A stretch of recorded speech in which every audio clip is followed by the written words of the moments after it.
The Merry Adventures of Robin Hood by Howard Pyle. Preface.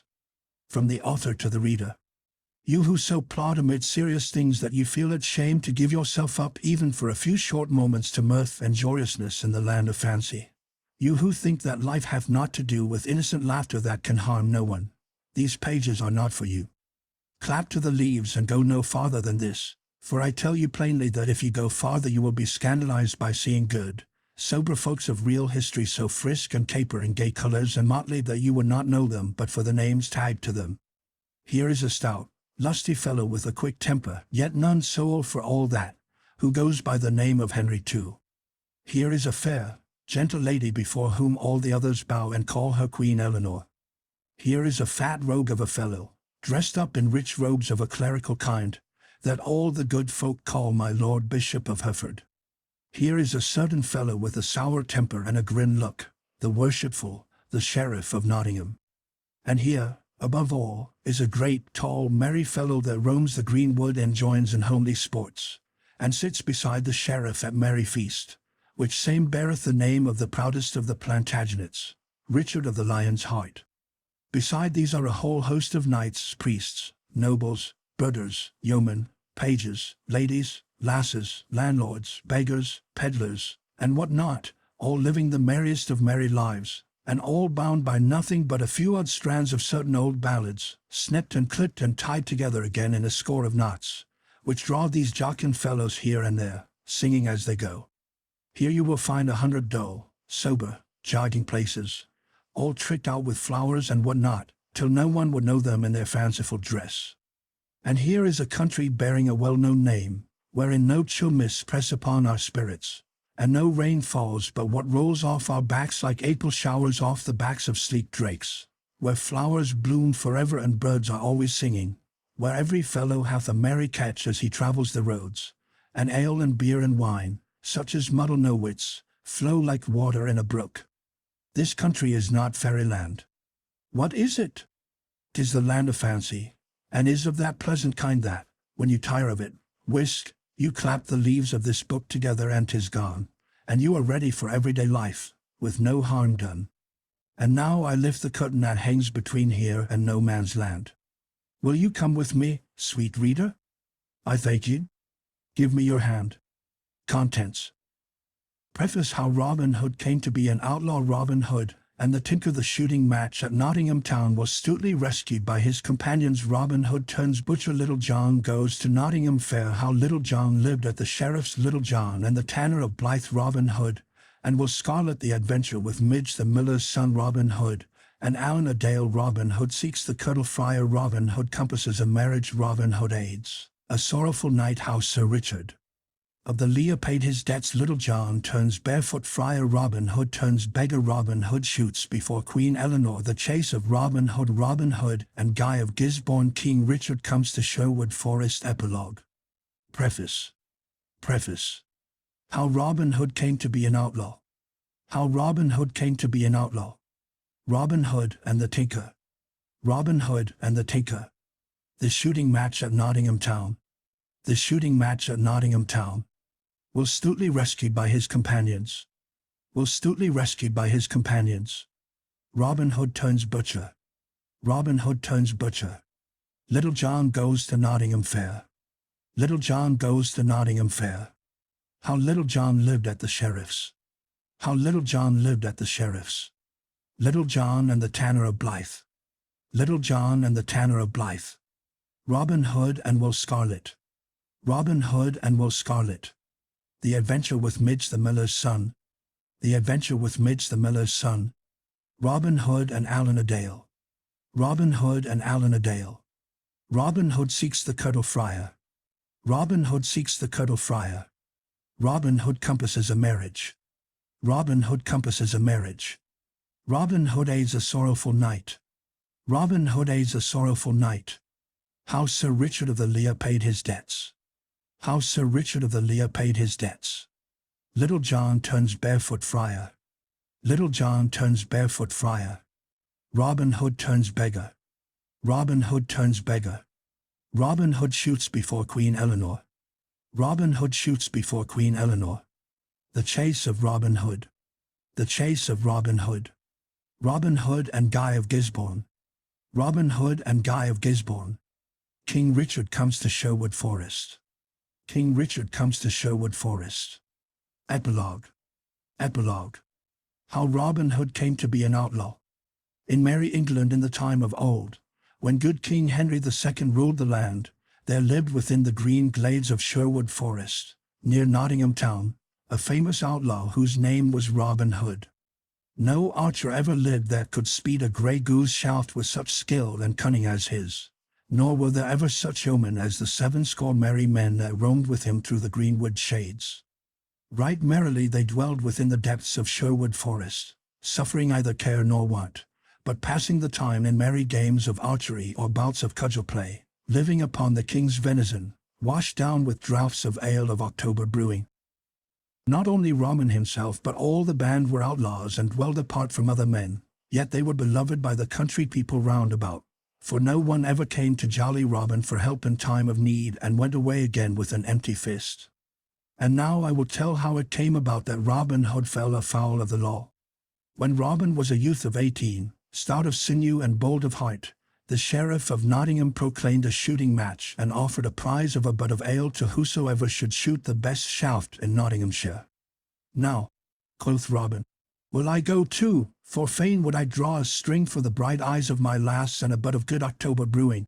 So up he got and took his good stout yew bow and a score or more of broad cloth-yard arrows, and started off from Locksley town through Sherwood Forest to Nottingham.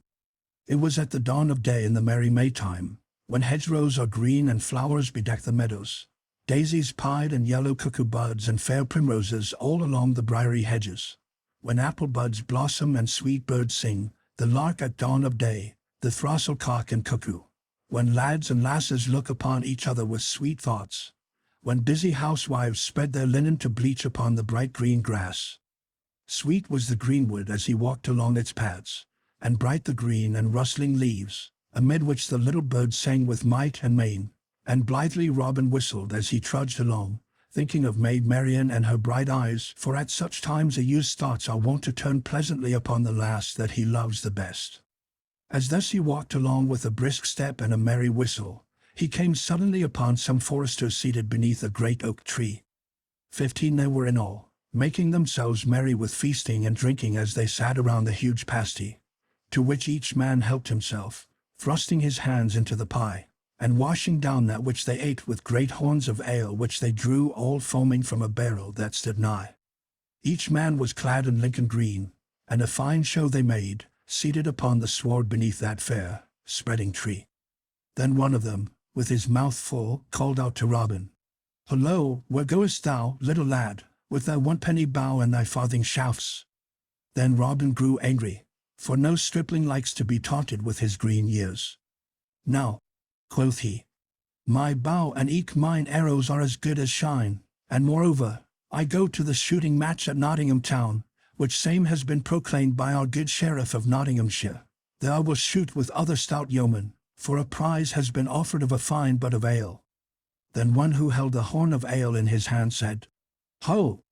Listen to the lad. Why, boy, thy mother's milk is yet scarce dry upon their lips, and yet thou pratest of standing up with good stout men at Nottingham butts, thou who art scarce able to draw one string of a 2-stone bow." "I'll hold the best of you 20 marks," quoth bold Robin, "that I hit the cloud at 60 rods, by the good help of Our Lady fair." At this all laughed aloud, and one said, "Well boasted, thou fair infant, well boasted. And well thou knowest that no target is nigh to make good thy wager." And another cried, "He will be taking ale with his milk next." At this Robin grew right mad. "Hark ye," said he, "yonder, at the glade's end, I see a herd of deer, even more than 60 rods distant. I'll hold you 20 marks that, by leave of Our Lady, I caused the best heart among them to die." "Now done," cried he who had spoken first. "And here are 20 marks. I'll wager that thou causest no beast to die, with or without the aid of Our Lady."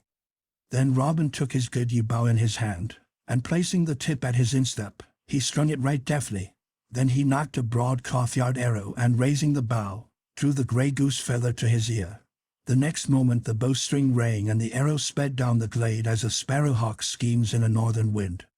High leaped the noblest heart of all the herd, only to fall dead, reddening the green path with his heart's blood. "Ha!" cried Robin. "How likest thou that shot, good fellow? I would the wager were mine, and it were 300 pounds. Then all the foresters were filled with rage, and he who had spoken the first, and had lost the wager, was more angry than all. "Nay," cried he, "the wager is none of thine, and get thee gone straightway, or, by all the saints of heaven, I'll base thy sides until thou wilt ne'er be able to walk again." "Knowest thou not," said another, "that thou hast killed the king's deer, and by the laws of our gracious lord and sovereign King Harry, thine ears should be shaven close to thy head?" "Catch him," cried a third. "Nay," said a fourth, "let him e'en go because of his tender years." Never a word said Robin Hood, but he looked at the foresters with a grim face, then, turning on his heel, strode away from them down the forest glade. But his heart was bitterly angry, for his blood was hot and youthful and prone to boil. Now well would it have been for him who had first spoken had he left Robin Hood alone. But his anger was hot, both because the youth had gotten the better of him, and because of the deep draughts of ale that he had been quaffing. So of a sudden, without any warning, he sprang to his feet, and seized upon his bow and fitted it to a shaft. "Aye," cried he, "and I'll hurry thee anon." And he sent the arrow whistling after Robin. It was well for Robin Hood that that same forester's head was spinning with ale, or else he would never have taken another step. As it was, the arrow whistled within 3 inches of his head. Then he turned around and quickly drew his own bow, and sent an arrow back in return. "Ye said I was no archer," cried he aloud, "but say so now again." The shaft flew straight. The archer fell forward with a cry, and lay on his face upon the ground, his arrows rattling about him from out of his quiver, the grey goose shaft wet with his heart's blood.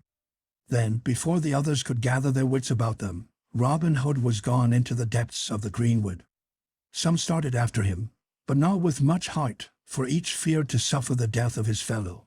So presently they all came and lifted the dead man up and bore him away to Nottingham town. Meanwhile Robin Hood ran through the greenwood. Gone was all the joy and brightness from everything, for his heart was sick within him, and it was borne in upon his soul that he had slain a man.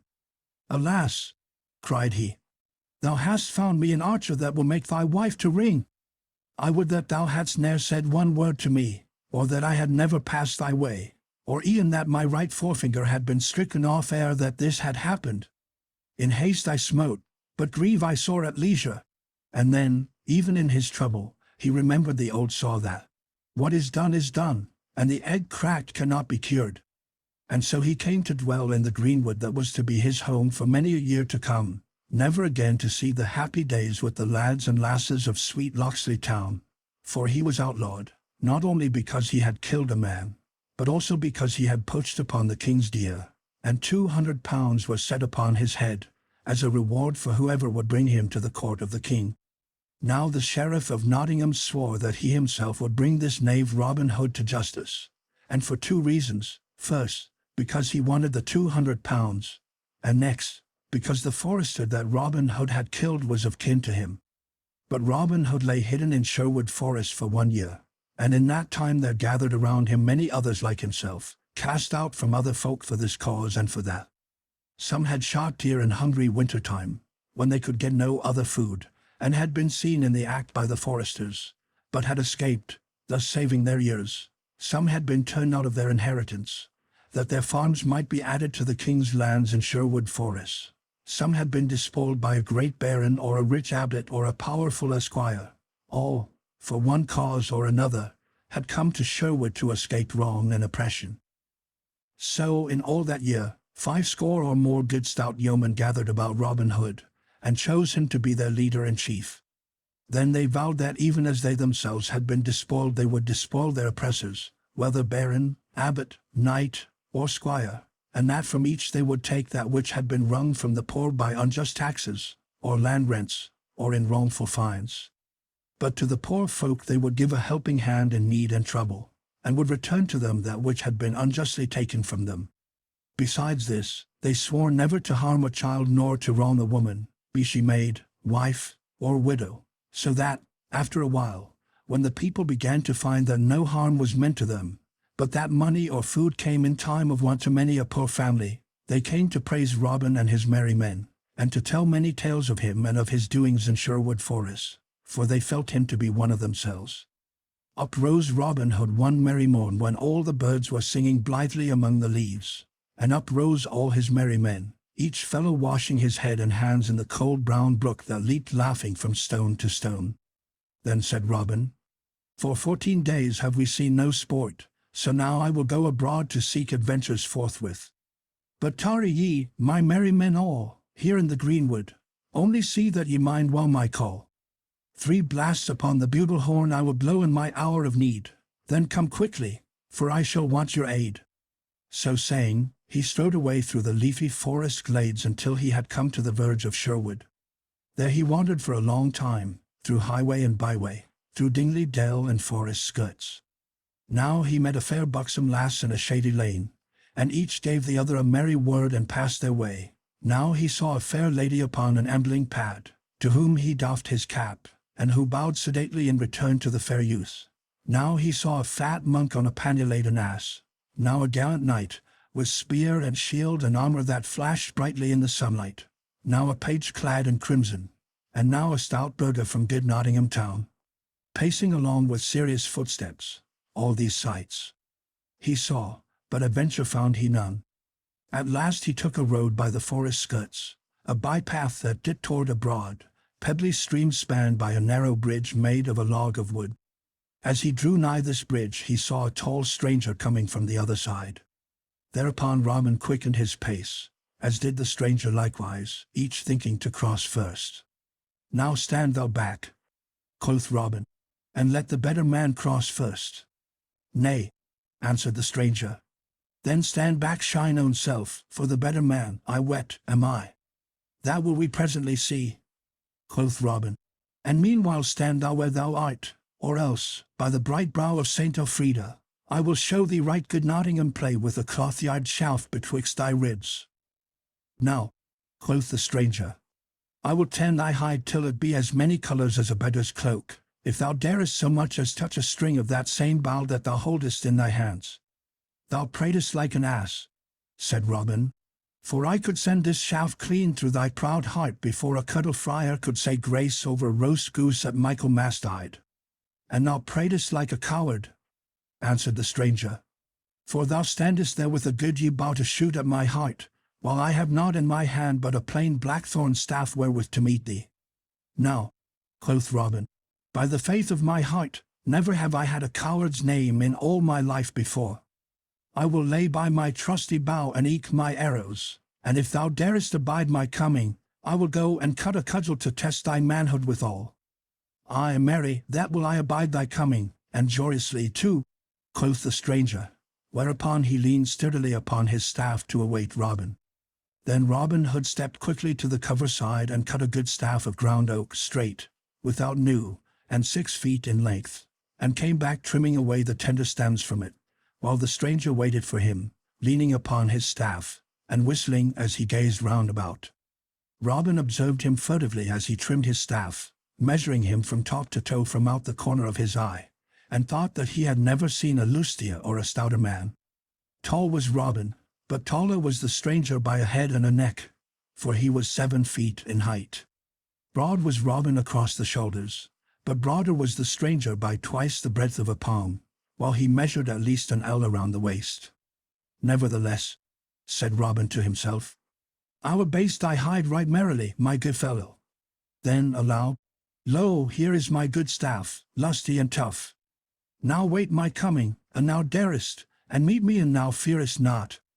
Then we will fight until one or the other of us tumble into the stream by dint of blows.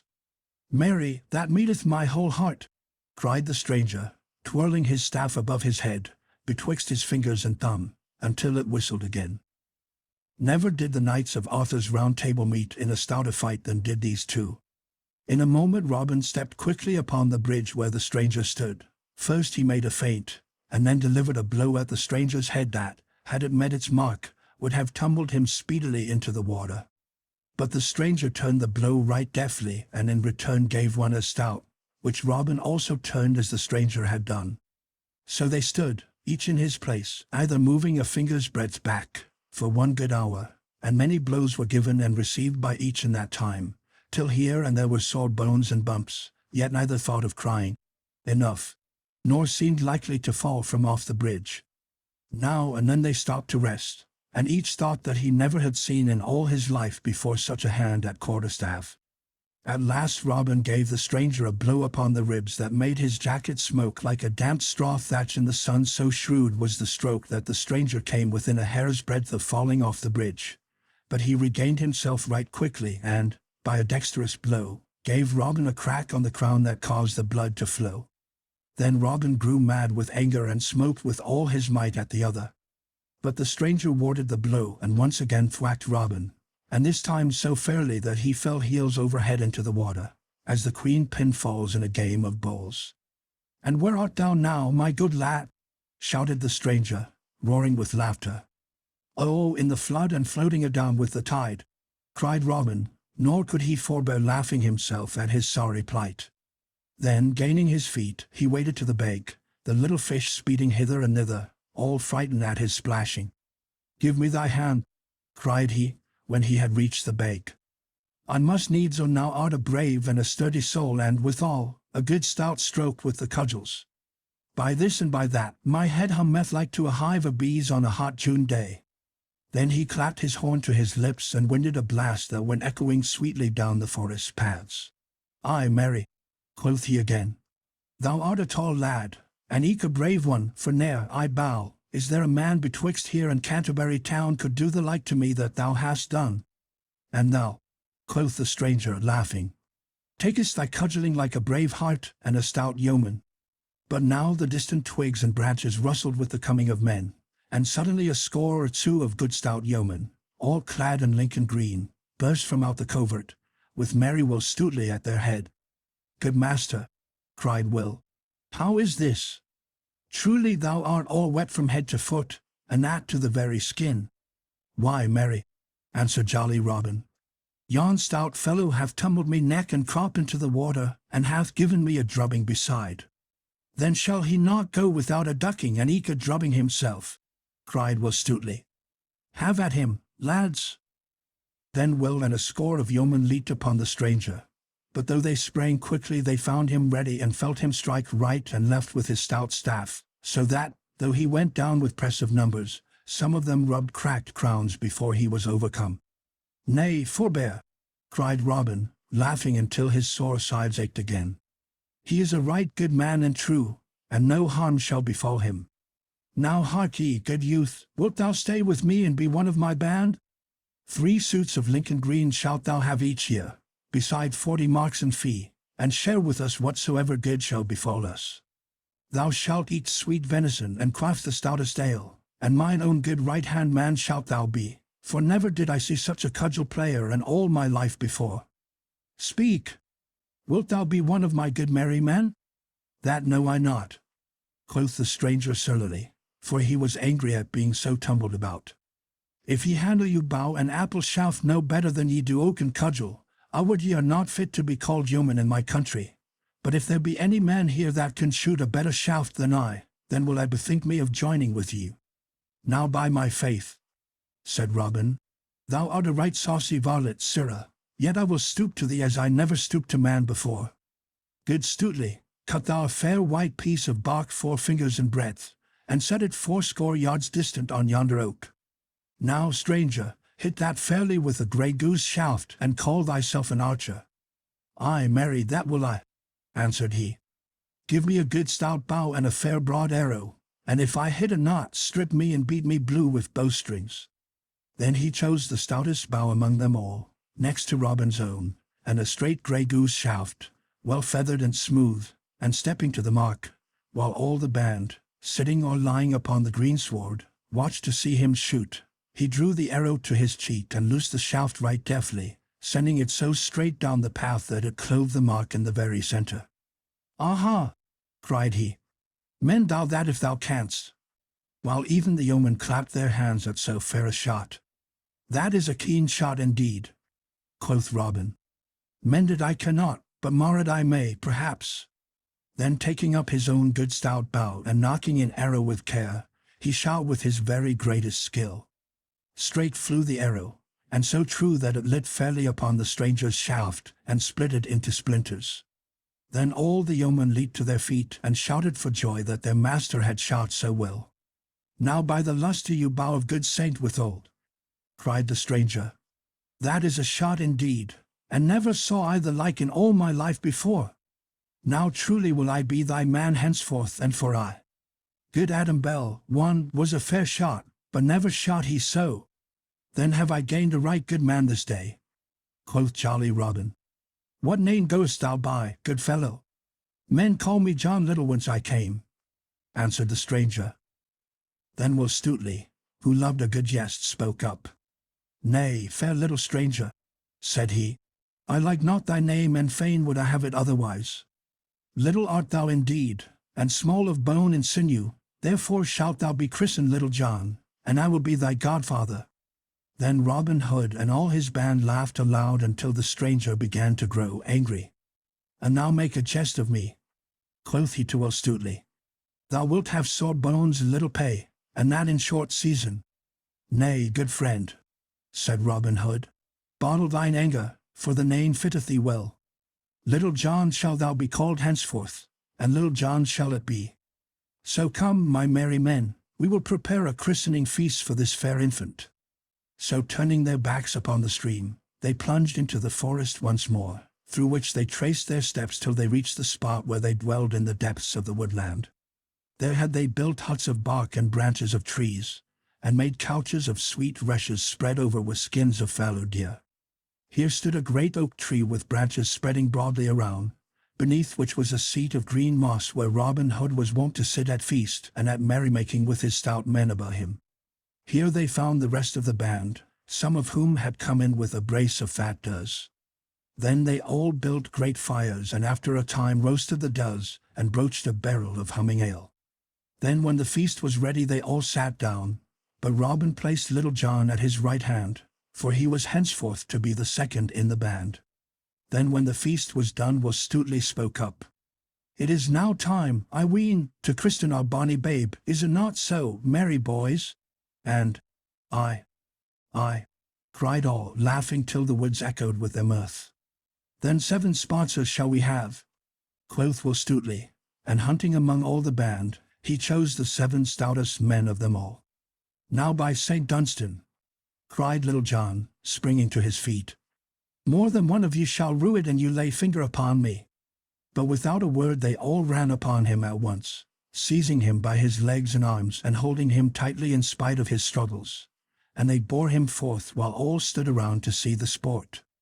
Then one came forward who had been chosen to play the priest because he had a bald crown, and in his hand he carried a brimming pot of ale. "Now who bringeth this babe?" asked he right soberly. "That do I," answered Will Stutely. "And what name callest thou him?" "Little John call I him." "Now Little John," quoth the mock priest, "thou hast not lived heretofore, but only got thee along through the world, but henceforth thou wilt live indeed. When thou livedst not thou wast called John Little, but now that thou dost live indeed, Little John shalt thou be called, so christen I thee."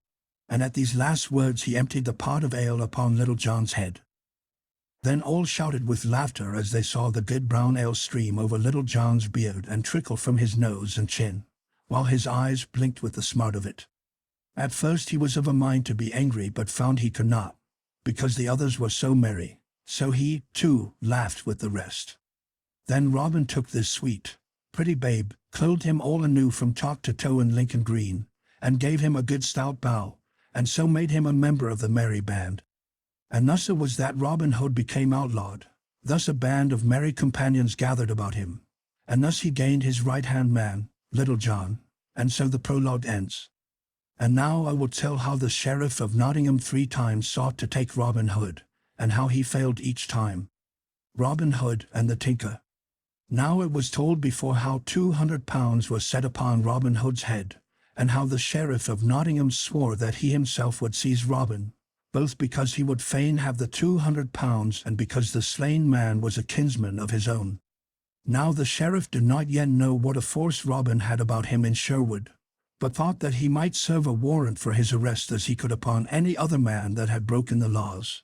Therefore he offered 80 golden angels to anyone who would serve this warrant. But men of Nottingham town knew more of Robin Hood and his doings than the sheriff did, and many laughed to think of serving a warrant upon the bold outlaw, knowing well that all they would get for such service would be cracked crowns, so that no one came forward to take the matter in hand. Thus a fortnight passed, in which time none came forward to do the sheriff's business. Then said he, "A right good reward have I offered to whosoever would serve my warrant upon Robin Hood, and I marvel that no one has come to undertake the task." Then one of his men who was near him said, "Good master, thou wottest not the force that Robin Hood has about him, and how little he cares for warrant of king or sheriff. Truly, no one likes to go on this service, for fear of cracked crowns and broken bones." "Then I hold all Nottingham men to be cowards," said the sheriff. "And let me see the man in all Nottinghamshire that dare disobey the warrant of our sovereign Lord King Harry, for, by the shrine of St. Edmund, I will hang him 40 cubits high. But if no man in Nottingham dare win 80 angels, I will send elsewhere, for there should be men of mettle somewhere in this land." Then he called up a messenger in whom he placed great trust, and bade him saddle his horse and make ready to go to Lincoln town to see whether he could find anyone there that would do his bidding and win the reward. So that same morning the messenger started forth upon his errand.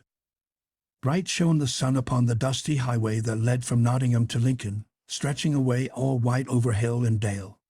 Dusty was the highway and dusty the throat of the messenger, so that his heart was glad when he saw before him the sign of the Blue Boar Inn, when somewhat more than half his journey was done.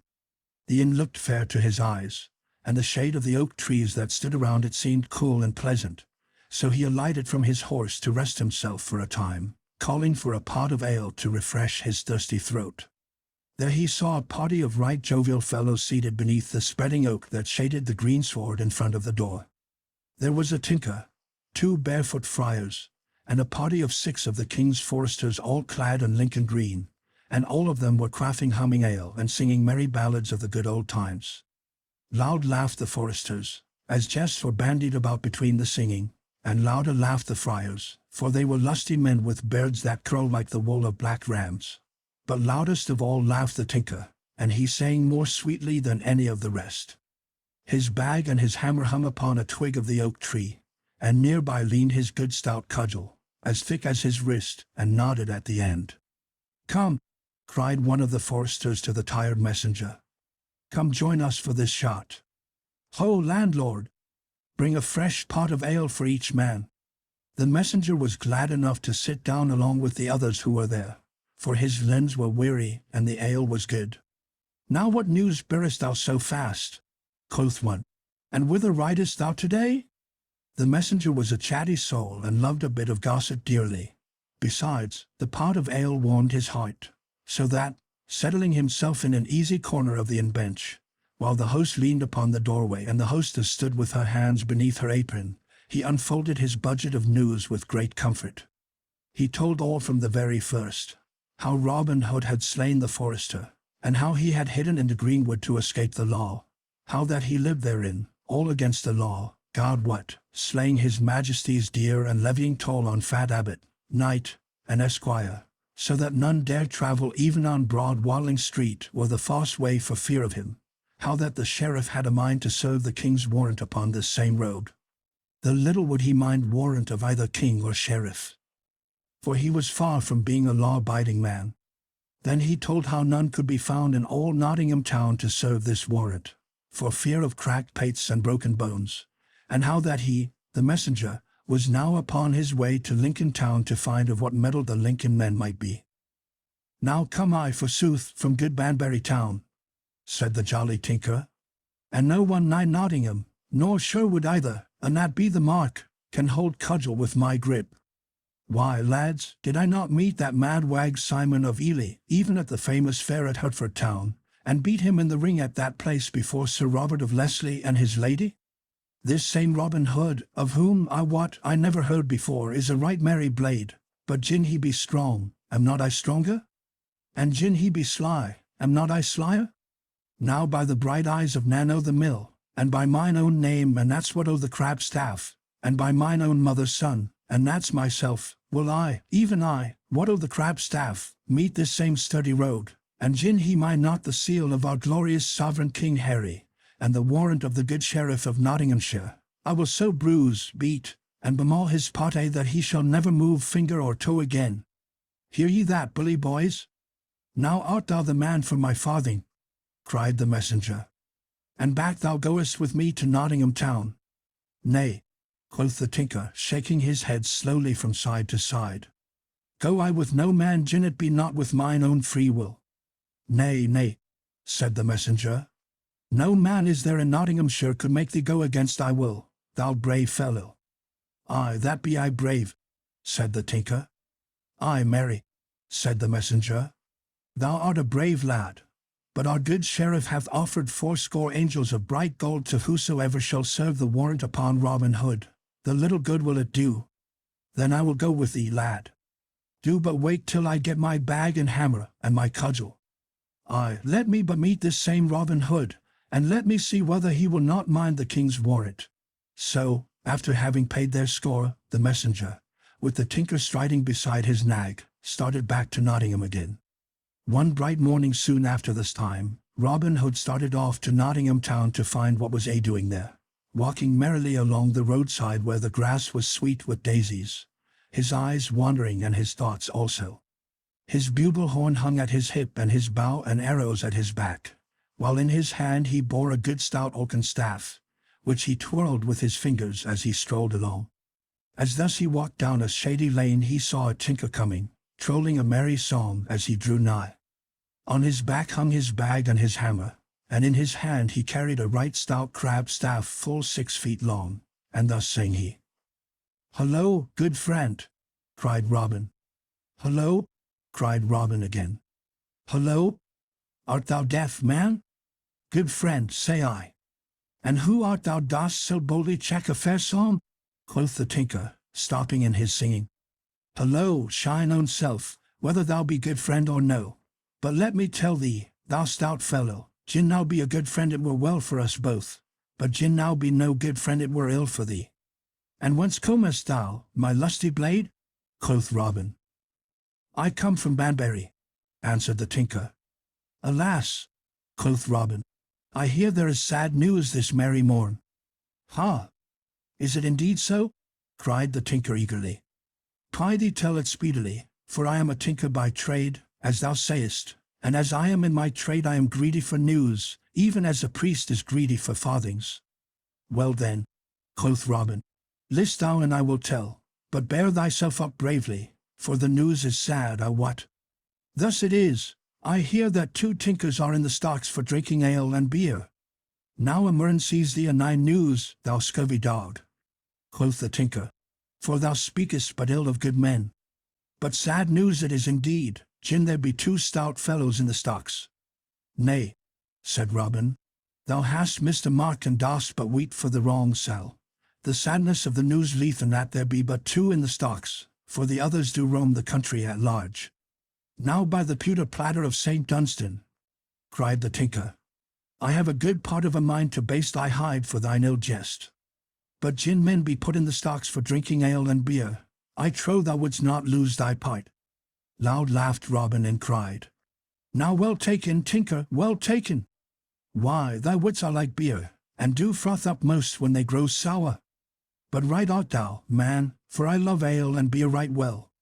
Therefore come straightway with me hard by to the sign of the Blue Boar, and if thou drinkest as thou appearest, and I wot thou wilt not belie thy looks, I will drench thy throat with as good homebrewed as ever was tapped in all broad Nottinghamshire."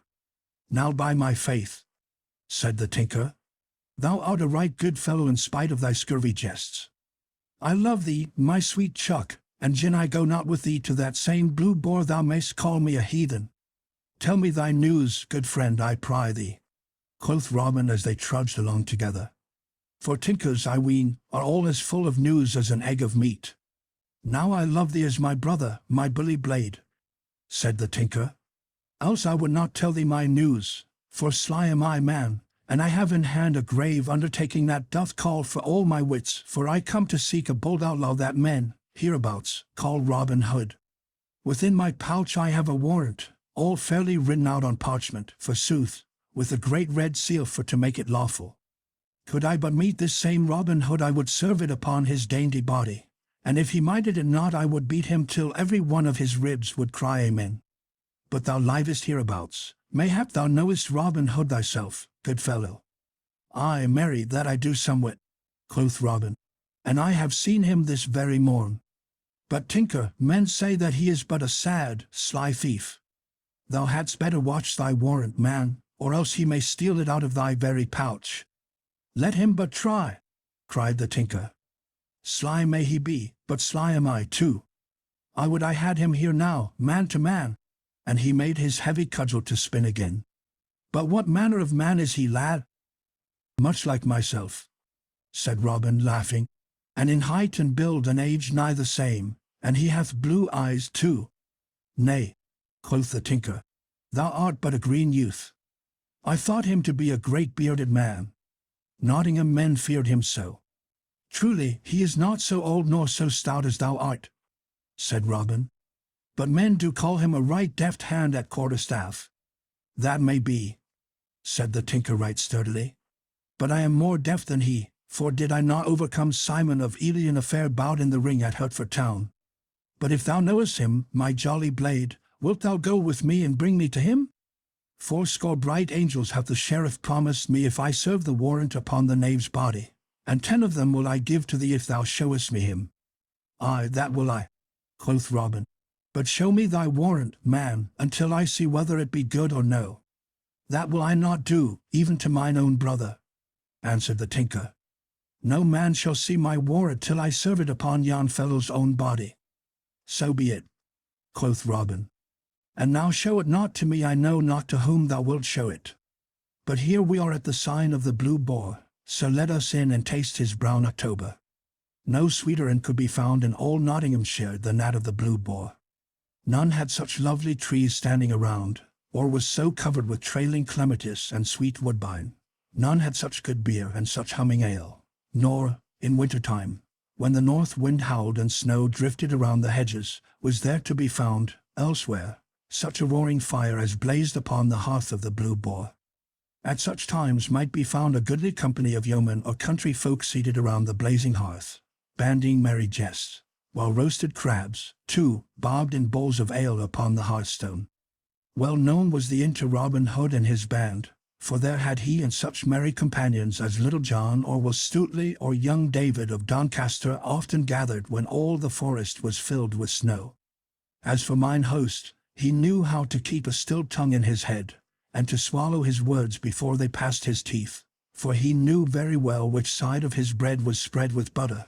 For Robin and his band were the best of customers and paid their scores without having them chalked up behind the door. So now, when Robin Hood and the tinker came thereto and called aloud for 2 great pots of ale, none would have known from look or speech that the host had ever set eyes upon the outlaw before. Bide thou here, quoth Robin to the tinker, while I go and see that mine host draweth ale from the right butt, for he hath good October, I know, and that brewed by Withold of Tamworth. So saying, he went within and whispered to the host to add a measure of Flemish strong waters to the good English ale, which the latter did and brought it to them. By Our Lady, said the tinker, after a long draught of the ale, yon same Withold of Tamworth, a right good Saxon name, too, I would have thee know, breweth the most humming ale that e'er passed the lips of Watto the Crabstaff. Drink, man, drink, cried Robin, only wetting his own lips meanwhile. Ho, landlord! Bring my friend another pot of the same. And now for a song, my jolly blade. Ay, that will I give thee a song, my lovely fellow, quoth the tinker, for I never tasted such ale in all my days before. By Our Lady, it doth make my head hum even now. Hey, Dame hostess, come listen, and now wouldst hear a song, and now too, thou bonny lass, for never sing I so well as when bright eyes do look upon me the while. Then he sang an ancient ballad of the time of good King Arthur, called, the marriage of Sir Gawain, which ye may sometime read yourself, and stout English of early times. And as he sang, all listened to that noble tale of noble knight, and his sacrifice to his king. But long before the tinker came to the last verse his tongue began to trip and his head to spin, because of the strong waters mixed with the ale. First his tongue tripped, then it grew thick of sound, then his head wagged from side to side, until at last he fell asleep as though he never would waken again. Then Robin Hood laughed aloud and quickly took the warrant from out the tinker's pouch with his deft fingers. "Sly art thou, tinker," quoth he.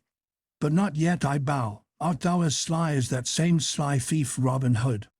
Then he called the host to him and said, "Here, good man, are 10 broad shillings for the entertainment thou hast given us this day. See that thou takest good care of thy fair guest there, and when he wakes thou mayst again charge him 10 shillings also, and if he hath it not, thou mayst take his bag and hammer, and even his coat, in payment. Thus do I punish those that come into the greenwood to deal dole to me. As for thine own self, never knew I landlord yet that would not charge twice an he could."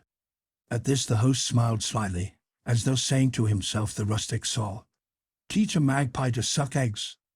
The tinker slept until the afternoon drew to a close and the shadows grew long beside the woodland edge. Then he awoke. First he looked up, then he looked down, then he looked east, then he looked west, for he was gathering his wits together, like barley straws blown apart by the wind. First he thought of his merry companion, but he was gone. Then he thought of his stout crab-staff, and that he had within his hand. Then of his warrant, and of the 80 angels he was to gain for serving it upon Robin Hood. He thrust his hand into his pouch, but not a scrap nor a farthing was there. Then he sprang to his feet in a rage. "Ho, landlord!" cried he. "Whither hath that knave gone that was with me but now?" "What knave meaneth your worship?" quoth the landlord, calling the tinker worship to soothe him, as a man would pour oil upon angry water. "I saw no knave with your worship, for I swear no man would dare call that man knave so nigh to Sherwood Forest. A right stout yeoman I saw with your worship, but I thought that your worship knew him, for few there be about here that pass him by and know him not. Now how should I, that ne'er have squealed in your sty, know all the swine therein? Who was he then, and thou knowest him so well?" "Why, yon same is a right stout fellow whom men hereabouts do call Robin Hood, which same." "Now, by Our Lady!" cried the tinker hastily, and in a deep voice like an angry bull. "Thou didst see me come into thine inn, I, a staunch, honest craftsman, and never told me who my company was, well knowing thine own self who he was. Now I have a right round piece of a mind to crack thy knave's pate for thee." Then he took up his cudgel and looked at the landlord as though he would smite him where he stood. "Nay," cried the host, throwing up his elbow, for he feared the blow. "How knew I that thou knewest him not?"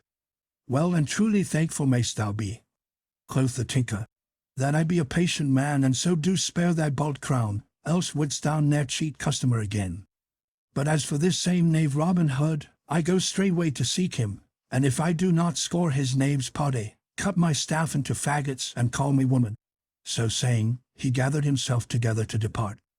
"Nay," quoth the landlord, standing in front of him and holding out his arms like a gooseherd driving his flock, for money made him bold. "Thou goest not till thou hast paid me my score." "But did not he pay thee?" "Not so much as 1 farthing, and 10 good shillings worth of ale have he drunk this day." "Nay, I say, thou goest not away without paying me, else shall our good sheriff know of it." "But not have I to pay thee with, good fellow," quoth the tinker. "Good fellow not me," said the landlord. "Good fellow am I not when it cometh to lose 10 shillings. Pay me that thou owest me in broad money, or else leave thy coat and bag and hammer. Yet, I wot they are not worth 10 shillings, and I shall lose thereby. Nay, and now stirrest, I have a great dog within, and I will loose him upon thee. Macon, open now the door, and let forth Brian if this fellow stirs 1 step." "Nay," quoth the tinker, for, by roaming the country, he had learned what dogs were. "Take thou what thou wilt have, and let me depart in peace, and may a mern go with thee. But, O landlord, an I catch yon scurvy varlet, I swear he shall pay full with usury for that he hath had." So saying, he strode away toward the forest, talking to himself, while the landlord and his worthy dame and Macon stood looking after him, and laughed when he had fairly gone. "Robin and I stripped yon ass of his pack main meetly," quoth the landlord. Now it happened about this time that Robin Hood was going through the forest to Fossway, to see what was to be seen there, for the moon was full and the night gave promise of being bright. In his hand he carried his stout oaken staff, and at his side hung his bugle horn. As thus he walked up a forest path, whistling, down another path came the tinker, muttering to himself and shaking his head like an angry bull, and so, at a sudden bend, they met sharply face to face. Each stood still for a time, and then Robin spoke. "Hello, my sweet bird," said he, laughing merrily. "How likest thou thine ale? Wilt not sing to me another song?" The tinker said nothing at first, but stood looking at Robin with a grim face. "Now," quoth he at last, "I am right glad I have met thee, and if I do not rattle thy bones within thy hide this day, I give thee leave to put thy foot upon my neck." "With all my heart," cried merry Robin. "Rattle my bones, and thou canst." So saying, he gripped his staff and threw himself upon his guard. Then the tinker spat upon his hands and, grasping his staff, came straight at the other. He struck 2 or 3 blows, but soon found that he had met his match, for Robin warded and parried all of them, and before the tinker thought, he gave him a rap upon the ribs in return. At this Robin laughed aloud, and the tinker grew more angry than ever, and smote again with all his might and main. Again Robin warded 2 of the strokes, but at the third, his staff broke beneath the mighty blows of the tinker. "Now ill betide thee, traitor staff," cried Robin, as it fell from his hands. "A foul stick art thou to serve me thus in mine hour of need." "Now yield thee," quoth the tinker, "for thou art my captive, and if thou do not, I will beat thy potty to a pudding." To this Robin Hood made no answer, but clapping his horn to his lips, he blew 3 blasts, loud and clear. "Aye," quoth the tinker, "lo thou mayest, but go thou must with me to Nottingham town, for the sheriff would fain see thee there. Now wilt thou yield thee, or shall I have to break thy pretty head?" "And I must drink sour ale, I must," quoth Robin, "but never have I yielded me to man before, and that without wound or mark upon my body. Nor, when I bethink me, will I yield now. Ho, my merry men! Come quickly!" Then from out the forest leaped Little John and 6 stout yeomen clad in Lincoln green. "How now, good master?" cried Little John. "What need hast thou that thou dost wind thy horn so loudly?" "There stands a tinker," quoth Robin, "that would fain take me to Nottingham, there to hang upon the gallows tree." "Then shall he himself hang forthwith," cried Little John, and he and the others made at the tinker, to seize him. "Nay, touch him not," said Robin, "for a right stout man is he. A metal man he is by trade, and a metal man by nature. Moreover, he does sing a lovely ballad. Say, good fellow, wilt thou join my merry men all? 3 suits of Lincoln green shalt thou have a year, besides 40 marks in fee. Thou shalt share all with us, and lead a right merry life in the greenwood. For cares have we not, and misfortune cometh not upon us within the sweet shades of Sherwood, where we shoot the dun deer and feed upon venison and sweet oaten cakes, and curds and honey. Wilt thou come with me?" "Aye, marry, will I join with you all," quoth the tinker, "for I love a merry life, and I love thee, good master, though thou didst whack my ribs and cheat me into the bargain. Fain am I to own thou art both a stouter and a slyer man than I, so I will obey thee and be thine own true servant." So all turned their steps to the forest depths, where the tinker was to live henceforth. For many a day he sang ballads to the band, until the famous Allan a Dale joined them, before whose sweet voice all others seemed as harsh as a raven's. But of him we will learn hereafter. The shooting match at Nottingham town. Then the sheriff was very wroth because of this failure to take jolly Robin, for it came to his ears, as ill news always does, that the people laughed at him and made a jest of his thinking to serve a warrant upon such a one as the bold outlaw. And a man hates nothing so much as being made a jest of, so he said, "Our gracious lord and sovereign king himself shall know of this, and how his laws are perverted and despised by this band of rebel outlaws. As for yon traitor tinker, him will I hang, if I catch him, upon the very highest gallows tree in all Nottinghamshire. Then he bade all his servants and retainers to make ready to go to London town, to see and speak with the king.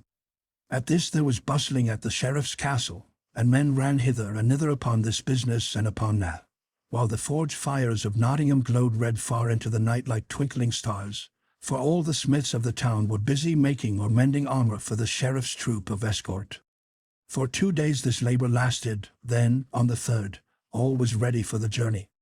So forth they started in the bright sunlight, from Nottingham town to Fosse Way and thence to Watling Street, and so they journeyed for 2 days, until they saw at last the spires and towers of great London town, and many folk stopped, as they journeyed along, and gazed at the show they made riding along the highways with their flashing armor and gay plumes and trappings. In London King Henry and his fair Queen Eleanor held their court, gay with ladies in silks and satins and velvets and cloth of gold, and also brave knights and gallant courtiers. Thither came the sheriff and was shown into the king's presence. A boon, quoth he, as he knelt upon the ground. Now what wouldst thou have? Said the king. Let us hear what may be thy desires. O good my lord and sovereign, spake the sheriff. In Sherwood Forest in our own good shire of Nottingham, liveth a bold outlaw whose name is Robin Hood. In good sooth, said the king, his doings have reached even our own royal ears. He is a saucy, rebellious varlet, yet I am fain to own a right merry soul withal. But hearken, O my most gracious sovereign, said the sheriff. I sent a warrant to him with thine own royal seal attached, by a right lusty knave, but he beat the messenger and stole the warrant. And he killeth thy deer and robbeth thine own liege subjects even upon the great highways. Why, how now? Quoth the king wrathfully. What wouldst thou have me do? Comest thou not to me with a great array of men-at-arms and retainers, and yet art not able to take a single band of lusty knaves without armor on breast, and thine own county? What wouldst thou have me do? Art thou not my sheriff? Are not my laws in force in Nottinghamshire? Canst thou not take thine own course against those that break the laws or do any injury to thee or thine? Go, get thee gone, and think well, devise some plan of thine own, but trouble me no further. But look well to it, Master Sheriff, for I will have my laws obeyed by all men within my kingdom, and if thou art not able to enforce them, thou art no sheriff for me. So look well to thyself, I say, or ill may befall thee as well as all the thieving knaves in Nottinghamshire. When the flood cometh, it sweepeth away grain as well as chaff. Then the sheriff turned away with a sore and troubled heart, and sadly he rued his fine show of retainers. For he saw that the king was angry because he had so many men about him, and yet could not enforce the laws. So, as they all rode slowly back to Nottingham, the sheriff was thoughtful and full of care. Not a word did he speak to anyone, and no one of his men spoke to him, but all the time he was busy devising some plan to take Robin Hood. Aha! Cried he suddenly, smiting his hand upon his thigh. I have it now! Ride on, my merry men all, and let us get back to Nottingham town as speedily as we may. And mark well my words, before a fortnight is past, that evil knave Robin Hood will be safely clapped into Nottingham jail. But what was the sheriff's plan? As a usurer takes each one of a bag of silver angels, feeling each coin to find whether it be clipped or not, so the sheriff, as all rode slowly and sadly back toward Nottingham, took up thought after thought in turn, feeling around the edges of each but finding in every one some flaw. At last he thought of the daring soul of jolly Robin, and how, as he the sheriff knew, he often came even within the walls of Nottingham.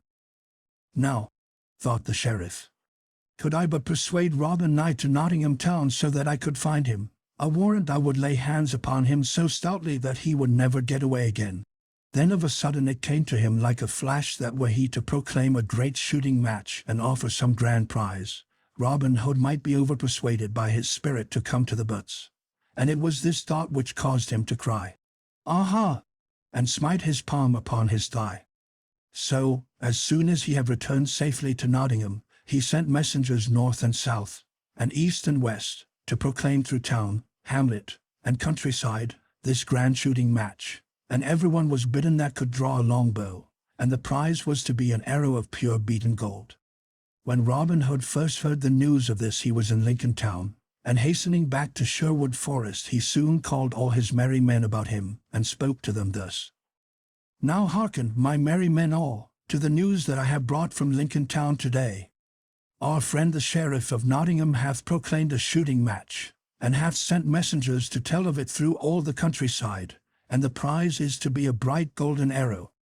Now I fain would have one of us win it, both because of the fairness of the prize and because our sweet friend the Sheriff hath offered it.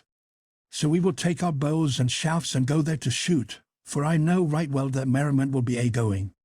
What say ye, lads? Then young David of Doncaster spoke up and said, Now listen, I pray thee, good master, unto what I say. I have come straight from our friend Edom o' the Blue Boar, and there I heard the full news of this same match.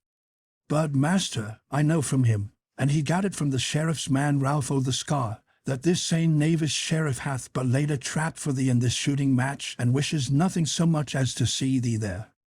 So go not, good master, for I know right well he does seek to beguile thee, but stay within the greenwood lest we all meet dole and woe. Now, quoth Robin, thou art a wise lad, and keepest thine ears open and thy mouth shut, as becometh a wise and crafty woodsman. But shall we let it be said that the Sheriff of Nottingham did cowl bold Robin Hood and 70 as fair archers as are in all merry England? Nay, good David, what thou tellest me mocketh me to desire the prize even more than I else should do. But what saith our good gossip Swanthold? Is it not a hasty man burneth his mouth, and the fool that keepeth his eyes shut falleth into the pit? Thus he says truly, therefore we must meet guile with guile. Now some of you clothe yourselves as Curter friars, and some as rustic peasants, and some as tinkers, or as beggars, but see that each man taketh a good bow or broadsword, in case need should arise. As for myself, I will shoot for this same golden arrow, and should I win it, we will hang it to the branches of our good greenwood tree for the joy of all the band. How like you the plan, my merry men all? Then, good, good, cried all the band right heartily. A fair sight was Nottingham town on the day of the shooting match. All along upon the green meadow beneath the town walls stretched a row of benches, one above the other, which were for knight and lady, squire and dame, and rich burghers and their wives, for none but those of rank and quality were to sit there. At the end of the range, near the target, was a raised seat bedecked with ribbons and scarfs and garlands of flowers, for the Sheriff of Nottingham and his dame. The range was 20 paces broad. At one end stood the target, at the other a tent of striped canvas, from the pole of which fluttered many-colored flags and streamers. In this booth were casks of ale, free to be broached by any of the archers who might wish to quench their thirst. Across the range from where the seats for the better folk were raised was a railing to keep the poorer people from crowding in front of the target. Already, while it was early, the benches were beginning to fill with people of quality, who kept constantly arriving in little carts or upon palfreys that curved head gaily to the merry tinkle of silver bells at bridle reins. With these came also the poorer folk, who sat or lay upon the green grass near the railing that kept them from off the range. In the great tent the archers were gathering by twos and threes, some talking loudly of the fair shots each man had made in his day, some looking well to their bows, drawing a string betwixt the fingers to see that there was no fray upon it, or inspecting arrows, shutting one eye and peering down a shaft to see that it was not warped, but straight and true, for either bow nor shaft should fail at such a time and for such a prize. And never was such a company of yeomen as were gathered at Nottingham town that day, for the very best archers of merry England had come to this shooting match. There was Gill o' the Red Cap, the sheriff's own head archer, and Dickon Crookshank of Lincoln town, and Adam o' the Dell, a man of Tamworth, of 80 years and more, yet hale and lusty still, who in his time had shot in the famous match at Woodstock, and had there beaten that renowned archer, Clym o' the Cloth. And many more famous men of the longbow were there, whose names have been handed down to us in goodly ballads of the olden time. But now all the benches were filled with guests, lord and lady, burgher and dame, when at last the sheriff himself came with his lady, he riding with stately mien upon his milk-white horse, and she upon her brown filly. Upon his head he wore a purple velvet cap, and purple velvet was his robe, all trimmed about with rich ermine.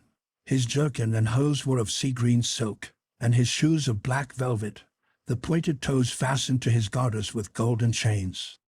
A golden chain hung about his neck, and at his collar was a great carbuncle set in red gold.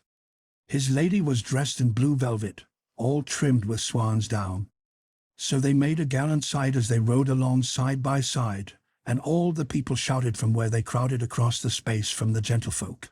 So the sheriff and his lady came to their place, where men-at-arms, with hauberk and spear, stood about, waiting for them. Then when the sheriff and his dame had sat down, he bade his herald wind upon his silver horn, who thereupon sounded 3 blasts that came echoing cheerily back from the grey walls of Nottingham. Then the archers stepped forth to their places, while all the folks shouted with a mighty voice, each man calling upon his favourite yeoman. "Red Cap!" cried some. "Crookshank!" cried others. "Hey for William or Leslie!" shouted others yet again, while ladies waved silken scarfs to urge each yeoman to do his best. Then the herald stood forth and loudly proclaimed the rules of the game as follows. "Shoot each man from yon mark, which is 70 yards and 10 from the target. 1 arrow shooteth each man first, and from all the archers shall the 10 that shooteth the fairest shafts be chosen for to shoot again. 2 arrows shooteth each man of these 10, then shall the 3 that shoot the fairest shafts be chosen for to shoot again. 3 arrows shooteth each man of those 3, and to him that shooteth the fairest shafts shall the prize be given." Then the sheriff leaned forward, looking keenly among the press of archers to find whether Robin Hood was among them. But no one was there clad in Lincoln green, such as was worn by Robin and his band.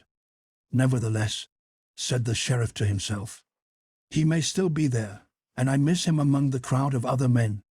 But let me see one but 10 men shoot, for I wot he will be among the 10, or I know him not." And now the archers shot, each man in turn, and the good folk never saw such archery as was done that day. 6 arrows were within the clout, for within the black, and only 2 smote the outer ring, so that when the last arrow sped and struck the target, all the people shouted aloud, for it was noble shooting. And now but 10 men were left of all those that had shot before, and of these 10, 6 were famous throughout the land, and most of the folk gathered there knew them. These 6 men were Gilbert o' the Red Cap, Adam o' the Dell, Dickon Crookshank, William o' Leslie, Hubert o' Cloud, and Swithin o' Hertford. 2 others were yeomen of merry Yorkshire. Another was a tall stranger in blue, who said he came from London town, and the last was a tattered stranger in scarlet, who wore a patch over one eye. "Now," quoth the sheriff to a man-at-arms who stood near him, "sayest thou Robin Hood among those 10? "Nay, that do I not, your worship," answered the man. 6 of them I know right well. Of those Yorkshire yeomen, one is too tall and the other too short for that bold knave. Robin's beard is as yellow as gold, while yon tattered beggar in scarlet hath a beard of brown, besides being blind of one eye. As for the stranger in blue, Robin's shoulders, I ween, are 3 inches broader than his." "Then," quoth the sheriff, smiting his thigh angrily, "yon knave is a coward as well as a rogue, and dares not show his face among good men and true." Then, after they had rested a short time, those 10 stout men stepped forth to shoot again. Each man shot 2 arrows, and as they shot, not a word was spoken, but all the crowd watched with scarce a breath of sound. But when the last had shot his arrow another great shout arose, while many cast their caps aloft for joy of such marvellous shooting. "Now by our gracious Lady fair," quoth old Sir Mears o' the Dell, who, bowed with 80 years and more, sat near the sheriff. "Ne'er saw I such archery in all my life before, yet have I seen the best hands at the longbow for 80 years and more. And now but 3 men were left of all those that had shot before. One was Gil o' the Red Cap, one the tattered stranger in scarlet, and one Adam o' the Dell of Tamworth town." Then all the people called aloud, some crying, "Ho for Gilbert o' the Red Cap," and some, "Hey for stout Adam o' Tamworth." But not a single man in the crowd called upon the stranger in scarlet. "Now shoot thou well, Gilbert," cried the sheriff, "and if thine be the best shaft, 50 broad silver pennies will I give to thee beside the prize." "Truly I will do my best," quoth Gilbert right sturdily. "A man cannot do aught but his best, but that will I strive to do this day." So saying, He drew forth a fair smooth arrow with a broad feather, and fitted it deftly to the string. Then drawing his bow with care, he sped the shaft. Straight flew the arrow and lit fairly in the clout, a finger's breadth from the center. "A Gilbert, a Gilbert!" shouted all the crowd. And, "Now, by my faith," cried the sheriff, smiting his hands together, "that is a shrewd shot." Then the tattered stranger stepped forth, and all the people laughed as they saw a yellow patch that showed beneath his arm when he raised his elbow to shoot, and also to see him aim with but one eye. He drew the good bow quickly, and quickly loosed the shaft. So short was the time that no man could draw a breath betwixt the drawing and the shooting, yet his arrow lodged nearer the center than the other by twice the length of a barleycorn. "Now by all the saints in paradise," cried the sheriff, "that is a lovely shaft in very truth." Then Adam O'Dell shot, carefully and cautiously, and his arrow lodged close beside the stranger's. Then after a short space they all three shot again, and once more each arrow lodged within the clout, but this time Adam O'Dell's was farthest from the center, and again the tattered stranger's shot was the best. Then, after another time of rest, they all shot for the third time. This time Gilbert took great heed to his aim, keenly measuring the distance, and shooting with shrewdest care. Straight flew the arrow, and all shouted till the very flags that waved in the breeze shook with the sound, and the rooks and daws flew clamoring about the roofs of the old grey tower, for the shaft had lodged close beside the spot that marked the very center. "Well done, Gilbert!" cried the sheriff right joyously. "Fain am I to believe the prize is thine, and right fairly won.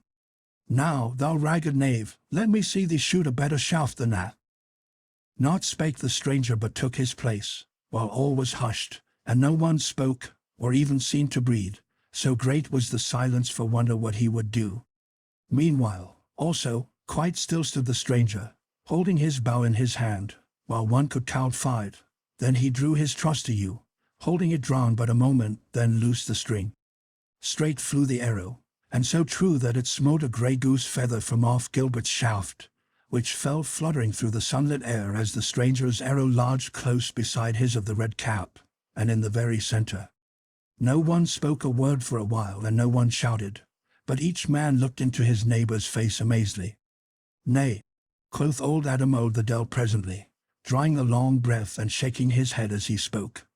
20 years and more have I shot shaft, and maybe not all times bad, but I shoot no more this day, for no man can match with yon stranger, whosoe'er he may be." Then he thrust his shaft into his quiver, rattling, and unstrung his bow without another word. Then the sheriff came down from his dais and drew near, and all his silks and velvets, to where the tattered stranger stood leaning upon his stout bow, while the good folk crowded around to see the man who shot so wondrously well. "Here, good fellow," quoth the sheriff, "take thou the prize, and well and fairly hast thou won it, I bow. What may be thy name, and whence comest thou?" "Men do call me Jock O'Teviotdale, and thence am I come," said the stranger. "Then, by Our Lady, Jock, thou art the fairest archer that e'er mine eyes beheld, and if thou wilt join my service I will clothe thee with a better coat than that thou hast upon thy back. Thou shalt eat and drink of the best, and at every Christmas tide 80 marks shall be thy wage. I trow thou drawest better bow than that same coward knave Robin Hood, that dared not show his face here this day. Say, good fellow, wilt thou join my service?" "Nay, that will I not," quoth the stranger roughly. "I will be mine own, and no man in all merry England shall be my master." "Then get thee gone, and a murrain seize thee," cried the sheriff, and his voice trembled with anger. "And by my faith and troth, I have a good part of a mind to have thee beaten for thine insolence." Then he turned upon his heel and strode away. It was a right motley company that gathered about the noble greenwood tree in Sherwood's depths that same day. 80 and more of barefoot friars were there, and some that looked like tinkers, and some that seemed to be sturdy beggars and rustic hinds, and seated upon a mossy couch was one all clad in tattered scarlet, with a patch over one eye, and in his hand he held the golden arrow that was the prize of the great shooting match. Then, amidst a noise of talking and laughter, he took the patch from off his eye and stripped away the scarlet rags from off his body, and showed himself all clothed in fair Lincoln green. And quoth he, Easy come these things away, but walnut stain cometh not so speedily from yellow hair. Then all laughed louder than before, for it was Robin Hood himself that had won the prize from the sheriff's very hands. Then all sat down to the woodland feast, and talked among themselves of the merry jests that had been played upon the sheriff, and of the adventures that had befallen each member of the band in his disguise. But when the feast was done, Robin Hood took Little John apart and said, "Truly am I vexed in my blood, for I heard the sheriff say today, Thou shootest better than that coward knave Robin Hood, that dared not show his face here this day. I would fain let him know who it was who won the golden arrow from out his hand, and also that I am no coward such as he takes me to be." Then Little John said, "Good master, take thou me and will stoodly, and we will send yon fat sheriff news of all this by a messenger such as he doth not expect." That day the sheriff sat at meat in the great hall of his house at Nottingham town. Long tables stood down the hall, at which sat men-at-arms and household servants and good stout villains, one, and all fourscore and more. There they talked of the day's shooting as they ate their meat and quaffed their ale. The sheriff sat at the head of the table upon a raised seat under a canopy, and beside him sat his dame. "By my troth," said he, "I did reckon full roundly that knave Robin Hood would be at the game today. I did not think that he was such a coward. But who could that saucy knave be who answered me to my beard so bravely? I wonder that I did not have him beaten, but there was something about him that spoke of other things than rags and tatters." Then, even as he finished speaking, something fell rattling among the dishes on the table, while those that sat near started up wondering what it might be. After a while one of the men-at-arms gathered courage enough to pick it up and bring it to the sheriff. Then everyone saw that it was a blunted grey goose shaft, with a fine scroll, about the thickness of a goose quill, tied near to its head. The sheriff opened the scroll and glanced at it, while the veins upon his forehead swelled and his cheeks grew ruddy with rage as he read, for this was what he saw. "Whence came this?" cried the sheriff in a mighty voice. "Even through the window, your worship," quoth the man who had handed the shaft to him. Was stoutly rescued by his companions. Now when the sheriff found that neither law nor guile could overcome Robin Hood, he was much perplexed, and said to himself, "Fool that I am! Had I not told our king of Robin Hood, I would not have gotten myself into such a coil. But now I must either take him captive or have wrath visited upon my head from his most gracious majesty. I have tried law, and I have tried guile, and I have failed in both, so I will try what may be done with might." Thus communing within himself, he called his constables together, and told them what was in his mind. "Now take ye each 4 men, all armed in proof," said he, "and get ye gone to the forest, at different points, and lie in wait for this same Robin Hood. But if any constable finds too many men against him, let him sound a horn, and then let each band within hearing come with all speed and join the party that calls them. Thus, I think, shall we take this green-clad knave. Furthermore, to him that first meeteth with Robin Hood shall 100 pounds of silver money be given, if he be brought to me dead or alive, and to him that meeteth with any of his band shall 20 pounds be given, if such be brought to me dead or alive. So be bold and be crafty." So thus they went in 80 companies of 5 to Sherwood Forest, to take Robin Hood, each constable wishing that he might be the one to find the bold outlaw, or at least one of his band. For 7 days and nights they hunted through the forest glades, but never saw so much as a single man in Lincoln Green, for tidings of all this had been brought to Robin Hood by trusty Eadhamul the Blue Boar. When he first heard the news, Robin said, "If the sheriff dare send force to meet force, will it be for him and many a better man besides, for blood will flow, and there will be great trouble for all. But fain would I shun blood and battle, and fain would I not deal sorrow to women folk and wives because good stout yeomen lose their lives. Once I slew a man, and never do I wish to slay a man again, for it is bitter for the soul to think thereon. So now we will abide silently in Sherwood Forest, so that it may be well for all. But should we be forced to defend ourselves, or any of our band, then let each man draw bow and brand with might and main." At this speech many of the band shook their heads, and said to themselves, "Now the sheriff will think that we are cowards, and folk will scoff throughout the countryside, saying that we fear to meet these men." But they said nothing aloud, swallowing their words and doing as Robin bade them. Thus they hid in the depths of Sherwood Forest for 7 days and 7 nights, and never showed their faces abroad in all that time.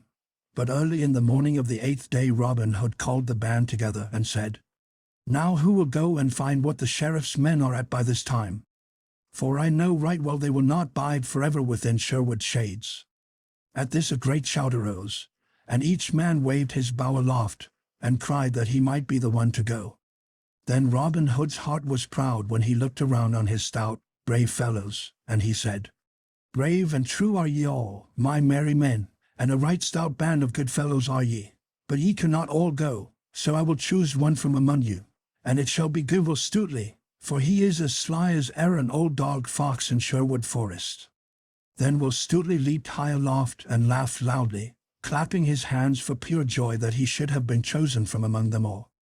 "Now thanks, good master," quoth he, "and if I bring not news of those knaves to thee, call me no more thy sly Will Stutely." Then he clad himself in a friar's gown, and underneath the robe he hung a good broadsword in such a place that he could easily lay hands upon it. Thus clad, he set forth upon his quest, until he came to the verge of the forest, and so to the highway. He saw 2 bands of the sheriff's men, yet he turned neither to the right nor the left, but only drew his cowl the closer over his face, folding his hands as if in meditation. So at last he came to the sign of the Blue Boar. "For," quoth he to himself, "our good friend Edom will tell me all the news." At the sign of the Blue Boar he found a band of the sheriff's men drinking right lustily. So, without speaking to anyone, he sat down upon a distant bench, his staff in his hand, and his head bowed forward as though he were meditating. Thus he sat waiting until he might see the landlord depart, and Edom did not know him, but thought him to be some poor tired friar. So he let him sit without saying a word to him or molesting him, though he liked not the cloth. "For," said he to himself, "it is a hard heart that kicks the lame dog from off the sill." As Stutely sat thus, there came a great house cat and rubbed against his knee, raising his robe a palm's breadth high. Stutely pushed his robe quickly down again, but the constable who commanded the sheriff's men saw what had passed, and saw also fair Lincoln green beneath the friar's robe. He said nothing at the time, but communed within himself in this wise: "Yon is no friar of orders grey, and also, I wot, no honest yeoman goeth about in priest's garb, nor doth a thief go so for naught. Now I think in good sooth that is one of Robin Hood's own men." So, presently he said aloud, "O holy father, wilt thou not take a good pot of March beer to slake thy thirsty soul withal?" But Stutely shook his head silently, for he said to himself, "Maybe there be those here who know my voice." Then the constable said again, "Whither goest thou, holy friar, upon this hot summer's day?" "I go a pilgrim to Canterbury town," answered Will Stutely, speaking gruffly, so that none might know his voice. Then the constable said for the 3rd time, "Now tell me, holy father, do pilgrims to Canterbury wear good Lincoln green beneath their robes?" "Ha! By my faith, I take thee to be some lusty thief, and perhaps one of Robin Hood's own band. Now, by Our Lady's grace, if thou movest hand or foot, I will run thee through the body with my sword." Then he flashed forth his bright sword and leaped upon Will Stutely, thinking he would take him unaware. But Stutely had his own sword tightly held in his hand, beneath his robe, so he drew it forth before the constable came upon him. Then the stout constable struck a mighty blow, but he struck no more in all that fight, for Stutely, parrying the blow right deftly, smote the constable back again with all his might. Then he would have escaped, but could not, for the other, all dizzy with the wound and with the flowing blood, seized him by the knees with his arms even as he reeled and fell. Then the others rushed upon him, and Stutely struck again at another of the sheriff's men, but the steel cap glanced the blow, and though the blade did deep, it did not kill. Meanwhile, the constable, fainting as he was, drew Stutely downward, and the others, seeing the yeoman hampered so, rushed upon him again, and one smote him a blow upon the crown so that the blood ran down his face and blinded him. Then, staggering, he fell, and all sprang upon him, though he struggled so manfully that they could hardly hold him fast. Then they bound him with stout hempen cords so that he could not move either hand or foot, and thus they overcame him. Robin Hood stood under the greenwood tree, thinking of Stuteley and how he might be faring, when suddenly he saw two of his stout yeomen come running down the forest path, and betwixt them ran buxom Macon of the Blue Boar. Then Robin's heart fell, for he knew they were the bearers of ill tidings. "Will Stuteley hath been taken?" cried they, when they had come to where he stood. "And is it thou that hast brought such doleful news?" said Robin to the lass. "Ay, marry, for I saw it all," cried she, panting as the hare pants when it has escaped the hounds. "And I fear he is wounded sore, for one smote him main shrewdly I the crown. They have bound him and taken him to Nottingham town, and ere I left the Blue Boar I heard that he should be hanged tomorrow day." "He shall not be hanged tomorrow day," cried Robin. "Or if he be, full many a one shall gnaw the sod, and many shall have cause to cry alack-a-day." Then he clapped his horn to his lips and blew 3 blasts right loudly, and presently his good yeoman came running through the greenwood until 70 bold blades were gathered around him. "Now hark you all," cried Robin. "Our dear companion Will Stuteley hath been taken by that vile sheriff's men, therefore doth it behoove us to take bow and brand in hand to bring him off again, for I wot that we ought to risk life and limb for him, as he hath risked life and limb for us. Is it not so, my merry men all?" Then all cried, "Aye," with a great voice. So the next day they all wended their way from Sherwood Forest, but by different paths, for it behooved them to be very crafty. So the band separated into parties of 2s and 3s, which were all to meet again in a tangled dell that lay near to Nottingham town. Then, when they had all gathered together at the place of meeting, Robin spoke to them thus: "Now we will lie here in ambush until we can get news, for it doth behoove us to be cunning and wary if we would bring our friend Will Stuteley off from the sheriff's clutches." So they lay hidden a long time, until the sun stood high in the sky. The day was warm and the dusty road was bare of travellers, except an aged palmer who walked slowly along the high road that led close beside the grey castle wall of Nottingham town. When Robin saw that no other wayfarer was within sight, he called young David of Doncaster, who was a shrewd man for his years, and said to him, "Now get thee forth, young David, and speak to yonder palmer that walks beside the town wall, for he hath come but now from Nottingham town, and may tell thee news of good Stuteley, perchance." So David strode forth, and when he came up to the pilgrim, he saluted him and said, "Good morrow, holy father, and canst thou tell me when Will Stuteley will be hanged upon the gallows tree? I fain would not miss the sight, for I have come from afar to see so sturdy a rogue hanged." "Now out upon thee, young man," cried the palmer, "that thou shouldst speak so when a good stout man is to be hanged for nothing but guarding his own life." And he struck his staff upon the ground in anger. "Alas, say I, that this thing should be. For even this day, toward evening, when the sun falleth low, he shall be hanged 80 rods from the great town gate of Nottingham, where 3 roads meet, for there the sheriff sweareth he shall die as a warning to all outlaws in Nottinghamshire. But yet I say again, alas! For though Robin Hood and his band may be outlaws, yet he taketh only from the rich and the strong and the dishonest man, while there is not a poor widow nor a peasant with many children, nigh to Sherwood, but has barley flour enough all the year long through him. It grieves my heart to see one as gallant as this Stuteley die, for I have been a good Saxon yeoman in my day, ere I turned palmer, and while I know a stout hand and one that smitteth shrewdly at a cruel Norman or a proud abbot with fat money bags. Had good Stuteley's master but known how his man was compassed about with perils, perchance he might send succour to bring him out of the hand of his enemies." "Ay, marry, that is true," cried the young man. "If Robin and his men be nigh this place, I wot right well they will strive to bring him forth from his peril.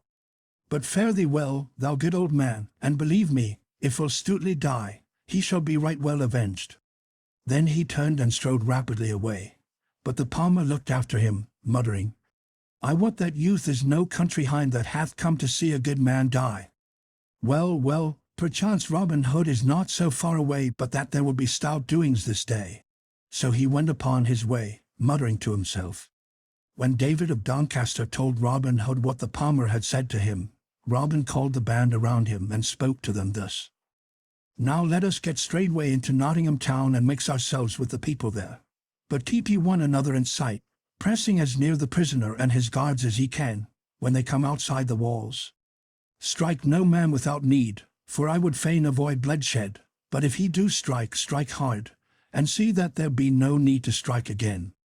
Then keep all together until we come again to Sherwood, and let no man leave his fellows."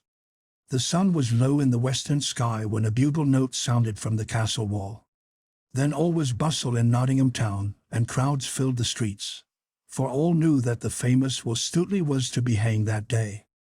Presently the castle gates opened wide, and a great array of men-at-arms came forth with noise and clatter, the sheriff, all clad in shining mail of linked chain, riding at their head. In the midst of all the guard, in a cart, with the halter about his neck, rode Will Stutely. His face was pale with his wound and with loss of blood, like the moon in broad daylight, and his fair hair was clotted in points upon his forehead, where the blood had hardened. When he came forth from the castle he looked up and he looked down, but though he saw some faces that showed pity and some that showed friendliness, he saw none that he knew. Then his heart sank within him like a plummet of lead, but nevertheless he spoke up boldly. "Give a sword into my hand, Sir Sheriff," said he, "and wounded man though I be, I will fight thee in all thy men till life and strength be gone." "Nay, thou naughty varlet," quoth the sheriff, turning his head and looking right grimly upon Will Stutely. "Thou shalt have no sword, but shalt die a mean death, as beseemeth a vile thief like thee. Then do but untie my hands, and I will fight thee and thy men with no weapon but only my naked fists. I crave no weapon, but let me not be meanly hanged this day." Then the sheriff laughed aloud. "Why, how now?" quoth he. "Is thy proud stomach quailing? Shrive thyself, thou vile knave, for I mean that thou shalt hang this day, and now where three roads meet, so that all men shall see thee hang, for carrion crows and daws to peck at." "O thou dastard heart!" cried Will Stutely, gnashing his teeth at the sheriff. "Thou coward hind! If ever my good master meet thee, thou shalt pay dearly for this day's work. He does scorn thee, and so do all brave hearts. Knowest thou not that thou and thy name are jests upon the lips of every brave yeoman? Such a one as thou art, thou wretched craven, will never be able to subdue bold Robin Hood." "Ha!" cried the sheriff in a rage. "Is it even so? Am I a jest with thy master, as thou callest him? Now I will make a jest of thee, and a sorry jest withal, for I will quarter thee limb from limb, after thou art hanged." Then he spurred his horse forward and said no more to Stutely. At last they came to the great town gate, through which Stutely saw the fair country beyond, with hills and dales all clothed in verdure, and far away the dusky line of Sherwood's skirts. Then when he saw the slanting sunlight lying on field and fallow, shining redly here and there on cot and farmhouse, and when he heard the sweet birds singing their vespers, and the sheep bleating upon the hillside, and beheld the swallows flying in the bright air, there came a great fullness to his heart, so that all things blurred to his sight through salt tears, and he bowed his head lest the folk should think him unmanly when they saw the tears in his eyes. Thus he kept his head bowed till they had passed through the gate, and were outside the walls of the town. But when he looked up again he felt his heart leap within him, and then stand still for pure joy, for he saw the face of one of his own dear companions of merry Sherwood. Then glancing quickly around he saw well-known faces upon all sides of him, crowding closely upon the men-at-arms who were guarding him. Then of a sudden the blood sprang to his cheeks, for he saw for a moment his own good master in the press, and seeing him, knew that Robin Hood and all his band were there. Yet betwixt him and them was a line of men-at-arms. "Now stand back!" cried the sheriff in a mighty voice, for the crowd pressed around on all sides. "What mean ye, varlets, that ye push upon us so? Stand back, I say!" Then came a bustle and a noise, and one strove to push between the men-at-arms so as to reach the cart, and Stutely saw that it was Little John that made all that stir. "Now stand thou back!" cried one of the men-at-arms whom Little John pushed with his elbows. "Now stand thou back thine own self," quoth Little John, and straightway smote the man a buffet beside his head that felled him as a butcher fells an ox, and then he leaped to the cart where Stutely sat. "I pray thee take leave of thy friends ere thou deest, Will," quoth he. "Or maybe I will die with thee if thou must die, for I can never have better company."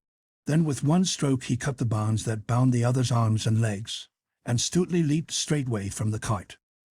"Now as I live," cried the sheriff, "yon varlet I know right well is a sturdy rebel. Take him, I bid you all, and let him not go." So saying, he spurred his horse upon Little John, and rising in his stirrups smote with might and main. But Little John ducked quickly underneath the horse's belly, and the blow whistled harmlessly over his head. "Nay, good Sir Sheriff," cried he, leaping up again when the blow had passed, "I must e'en borrow thy most worshipful sword." Thereupon he twitched the weapon deftly from out the sheriff's hand. "Here, Stuteley," he cried, "the sheriff hath lent thee his sword. Back to back with me, man, and defend thyself, for help is nigh." "Down with them," bellowed the sheriff in a voice like an angry bull, and he spurred his horse upon the two who now stood back to back, forgetting in his rage that he had no weapon with which to defend himself. "Stand back, sheriff," cried Little John, and even as he spoke, a bugle horn sounded shrilly and a cloth-yard shaft whistled within an inch of the sheriff's head. Then came a swaying hither and thither, and oaths, cries, and groans, and clashing of steel, and swords flashed in the setting sun, and a score of arrows whistled through the air. And some cried, "Help, help!" and some, "A rescue, a rescue!" "Treason!" cried the sheriff in a loud voice. Bear back! Bear back! Else we be all dead men." Thereupon he reined his horse backward through the thickest of the crowd. Now Robin Hood and his band might have slain half of the sheriff's men had they desired to do so, but they let them push out of the press and get them gone, only sending a bunch of arrows after them to hurry them in their flight. "Oh, stay!" shouted Will Stuteley after the sheriff. "Thou wilt never catch bold Robin Hood if thou dost not stand to meet him face to face." But the sheriff, bowing along his horse's back, made no answer but only spurred the faster. Then Will Stuteley turned to Little John and looked him in the face till the tears ran down from his eyes and he wept aloud, and kissing his friend's cheeks. "O Little John," quoth he, "mine own true friend, and he that I love better than man or woman in all the world beside. Little did I reckon to see thy face this day, or to meet thee this side paradise." Little John could make no answer, but wept also.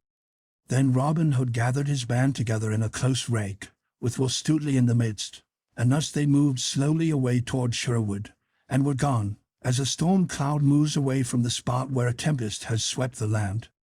But they left 10 of the sheriff's men lying along the ground wounded, some more, some less, yet no one knew who smote them down. Thus the Sheriff of Nottingham tried thrice to take Robin Hood and failed each time, and the last time he was frightened, for he felt how near he had come to losing his life. So he said, "These men fear neither God nor man, nor king nor king's officers. I would sooner lose mine office than my life, so I will trouble them no more." So he kept close within his castle for many a day and dared not show his face outside of his own household, and all the time he was gloomy and would speak to no one, for he was ashamed of what had happened that day. Robin Hood turns butcher. Now after all these things had happened, and it became known to Robin Hood how the sheriff had tried 3 times to make him captive, he said to himself, "If I have the chance, I will make our worshipful sheriff pay right well for that which he hath done to me. Maybe I may bring him some time into Sherwood Forest, and have him to a right merry feast with us." For when Robin Hood caught a baron or a squire, or a fat abbot or bishop, he brought them to the greenwood tree and feasted them before he lightened their purses. But in the meantime Robin Hood and his band lived quietly in Sherwood Forest, without showing their faces abroad, for Robin knew that it would not be wise for him to be seen in the neighborhood of Nottingham, those in authority being very wroth with him.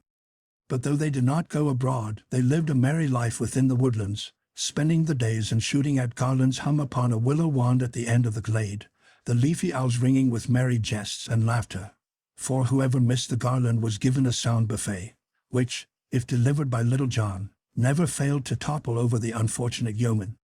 Then they had bouts of wrestling and of cudgel play, so that every day they gained in skill and strength. Thus they dwelled for nearly a year, and in that time Robin Hood often turned over in his mind many means of making an even score with the sheriff. At last he began to fret at his confinement, so one day he took up his stout cudgel and set forth to seek adventure. strolling blithely along until he came to the edge of Sherwood.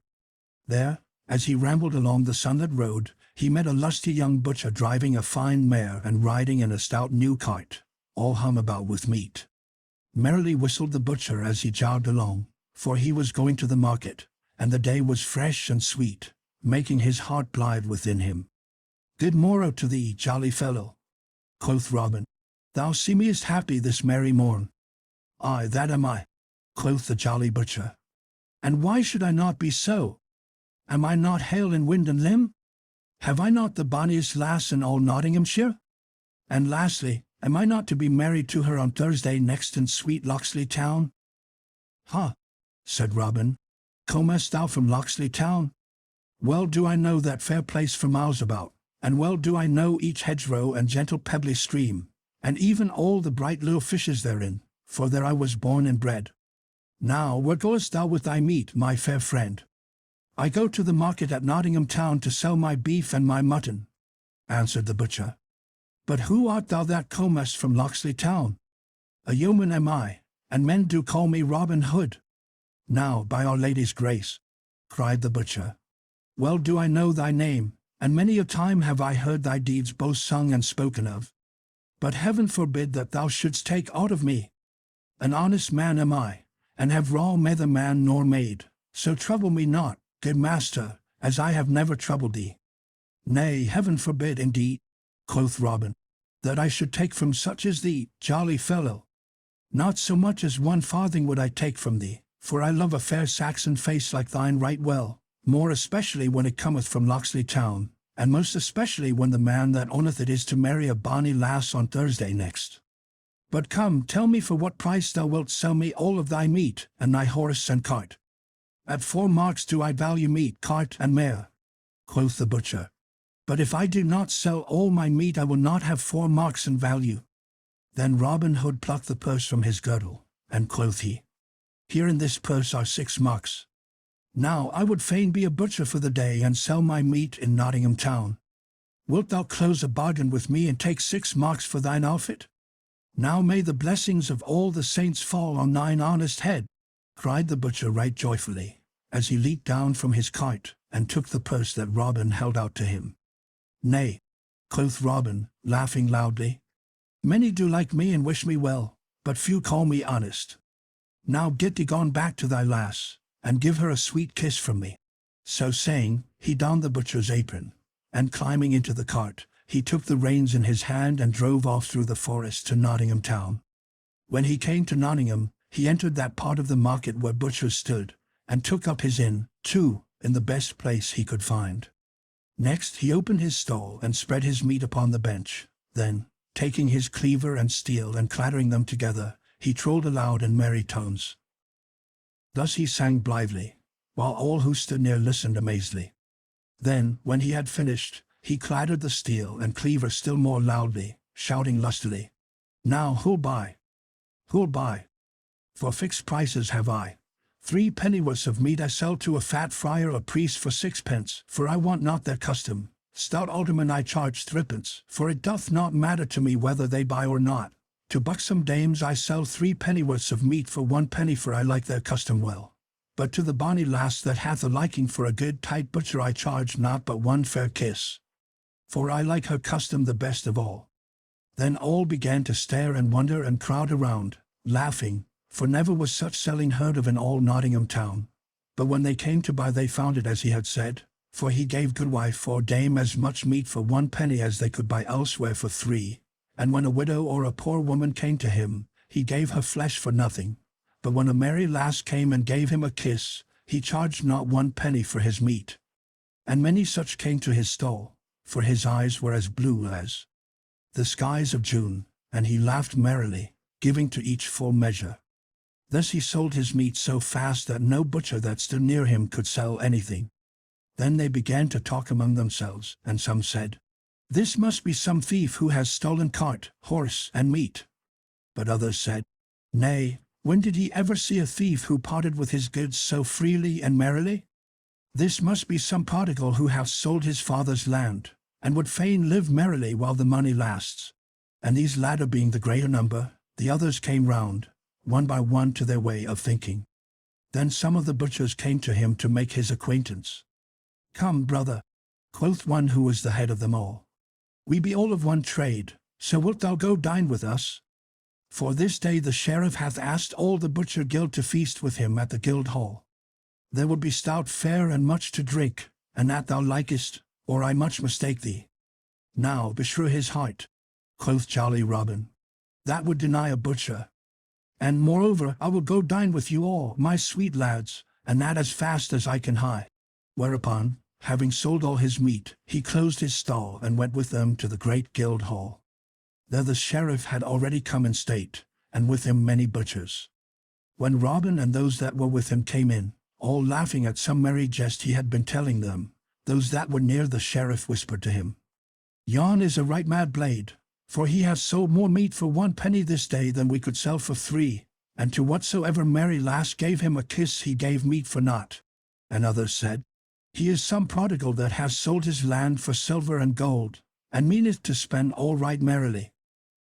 Then the sheriff called Robin to him, not knowing him in his butcher's dress, and made him sit close to him on his right hand, for he loved a rich young prodigal, especially when he thought that he might lighten that prodigal's pockets into his own most worshipful purse. So he made much of Robin, and laughed, and talked with him more than with any of the others. At last the dinner was ready to be served, and the sheriff bade Robin say grace. So Robin stood up and said, "Now heaven bless us all, and eat good meat and good sack within this house, and may all butchers be and remain as honest men as I am." At this all laughed, the sheriff loudest of all, for he said to himself, "Surely this is indeed some prodigal, and perchance I may empty his purse of some of the money that the fool throweth about so freely." Then he spake aloud to Robin, saying, "Thou art a jolly young blade, and I love thee mightily." And he smote Robin upon the shoulder. Then Robin laughed loudly too. "Yea," quoth he, "I know thou dost love a jolly blade, for didst thou not have jolly Robin Hood at thy shooting match, and didst thou not gladly give him a bright golden arrow for his own?" At this the sheriff looked grave, and all the guild of butchers too, so that none laughed but Robin, only some winked slyly at each other. "Come, fill us some sack," cried Robin. "Let us e'er be merry while we may, for man is but dust, and he hath but a span to live here till the worm getteth him, as our good gossip Swanhold saith. So let life be merry while it lasts, say I. Nay, never look down i' the mouth, Sir Sheriff. Who knowest but that thou mayest catch Robin Hood yet, if thou drinkest less good sack and malmsey, and bringest down the fat about thy paunch and the dust from out thy brain. Be merry, man."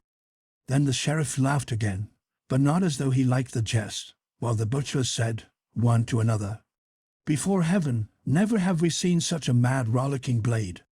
Mayhap, though, he will make the sheriff mad." "How now, brothers?" cried Robin. "Be merry. Nay, never count over your farthings, for by this and by that I will pay this shot myself, even though it cost 200 pounds. So let no man draw up his lip, nor thrust his forefinger into his purse, for I swear that neither butcher nor sheriff shall pay 1 penny for this feast." "Now thou art a right merry soul," quoth the sheriff, "and I wot thou must have many a head of horned beasts and many an acre of land, that thou dost spend thy money so freely." "Aye, that have I," quoth Robin, laughing loudly again. 500 and more horned beasts have I and my brothers, and none of them have we been able to sell, else I might not have turned butcher. As for my land, I have never asked my steward how many acres I have." At this the sheriff's eyes twinkled, and he chuckled to himself. "Nay, good youth," quoth he, "if thou canst not sell thy cattle, it may be I will find a man that will lift them from thy hands. Perhaps that man may be myself, for I love a merry youth and would help such a one along the path of life. Now how much dost thou want for thy horned cattle?" "Well," quoth Robin, "they are worth at least 500 pounds. "Nay," answered the sheriff slowly, and as if he were thinking within himself. "Well do I love thee, and fain would I help thee along, but 500 pounds in money is a good round sum, besides I have a knot by me. Yet I will give thee 300 pounds for them all, and that in good hard silver and gold." "Now thou old miser," quoth Robin, "well thou knowest that so many horned cattle are worth 700 pounds and more, and even that is but small for them, and yet thou, with thy grey hairs and 1 foot in the grave, wouldst trade upon the folly of a wild youth." At this the sheriff looked grimly at Robin. "Nay," quoth Robin, "look not on me as though thou hadst sour beer in thy mouth, man.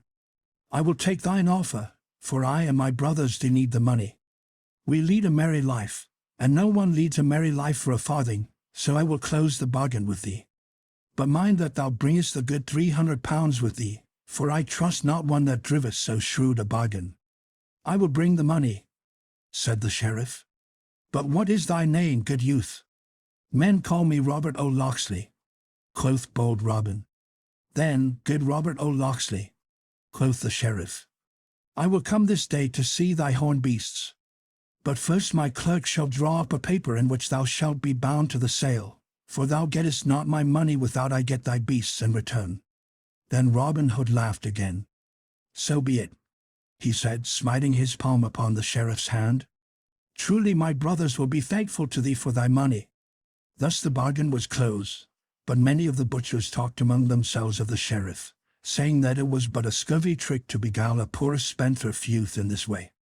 The afternoon had come when the sheriff mounted his horse and joined Robin Hood, who stood outside the gateway of the paved court waiting for him, for he had sold his horse and cart to a trader for 2 marks. Then they set forth upon their way, the sheriff riding upon his horse and Robin running beside him. Thus they left Nottingham town and travelled forward along the dusty highway, laughing and jesting together, as though they had been old friends. But all the time the sheriff said within himself, "Thy jest to me of Robin Hood shall cost thee dear, good fellow, even 400 pounds, thou fool." For he thought he would make at least that much by his bargain. So they journeyed onward till they came within the verge of Sherwood Forest, when presently the sheriff looked up and down and to the right and to the left of him, and then grew quiet and ceased his laughter. "Now," quoth he, "may heaven and its saints preserve us this day from a rogue men call Robin Hood." Then Robin laughed aloud. "Nay," said he, "thou mayst set thy mind at rest, for well do I know Robin Hood, and well do I know that thou art in no more danger from him this day than thou art from me." At this the sheriff looked askance at Robin, saying to himself, "I like not that thou see me as so well acquainted with this bold outlaw, and I wish that I were well out of Sherwood Forest." But still they travelled deeper into the forest shades, and the deeper they went, the more quiet grew the sheriff. At last they came to where the road took a sudden bend, and before them a herd of dun deer went tripping across the path. Then Robin Hood came close to the sheriff, and pointing his finger he said, "These are my horned beasts, good master sheriff. How dost thou like them? Are they not fat and fair to see?" At this the sheriff drew rein quickly. "Now, fellow," quoth he, I would I were well out of this forest, for I like not thy company. Go thou thine own path, good friend, and let me but go mine." But Robin only laughed, and caught the sheriff's bridle rein. "Nay," cried he, "stay a while, for I would thou shouldst see my brothers, who own these fair horned beasts with me." So saying, he clapped his bugle to his mouth and winded 3 merry notes, and presently up the path came leaping 50 good stout yeomen with Little John at their head. "What wouldst thou have, good master?" quoth Little John. "Why," answered Robin, "dost thou not see that I have brought goodly company to feast with us today? Fie, for shame! Do you not see our good and worshipful master, the Sheriff of Nottingham? Take thou his bridle, Little John, for he has honoured us today by coming to feast with us." Then all doffed their hats humbly, without smiling or seeming to be in jest, while Little John took the bridle rein and led the palfrey still deeper into the forest, all marching in order, with Robin Hood walking beside the sheriff, hat in hand. All this time the sheriff said never a word, but only looked about him like one suddenly awakened from sleep. But when he found himself going within the very depths of Sherwood, his heart sank within him, for he thought, "Surely my 300 pounds will be taken from me, even if they take not my life itself, for I have plotted against their lives more than once." But all seemed humble and meek, and not a word was said of danger, either to life or money. So at last they came to that part of Sherwood Forest where a noble oak spread its branches wide, and beneath it was a seat all made of moss, on which Robin sat down, placing the sheriff at his right hand. "Now busk ye, my merry men all," quoth he, "and bring forth the best we have, both of meat and wine, for his worship the sheriff hath feasted me in Nottingham Guildhall today, and I would not have him go back empty." All this time nothing had been said of the sheriff's money, so presently he began to pluck up heart. "For," said he to himself, "maybe Robin Hood hath forgotten all about it." Then, while beyond in the forest bright fires crackled and savory smells of sweetly roasting venison and fat capons filled the glade, and brown pasties warmed beside the blaze, did Robin Hood entertain the sheriff right royally. First several couples stood forth at quarterstaff, and so shrewd were they at the game, and so quickly did they give stroke and parry, that the sheriff, who loved to watch all lusty sports of the kind, clapped his hands, forgetting where he was, and crying aloud, well struck, thou fellow with the black beard," little knowing that the man he called upon was the tinker that tried to serve his warrant upon Robin Hood. Then several yeomen came forward and spread cloths upon the green grass, and placed the royal feast, while others still broached barrels of sack and malmsey and good stout ale, and set them in jars upon the cloth, with drinking horns about them. Then all sat down and feasted and drank merrily together until the sun was low and the half-moon glimmered with a pale light betwixt the leaves of the trees overhead. Then the sheriff arose and said, "I thank you all, good yeomen, for the merry entertainment ye have given me this day. Right courteously have ye used me, showing therein that ye have much respect for our glorious king and his deputy in brave Nottinghamshire. But the shadows grow long, and I must away before darkness comes, lest I lose myself within the forest." Then Robin Hood and all his merry men arose also, and Robin said to the sheriff, "If thou must go, worshipful sir, go thou must, but thou hast forgotten one thing." "Nay, I forgot not," said the sheriff, yet all the same his heart sank within him. "But I say thou hast forgot something," quoth Robin. "We keep a Marian here in the greenwood, but whoever becometh our guest must pay his reckoning." Then the sheriff laughed, but the laugh was hollow. "Well, jolly boys," quoth he, "we have had a merry time together today, and even if ye had not asked me, I would have given you a score of pounds for the sweet entertainment I have had." "Nay," quoth Robin seriously, "it would ill beseem us to treat your worship so meanly. By my faith, Sir Sheriff, I would be ashamed to show my face if I did not reckon the king's deputy at 300 pounds. Is it not so, my merry men all?" Then, "Aye," cried all in a loud voice. 300 devils," roared the sheriff. "Think ye that your beggarly feast was worth 3 pounds, let alone 300? "Nay," quoth Robin gravely, "speak not so roundly, your worship. I do love thee for the sweet feast thou hast given me this day in merry Nottingham town, but there be those here who love thee not so much. If thou wilt look down the cloth thou wilt see Will Stutely, in whose eyes thou hast no great favour.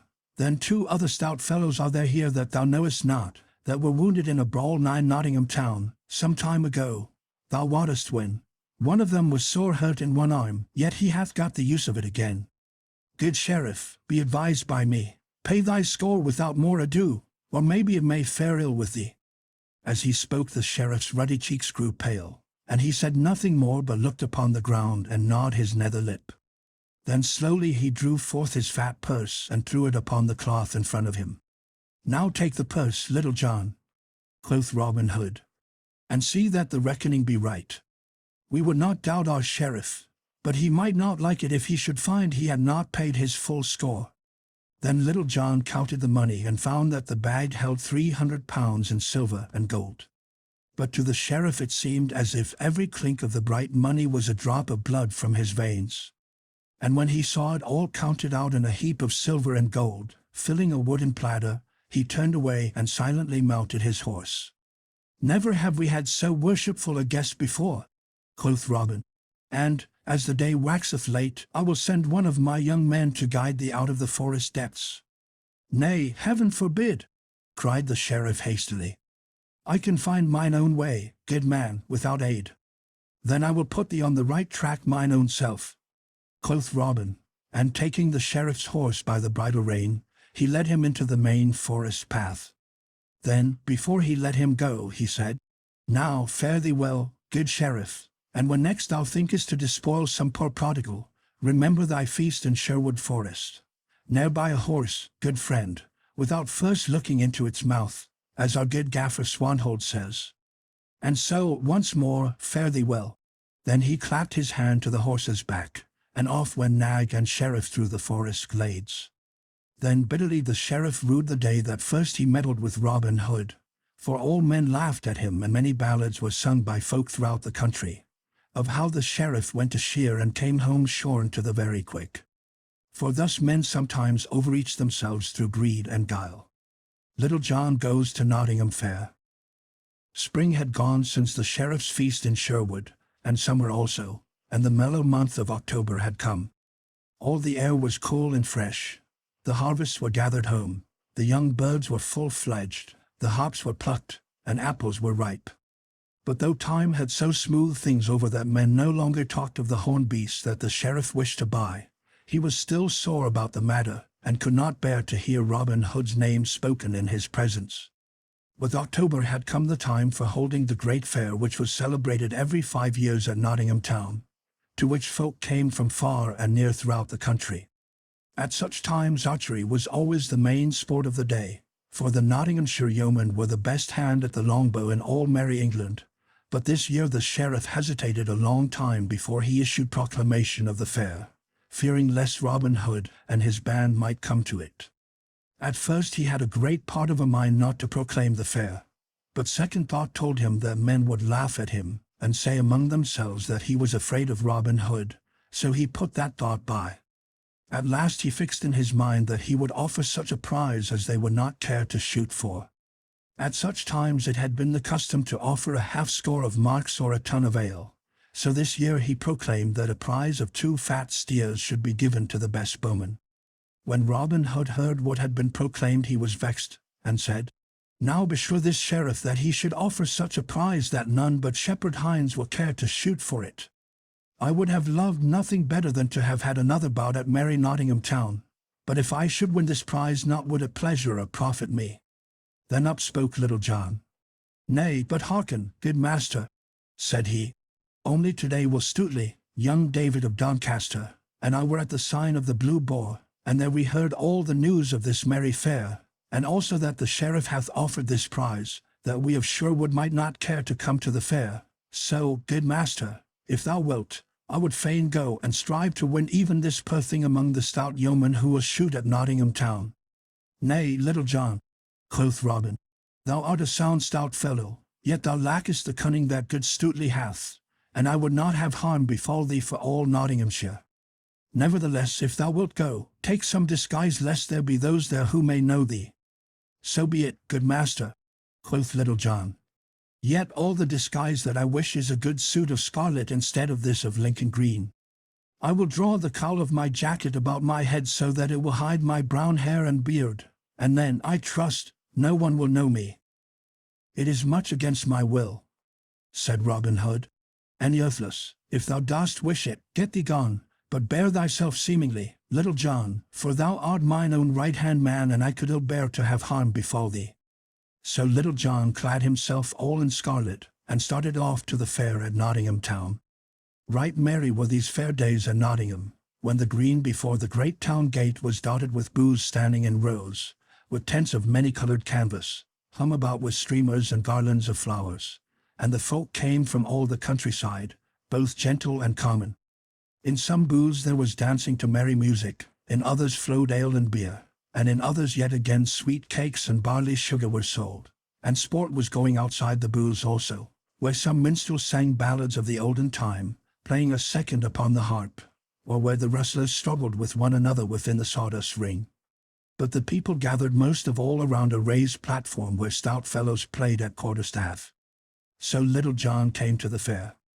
All scarlet were his hose and jerkin, and scarlet was his cowled cap, with a scarlet feather stuck in the side of it. Over his shoulders was slung a stout bow of yew, and across his back hung a quiver of good round arrows.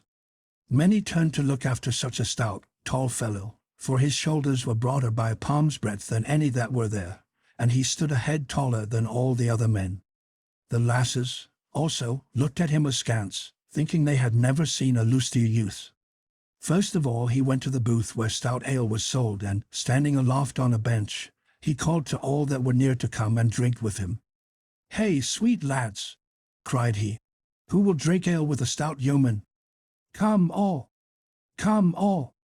Let us be merry, for the day is sweet and the ale is tingling. Come hither, good yeoman, and now, for not a farthing shall one of you pay. Nay, turn hither, thou lusty beggar, and now jolly tinker, for all shall be merry with me." Thus he shouted, and all crowded around, laughing, while the brown ale flowed, and they called Little John a brave fellow, each swearing that he loved him as his own brother, for when one has entertainment with nothing to pay, one loves the man that gives it to one. Then he strolled to the platform where they were at cudgel play, for he loved a bout at quarterstaff as he loved meat and drink, and here befell an adventure that was sung in ballads throughout the mid-country for many a day. One fellow there was that cracked crowns of every one who threw cap into the ring. This was Eric o' Lincoln, of great renown, whose name had been sung in ballads throughout the countryside. When Little John reached the stand he found none fighting, but only bold Eric walking up and down the platform, swinging his staff and shouting lustily. "Now who will come and strike a stroke for the lass he loves the best, with a good Lincolnshire yeoman? How now, lads? Step up! Step up! Or else the lass's eyes are not bright hereabouts, or the blood of Nottingham youth is sluggish and cold. Lincoln against Nottingham, say I. For no one hath put foot upon the boards this day such as we of Lincoln call a cudgel player." At this, one would nudge another with his elbow, saying, "Go thou, Ned!" or "Go thou, Thomas!" But no lad cared to gain a cracked crown for nothing. Presently Eric saw where Little John stood among the others, a head and shoulders above them all, and he called to him loudly, "Hullo, thou long-legged fellow in scarlet! Broad are thy shoulders and thick thy head. Is not that lass fair enough for thee to take cudgel in hand for her sake? In truth, I believe that Nottingham men do turn to bone and sinew, for either heart nor courage have they. Now, thou great lout, wilt thou not twirl staff for Nottingham?" "Aye," quoth Little John. "Had I but mine own good staff here, it would pleasure me hugely to crack thy knave's putty, thou saucy braggart. I would it would be well for thee and thy coxcomb were cut." Thus he spoke slowly at first, for he was slow to move, but his wrath gathered headway like a great stone rolling down a hill, so that at the end he was full of anger. Then Eric o' Lincoln laughed aloud. "Well spoken for one who fears to meet me fairly, man to man," said he. "Saucy art thou thine own self, and if thou puttiest foot upon these boards, I will make thy saucy tongue rattle within thy teeth." "Now," quoth Little John, "is there never a man here that will lend me a good stout staff till I try the mettle of yon fellow?" At this, half a score reached him their staves, and he took the stoutest and heaviest of them all. Then, looking up and down the cudgel, he said, "Now I have in my hand but a splint of wood, a barley straw, as it were, yet I trow it will have to serve me, so here goeth." Thereupon he cast the cudgel upon the stand, and leaping lightly after it, snatched it up in his hand again. Then each man stood in his place and measured the other with fell looks until he that directed the sport cried, "Play!" At this they stepped forth, each grasping his staff tightly in the middle. Then those that stood around saw the stoutest game of quarterstaff that e'er Nottingham town beheld.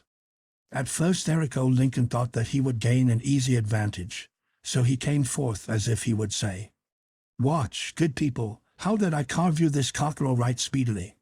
But he presently found it to be no such speedy matter. Right deftly he struck, and with great skill of fence, but he had found his match in Little John. Once, twice, thrice he struck, and 3 times Little John turned the blows to the left hand and to the right. Then quickly and with a dainty backhanded blow, he rapped Eric beneath his guard so shrewdly that it made his head ring again. Then Eric stepped back to gather his wits, while a great shout went up and all were glad that Nottingham had cracked Lincoln's crown, and thus ended the first bout of the game. Then presently the director of the sport cried, "Play!" and they came together again. But now Eric played warily, for he found his man was of right good mettle, and also he had no sweet memory of the blow that he had got. So this bout neither Little John nor the Lincoln man caught a stroke within his guard. Then after a while they parted again, and this made the second bout. Then for the third time they came together, and at first Eric strove to be wary, as he had been before. But growing mad at finding himself so foiled, he lost his wits and began to rain blows so fiercely and so fast that they rattled like hail on penthouse roof. But, in spite of all, he did not reach within Little John's guard. Then at last Little John saw his chance, and seized it right cleverly. Once more, with a quick blow, he rapped Eric beside the head, and ere he could regain himself, Little John slipped his right hand down to his left, and, with a swinging blow, smote the other so sorely upon the crown that down he fell as though he would never move again. Then the people shouted so loud that folk came running from all about to see what was the ado, while Little John leaped down from the stand and gave the staff back to him that had lent it to him. And thus ended the famous bout between Little John and Eric old Lincoln of great renown. But now the time had come when those who were to shoot with the longbow were to take their places, so the people began flocking to the butts where the shooting was to be. Near the target, in a good place, sat the sheriff upon a raised dais, with many gentlefolk around him. When the archers had taken their places, the herald came forward and proclaimed the rules of the game, and how each should shoot 3 shots, and to him that should shoot the best the prize of 2 fat steers was to belong. A score of brave shouts were gathered there, and among them some of the keenest hands at the longbow in Lincoln and Nottinghamshire, and among them Little John stood taller than all the rest. "Who is yon stranger clad all in scarlet?" said some, and others answered, "It is he that hath but now so soundly cracked the crown of Eric old Lincoln." Thus the people talked among themselves, until at last it reached even the sheriff's ears. And now each man stepped forward and shot in turn, but though each shot well, Little John was the best of all, for 3 times he struck the clout, and once only the length of a barleycorn from the center. "Hey for the tall archer!" shouted the crowd, and some among them shouted, "Hey for Reynold Greenleaf!" For this was the name that Little John had called himself that day. Then the sheriff stepped down from the raised seat and came to where the archers stood, while all doffed their caps that saw him coming. He looked keenly at Little John but did not know him, though he said, after a while, "How now, good fellow, methinks there is that about thy face that I have seen erewhile." "Mayhap it may be so," quoth Little John, "for often have I seen your worship." And, as he spoke, he looked steadily into the sheriff's eyes so that the latter did not suspect who he was. "A brave blade art thou, good friend," said the sheriff, "and I hear that thou hast well upheld the skill of Nottinghamshire against that of Lincoln this day. What may be thy name, good fellow?" "Men do call me Reynold Greenleaf, your worship," said Little John, and the old ballad that tells of this adds, "So, in truth, was he a green leaf, but of what manner of tree the sheriff wot not." "Now, Reynold Greenleaf," quoth the sheriff, "thou art the fairest hand at the longbow that mine eyes ever beheld, next to that false knave, Robin Hood, from whose wiles heaven forfend me. Wilt thou join my service, good fellow? Thou shalt be paid right well, for 3 suits of clothes shalt thou have a year, with good food and as much ale as thou canst drink, and besides this, I will pay thee 40 marks each Michaelmastide. Then you stand I a free man, and right gladly will I enter thy household," said Little John, for he thought he might find some merry jest, should he enter the sheriff's service. "Verily hast thou won the fat steers," said the sheriff, "and hereunto I will add a butt of good March beer, for joy of having gotten such a man, for I wot thou shootest as fair a shaft as Robin Hood himself." "Then," said Little John, "for joy of having gotten myself into thy service, I would give fat steers and brown ale to all these good folk, to make them merry withal." At this arose a great shout, many casting their caps aloft, for joy of the gift. Then some built great fires and roasted the steers, and others broached a butt of ale, with which all made themselves merry. Then, when they had eaten and drunk as much as they could, and when the day faded and the great moon arose, all red and round, over the spires and towers of Nottingham town, they joined hands and danced around the fires, to the music of bagpipes and harps. But long before this merrymaking had begun, the sheriff and his new servant Reynold Greenleaf were in the castle of Nottingham. How Little John lived at the sheriff's. Thus Little John entered into the sheriff's service and found the life he led there easy enough, for the sheriff made him his right-hand man and held him in great favor. He sat nigh the sheriff at meat, and he ran beside his horse when he went a-hunting, so that, what with hunting and hawking a little, and eating rich dishes and drinking good sack, and sleeping until late hours in the morning, he grew as fat as a stall-fed ox. Thus things floated easily along with the tide, until one day when the sheriff went a-hunting, there happened that which broke the smooth surface of things. This morning the sheriff and many of his men set forth to meet certain lords, to go a-hunting. He looked all about him for his good man, Reynold Greenleaf, but not finding him, was vexed, for he wished to show Little John's skill to his noble friends.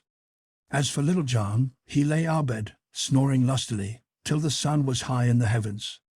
At last he opened his eyes and looked about him, but did not move to arise. Brightly shone the sun in at the window, and all the air was sweet with the scent of woodbine that hung in sprays about the wall without, for the cold winter was past and spring was come again, and Little John lay still, thinking how sweet was everything on this fair morn. Just then he heard, faint and far away, a distant bugle note sounding thin and clear.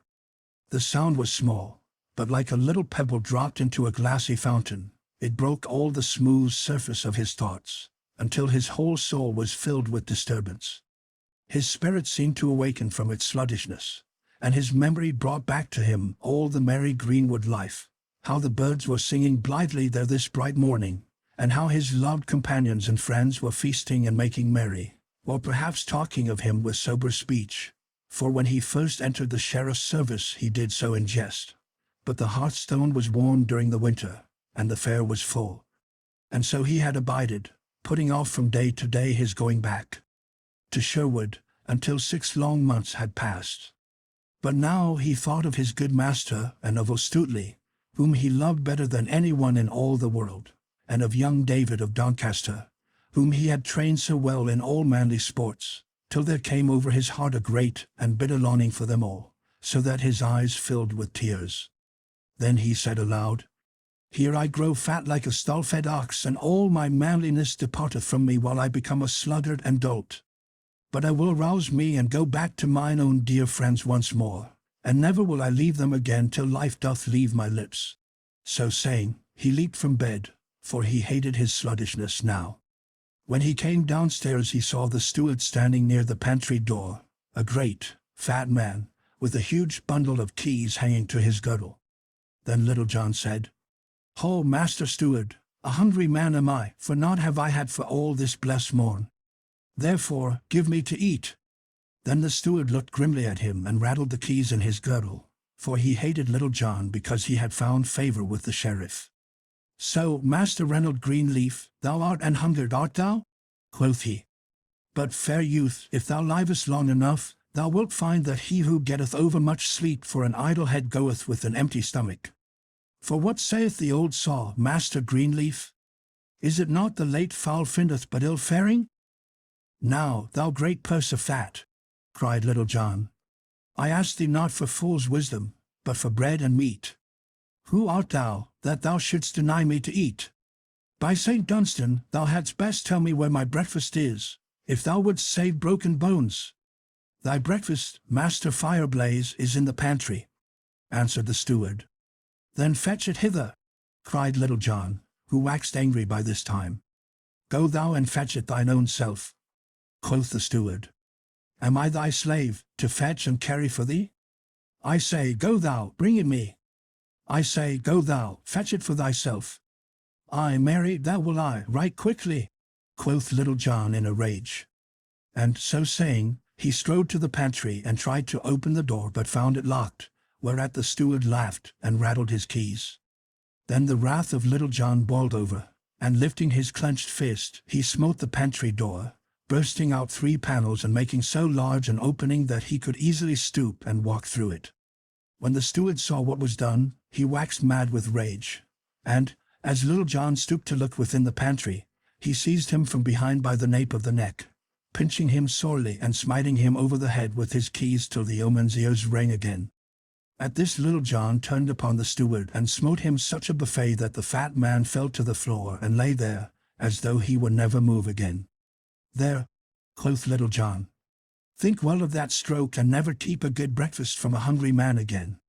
So saying, he crept into the pantry and looked about him to see if he could find something to appease his hunger. He saw a great venison pasty and 2 roasted capons, beside which was a platter of plover's eggs. Moreover, there was a flask of sack and one of canary, a sweet sight to a hungry man. These he took down from the shelves and placed upon a sideboard, and prepared to make himself merry. Now the cook, in the kitchen across the courtyard, heard the loud talking between Little John the steward, and also the blow that Little John struck the other, so he came running across the court and up the stairway to where the steward's pantry was, bearing in his hands the spit with the roast still upon it. Meanwhile the steward had gathered his wits about him and risen to his feet, so that when the cook came to the steward's pantry he saw him glowering through the broken door at Little John, who was making ready for a good repast, as one dog glowers at another that has a bone. When the steward saw the cook, he came to him, and putting one arm over his shoulder, "Alas, sweet friend," quoth he, for the cook was a tall, stout man, "sayest thou what that vile knave Reynold Greenleaf hath done? He hath broken in upon our master's goods, and hath smitten me a buffet upon the ear, so that I thought I was dead. Good cook, I love thee well, and thou shalt have a good pottle of our master's best wine every day, for thou art an old and faithful servant. Also, good cook, I have 10 shillings that I mean to give as a gift to thee. But hatest thou not to see a vile upstart like this Reynold Greenleaf taking it upon him so bravely?" "Ay, marry, that do I," quoth the cook boldly, for he liked the steward because of his talk of the wine and of the 10 shillings. "Get thee gone straightway to thy room, and I will bring out this knave by his ears." So saying, he laid aside his spit and drew the sword that hung by his side, whereupon the steward left as quickly as he could, for he hated the sight of naked steel. Then the cook walked straightway to the broken pantry door, through which he saw Little John tucking a napkin beneath his chin, and preparing to make himself merry. "Why, how now, Reynold Greenleaf?" said the cook. "Thou art no better than a thief, I wot. Come thou straight forth, man, or I will carve thee as I would carve a sucking pig. Nay, good cook, bear thou thyself more seemingly, or else I will come forth to thy door. At most times I am as a yearling lamb, but when one cometh between me and my meat, I am a raging lion as it were."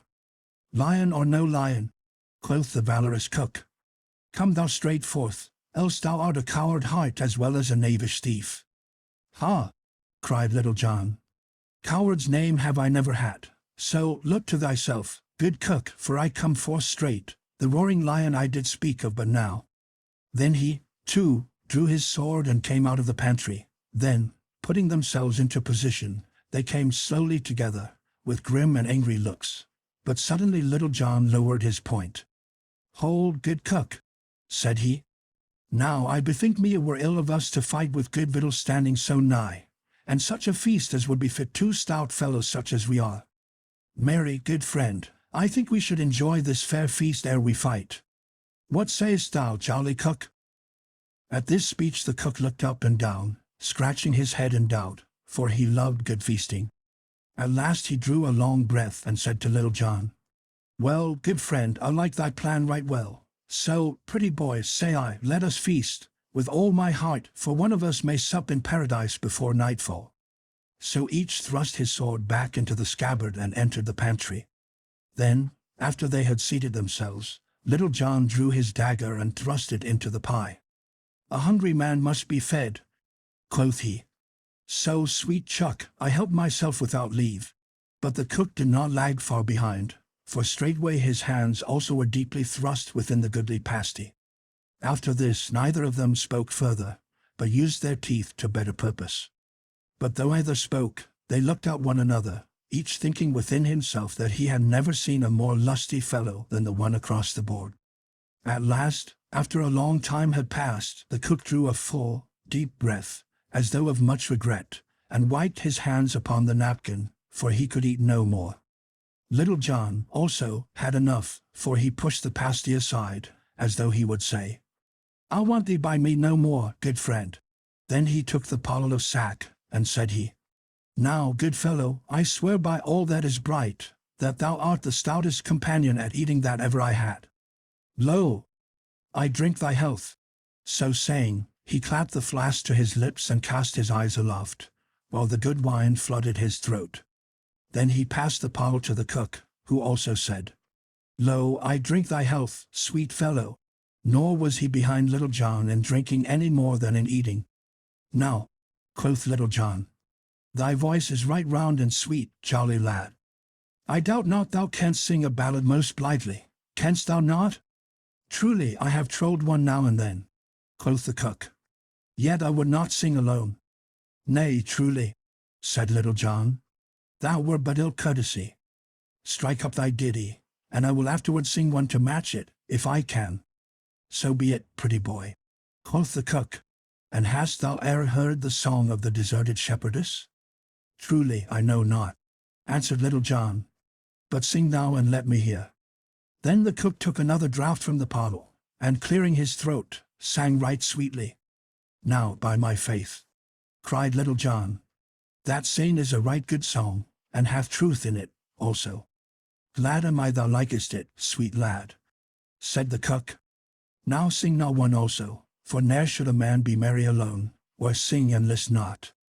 "Then I will sing thee a song of a right good knight of Arthur's court, and how he cured his heart's wound without running upon the dart again, as did thy Phyllis, for I what she did but cure one smart by giving herself another. So list thou while I sing." "Now, by my faith," cried the cook, as he rattled the pottle against the sideboard, "I like that same song hugely, and eke the motive of it, which leath like a sweet kernel in a hazelnut." "Now thou art a man of shrewd opinions," quoth Little John, "and I love thee truly as thou wert my brother. And I love thee too. But the day draweth on, and I have my cooking to do ere our master cometh home, so let us e'en go and settle this brave fight we have in hand." "Ay, marry," quoth Little John, "and that right speedily. Never have I been more laggard in fighting than in eating and drinking.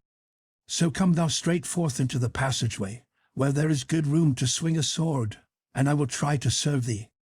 Then they both stepped forth into the broad passage that led to the steward's pantry, where each man drew his sword again, and without more ado fell upon the other, as though he would hew his fellow limb from limb. Then their swords clashed upon one another with great din, and sparks flew from each blow in showers. So they fought up and down the hall for an hour and more, neither striking the other a blow, though they strove their best to do so, for both were skilful at the fence, so nothing came of all their labor. Ever and anon they rested, panting, then, after getting their wind, at it they would go again more fiercely than ever. At last Little John cried aloud, "Hold, good cook," whereupon each rested upon his sword, panting. "Now will I make my vow," quoth Little John. "Thou art the very best swordsman that ever mine eyes beheld. Truly, I had thought to carve thee ere now, and I had thought to do the same by thee," quoth the cook. "But I have missed the mark somehow. Now I have been thinking within myself," quoth Little John, "what we are fighting for, but albeit I do not rightly know." "Why, no more do I," said the cook. "I bear no love for that pursy steward, but I thought that we had engaged to fight with one another, and that it must be done. Now," quoth Little John, "it does seem to me that instead of striving to cut one another's throats, it were better for us to be boon companions. What sayest thou, jolly cook? Wilt thou go with me to Sherwood Forest and join with Robin Hood's band? Thou shalt live a merry life within the woodlands, and 70 good companions shalt thou have, one of whom is mine own self. Thou shalt have 3 suits of Lincoln green each year, and 40 marks in pay. Now thou art a man after mine own heart," cried the cook right heartily. "And, as thou speakest of it, that is the very service for me. I will go with thee, and that right gladly. Give me thy palm, sweet fellow, and I will be thine own companion from henceforth. What may be thy name, lad?" "Men do call me Little John, good fellow." "How?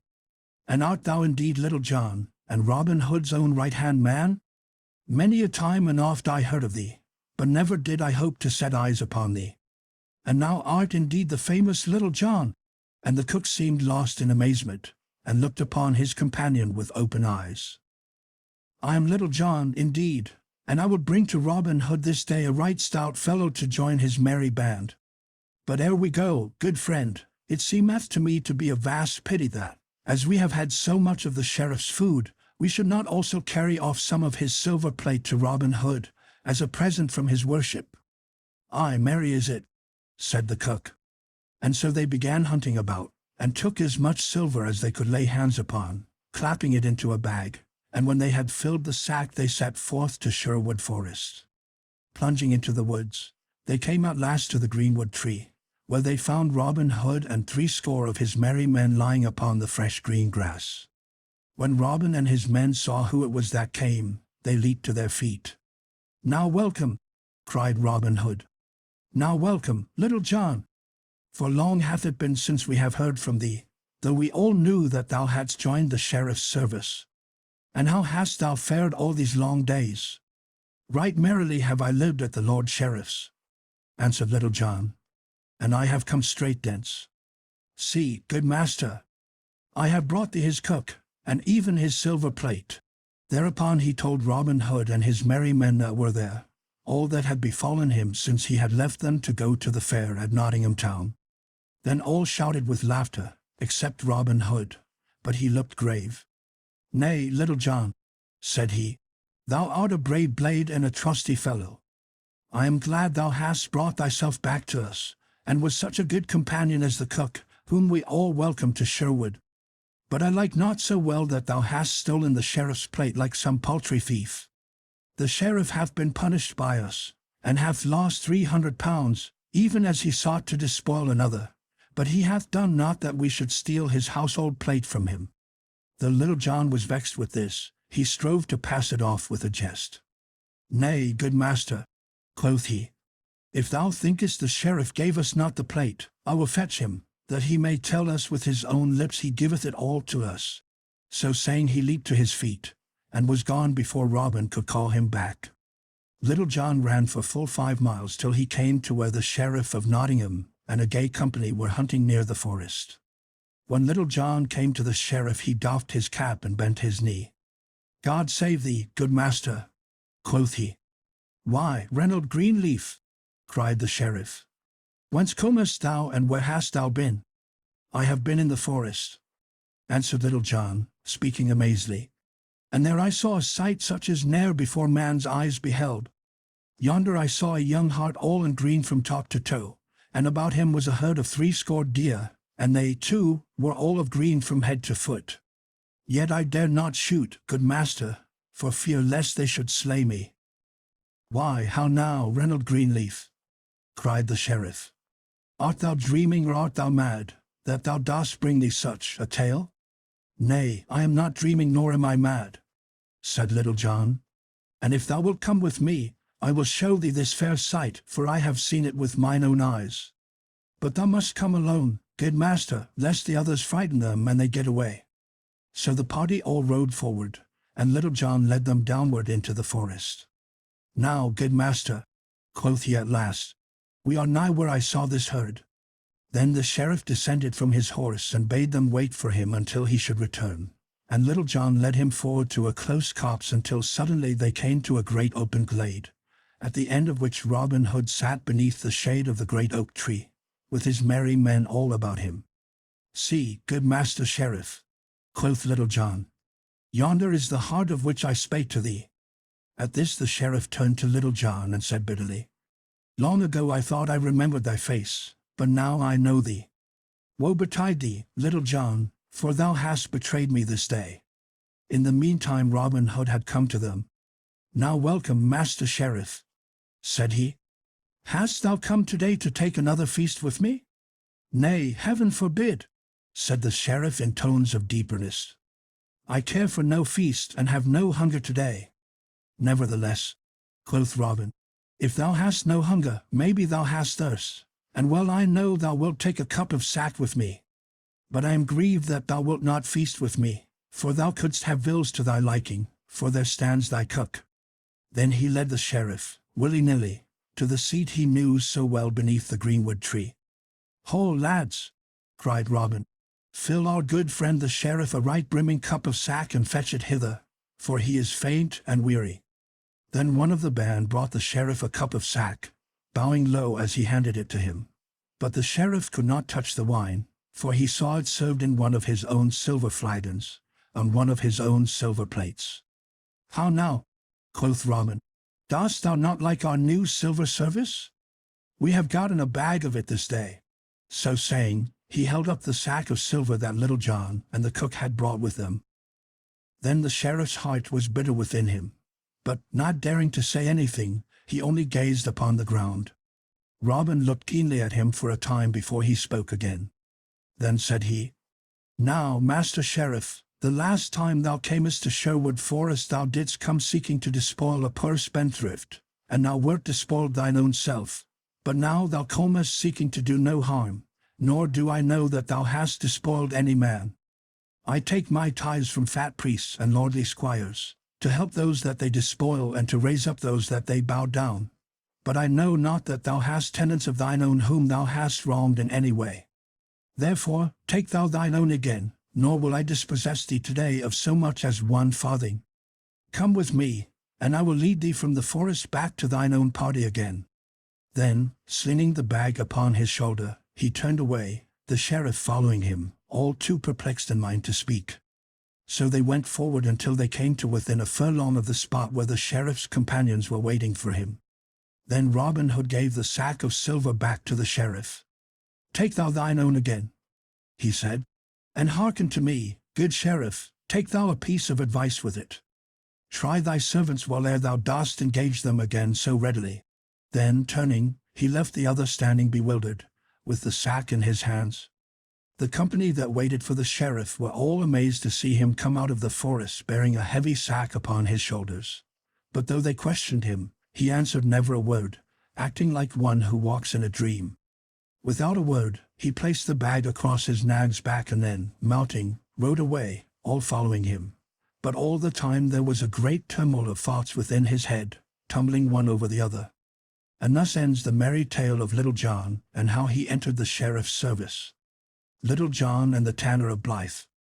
One fine day, not long after Little John had left abiding with the sheriff and had come back, with his worship's cook, to the merry greenwood, as has just been told, Robin Hood and a few chosen fellows of his band lay upon the soft sward beneath the greenwood tree where they dwelled.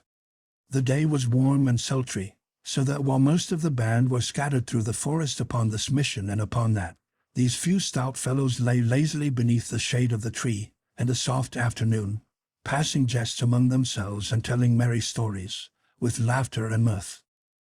All the air was laden with the bitter fragrance of the May, and all the bosky shades of the woodlands beyond rang with the sweet song of birds, the throstle cock, the cuckoo, and the wood pigeon, and with the song of birds mingled the cool sound of the gurgling brook that leaped out of the forest shades, and ran fretting amid its rough, grey stones across the sunlit open glade before the trysting tree. And a fair sight was that half-score of tall, stout yeomen, all clad in Lincoln green, lying beneath the broad-spreading branches of the great oak tree, amid the quivering leaves of which the sunlight shivered and fell in dancing patches upon the grass. Suddenly Robin Hood smote his knee. "By St. Dunstan," quoth he, "I had nigh forgot that quarter-day cometh on apace, and yet no cloth of Lincoln green in all our store. It must be looked to, and that in quick season. Come, bust thee, Little John. Stir those lazy bones of thine, for thou must get thee straightway to our good gossip, the draper Hugh Longshanks of Ancaster. Bid him send us straightway 20 yards of fair cloth of Lincoln green, and mayhap the journey may take some of the fat from off thy bones, that thou hast gotten from lazy living at our dear sheriff's." "Nay," muttered Little John, for he had heard so much upon this score that he was sore upon the point. "Nay, truly, mayhap I have more flesh upon my joints than I once had, yet, flesh or no flesh, I doubt not that I could still hold my place and footing upon a narrow bridge against error yeoman in Sherwood, or Nottinghamshire, for the matter of that, even though he had no more fat about his bones than thou hast, good master." At this reply a great shout of laughter went up, and all looked at Robin Hood, for each man knew that Little John spake of a certain fight that happened between their master and himself, through which they first became acquainted. "Nay," quoth Robin Hood, laughing louder than all. "Heaven forbid that I should doubt thee, for I care for no taste of thy staff myself, Little John. I must needs own that there are those of my band can handle a 7-foot staff more deftly than I, Yet no man in all Nottinghamshire can draw grey goose shaft with my fingers. Nevertheless, a journey to Ancaster may not be ill for thee, so go thou, as I bid, and thou hadst best go this very evening, for since thou hast abided at the sheriff's many know thy face, and if thou goest in broad daylight, thou mayst get thyself into a coil with some of his worship's men-at-arms. Bide thou here till I bring thee money to pay our good Hugh. I warrant he hath no better customers in all Nottinghamshire than we. So saying, Robin left them and entered the forest. Not far from the trysting tree was a great rock in which a chamber had been hewn, the entrance being barred by a massive oaken door 2 palms' breadth in thickness, studded about with spikes, and fastened with a great padlock. This was the treasure house of the band, and thither Robin Hood went, and, unlocking the door, entered the chamber, from which he brought forth a bag of gold which he gave to Little John, to pay Hugh Longshanks withal, for the cloth of Lincoln green. Then up got Little John, and taking the bag of gold, which he thrust into his bosom, he strapped a girdle about his loins, took a stout pikestaff full 7 feet long in his hand, and set forth upon his journey. So he strode whistling along the leafy forest path that led to Fosse Way, turning neither to the right hand nor the left, until at last he came to where the path branched, leading on the one hand outward to Fosse Way, and on the other, as well Little John knew, to the Merry Blue Boar Inn. Here Little John suddenly ceased whistling and stopped in the middle of the path. First he looked up and then he looked down, and then, tilting his cap over one eye, he slowly scratched the back part of his head. For thus it was, at the sight of these 2 roads, 2 voices began to alarum within him, the one crying, "There lies the road to the Blue Boar Inn, a ken of brown October, and a merry night with sweet companions such as thou mayst find there." The other, "There lies the way to Ancaster, and the duty thou art sent upon." Now the first of these 2 voices was far the louder, for Little John had grown passing fond of good living through abiding at the sheriff's house. So, presently, looking up into the blue sky, across which bright clouds were sailing like silver boats, and swallows skimming in circling flight, quoth he, "I fear me it will rain this evening, so I'll e'en stop at the Blue Boar till it passes by, for I know my good master would not have me wet to the skin." So, without more ado, off he strode down the path that lay the way of his likings. Now there was no sign of any foul weather, but when one wishes to do a thing, as Little John did, one finds no lack of reasons for the doing. 4 merry wags were at the Blue Boar Inn, a butcher, a beggar, and 2 barefoot friars. Little John heard them singing from afar, as he walked through the hush of the mellow twilight that was now falling over hill and dale. Right glad were they to welcome such a merry blade as Little John. Fresh cans of ale were brought, and with jest and song and merry tales the hours slipped away on fleeting wings. None thought of time or tide till the night was so far gone that Little John put by the thought of setting forth upon his journey again that night, and so bided at the Blue Boar Inn until the morrow. Now it was an ill piece of luck for Little John that he left his duty for his pleasure, and he paid a great score for it, as we are all apt to do in the same case, as ye shall see. Up he rose at the dawn of the next day, and taking his stout pikestaff in his hand, he set forth upon his journey once more, as though he would make up for lost time. In the good town of Blyth there lived a stout tanner, celebrated far and near for feats of strength, and many tough bouts at wrestling and the quarterstaff. For 5 years he had held the mid-country champion belt for wrestling, till the great Admiral Lincoln cast him in the ring and broke one of his ribs. But at quarterstaff he had never yet met his match in all the country about. Besides all this, he dearly loved the longbow, and a sly jaunt in the forest when the moon was full and the dun deer in season, so that the king's rangers kept a shrewd eye upon him and his doings, for Arthur of Bland's house was apt to have a plenty of meat in it that was more like venison than the law allowed. Now Arthur had been to Nottingham town the day before Little John set forth on his errand, there to sell a half-score of tanned cowhides. At the dawn of the same day that Little John left the inn, he started from Nottingham, homeward for Blyth. His way led, all in the dewy morn, past the verge of Sherwood Forest, where the birds were welcoming the lovely day with a great and merry jubilee. Across the tanner's shoulders was slung his stout quarterstaff, ever near enough to him to be gripped quickly, and on his head was a cap of doubled cowhide, so tough that it could hardly be cloven even by a broadsword. "Now," quoth Arthur a Bland to himself, when he had come to that part of the road that cut through a corner of the forest. "No doubt at this time of year the dun deer are coming from the forest depths nigher to the open meadow lands. Mayhap I may chance to catch a sight of the dainty brown darlings thus early in the morn." For there was nothing he loved better than to look upon a tripping herd of deer, even when he could not tickle their ribs with a cloth-yard shaft. Accordingly, quitting the path, he went peeping this way and that through the underbrush, spying now here and now there, with all the wiles of a master of woodcraft, and of one who had more than once donned the doublet of Lincoln green. Now as Little John stepped blithely along, thinking of nothing but of such things as the sweetness of the hawthorn buds that bedecked the hedgerows, or gazing upward at the lark that, springing from the dewy grass, hum aloft on quivering wings in the yellow sunlight, pouring forth its song that fell like a falling star from the sky, his luck led him away from the highway. Not far from the spot where Arthur a Bland was peeping this way and that through the leaves of the thickets. Hearing a rustling of the branches, Little John stopped and presently caught sight of the brown cowhide cap of the tanner moving among the bushes. "I do much wonder," quoth Little John to himself, "what yon knave is after, that he should go thus peeping and peering about. I verily believe that yon scurvy varlet is no better than a thief, and cometh here after our own and the good king's dun deer." For by much roving in the forest, Little John had come to look upon all the deer in Sherwood as belonging to Robin Hood and his band as much as to good King Harry. "Nay," quoth he again, after a time, "this matter must e'en be looked into." So, quitting the high road, he also entered the thickets, and began spying around after stout Arthur a Bland. So for a long time they both of them went hunting about, Little John after the tanner, and the tanner after the deer. At last Little John trod upon a stick, which snapped under his foot, whereupon, hearing the noise, the tanner turned quickly and caught sight of the yeoman. Seeing that the tanner had spied him out, Little John put a bold face upon the matter. "Hello," quoth he. "What art thou doing here, thou naughty fellow? Who art thou that comest ranging Sherwood's paths? In very sooth thou hast an evil cast of countenance, and I do think, truly, that thou art no better than a thief, and comest after our good king's deer." "Nay," quoth the tanner boldly, for, though taken by surprise, he was not a man to be frightened by big words. "Thou liest in thy teeth. I am no thief, but an honest craftsman.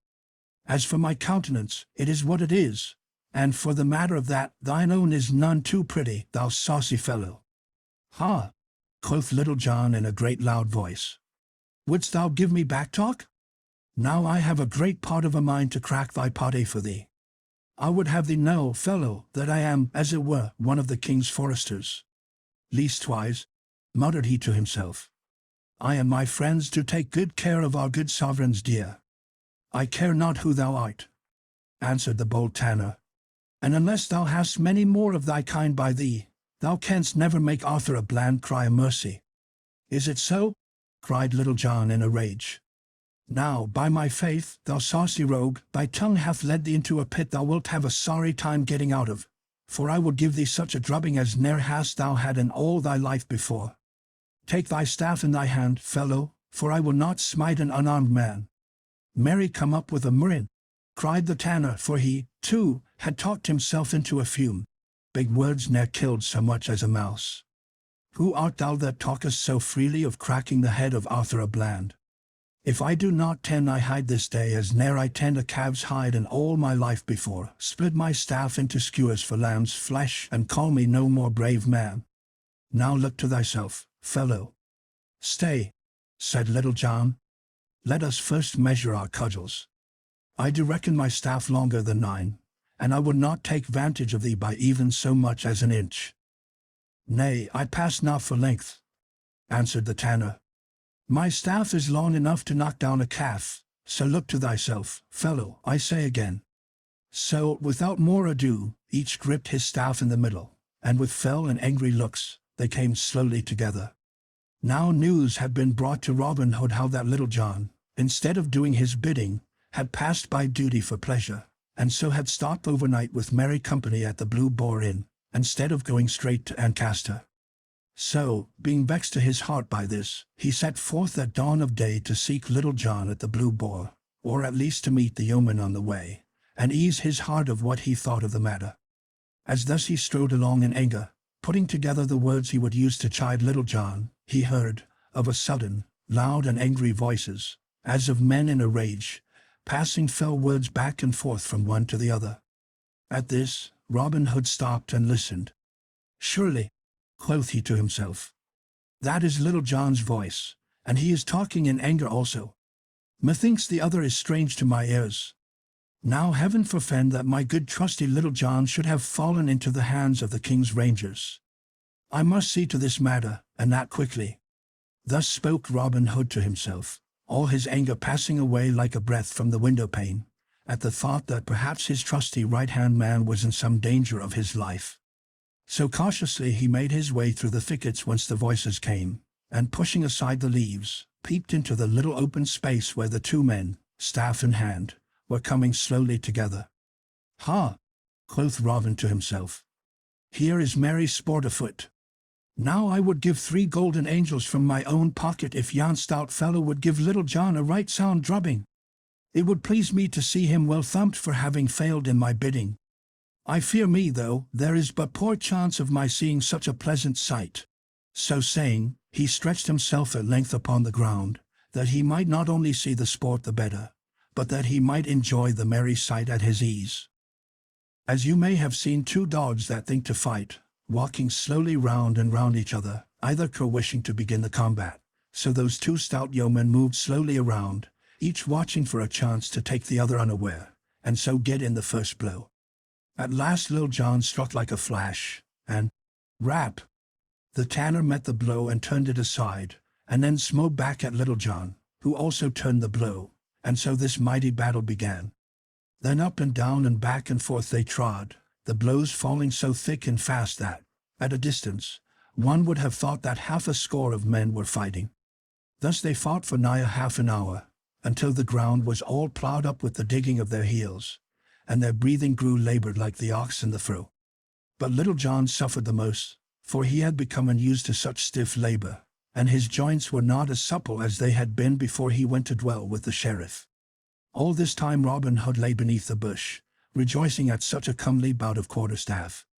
"By my faith," quoth he to himself, "never had I thought to see Little John so evenly matched in all my life. Belike, though, he would have overcome yon fellow before this had he been in his former trim." At last Little John saw his chance, and throwing all the strength he felt going from him into one blow that might have felled an ox, he struck at the tanner with might and main. And now did the tanner's cowhide cap stand him in good stead, and but for it he might never have held staff in hand again. As it was, the blow he caught beside the head was so shrewd that it sent him staggering across the little glade, so that, if Little John had had the strength to follow up his vantage, it would have been ill for stout Arthur. But he regained himself quickly and, at arm's length, struck back a blow at Little John, and this time the stroke reached its mark, and down went Little John at full length, his cudgel flying from his hand as he fell.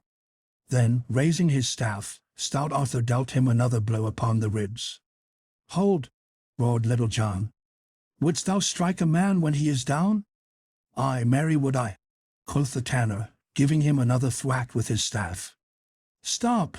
roared Little John. "Help! Hold, I say! I yield me! I say, good fellow!" "Hast thou had enough?" asked the tanner grimly, holding his staff aloft. "Aye, marry, and more than enough. And now dost own that I am the better man of the 2? "Yea, truly, and a murrain seize thee," said Little John, the first aloud and the last to his beard. "Then thou mayst go thy ways, and think thy patron saint that I am a merciful man," said the tanner. "A plague owes such mercy as thine," said Little John, sitting up and feeling his ribs where the tanner had cudgelled him. "I make my vow my ribs feel as though every one of them were broken in twain. I tell thee, good fellow, I did think there was never a man in all Nottinghamshire could do to me what thou hast done this day." "And so thought I also," cried Robin Hood, bursting out of the thicket and shouting with laughter till the tears ran down his cheeks. "Oh man," said he, as well as he could for his mirth, "a didst go over like a bottle knocked from a wall. I did see the whole merry bout, and never did I think to see thee yield thyself so, hand and foot, to any man in all merry England. I was seeking thee, to chide thee for leaving my bidding undone, but thou hast been paid all I owed thee, full measure, pressed down and overflowing, by this good fellow. Mary, did reach out his arm full length while thou stood gaping at him, and with a pretty rap, tumbled thee over as never have I seen one tumbled before. So spoke bold Robin, and all the time Little John sat upon the ground, looking as though he had sour curds in his mouth. What may be thy name, good fellow? Said Robin next, turning to the tanner. Men do call me Arthur a Bland, spoke up the tanner boldly. And now what may be thy name? Ha, Arthur a Bland, quoth Robin. I have heard thy name before, good fellow. Thou didst break the crown of a friend of mine at the fair at Ely last October.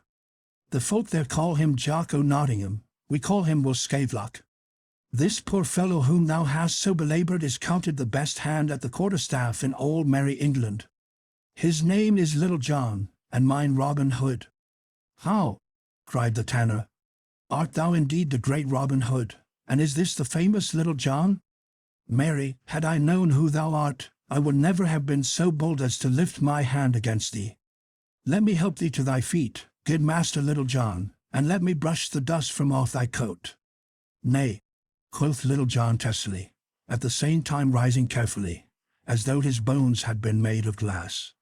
I can help myself, good fellow, without thy aid, and let me tell thee, had it not been for that Valkouskan cap of thine, it would have been ill for thee this day.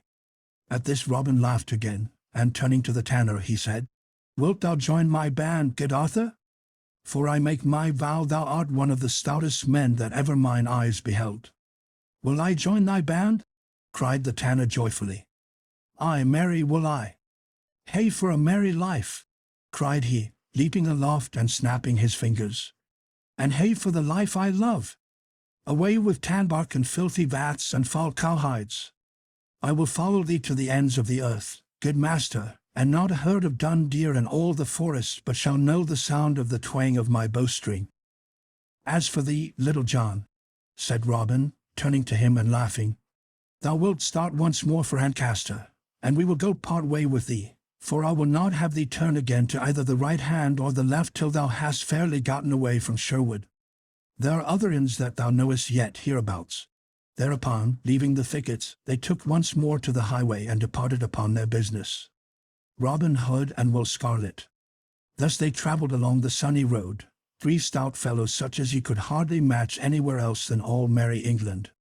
Many stopped to gaze after them as they strode along, so broad were their shoulders and so sturdy their gait.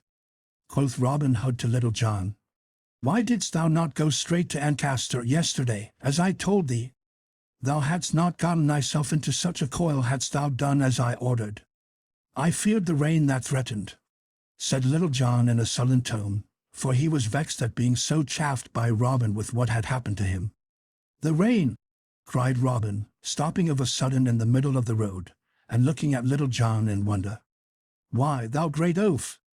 Not a drop of rain has fallen these 3 days, neither has any threatened, nor hath there been a sign of foul weather in earth or sky or water.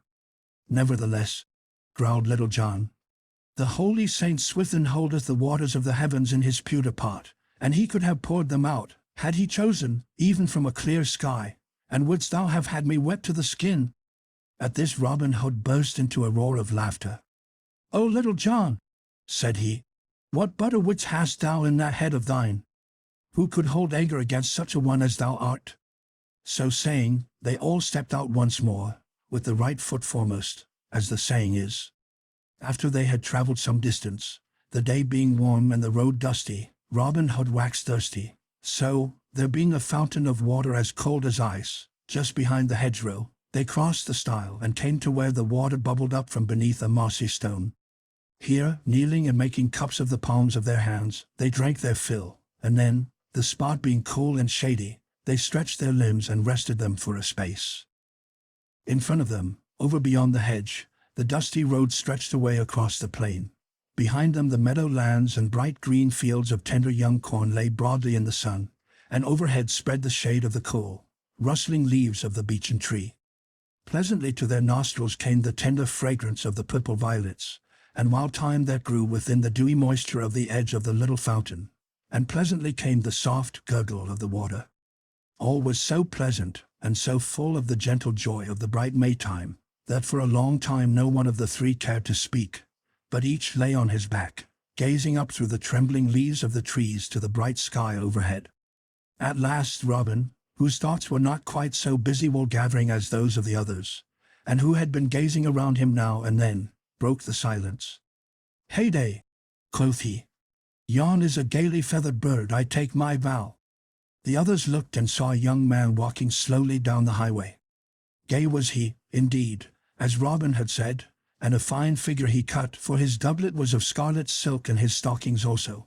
A handsome sword hung by his side, the embossed leathern scabbard being picked out with fine threads of gold. His cap was of scarlet velvet, and a broad feather hung down behind and back of one ear. His hair was long and yellow and curled upon his shoulders, and in his hand he bore an early rose, which he smelled at daintily now and then. "By my life," quoth Robin Hood, laughing, "saw ye e'er such a pretty mincing fellow? Truly his clothes have overmuch prettiness for my taste." Quoth Arthur a Bland, "But any earthless, his shoulders are broad and his loins are narrow, and sayest thou, good master, how that his arms hang from his body? They dangle not down like spindles, but hang stiff and bend at the elbow. I take my vow there be no bread and milk limbs in those fine clothes, but stiff joints and tough thews." "Methinks thou art right, friend Arthur," said Little John. "I do verily think that yon is no such rose-leaf and wood-cream gallet as he would have one take him to be." "Pah," quoth Robin Hood, "the sight of such a fellow doth put a nasty taste into my mouth. Look how he doth hold that fair flower betwixt his thumb and finger, as he would say, Good Rose, I like thee not so ill, but I can bear thy odour for a little while. I take it ye are both wrong, and verily believe that were a furious mouse to run across his path, he would cry, La, or alack-a-day, and fall straightway into a swoon. I wonder who he may be." "Some great baron's son, I doubt not," answered Little John, "with good and true men's money lining his purse." "Ay, marry, that is true, I make no doubt," quoth Robin. "What a pity that such men as he, that have no thought but to go abroad in gay clothes, should have good fellows, whose shoes they are not fit to tie, dancing at their bidding. By St. Dunstan, St. Alfred, St. Withold, and all the good men in the Saxon calendar, it doth make me mad to see such gay lordlings from over the sea go stepping on the necks of good Saxons who owned this land before ever their great-grandsires chewed rind of brawn. By the bright bow of heaven, I will have their ill-gotten gains from them, even though I hang for it as high as e'er a forest tree in Sherwood." "Why, how now, master?" quoth Little John. "What heat is this? Thou dost set thy pot a-boiling, and mayhap no bacon to cook. Methinks yon fellow's hair is overlight for Norman locks. He may be a good man and true for aught thou knowest." "Nay," said Robin, "my head against the leaden farthing, he is what I say. So lie ye both here, I say, till I show you how I drub this fellow." So saying, Robin Hood stepped forth from the shade of the beech tree, crossed the stile, and stood in the middle of the road, with his hands on his hips, in the stranger's path. Meantime the stranger, who had been walking so slowly that all this talk was held before he came opposite the place where they were, neither quickened his pace nor seemed to see that such a man as Robin Hood was in the world. So Robin stood in the middle of the road, waiting while the other walked slowly forward, smelling his rose, and looking this way and that, and everywhere except at Robin. "Hold!" cried Robin, when at last the other had come close to him. "Hold! Stand where thou art." "Wherefore should I hold, good fellow?" said the stranger in soft and gentle voice. "And wherefore should I stand where I am? Any earthless, as thou dost desire that I should stay, I will abide for a short time, that I may hear what thou mayst have to say to me." "Then," quoth Robin, "as thou dost so fairly do as I tell thee, and dost give me such soft speech, I will also treat thee with all due courtesy. I would have thee know, fair friend, that I am, as it were, a votary at the shrine of St. Wilfrid, who, thou mayst know, took, willy-nilly, all their gold from the heathen, and melted it up into candlesticks." Wherefore, upon such as come hereabouts, I levy a certain toll, which I use for a better purpose, I hope, than to make candlesticks withal. Therefore, sweet Chuck, I would have thee deliver to me thy purse, that I may look into it, and judge, to the best of my poor powers, whether thou hast more wealth about thee than our law allows. For, as our good gaffer Swanthold saith, he who is fat from overliving must needs lose blood. All this time the youth had been sniffing at the rose that he held betwixt his thumb and finger. Nay, said he with a gentle smile, when Robin Hood had done, I do love to hear thee talk, thou pretty fellow, and if haply thou art not yet done, finish, I beseech thee. I have yet some little time to stay. I have said all, quoth Robin, and now if thou wilt give me thy purse, I will let thee go thy way without let or hindrance so soon as I shall see what it may hold. I will take none from thee if thou hast but little. Alas! It doth grieve me much, said the other, that I cannot do as thou dost wish. I have nothing to give thee. Let me go my way, I pry thee. I have done thee no harm. Nay, thou goest not, quoth Robin, till thou hast shown me thy purse. Good friend, said the other gently, I have business elsewhere. I have given thee much time and have heard thee patiently. Pry thee, let me depart in peace. I have spoken to thee, friend, said Robin sternly, and I now tell thee again that thou goest not one step forward till thou hast done as I bid thee. So saying, he raised his quarterstaff above his head in a threatening way. Alas, said the stranger sadly, it doth grieve me that this thing must be. I fear much that I must slay thee, thou poor fellow. So saying, he drew his sword. Put by thy weapon, quoth Robin. I would take no vantage of thee. Thy sword cannot stand against an oaken staff such as mine. I could snap it like a barley straw. Yonder is a good oaken thicket by the roadside. Take thee a cudgel thence and defend thyself fairly, if thou hast a taste for a sound drubbing. First the stranger measured Robin with his eye, and then he measured the oaken staff. Thou art right, good fellow, said he presently. Truly, my sword is no match for that cudgel of thine. Bide thee a while till I get me a staff. So saying, he threw aside the rose that he had been holding all this time, thrust his sword back into the scabbard, and with a more hasty step than he had yet used, stepped to the roadside where grew the little clump of ground oaks Robin had spoken of. Choosing among them, he presently found a sapling to his liking. He did not cut it, but rolling up his sleeves a little way, he laid hold of it, placed his heel against the ground, and with one mighty pull, plucked the young tree up by the roots from out the very earth. Then he came back, trimming away the roots and tender stems with his sword as quietly as if he had done naught to speak of. Little John and the tanner had been watching all that passed, but when they saw the stranger drag the sapling up from the earth, and heard the rending and snapping of its roots, the tanner pursed his lips together, drawing his breath between them in a long inward whistle. By the breath of my body, said Little John, as soon as he could gather his wits from their wonder. Sawest thou that, Arthur? Mary, I think our poor master will stand but an ill chance with yon fellow. By Our Lady, he plucked up yon green tree as it were a barley straw. Whatever Robin Hood thought, he stood his ground, and now he and the stranger in scarlet stood face to face. Well did Robin Hood hold his own that day as a mid-country yeoman. This way and that they fought, and back and forth, Robin's skill against the stranger's strength. The dust of the highway rose up around them like a cloud, so that at times Little John and the tanner could see nothing, but only hear the rattle of the staves against one another.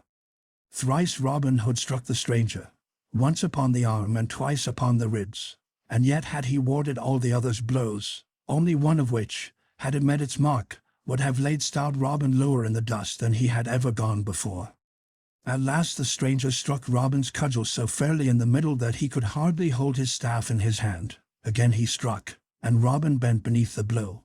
A third time he struck, and now not only fairly beat down Robin's guard, but gave him such a rap, also, that down he tumbled into the dusty road. "Hold!" cried Robin Hood, when he saw the stranger raising his staff once more. "I yield me!" "Hold!" cried Little John, bursting from his cover, with the tanner at his heels. "Hold! Give over, I say!" "Nay," answered the stranger quietly. "If there be 2 more of you, and each as stout as this good fellow, I am like to have my hands full. Nevertheless, come on, and I will strive my best to serve you all." "Stop!" cried Robin Hood. "We will fight no more. I take my vow, this is an ill day for thee and me, Little John. I do verily believe that my wrist, and eke my arm, are palsied by the jar of the blow that this stranger struck me." Then Little John turned to Robin Hood. "Why, how now, good master?" said he. "Alas! Thou art in an ill plight. Marry, thy jerkin is all befouled with the dust of the road. Let me help thee to arise." "A plague on thy aid!" cried Robin angrily. "I can get to my feet without thy help, good fellow." "Nay, but let me at least dust thy coat for thee. I fear that poor bones are mightily sore," quoth Little John soberly, but with a sly twinkle in his eyes. "Give over, I say," quoth Robin in a fume. "My coat hath been dusted enough already, without aid of thine." Then, turning to the stranger, he said, "What may be thy name, good fellow?" "My name is Gamwell," answered the other. "Ha!" cried Robin. "Is it even so? I have near kin of that name. Whence camest thou, fair friend?" "From Maxfield town I come," answered the stranger. "There was I born and bred, and thence I come to seek my mother's young brother, whom men call Robin Hood. So, if perchance thou mayst direct me." "Ha! Well, Gamwell," cried Robin, placing both hands upon the other's shoulders and holding him off at arm's length. "Surely it can be none other. I might have known thee by that pretty maiden air of thine, that dainty, finicking manner of gait. Dost thou not know me, lad? Look upon me well." "Now, by the breath of my body," cried the other, "I do believe from my heart that thou art mine own Uncle Robin." "Nay, certain it is so," and each flung his arms around the other, kissing him upon the cheek. Then once more Robin held his kinsman off at arm's length, and scanned him keenly from top to toe. "Why, how now?" quoth he. "What change is here? Verily, some 8 or 10 years ago I left thee a stripling lad, with great joints and ill-hum limbs, and lo! here thou art, as tight a fellow as e'er I set mine eyes upon. Dost thou not remember, lad, how I showed thee the proper way to knit the goose feather betwixt thy fingers and throw out thy bow arm steadily? Thou gavest great promise of being a keen archer. And dost thou not mind how I taught thee to fend and parry with the cudgel?" "Yea," said young Gamwell, "and I did so look up to thee, and thought thee so above all other men that, I make my vow, had I known who thou wert, I would never have dared to lift hand against thee this day. I trust I did thee no great harm." "No, no," quoth Robin hastily, and looking sideways at Little John. "Thou didst not harm me. But say no more of that, I pry thee. Yet I will say, lad, that I hope I may never feel again such a blow as thou didst give me. By Our Lady, my arm doth tingle yet from fingernail to elbow. Truly, I thought that I was palsy for life. I tell thee, coz, that thou art the strongest man that ever I laid mine eyes upon. I take my vow, I felt my stomach quake when I beheld thee pluck up yon green tree as thou didst. But tell me, how camest thou to leave Sir Edward and thy mother?" "Alas," answered young Gamwell, "it is an ill story, uncle, that I have to tell thee. My father's steward, who came to us after old Giles Crookleg died, was ever a saucy varlet, and I know not why my father kept him, saving that he did oversee with great judgment. It used to gall me to hear him speak up so boldly to my father, who, thou knowest, was ever a patient man to those about him, and slow to anger and harsh words. Well, one day, and an ill day it was for that saucy fellow, he sought to berate my father, I standing by. I could stand it no longer, good uncle, so, stepping forth, I gave him a box o' the ear, and wouldst thou believe it, the fellow straightway died out. I think they said I broke his neck, or something o' the like. So off they packed me to seek thee and escape the law. I was on my way when thou sawest me, and here I am." "Well, by the faith of my heart," quoth Robin Hood, "for any one escaping the law, thou wast taking it the most easily that ever I beheld in all my life. Whenever did any one in all the world see one who had slain a man, and was escaping because of it, tripping along the highway like a dainty court damsel, sniffing at a rose the while? Nay, uncle, answered Will Gamwell. Overhaste never churned good butter, as the old saying hath it. Moreover, I do verily believe that this overstrength of my body hath taken the nimbleness out of my heels. Why, thou didst but just now rap me thrice, and I thee never once, save by overbearing thee by my strength. Nay, quoth Robin, let us say no more on that score. I am right glad to see thee, Will, and thou wilt add great honour and credit to my band of merry fellows. But thou must change thy name, for warrants will be out presently against thee. So, because of thy gay clothes, thou shalt henceforth and for I be called Will Scarlet. Will Scarlet, quoth Little John, stepping forward and reaching out his great palm, which the other took. Will Scarlet, the name fitteth thee well. Right glad am I to welcome thee among us. I am called Little John, and this is a new member who has just joined us, a stout tanner named Arthur a Bland. Thou art like to achieve fame, Will, let me tell thee, for there will be many a merry ballad sung about the country, and many a merry story told in Sherwood of how Robin Hood taught Little John and Arthur a Bland the proper way to use the quarterstaff. Likewise, as it were, how our good master bit off so large a piece of cake that he choked on it. Nay, good Little John, quoth Robin gently, for he liked ill to have such a jest told of him. Why should we speak of this little matter? Prithee, let us keep this day's doings among ourselves. With all my heart, quoth Little John. But, good master, I thought that thou didst love a merry story, because thou hast so often made a jest about a certain increase of fatness on my joints, of flesh gathered by my abiding with the Sheriff of. Nay, good Little John, said Robin hastily, I do bethink me I have said full enough on that score. It is well, quoth Little John, for in truth I myself have tired of it somewhat. But now I bethink me, thou didst also seem minded to make a jest of the rain that threatened last night, so— Nay then, said Robin Hood testily, I was mistaken. I remember me now it did seem to threaten rain. Truly I did think so myself, quoth Little John. Therefore, no doubt, thou dost think it was wise of me to abide all night at the Blue Boar Inn, instead of venturing forth in such stormy weather, dost thou not? A plague of thee and thy doings, cried Robin Hood. If thou wilt have it so, thou wert right to abide wherever thou didst choose. Once more it is well, quoth Little John. As for myself, I have been blind this day.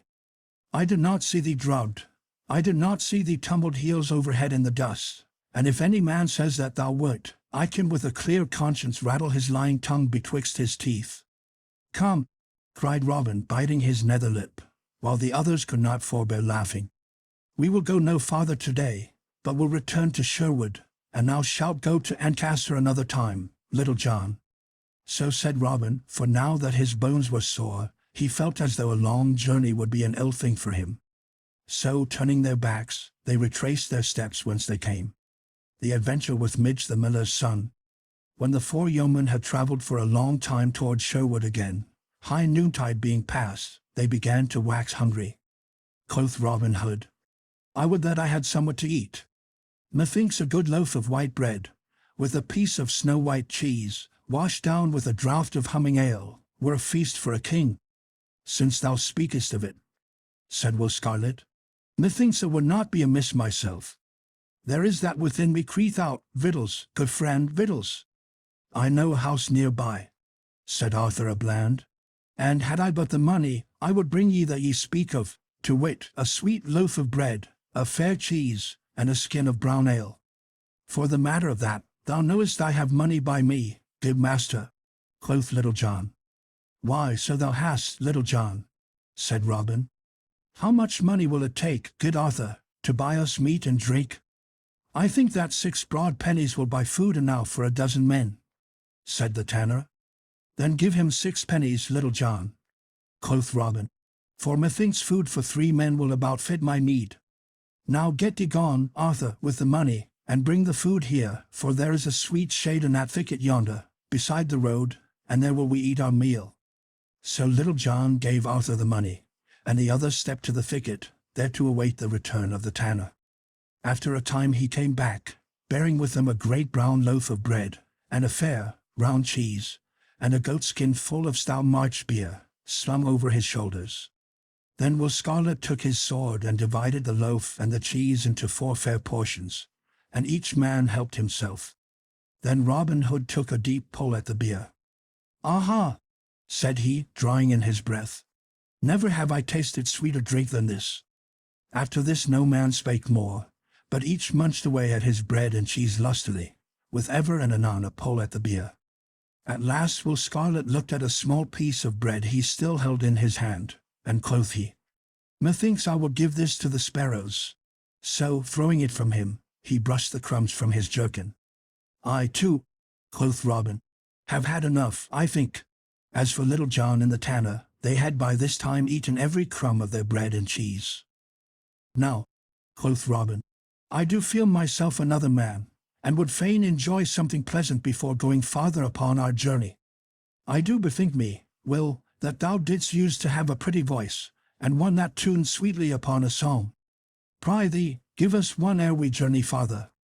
"Truly, I do not mind turning a tune," answered Will Scarlet, "but I would not sing alone.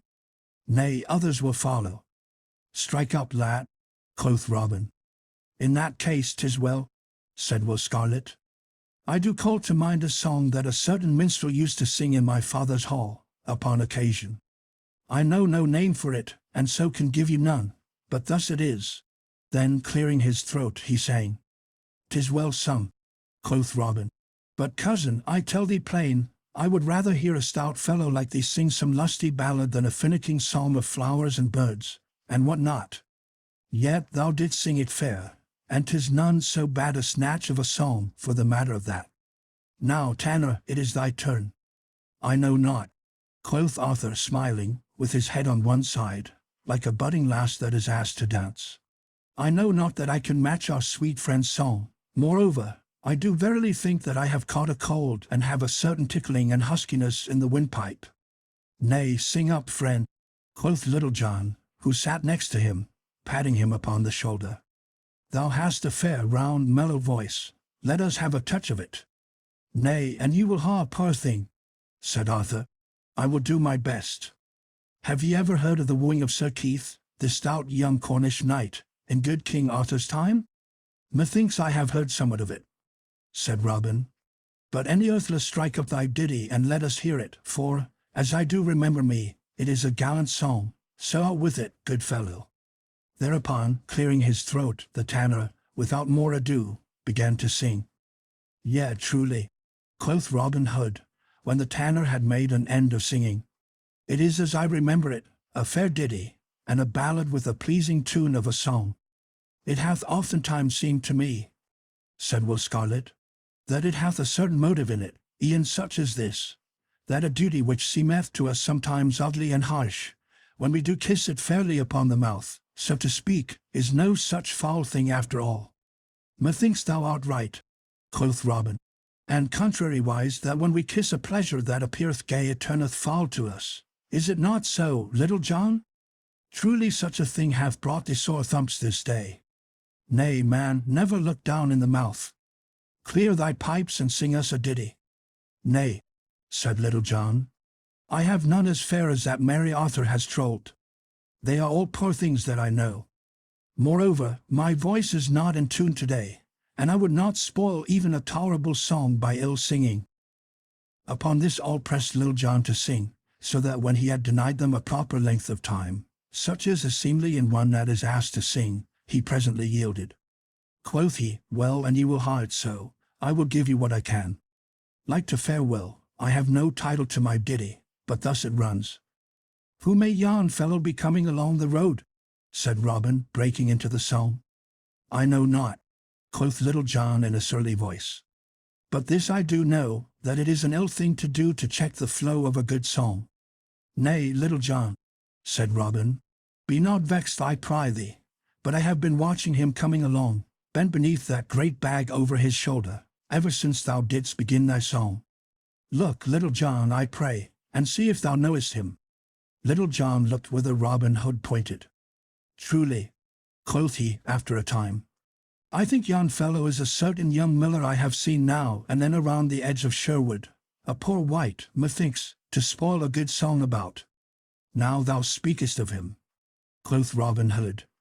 Methinks I myself have seen him now and then. Hath he not a mill over beyond Nottingham town, nigh to the Salisbury road? Thou art right, that is the man, said Little John. A good stout fellow, quoth Robin.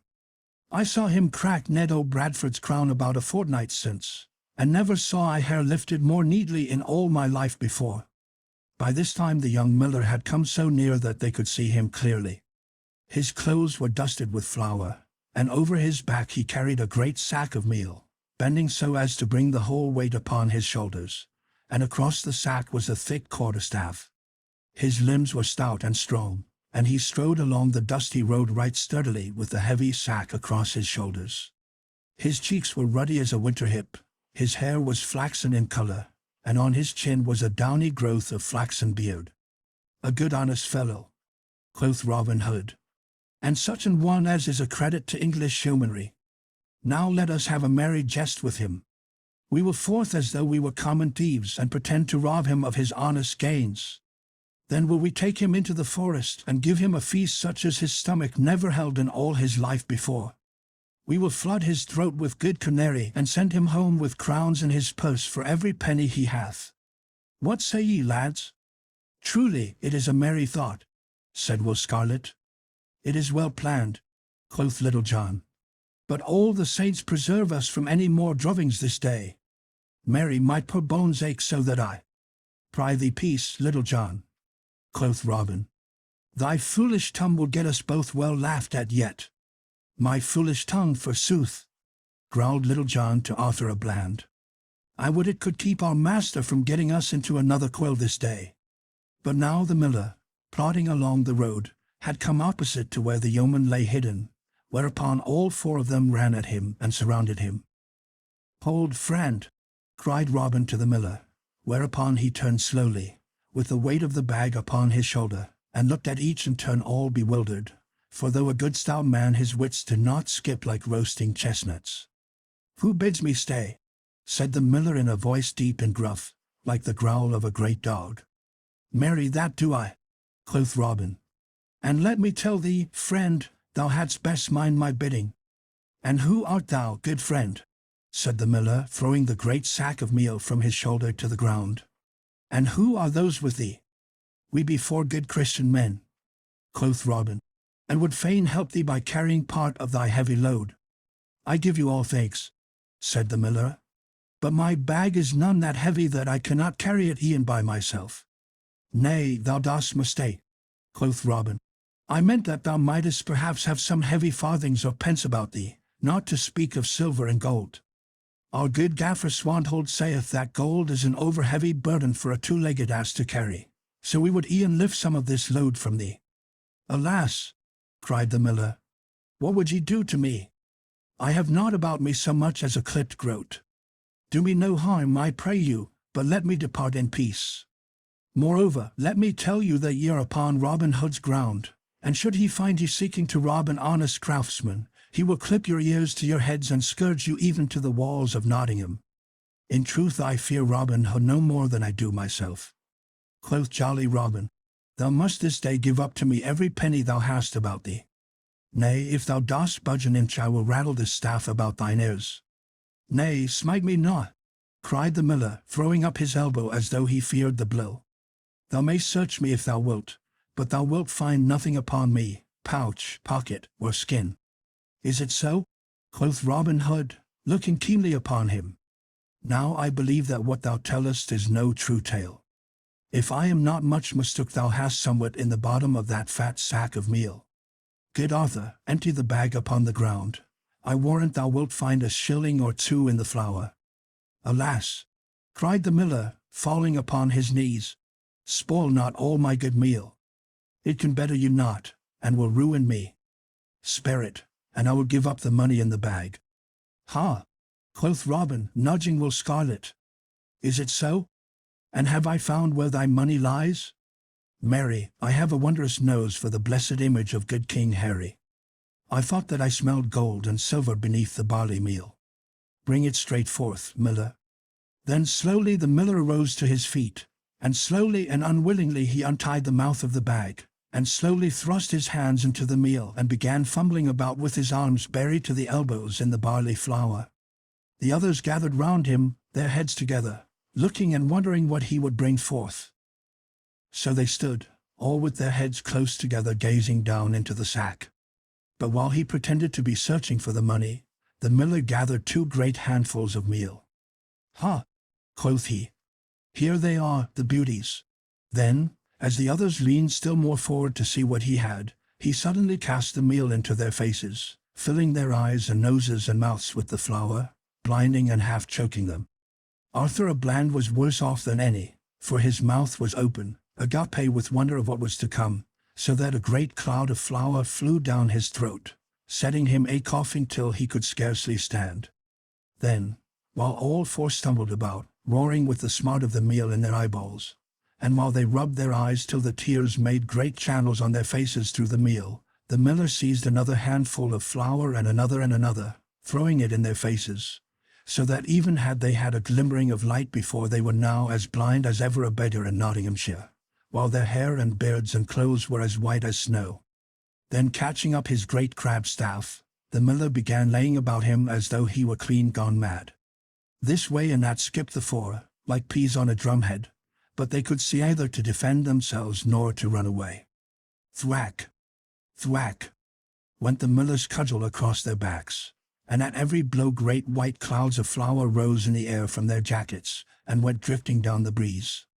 "Stop!" roared Robin at last. "Give over, good friend, I am Robin Hood." "Thou liest, thou knave!" cried the miller, giving him a rap on the ribs that sent up a great cloud of flour like a puff of smoke. "Stout Robin never robbed an honest tradesman." "Ha! Thou wouldst have my money, wouldst thou?" And he gave him another blow. "Nay, thou art not getting thy share, thou long-legged knave. Share and share alike." And he smote Little John across the shoulders so that he sent him skipping half across the road. "Nay, fear not, it is thy turn now, Blackbeard." And he gave the tanner a crack that made him roar for all his coughing. "How now, red coat, let me brush the dust from thee," cried he, smiting Will Scarlet. And so he gave them merry words and blows until they could scarcely stand, and whenever he saw one like to clear his eyes he threw more flour in his face. At last Robin Hood found his horn, and clapping it to his lips, blew 3 loud blasts upon it. Now it chanced that Will Stuteley and a party of Robin's men were in the glade not far from where this merry sport was going forward.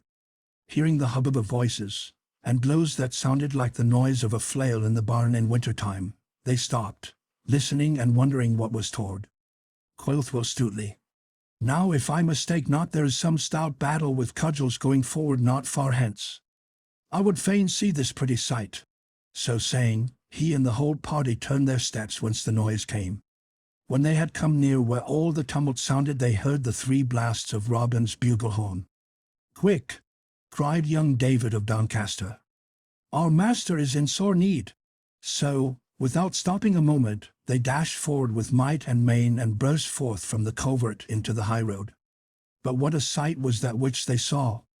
The road was all white with meal, and 5 men stood there also white with meal from top to toe, for much of the barley flour had fallen back upon the miller.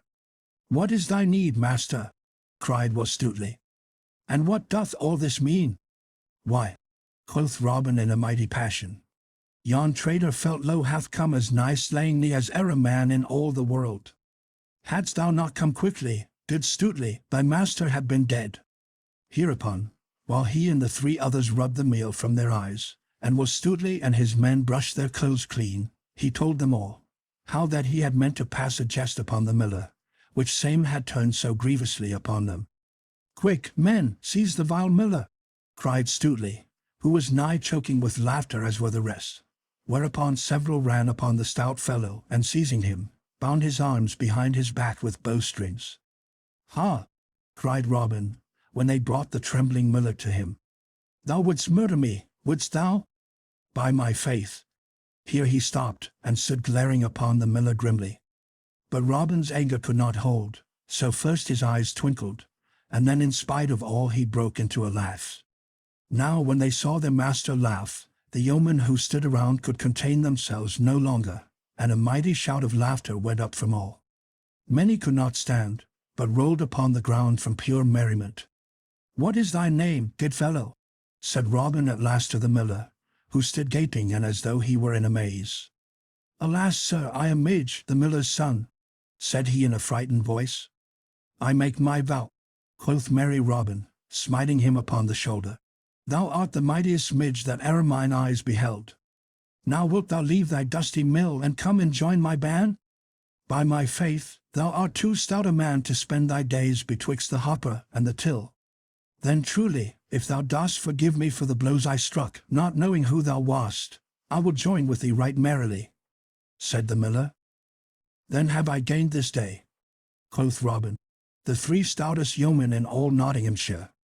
We will get us away to the greenwood tree, and there hold a merry feast in honour of our new friends, and mayhap a cup or 2 of good sack and canary may mellow the soreness of my poor joints and bones, though I warrant it will be many a day before I am again the man I was." So saying, he turned and led the way, the rest following, and so they entered the forest once more and were lost to sight. So that night all was ablaze with crackling fires in the woodlands, for though Robin and those others spoken of, only excepting Midge, the miller's son, had many a sore bump and bruise here and there on their bodies, they were still not so sore in the joints that they could not enjoy a jolly feast given all in welcome to the new members of the band. Thus with psalms and jesting and laughter that echoed through the deeper and more silent nooks of the forest, the night passed quickly along, as such merry times are wont to do, until at last each man sought his couch, and silence fell on all things, and all things seemed to sleep. But Little John's tongue was ever one that was not easy of guidance, so that inch by inch, the whole story of his fight with the tanner and Robin's fight with Will Scarlet leaked out. And so I have told it that you may laugh at the merry tale along with me. Robin Hood and Allen a Dale. It has just been told how 3 unlucky adventures fell upon Robin Hood and Little John all in one day, bringing them sore ribs and aching bones. So next we will tell how they made up for those ill happenings by a good action that came about not without some small pain to Robin. 2 days had passed by, and somewhat of the soreness had passed away from Robin Hood's joints, yet still, when he moved of a sudden and without thinking, pain here and there would, as it were, jog him, crying, "Thou hast had a drubbing, good fellow." The day was bright and jocund, and the morning dew still lay upon the grass. Under the greenwood tree sat Robin Hood. On one side was Will Scarlet, lying at full length upon his back, gazing up into the clear sky, with hands clasped behind his head. Upon the other side sat Little John, fashioning a cudgel out of a stout crabtree limb. Elsewhere upon the grass sat or lay many others of the band. "By the faith of my heart," quoth merry Robin, "I do bethink me that we have had no one to dine with us for this long time. Our money groweth low in the purse, for no one hath come to pay a reckoning for many a day. Now bust thee, good Stuteley, and choose thee 6 men, and get thee gone to Foss Way or thereabouts, and see that thou bringest someone to eat with us this evening. Meantime we will prepare a grand feast to do whosoever may come the greater honour. And stay, good Stuteley, I would have thee take Will Scarlet with thee, for it is meet that he should become acquaint with the ways of the forest." "Now do I thank thee, good master," quoth Stuteley, springing to his feet, "that thou hast chosen me for this adventure. Truly my limbs do grow slack through abiding idly here. As for 2 of my 6, I will choose Midge the miller and Arthur a Bland, for, as well thou knowest, good master, they are stout fists at the quarterstaff. Is it not so, Little John?" At this all laughed but Little John and Robin, who twisted up his face. "I can speak for Midge," said he, "and likewise for my cousin Scarlet. This very blessed morn I looked at my ribs and found them as many colours as a beggar's cloak." So, having chosen 4 more stout fellows, Will Stuteley and his band set forth to Foss Way, to find whether they might not come across some rich guest to feast that day in Sherwood with Robin and his band. For all the livelong day they abided near this highway. Each man had brought with him a good store of cold meat, and a bowl of stout March beer to stay his stomach till the homecoming. So when high noontide had come they sat them down upon the soft grass, beneath a green and wide-spreading hawthorn bush, and held a hearty and jovial feast. After this, one kept watch while the others napped, for it was a still and sultry day. Thus they passed the time pleasantly enow, but no guest such as they desired showed his face in all the time that they lay hidden there. Many passed along the dusty road in the glare of the sun. Now it was a bevy of chattering damsels merrily tripping along, now it was a plodding tinker, now a merry shepherd lad, now a sturdy farmer, all gazing ahead along the road, unconscious of the 7 stout fellows that lay hidden so near them. Such were the travellers along the way, but fat abbot, rich esquire, or money-laden usurer came there none. At last the sun began to sink low in the heavens, the light grew red and the shadows long. The air grew full of silence, the birds twittered sleepily, and from afar came, faint and clear, the musical psalm of the milkmaid calling the kine home to the milking. Then Stuteley arose from where he was lying. "A plague of such a luck," quoth he. "Here have we abided all day, and no bird worth the shooting, so to speak, hath come within reach of our bolt. Had I gone forth on an innocent errand, I had met a dozen stout priests or a score of pursy money-lenders. But it is ever thus. The dun deer are never so scarce as when one has a grey goose feather net betwixt the fingers. Come, lads, let us pack up and home again, say I." Accordingly, the others arose, and coming forth from out the thicket, they all turned their toes back again to Sherwood. After they had gone some distance, Will Stuteley, who headed the party, suddenly stopped. "Hist!" quoth he, for his ears were as sharp as those of a 5-year-old fox. "Hark, lads! Methinks I hear a sound." At this all stopped and listened with bated breath, albeit for a time they could hear nothing, their ears being duller than Stuteley's. At length they heard a faint and melancholy sound, like someone in lamentation. "Ha!" quoth Will Scarlet. "This must be looked into. There is someone in distress nigh to us here." "I know not," quoth Will Stuteley, shaking his head doubtfully. "Our master is ever rash about thrusting his finger into a boiling pot, but for my part, I see no use in getting ourselves into mischievous coils. Yon is a man's voice, if I mistake not, and a man should be always ready to get himself out from his own pathos." Then out spake Will Scarlet boldly. "Now out upon thee, to talk in that manner, Stuteley. Stay, if thou dost list. I go to see what may be the trouble of this poor creature." "Nay," quoth Stuteley. "Thou dost leap so quickly, thou'lt tumble into the ditch. Who said I would not go? Come along, say I." Thus saying, he led the way, the others following, till, after they had gone a short distance, they came to a little opening in the woodland, whence a brook, after gurgling out from under the tangle of overhanging bushes, spread out into a broad and glassy pebbled pool. By the side of this pool, and beneath the branches of a willow, lay a youth upon his face, weeping aloud, the sound of which had first caught the quick ears of Stuteley. His golden locks were tangled, his clothes were all awry, and everything about him betokened sorrow and woe. Over his head, from the branches of the osier, hung a beautiful harp of polished wood inlaid with gold and silver and fantastic devices. Beside him lay a stout ashen bow and half a score of fair, smooth arrows. "Hullo!"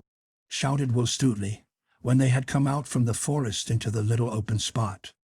"Who art thou, fellow, that least they're killing all the green grass with salt water?"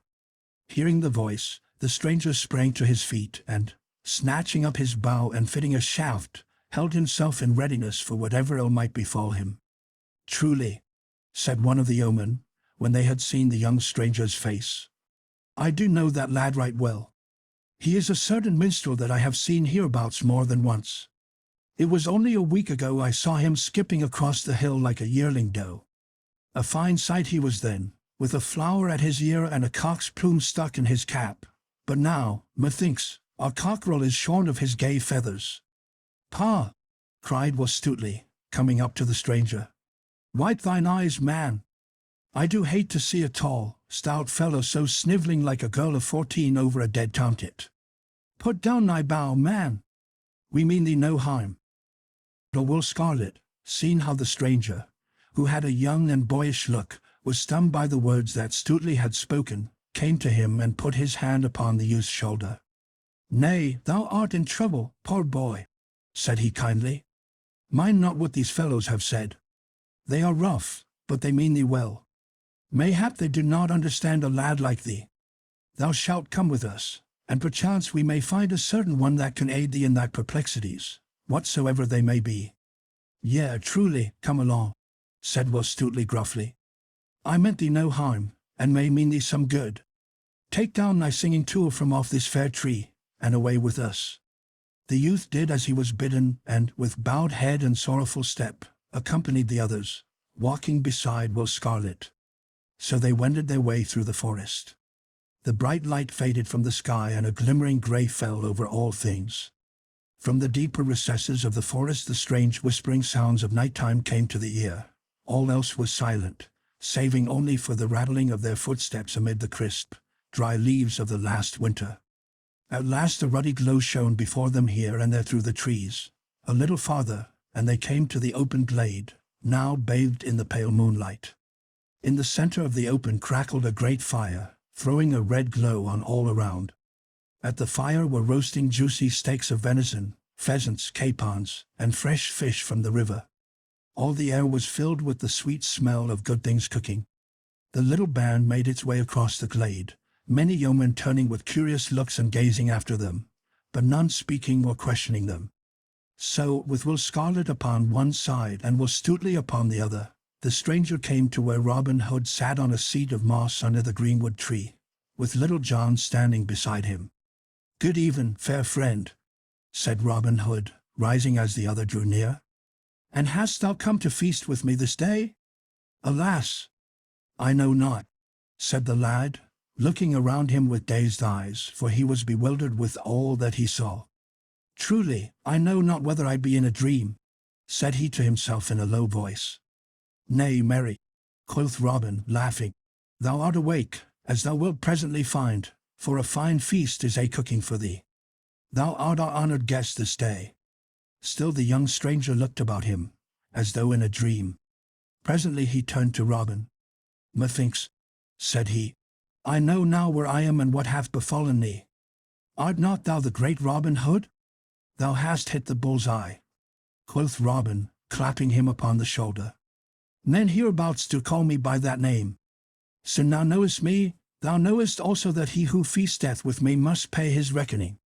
I trust thou hast a full purse with thee, fair stranger." "Alas," said the stranger, "I have no purse nor no money either, saving only the half of a sixpence, the other half of which mine own dear love doth carry in her bosom, hung about her neck by a strand of silken thread." At this speech a great shout of laughter went up from those around, whereat the poor boy looked as he would die of shame. But Robin Hood turned sharply to Will Stutely. "Why, how now?" quoth he. "Is this the guest that thou hast brought us to fill our purse? Methinks thou hast brought but a lean cock to the market." "Nay, good master," answered Will Stutely, grinning. "He is no guest of mine. It was Will Scarlet that brought him thither." Then up spoke Will Scarlet, and told how they had found the lad in sorrow, and how he had brought him to Robin, thinking that he might perchance aid him in his trouble. Then Robin Hood turned to the youth, and placing his hand upon the other's shoulder, held him off at arm's length, scanning his face closely. "A young face," quoth he in a low voice, half to himself. "A kind face, a good face. 'Tis like a maiden's for purity, and withal, the fairest that e'er mine eyes did see. But if I may judge fairly by thy looks, grief cometh to young as well as to old." At these words, spoken so kindly, the poor lad's eyes brimmed up with tears. "Nay, nay," said Robin hastily. "Cheer up, lad. I warrant thy case is not so bad that it cannot be mended. What may be thy name?" "Allan a Dale is my name, good master." "Allan a Dale," repeated Robin, musing. "Allan a Dale. It does seem to me that the name is not altogether strange to mine ears. Yea, surely thou art the minstrel of whom we have been hearing lately, whose voice so charmeth all men. Dost thou not come from the Dale of Rother Stream, over beyond Staveley?" "Yea, truly," answered Allan. "I do come thence." "How old art thou, Allan?" said Robin. "I am but 20 years of age." "Methinks thou art over young to be perplexed with trouble," quoth Robin kindly. Then, turning to the others, he cried, "Come, lads, busk ye and get our feast ready. Only thou, Will Scarlet, and now, Little John, stay here with me." Then, When the others had gone, each man about his business, Robin turned once more to the youth. "Now, lad," said he, "tell us thy troubles, and speak freely. A flow of words doth ever ease the heart of sorrows. It is like opening the waste weir when the mill dam is overfull. Come, sit thou here beside me, and speak at thine ease." Then straightway the youth told the three yeomen all that was in his heart, at first in broken words and phrases, then freely and with greater ease when he saw that all listened closely to what he said. So he told them how he had come from York to the sweet Vale of Rother, travelling the country through as a minstrel, stopping now at castle, now at hall, and now at farmhouse, how he had spent one sweet evening in a certain broad, low farmhouse, where he sang before a stout franklin and a maiden as pure and lovely as the first snowdrop of spring, how he had played and sung to her, and how sweet Eleanor of the Dale had listened to him and had loved him. Then, in a low, sweet voice, scarcely louder than a whisper, he told how he had watched for her and met her now and then when she went abroad, but was all too afraid in her sweet presence to speak to her, until at last, beside the banks of Rother, he had spoken of his love, and she had whispered that which had made his heartstrings quiver for joy. Then they broke a sixpence between them, and vowed to be true to one another forever. Next he told how her father had discovered what was doing, and had taken her away from him so that he never saw her again, and his heart was sometimes like to break. How this morn, only 1 short month and a half from the time that he had seen her last, he had heard and knew it to be so, that she was to marry old Sir Stephen of Trent, 2 days hence, for Ellen's father thought it would be a grand thing to have his daughter marry so high. Albeit she wished it not, nor was it wonder that a knight should wish to marry his own sweet love, who was the most beautiful maiden in all the world. To all this the yeomen listened in silence, the clatter of many voices, jesting and laughing, sounding around them, and the red light of the fire shining on their faces and in their eyes. So simple were the poor boy's words, and so deep his sorrow, that even little John felt a certain knotty lump rise in his throat. "I wonder not," said Robin, after a moment's silence, "that thy true love loved thee, for thou hast surely a silver cross beneath thy tongue, even like good Saint Francis, that could charm the birds of the air by his speech." "By the breath of my body," burst forth little John, seeking to cover his feelings with angry words, "I have a great part of a mind to go straightway and cudgel the nasty life out of the body of that same vile Sir Stephen. Mary, come up, say I, what a plague! Does an old weazen think that tender lasses are to be bought like pullets o' a market day? Out upon him, aye, but no matter, only let him look to himself." Then up spoke Will Scarlet. "Methinks it seemeth but ill done of the lass that she should so quickly change at others' bidding, more especially when it cometh to the marrying of a man as old as this same Sir Stephen. I like it not in her, Allan." "Nay," said Allan hotly, "thou dost wrong her. She is as soft and gentle as a stark dove. I know her better than anyone in all the world. She may do her father's bidding, but if she marries Sir Stephen, her heart will break and she will die. My own sweet dear, He stopped and shook his head, for he could say nothing further. While the others were speaking, Robin Hood had been sunk in thought. "Methinks I have a plan might fit thy case, Allan," said he. "But tell me first, thinkest thou, lad, that thy true love hath spirit enough to marry thee we together in church, the banns published, and the priest found, even were her father to say her nay?" "Aye, marry would she," cried Allan eagerly. "Then, if her father be the man that I take him to be, I will undertake that he shall give you both his blessing as wedded man and wife, and the place of old Sir Stephen, and upon his wedding morn. But stay, now I bethink me, there is one thing reckoned not upon, the priest. Truly, those of the cloth do not love me overmuch, and when it comes to doing as I desire in such a matter, they are as like as not to prove stiff-necked. As to the lesser clergy, they fear to do me a favour because of abbot or bishop. Nay," quoth Will Scarlet, laughing, "so far as that goeth, I know of a certain friar that, couldst thou but get on the soft side of him, would do thy business even though Pope Joan herself stood forth to ban him. He is known as the Curtal Friar of Fountain Abbey, and dwelleth in Fountain Dale." "But," quoth Robin, "Fountain Abbey is a good 100 miles from here, and we would help this lad, We have no time to go thither and back before his true love will be married. Naught is to be gained there, cuz. Yeah, quoth was Scarlet, laughing again. But this Fountain Abbey is not so far away as the one of which thou speakest, uncle. The Fountain Abbey of which I speak is no such rich and proud place as the other, but a simple little cell, yet, withal, as cozy a spot as ever thou anchorite dwelled within. I know the place well, and can guide thee thither, for, though it is a goodly distance, yet methinks a stout pair of legs could carry a man there and back in one day. Then give me thy hand, Allan, cried Robin, and let me tell thee, I swear by the bright hair of Saint Elfrida that this time 2 days hence Eleanor Dale shall be thy wife. I will seek this same Friar of Fountain Abbey tomorrow day, and I warrant I will get upon the soft side of him, even if I have to drub one soft. At this Will Scarlet laughed again. Be not too sure of that, good uncle, quoth he. Nevertheless, from what I know of him, I think this Cuttle Friar will gladly join 2 such fair lovers, more especially if there be good eating and drinking afoot thereafter. But now one of the band came to say that the feast was spread upon the grass. So, Robin leading the way, the others followed to where the goodly feast was spread. Merry was the meal. Jest and story passed freely, and all laughed till the forest rang again. Allan laughed with the rest, for his cheeks were flushed with the hope that Robin Hood had given him. At last the feast was done, and Robin Hood turned to Allan, who sat beside him. Now, Allan, quoth he, so much has been said of thy singing that we would fain have a taste of thy skill ourselves. Canst thou not give us something?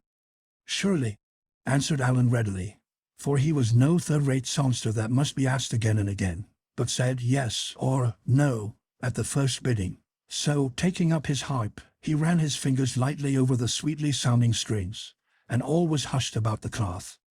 Then, backing his voice with sweet music on his harp, he sang, giving an account of how she was beloved by a fairy prince, who took her to his own home. Not a sound broke the stillness when Allan a Dale had done, but all sat gazing at the handsome singer, for so sweet was his voice and the music that each man sat with bated breath, lest one drop more should come and he should lose it. By my faith and my troth, quoth Robin at last, drawing a deep breath. Lad, thou must not leave our company, Allan. Wilt thou not stay with us here in the sweet green forest? Truly, I do feel my heart go out toward thee with great love. Then Allan took Robin's hand and kissed it. I will stay with thee always, dear master, said he, for never have I known such kindness as thou hast shown me this day. Then Will Scarlet stretched forth his hand and shook Allan's in token of fellowship, as did Little John likewise. And thus the famous Allan a Dale became one of Robin Hood's band. Robin Hood seeks the Cuttle Friar. The stout yeomen of Sherwood Forest were ever early risers of a morn, more especially when the summer-time had come, for then in the freshness of the dawn the dew was always the brightest, and the psalm of the small birds the sweetest. Quoth Robin, now will I go to seek this same Friar of Fountain Abbey of whom we spake yesternight, and I will take with me 4 of my good men, and these 4 shall be Little John, Will Scarlet, David of Doncaster, and Arthur of Bland. Bide the rest of you here, and Will Stooley shall be your chief while I am gone. Then straightway Robin Hood donned the fine steel coat of chain mail, over which he put on a light jacket of Lincoln green. Upon his head he clapped a steel cap, and this he covered by one of soft white leather, in which stood a nodding cock's plume. By his side he hung a good broadsword of tempered steel, the bluish blade marked all over with strange figures of dragons, winged women, and what not. A gallant sight was Robin so arrayed, the glint of steel showing here and there as the sunlight caught brightly the links of polished mail that showed beneath his green coat. So, having arrayed himself, he and the 4 yeomen set forth upon their way, Will Scarlet taking the lead, for he knew better than the others whither to go. Thus, mile after mile, they strode along, now across a brawling stream, now along a sunlit road, now adown some sweet forest path, over which the trees met in green and rustling canopy, and at the end of which a herd of startled deer dashed away, with rattle of leaves and crackle of branches. Onward they walked with song and jest and laughter till noontide was past, when at last they came to the banks of a wide, glassy, and lily-padded stream. Here a broad, beaten path stretched along beside the banks, on which path labored the horses that tugged at the slow-moving barges, laden with barley meal or what not, from the countryside to the many-towered town. But now, in the hot silence of the midday, no horse was seen nor any man besides themselves. Behind them and before them stretched the river, its placid bosom ruffled here and there by the purple dusk of a small breeze. "Now, good uncle," quoth Will Scarlet at last, when they had walked for a long time beside this sweet, bright river. "Just beyond yon bend ahead of us is a shallow ford which in no place is deeper than thy mid-thigh, and upon the other side of the stream is a certain low hermitage hidden amidst the bosky tangle of the thickets wherein dwelleth the Friar of Fountain Dale. Thither will I lead thee, for I know the way, albeit it is not over hard to find." "Nay," quoth jolly Robin, stopping suddenly. "Had I thought that I should have had to wade water, even were it so crystal a stream as this, I had donned other clothes than I have upon me. But no matter now, for after all a wetting will not wash the skin away, and what must be, must. But bide ye here, lads, for I would enjoy this merry adventure alone. Nevertheless, listen well, and if ye hear me sound upon my bugle horn, come quickly." So saying, he turned and left them, striding onward alone. Robin had walked no farther than where the bend of the road hid his good men from his view, when he stopped suddenly, for he thought that he heard voices. He stood still and listened, and presently heard words pass back and forth betwixt what seemed to be two men, and yet the two voices were wondrously alike. The sound came from over behind the bank, that here was steep and high, dropping from the edge of the road half a score of feet to the sedgy verge of the river. "'Tis strange," muttered Robin to himself after a space, when the voices had ceased their talking. "Surely there be two people that spoke the one to the other, and yet methinks their voices are mightily alike. I make my vow that never have I heard the like in all my life before. Truly, if this twain are to be judged by their voices, no two peas were ever more alike. I will look into this matter." So saying, he came softly to the river bank and laying him down upon the grass, peered over the edge and down below. All was cool and shady beneath the bank. A stout osier grew, not straight upward, but leaning across the water, shadowing the spot with its soft foliage. All around grew a mass of feathery ferns such as hide and nestle in cool places, and up to Robin's nostrils came the tender odor of the wild thyme, that loves the moist verges of running streams. Here, with his broad back against the rugged trunk of the willow tree, and half hidden by the soft ferns around him, sat a stout, brawny fellow, but no other man was there. His head was as round as a ball, and covered with a mat of close-clipped, curly black hair that grew low down on his forehead. But his crown was shorn as smooth as the palm of one's hand, which, together with his loose robe, cowl, and string of beads, showed that which his looks never would have done, that he was a friar. His cheeks were as red and shining as a winter crab, albeit they were nearly covered over with a close curly black beard, as were his chin and upper lip likewise. His neck was thick like that of a north country bull, and his round head closely set upon shoulders e'en a match for those of Little John himself. Beneath his bushy black brows danced a pair of little grey eyes that could not stand still for very drollery of humour. No man could look into his face and not feel his heartstrings tickled by the merriment of their look. By his side lay a steel cap, which he had laid off for the sake of the coolness to his crown. His legs were stretched wide apart, and betwixt his knees he held a great pasty compounded of juicy meats of divers kinds made savoury with tender young onions, both meat and onions being mingled with a good rich gravy. In his right fist he held a great piece of brown crust at which he munched sturdily, and every now and then he thrust his left hand into the pie and drew it forth full of meat. Anon he would take a mighty pull at a great bottle of Malmsey that lay beside him. "By my faith," quoth Robin to himself, "I do verily believe that this is the merriest feast, the merriest wight, the merriest place, and the merriest sight in all merry England. Methought there was another here, but it must have been this holy man talking to himself." So Robin lay watching the friar, and the friar, all unknowing that he was so overlooked, ate his meal placidly. At last he was done, and having first wiped his greasy hands upon the ferns and wild thyme, and sweeter napkin ne'er had king in all the world, he took up his flask and began talking to himself as though he were another man, and answering himself as though he were somebody else. "Dear lad, thou art the sweetest fellow in all the world. I do love thee as a lover loveth his lass. La, thou dost make me shame to speak so to me in this solitary place, no one being by, and yet if thou wilt have me say so, I do love thee as thou lovest me. Nay then, wilt thou not take a drink of good Malmsey? After thee, lad, after thee. Nay, I beseech thee, sweeten the draught with thy lips." Here he passed the flask from his right hand to his left. "And thou wilt force it on me so, I must needs do thy bidding, yet with the more pleasure do I so as I drink thy very great health." Here he took a long deep draught. "And now, sweet lad, 'tis thy turn next." Here he passed the bowl from his left hand back again to his right. "I take it, sweet chuck, and here's wishing thee as much good as thou wishest me." Saying this, he took another draught, and truly he drank enough for two. All this time merry Robin lay upon the bank and listened, while his stomach so quaked with laughter that he was forced to press his palm across his mouth to keep it from bursting forth. For, truly, he would not have spoiled such a goodly jest for the half of Nottinghamshire. Having gotten his breath from his last draught, the friar began talking again in this wise. "Now, sweet lad, canst thou not sing me a song?" "La, I know not, I am but in an ill voice this day. Prithee ask me not. Dost thou not hear how I croak like a frog?"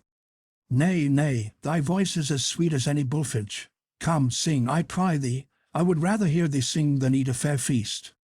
"Alas, I would fain not sing before one that can pipe so well and hath heard so many goodly songs and ballads, and the earthless, and thou wilt have it so. I will do my best.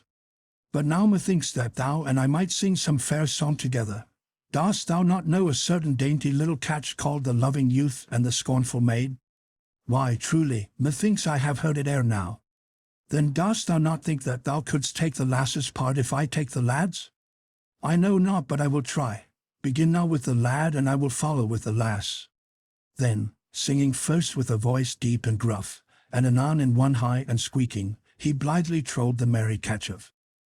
Here Robin could contain himself no longer, but burst forth into a mighty roar of laughter. Then, the holy friar keeping on with the song, he joined in the chorus, and together they sang, or, as one might say, bellowed. So they sang together, for the stout friar did not seem to have heard Robin's laughter, either did he seem to know that the yeoman had joined in with the song, but with eyes half closed, looking straight before him and wagging his round head from side to side in time to the music, he kept on bravely to the end, he and Robin finishing up with a mighty roar that might have been heard a mile. But no sooner had the last word been sung than the holy man seized his steel cap, clapped it on his head, and springing to his feet, cried in a great voice, "What spy have we here? Come forth, thou limb of evil, and I will carve thee into as fine pudding meat as e'er a wife in Yorkshire cooked of a Sunday." Hereupon he drew from beneath his robes a great broadsword full as stout as was Robin's. "Nay, put up thy pinking iron, friend," quoth Robin, standing up with the tears of laughter still on his cheeks. "Folk who have sung so sweetly together should not fight thereafter." Hereupon he leaped down the bank to where the other stood. "I tell thee, friend," said he, "my throat is as parched with that song as e'er a barley stubble in October. Hast thou haply any Malmsey left in that stout pottle?" "Truly," said the friar in a glum voice, "thou dost ask thyself freely where thou art not bidden. Yet I trust I am too good a Christian to refuse any man drink that is athirst. Such as there is oat thou art welcome to a drink of the same." And he held the pottle out to Robin. Robin took it without more ado, and putting it to his lips, tilted his head back, while that which was within said, "Glug, glug, glug," for more than 3 winks, I wot. The stout friar watched Robin anxiously the while, and when he was done took the pottle quickly. He shook it, held it betwixt his eyes and the light, looked reproachfully at the yeoman, and straightway placed it at his own lips. When it came away again there was naught within it. "Dost thou know the country hereabouts, thou good and holy man?" asked Robin, laughing. "Yea, somewhat," answered the other dryly. "And dost thou know of a certain spot called Fountain Abbey?" "Yea, somewhat." "Then perchance thou knowest also of a certain one who goeth by the name of the Curl Friar of Fountain Abbey?" "Yea, somewhat." "Well then, good fellow, holy father, or whatever thou art," quoth Robin, I would know whether this same friar is to be found upon the side of the river or the other. That, quoth the friar, is a practical question upon which the cunning rules appertaining to logic touch not. I do advise thee to find that out by the aid of thine own 5 senses, sight, feeling, and what not. I do wish much, quoth Robin, looking thoughtfully at the stout priest, to cross yon ford and strive to find this same good friar. Truly, said the other piously, it is a goodly wish on the part of one so young. Far be it from me to check thee in so holy a quest. Friend, the river is free to all. Yea, good father, said Robin, but thou sayest that my clothes are of the finest, and I fain would not get them wet. Methinks thy shoulders are stout and broad. Couldst thou not find it in thy heart to carry me across? Now, by the white hand of the Holy Lady of the Fountain, burst forth the friar in a mighty rage. Dost thou perfumy stripling, thou kiss my lady la popinjay, thou what shall I call thee? Dost thou ask me, the Holy Tuck, to carry thee? Now I swear. Here he paused suddenly, then slowly the anger passed from his face, and his little eyes twinkled once more. But why should I not? Quoth he piously. Did not the holy Saint Christopher ever carry the stranger across the river? And should I, poor sinner that I am, be ashamed to do likewise? Come with me, stranger, and I will do thy bidding in an humble frame of mind. So saying, he clambered up the bank, closely followed by Robin, and led the way to the shallow pebbly ford, chuckling to himself the while as though he were enjoying some goodly jest within himself. Having come to the ford, he girded up his robes about his loins, tucked his good broadsword beneath his arm, and stooped his back to take Robin upon it. Suddenly he straightened up. Methinks, quoth he, thou wilt get thy weapon wet. Let me tuck it beneath mine arm along with mine own. Nay, good father, said Robin, I would not burden thee with aught of mine but myself. Dost thou think, said the friar mildly, that the good Saint Christopher would ha sought his own ease so? Nay, give me thy tool as I bid thee, for I would carry it as a penance to my pride. Upon this, without more ado, Robin Hood unbuckled his sword from his side and handed it to the other, who thrust it with his own beneath his arm. Then once more the friar bent his back, and Robin having mounted upon it, he stepped sturdily into the water and so strode onward, splashing in the shoal, and breaking all the smooth surface into ever-widening rings. At last he reached the other side, and Robin leaped lightly from his back. Many thanks, good father, quoth he. Thou art indeed a good and holy man. Prithee give me my sword and let me away, for I am in haste. At this the stout friar looked upon Robin for a long time, his head on one side, and with a most waggish twist to his face. Then he slowly winked his right eye. Nay, good youth, said he gently, I doubt not that thou art in haste with thine affairs, yet thou dost think nothing of mine. Thine are of a carnal nature, mine are of a spiritual nature, a holy work, so to speak. Moreover, mine affairs do lie upon the other side of this stream. I see by thy quest of this same holy recluse that thou art a good young man and most reverent to the cloth. I did get wet coming hither, and am sadly afraid that should I wade the water again I might get certain cricks and pains i' the joints that would mar my devotions for many a day to come. I know that since I have so humbly done thy bidding thou wilt carry me back again. Thou sayest how Saint Godric, that holy hermit whose natal day this is, hath placed in my hands 2 swords and in thine never one. Therefore be persuaded, good youth, and carry me back again. Robin Hood looked up and he looked down, biting his nether lip. Quoth he, Thou cunning friar, thou hast me fair and fast enow. Let me tell thee that not one of thy cloth hath so hoodwinked me in all my life before. I might have known from thy looks that thou wert no such holy man as thou didst pretend to be.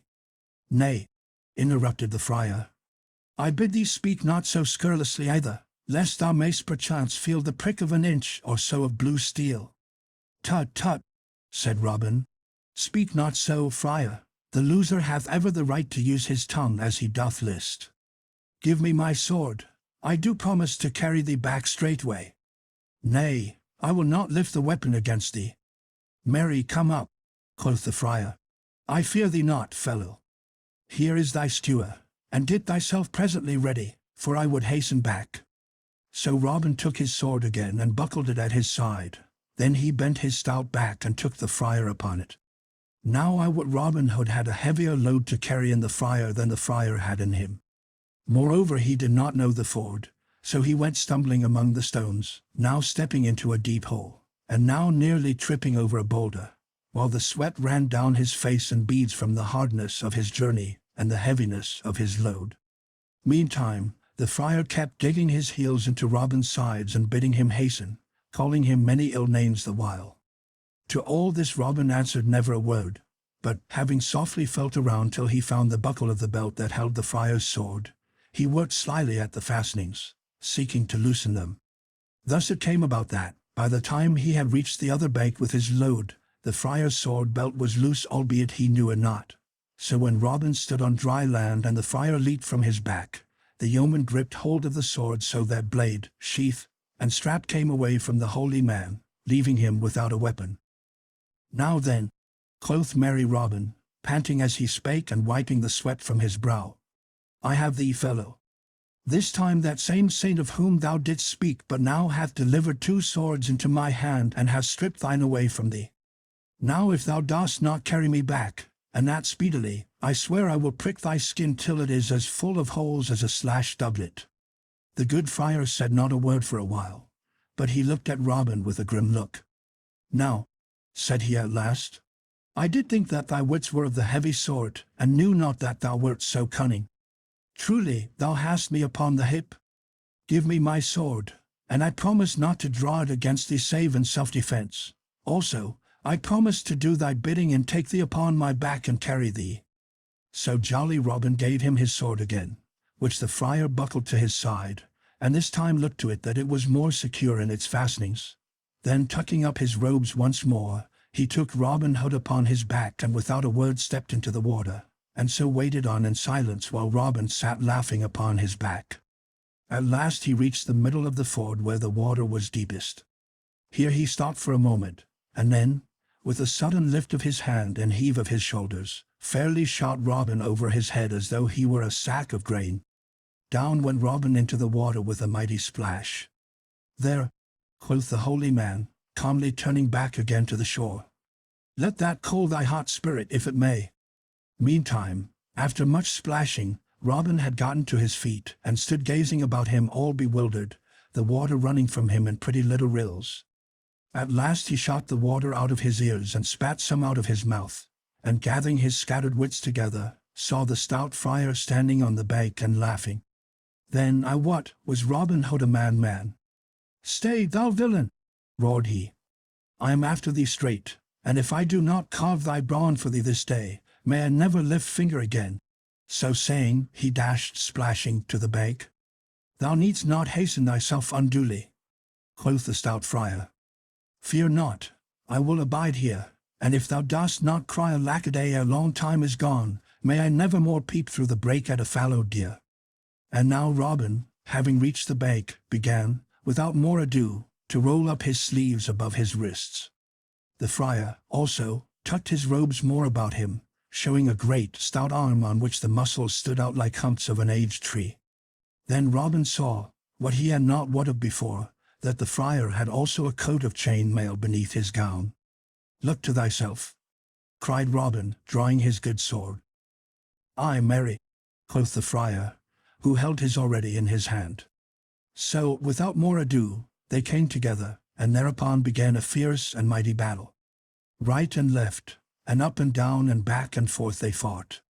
The swords flashed in the sun, and then met with a clash that sounded far and near.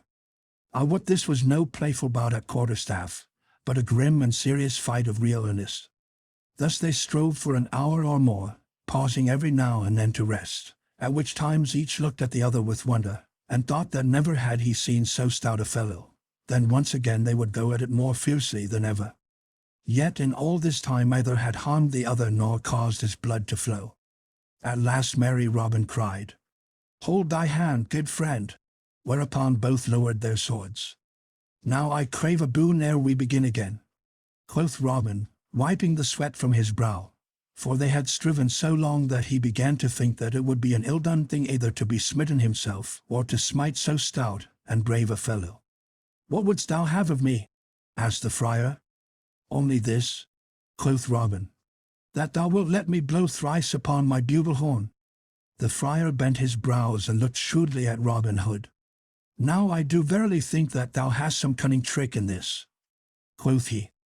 "And useless, I fear thee not, and will let thee have thy wish, providing thou wilt also let me blow thrice upon this little whistle." "With all my heart," quoth Robin. "So here goes for one."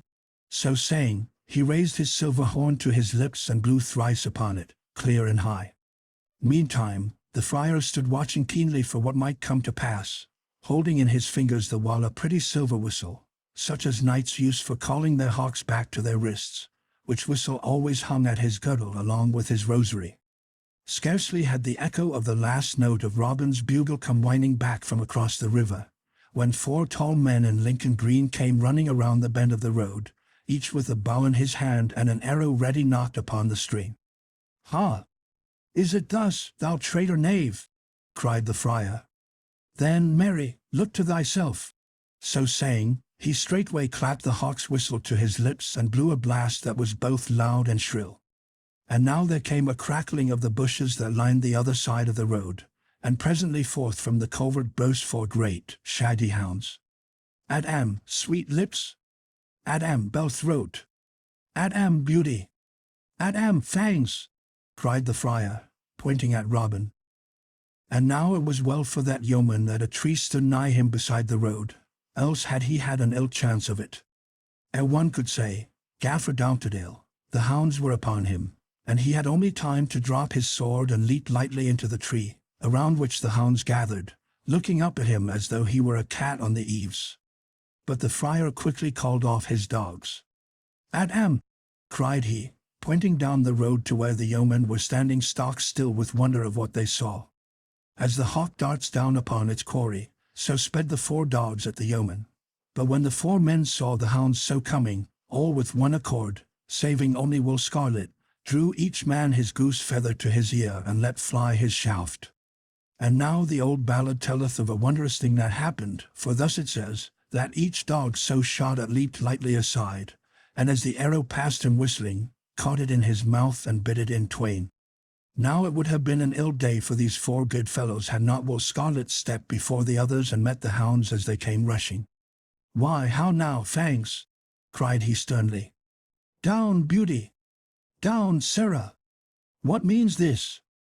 At the sound of his voice each dog shrank back quickly and then straightway came to him and licked his hands and fawned upon him, as is the wont of dogs that meet one they know. Then the 4 yeomen came forward, the hounds leaping around Will Scarlet joyously. "Why, how now?" cried the stout friar. "What means this? Art thou wizard to turn those wolves into lambs?" "Ha!" cried he, when they had come still nearer. "Can I trust mine eyes?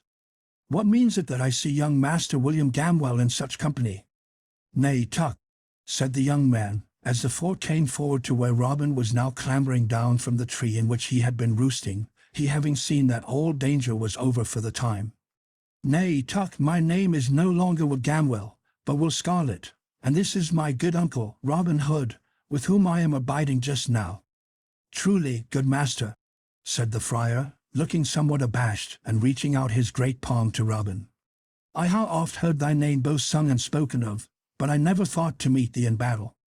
I crave thy forgiveness, and do wonder not that I found so stout a man against me."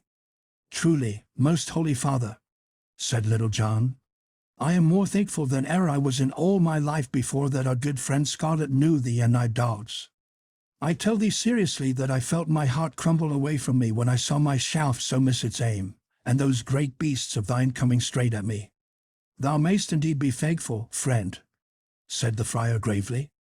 "But, Master Will, how cometh it that thou dost now abide in Sherwood?" "Why, Tuck, dost thou not know of my ill happening with my father Stewart?" answered Scarlet. "Yea, truly, yet I knew not that thou wert in hiding because of it. Marry, the times are all awry when a gentleman must lie hidden for so small a thing. But we are losing time," quoth Robin, "and I have yet to find that same Curta friar." "Why, uncle, thou hast not far to go," said Will Scarlet, pointing to the friar. "For there he stands beside thee, How? Quoth Robin. Art thou the man that I have been at such pains to seek all day, and have got such a ducking for? Why, truly, said the friar demurely. Some do call me the Cuttle Friar of Fountain Dale. Others again call me in jest the Abbot of Fountain Abbey. Others still again call me simple Friar Tuck. I like the last name best, quoth Robin, for it doth slip more glibly off the tongue. But why didst thou not tell me thou wert he I sought, instead of sending me searching for black moonbeams? Why, truly, thou didst not ask me, good master, quoth stout Tuck. But what didst thou desire of me? Nay, quoth Robin, the day groweth late, and we cannot stand longer talking here. Come back with us to Sherwood, and I will unfold all to thee as we travel along. So, without tarrying longer, they all departed, with the stout dogs at their heels, and wended their way back to Sherwood again. But it was long past nightfall ere they reached the greenwood tree. Now listen, for next I will tell how Robin Hood compassed the happiness of two young lovers, aided by the merry Friar Tuck of Fountain Dale. Robin Hood compasses a marriage. And now had come the morning when fair Ellen was to be married, and on which merry Robin had sworn that Ellen a Dale should, as it were, eat out of the platter that had been filled for Sir Stephen of Trent. Up rose Robin Hood, blithe and gay, up rose his merry men one and all, and up rose last of all stout Friar Tuck, winking the smart of sleep from out his eyes. Then, while the air seemed to brim over with the song of many birds, all blended together and all joying in the misty morn, each man raved face and hands in the leaping brook, and so the day began. Now, quoth Robin, when they had broken their fast, and each man had eaten his fill, it is time for us to set forth upon the undertaking that we have in hand for today. I will choose me 100 of my good men to go with me, for I may need aid. And now, Will Scarlet, wilt abide here and be the chief while I am gone? Then searching through all the band, each man of whom crowded forward eager to be chosen, Robin called such as he wished by name, until he had a score of stout fellows, the very flower of his yeomanry. Besides Little John and Will Stutely were nigh all those famous lads of whom I have already told you. Then, while those so chosen ran leaping, full of joy, to arm themselves with bow and shaft and broadsword, Robin Hood stepped aside into the covert, and there donned a gay, beribboned coat such as might have been worn by some strolling minstrel, and slung a harp across his shoulder, the better to carry out that part. All the band stared and many laughed, for never had they seen their master in such a fantastic guise before. Truly, quoth Robin, holding up his arms and looking down at himself, I do think it be somewhat of a gay, gaudy, grasshopper dress, but it is a pretty thing for all that, and doth not ill befit the turn of my looks, albeit I wear it but for the nonce. But stay, Little John, here are 2 bags that I would have thee carry in thy pouch for the sake of safekeeping. I can ill care for them myself beneath this motley. Why, master, quoth Little John, taking the bags and weighing them in his hand, here is the chink of gold. Well, what an there be, said Robin. It is mine own coin, and the band is none the worse for what is there. Come, busk ye, lads, and he turned quickly away. Get ye ready straightway. Then gathering the score together in a close rank, in the midst of which were Allen a Dale and Friar Tuck, he led them forth upon their way from the forest shades. So they walked on for a long time till they had come out of Sherwood and to the vale of Rother Stream. Here were different sights from what one saw in the forest. Hedgerows, broad fields of barley corn, pasture lands rolling upward till they met the sky and all dotted over with flocks of white sheep, hayfields whence came the odor of new-mown hay that lay in smooth swathes over which skimmed the swifts in rapid flight. Such they saw, and different was it, what, from the tangled depths of the sweet woodlands, but full as fair. Thus Robin led his band, walking blithely with chest thrown out and head thrown back, snuffing the odors of the gentle breeze that came drifting from over the hayfields. Truly, quoth he, the dear world is as fair here as in the woodland shades. Who calls it a vale of tears? Methinks it is but the darkness in our minds that bringeth gloom to the world. For what saith that merry song thou singest, Little John? Is it not thus? Nay, said Friar Tuck piously, ye do think of profane things and of naught else. Yet, truly, there be better safeguards against care and woe than ale drinking and bright eyes, to wit, fasting and meditation. Look upon me, have I the likeness of a sorrowful man? At this a great shout of laughter went up from all around, for the night before the stout friar had emptied twice as many cannicans of ale as any one of all the merry men. Truly, quoth Robin, when he could speak for laughter, I should say that thy sorrows were about equal to thy goodliness. So they stepped along, talking, singing, jesting, and laughing, until they had come to a certain little church that belonged to the great estates owned by the rich priory of Emmet. Here it was that fair Ellen was to be married on that morn, and here was the spot toward which the yeomen had pointed their toes. On the other side of the road from where the church stood with waving fields of barley around, ran a stone wall along the roadside. Over the wall from the highway was a fringe of young trees and bushes, and here and there the wall itself was covered by a mass of blossoming woodbine that filled all the warm air far and near with its sweet summer odor. Then straightway the yeomen leaped over the wall, alighting on the tall soft grass upon the other side, frightening a flock of sheep that lay there in the shade so that they scampered away in all directions. Here was a sweet cool shadow both from the wall and from the fair young trees and bushes, and here sat the yeomen down, and glad enough they were to rest after their long tramp of the morning. Now, quoth Robin, I would have one of you watch and tell me when he sees anyone coming to the church, and the one I choose shall be young David of Doncaster. So get thee upon the wall, David, and hide beneath the woodbine so as to keep watch. Accordingly young David did as he was bidden, the others stretching themselves at length upon the grass, some talking together, and others sleeping. Then all was quiet save only for the low voices of those that talked together, and for Alan's restless footsteps pacing up and down, for his soul was so full of disturbance that he could not stand still, and saving, also, for the mellow snoring of Friar Tuck, who enjoyed his sleep with a noise as of one sighing softward very slowly. Robin lay upon his back and gazed aloft into the leaves of the trees, his thought leagues away, and so a long time passed. Then up spoke Robin. Now tell us, young David of Doncaster, what dost thou see? Then David answered, I see the white clouds floating, and I feel the wind blowing, and 3 black crows are flying over the wall, but naught else do I see, good master. So silence fell again, and another time passed, broken only as I have said, till Robin, growing impatient, spake again. Now tell me, young David, what dost thou see by this? And David answered, I see the windmills swinging, and 3 tall poplar trees swaying against the sky, and a flock of fieldfares are flying over the hill, but naught else do I see, good master. So another time passed, till at last Robin asked young David once more what he saw, and David said, I hear the cuckoo singing, and I see how the wind makes waves in the barley field, and now over the hill to the church cometh an old friar, and in his hands he carries a great bunch of keys, and lo, now he cometh to the church door. Then up rose Robin Hood and shook Friar Tuck by the shoulder. Come, rouse thee, holy man, cried he, whereupon, with much grunting, the stout Tuck got to his feet. Marry, bestir thyself, quoth Robin, for yonder, in the church door, is one of thy cloth. Go thou and talk to him, and so get thyself into the church, that thou mayst be there when thou art wanted. Meantime, Little John will stoutly, and I will follow thee anon. So Friar Tuck clambered over the wall, crossed the road, and came to the church, where the old friar was still labouring with the great key, the lock being somewhat rusty, and he somewhat old and feeble.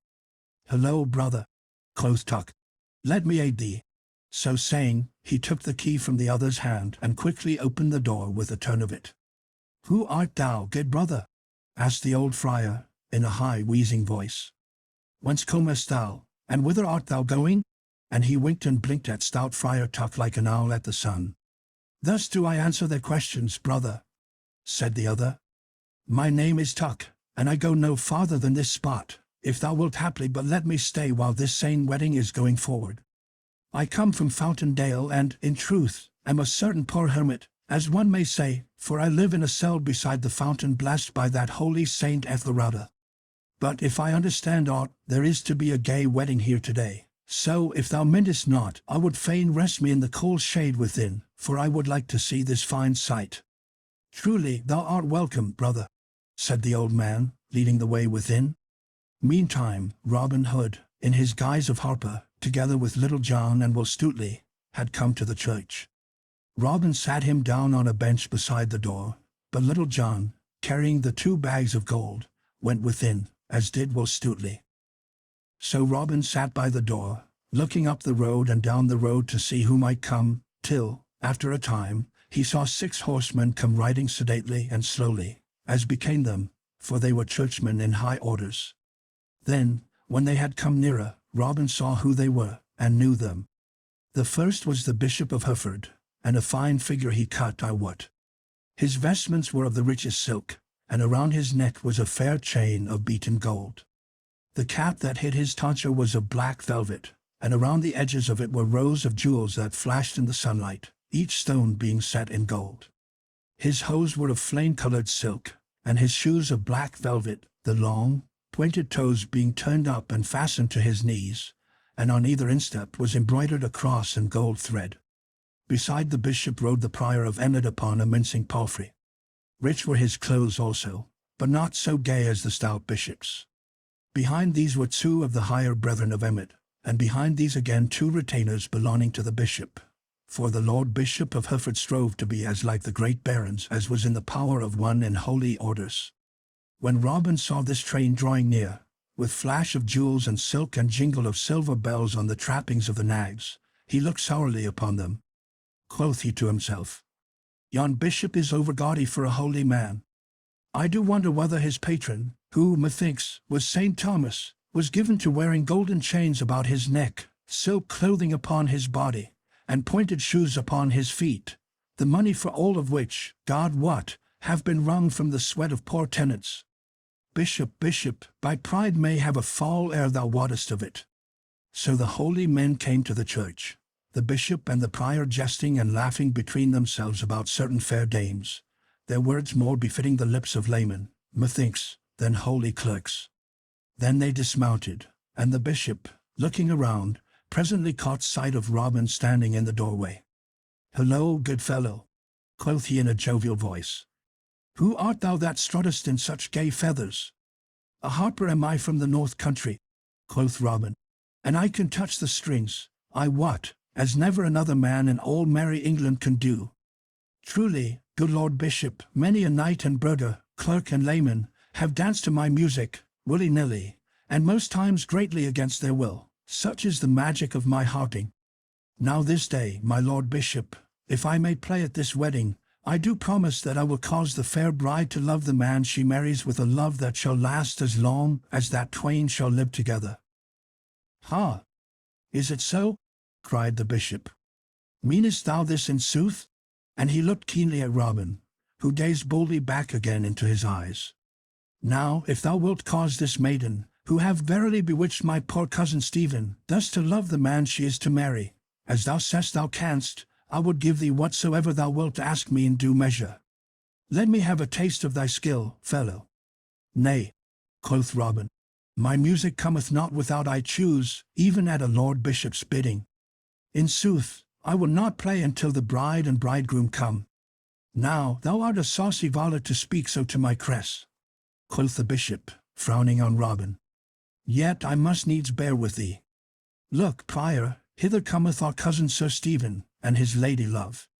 And now, around the bend of the high road came others, riding upon horses. The first of all was a tall, thin man, of knightly bearing, dressed all in black silk, with a black velvet cap upon his head, turned up with scarlet. Robin looked, and had no doubt that this was Sir Stephen, both because of his knightly carriage and of his grey hairs. Beside him rode a stout Saxon franklin, Ellen's father, Edward of Deerwold. Behind those 2 came a litter borne by 2 horses, and therein was a maiden whom Robin knew must be Ellen. Behind this litter rode 6 men-at-arms, the sunlight flashing on their steel caps as they came jingling up the dusty road. So these also came to the church, and there Sir Stephen leaped from his horse and, coming to the litter, handed fair Ellen out therefrom. Then Robin Hood looked at her, and could wonder no longer how it came about that so proud a knight as Sir Stephen of Trent wished to marry a common franklin's daughter, nor did he wonder that no ado was made about the matter, for she was the fairest maiden that ever he had beheld. Now, however, she was all pale and drooping, like a fair white lily snapped at the stem. And so, with bent head and sorrowful look, she went within the church, Sir Stephen leading her by the hand. "Why dost thou not play, fellow?" quoth the bishop, looking sternly at Robin. "Marry," said Robin calmly, "I will play in greater wise than your lordship thinks, but not till the right time have come," said the bishop to himself, while he looked grimly at Robin. "When this wedding is gone by, I will have this fellow well whipped for his saucy tongue and bold speech." And now fair Ellen and Sir Stephen stood before the altar, and the bishop himself came in his robes and opened his book, whereat fair Ellen looked up and about her in bitter despair, like the fawn that finds the hounds on her haunch. Then, in all his fluttering tags and ribbons of red and yellow, Robin Hood strode forward. 3 steps he took from the pillar whereby he leaned, and stood between the bride and bridegroom. "Let me look upon this lass," he said in a loud voice. "Why, how now? What have we here? Here be lilies in the cheeks, and not roses such as befit a bonny bride. This is no fit wedding. Thou, Sir Knight, so old, and she so young, and now thinkest to make her thy wife? I tell thee it may not be, for thou art not her own true love." At this all stood amazed, and knew not where to look nor what to think or say, for they were all bewildered with the happening. So, while everyone looked at Robin as though they had been changed to stone, he clapped his bugle horn to his lips and blew 3 blasts so loud and clear, they echoed from floor to rafter as though they were sounded by the trump of doom. Then straightway Little John and Will Stutely came leaping and stood upon either side of Robin Hood, and quickly drew their broadswords, the while a mighty voice rolled over the heads of all. "Here be I, good master, when thou wantest me." For it was Friar Tuck that so called from the organ loft. And now all was hubbub and noise. Stout Edward strode forward raging, and would have seized his daughter to drag her away, but Little John stepped between and thrust him back. "Stand back, old man," said he. "Thou art a hobbled horse this day." "Down with the villains!" cried Sir Stephen, and felt for his sword, but it hung not beside him on his wedding day. Then the men-at-arms drew their swords, and it seemed like that blood would wet the stones. But suddenly came a bustle at the door and loud voices, steel flashed in the light, and the crash of blows sounded. The men-at-arms fell back, and up the aisle came leaping 18 stout yeomen all clad in Lincoln green, with Allan a Dale at their head. In his hand he bore Robin Hood's good stout trusty bow-of-yew, and this he gave to him, kneeling the while upon one knee. Then up spake Edward of Deerwold in a deep voice of anger. "Is it thou, Allan a Dale, that hath bred all this coil in a church?" "Nay," quoth merry Robin, "that have I done, and I care not who knoweth it, for my name is Robin Hood." At this name a sudden silence fell. The Prior of Emmet, and those that belonged to him gathered together like a flock of frightened sheep when the scent of the wolf is nigh, while the Bishop of Hereford, laying aside his book, crossed himself devoutly. "Now heaven keep us this day," said he, "from that evil man."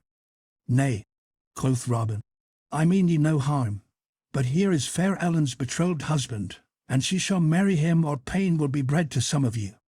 Then up spake stout Edward in a loud and angry voice. "Now I say nay. I am her father, and she shall marry Sir Stephen and none other." Now all this time, while everything was in turmoil about him, Sir Stephen had been standing in proud and scornful silence. "Nay, fellow," said he coldly, "thou mayst take thy daughter back again. I would not marry her after this day's doings could I gain all merry England thereby. I tell thee plainly, I love thy daughter, old as I am, and would have taken her up like a jewel from the sty, yet truly, I knew not that she did love this fellow, and was beloved by him. Maiden, if thou dost rather choose a beggarly minstrel than a high-born knight, take thy choice. I do feel it shame that I should thus stand talking amid this herd, and so I will leave you." Thus saying, he turned and, gathering his men about him, walked proudly down the aisle. Then all the yeomen were silenced by the scorn of his words. Only Friar Tuck leaned over the edge of the choir loft, and called out to him ere he had gone, "Good den, Sir Knight. Thou wottest old bones must always make room for young blood." Sir Stephen neither answered nor looked up, but passed out from the church as though he had heard not, his men following him. Then the Bishop of Hereford spoke hastily. "I, too, have no business here, and so will depart. And he made as though he would go. But Robin Hood laid hold of his clothes and held him. "Stay, my lord bishop," said he. "I have yet somewhat to say to thee." The bishop's face fell, but he stayed as Robin bade him, for he saw he could not go. Then Robin Hood turned to stout Edward of Deerwold, and said he, "Give that blessing on thy daughter's marriage to this yeoman, and all will be well. Little John, give me the bags of gold. Look, farmer, here are 200 bright golden angels. Give that blessing, as I say, and I will count them out to thee as thy daughter's dower. Give not thy blessing, and she shall be married all the same, but not so much as a cracked farthing shall cross thy palm. Shoes." Then Edward looked upon the ground with bent brows, turning the matter over and over in his mind. But he was a shrewd man and one, withal, that made the best use of a cracked pipkin. So at last he looked up and said, but in no joyous tone, "If the wench will go her own gait, let her go. I had thought to make a lady of her, yet if she chooses to be what she is like to be, I have naught to do with her henceforth. And the earthless I will give her my blessing when she is duly wedded." "It may not be," spake up one of those of Emmet. "The banns have not been duly published, neither is there any priest here to marry them." "How sayst thou?" roared Tuck from the choir loft. "No priest? Marry, here stands as holy a man as thou art, any day of the week, a clerk in orders I would have thee know. As for the question of banns, stumble not over that straw, brother, for I will publish them." So saying, he called the banns, and says the old ballad, lest 3 times should not be enough, he published them 9 times o'er. Then straightway he came down from the loft and forthwith performed the marriage service. And so Allan and Ellen were duly wedded. And now Robin counted out 200 golden angels to Edward of Deerwold, and he, upon his part, gave his blessing, yet not, I wot, as though he meant it with overmuch goodwill. Then the stout yeoman crowded around and grasped Allan's palm, and he, holding Ellen's hand within his own, looked about him all dizzy with his happiness. Then at last jolly Robin turned to the Bishop of Hereford, who had been looking on at all that passed with a grim look. "My lord bishop," quoth he, "thou mayst bring to thy mind that thou didst promise me that did at play in such wise as to cause this fair lass to love her husband, thou wouldst give me whatsoever I asked in reason. I have played my play, and she loveth her husband, which she would not have done but for me, so now fulfil thy promise. Thou hast upon thee that which, methinks, thou wouldst be the better without. Therefore, I pry thee, give me that golden chain that hangeth about thy neck as a wedding present for this fair bride." Then the bishop's cheeks grew red with rage and his eyes flashed. He looked at Robin with a fell look, but saw that in the yeoman's face which bade him pause. Then slowly he took the chain from about his neck and handed it to Robin, who flung it over Ellen's head so that it hung glittering about her shoulders. Then said merry Robin, "I thank thee, on the bride's part, for thy handsome gift, and truly thou thyself art more seemly without it. Now, shouldst thou ever come nigh to Sherwood, I much hope that I shall give thee there such a feast as thou hast ne'er had in all thy life before." "May heaven forfend!" cried the bishop earnestly, for he knew right well what manner of feast it was that Robin Hood gave his guests in Sherwood Forest. But now Robin Hood gathered his men together, and with Allan and his young bride in their midst, they all turned their footsteps toward the woodlands. On the way thither Friar Tuck came close to Robin, and plucked him by the sleeve. "Thou dost lead a merry life, good master," quoth he. "But dost thou not think that it would be for the welfare of all your souls to have a good stout chaplain, such as I, to oversee holy matters? Truly, I do love this life mightily." At this merry Robin Hood laughed amain, and bade him stay and become one of their band if he wished. That night there was such a feast held in the greenwood as Nottinghamshire never saw before. To that feast you and I were not bidden, and pity it is that we were not. So, lest we should both feel the matter the more keenly, I will say no more about it. Robin Hood aids a sorrowful night.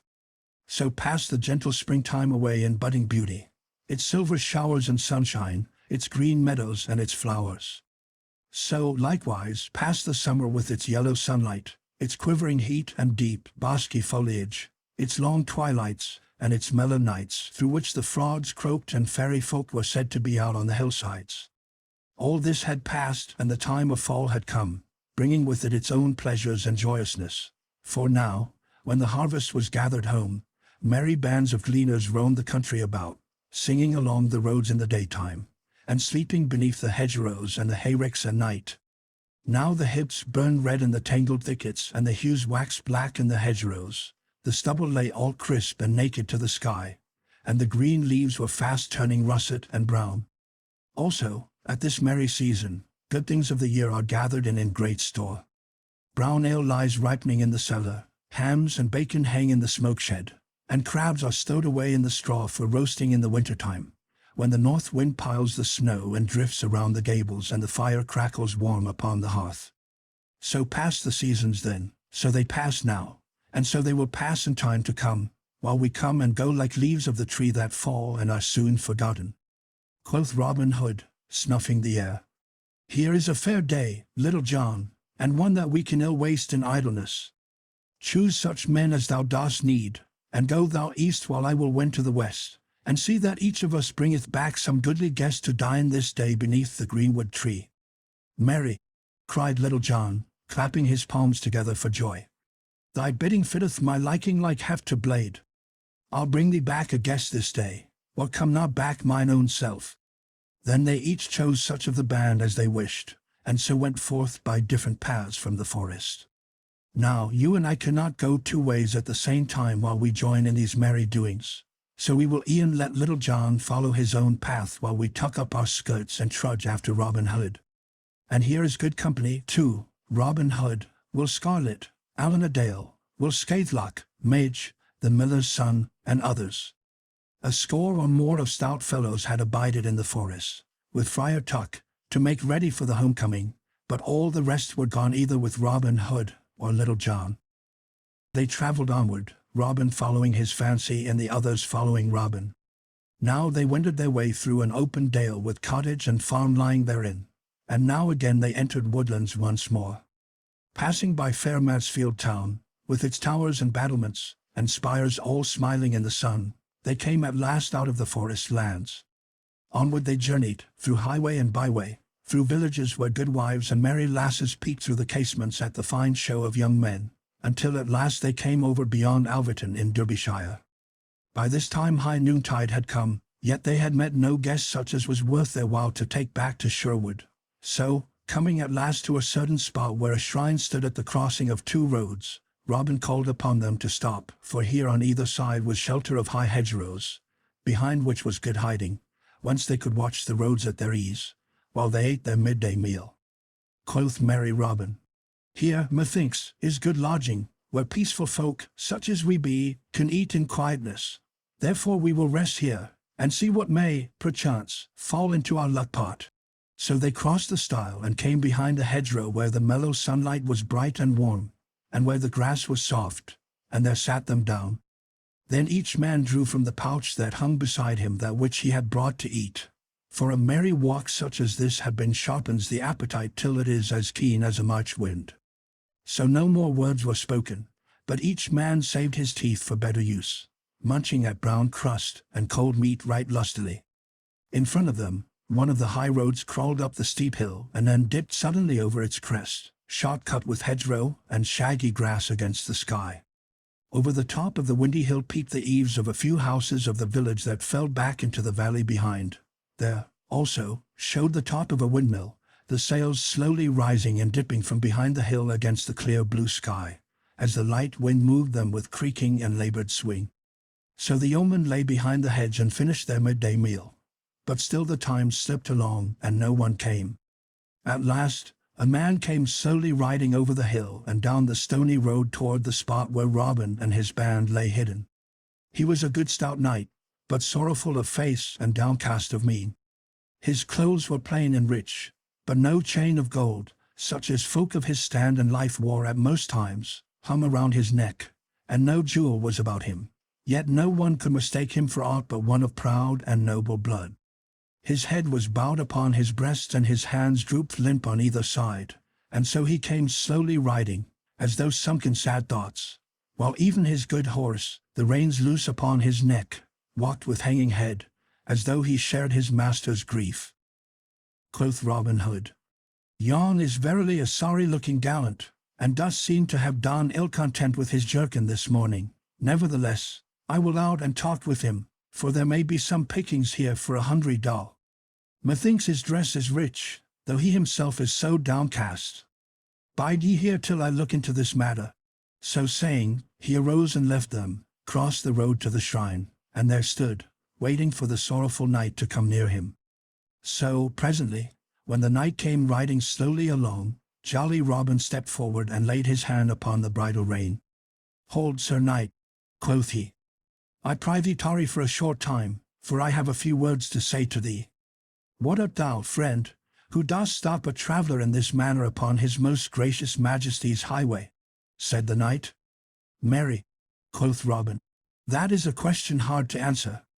One man calleth me kind, another calleth me cruel, this one calleth me good honest fellow, and that one vile thief. Truly, the world hath as many eyes to look upon a man withal as there are spots on a toad. So, with what pair of eyes thou regardest me leath entirely with thine own self. My name is Robin Hood." "Truly, good Robin," said the knight, a smile twitching at the corners of his mouth. "Thou hast a quaint conceit. As for the pair of eyes with which I regard thee, I would say that they are as favourable as may be, for I hear much good of thee and little ill. What is thy will of me?" "Now I make my vow, Sir Knight," quoth Robin. "Thou hast surely learned thy wisdom of good Gaffer Swanhold, for he saith, fair words are as easy spoke as foul, and bring goodwill in the stead of blows. Now I will show thee the truth of this saying, for, if thou wilt go with me this day to Sherwood Forest, I will give thee as merry a feast as ever thou hadst in all thy life." "Thou art indeed kind," said the knight, "but methinks thou wilt find me but an ill-seeming and sorrowful guest. Thou hadst best let me pass on my way in peace." "Nay," quoth Robin, "thou mightst go thine own way but for one thing, and that I will tell thee. We keep an inn, as it were, in the very depths of Sherwood, but so far from high roads and beaten paths that guests do not often come nigh us. So I and my friends set off merrily and seek them when we grow dull of ourselves. Thus the matter stands, Sir Knight. Yet I will furthermore tell thee that we count upon our guests paying a reckoning." "I take thy meaning, friend," said the knight gravely. "But I am not thy man, for I have no money by me." "Is it sooth?" said Robin, looking at the knight keenly. "I can scarce choose but believe thee. Yet, Sir Knight, there be those of thy order whose word is not to be trusted as much as they would have others believe. Thou wilt think no ill if I look for myself in this matter."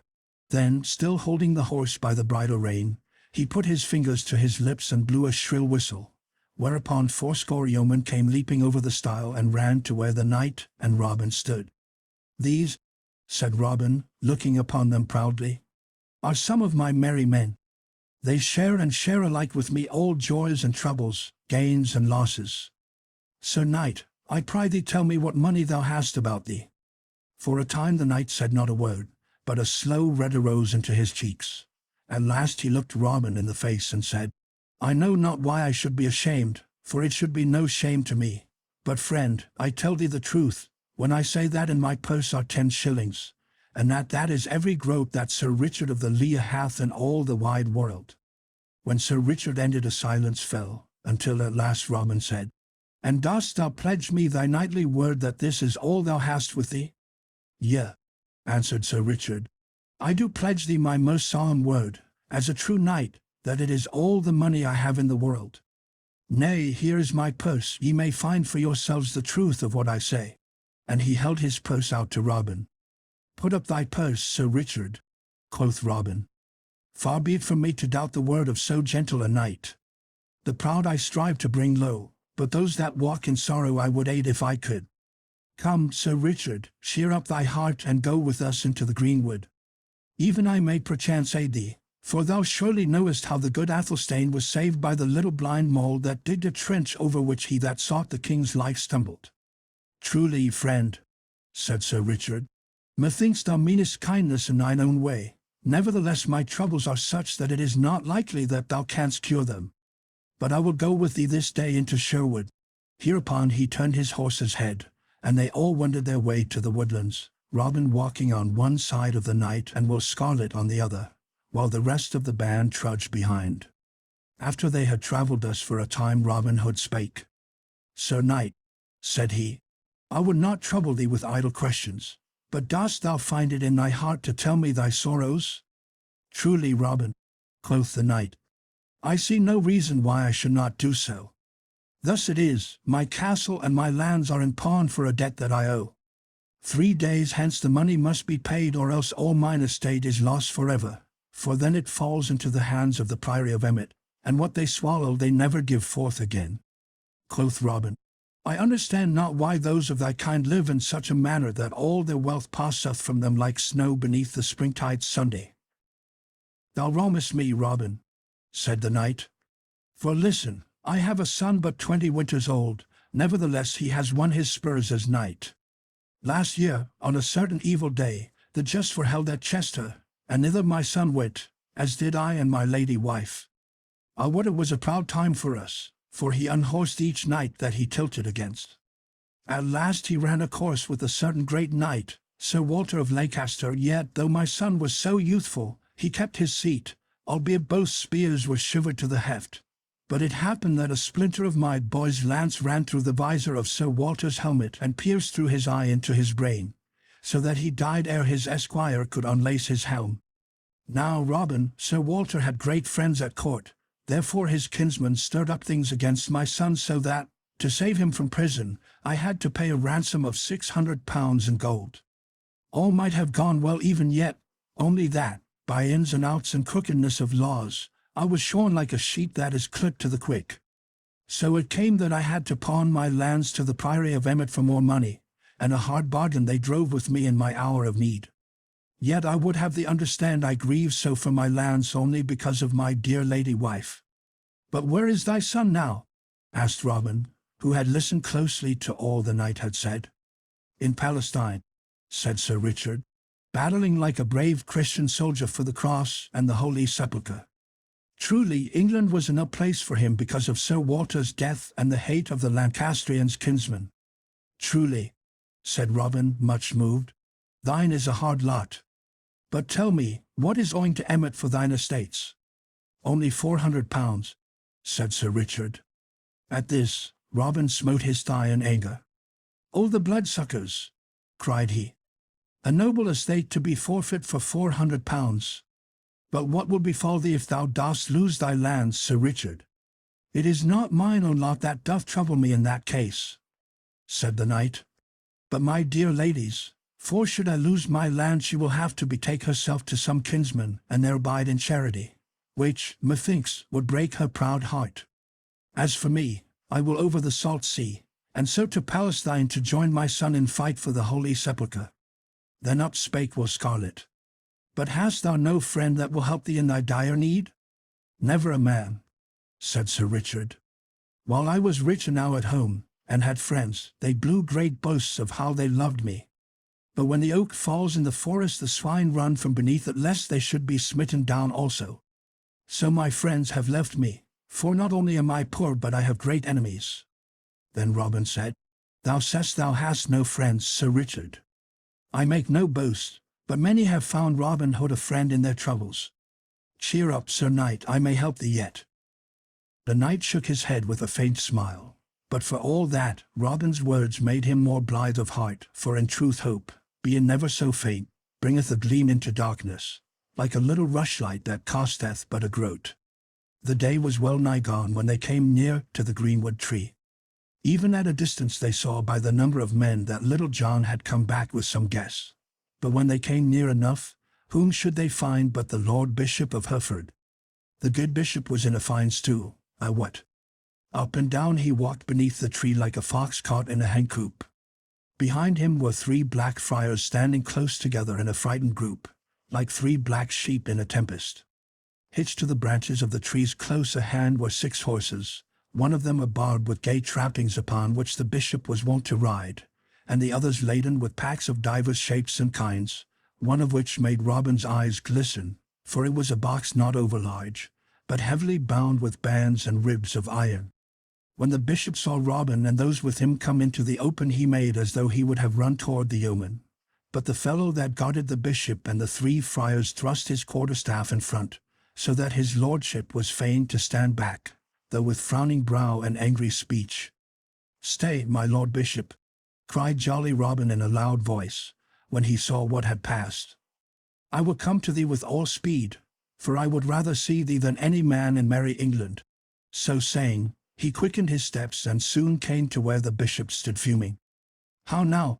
quoth the bishop in a loud and angry voice, when Robin had so come to him. "Is this the way that thou and thy band treat one so high in the church as I am?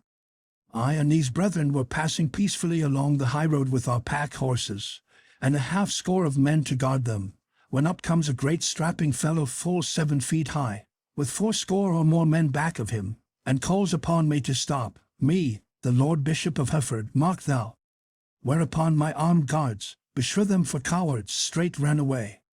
But look ye, not only did this fellow stop me, but he threatened me, saying that Robin Hood would strip me as bare as a winter hedge. Then, besides all this, he called me such foul names as fat priest, man-eating bishop, money-gorging usurer, and what not, as though I were no more than a strolling beggar or tinker." At this, the bishop glared like an angry cat, while even Sir Richard laughed.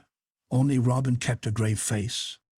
"Alas, my lord," said he, "that thou hast been so ill-treated by my band. I tell thee truly that we greatly reverence thy cloth. Little John, stand forth straightway." At these words Little John came forward, twisting his face into a whimsical look, as though he would say, "Have mercy upon me, good master." Then Robin turned to the Bishop of Hereford and said, "Was this the man who spake so boldly to your lordship?" "Aye, truly it was the same," said the bishop. "A naughty fellow, I wot." "And didst thou, Little John," said Robin in a sad voice, "call his lordship a fat priest?" "Aye," said Little John sorrowfully. "And a man-eating bishop?"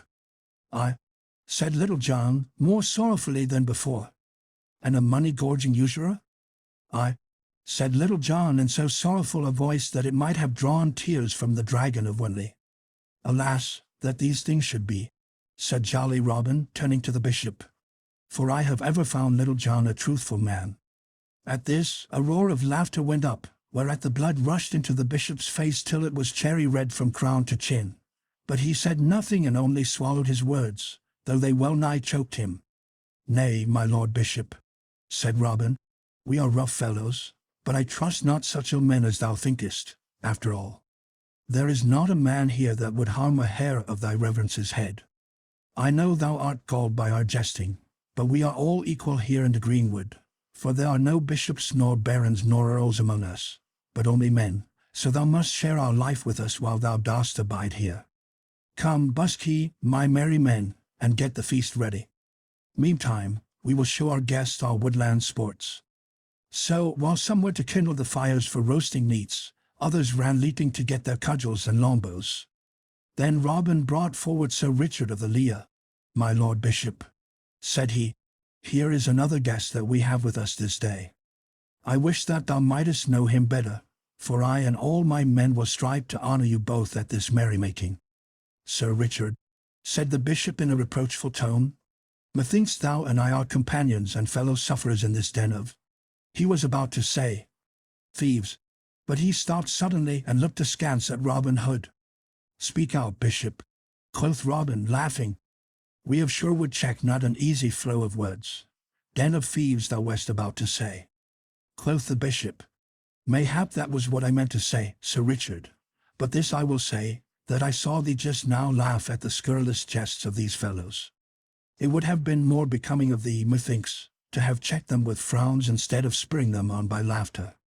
"I meant no harm to thee," said Sir Richard, "but a merry jest is a merry jest, and I may truly say I would have laughed at it had it been against mine own self."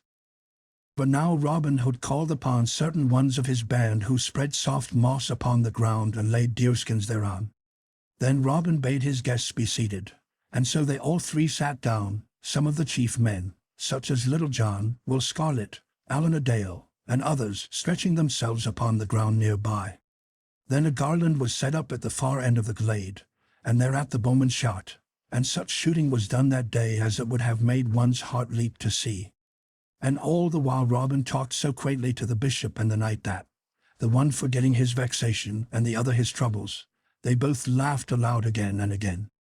Then Allan a Dale came forth and tuned his harp, and all was hushed around, and he sang in his wondrous voice songs of love, of war, of glory, and of sadness, and all listened without a movement or a sound.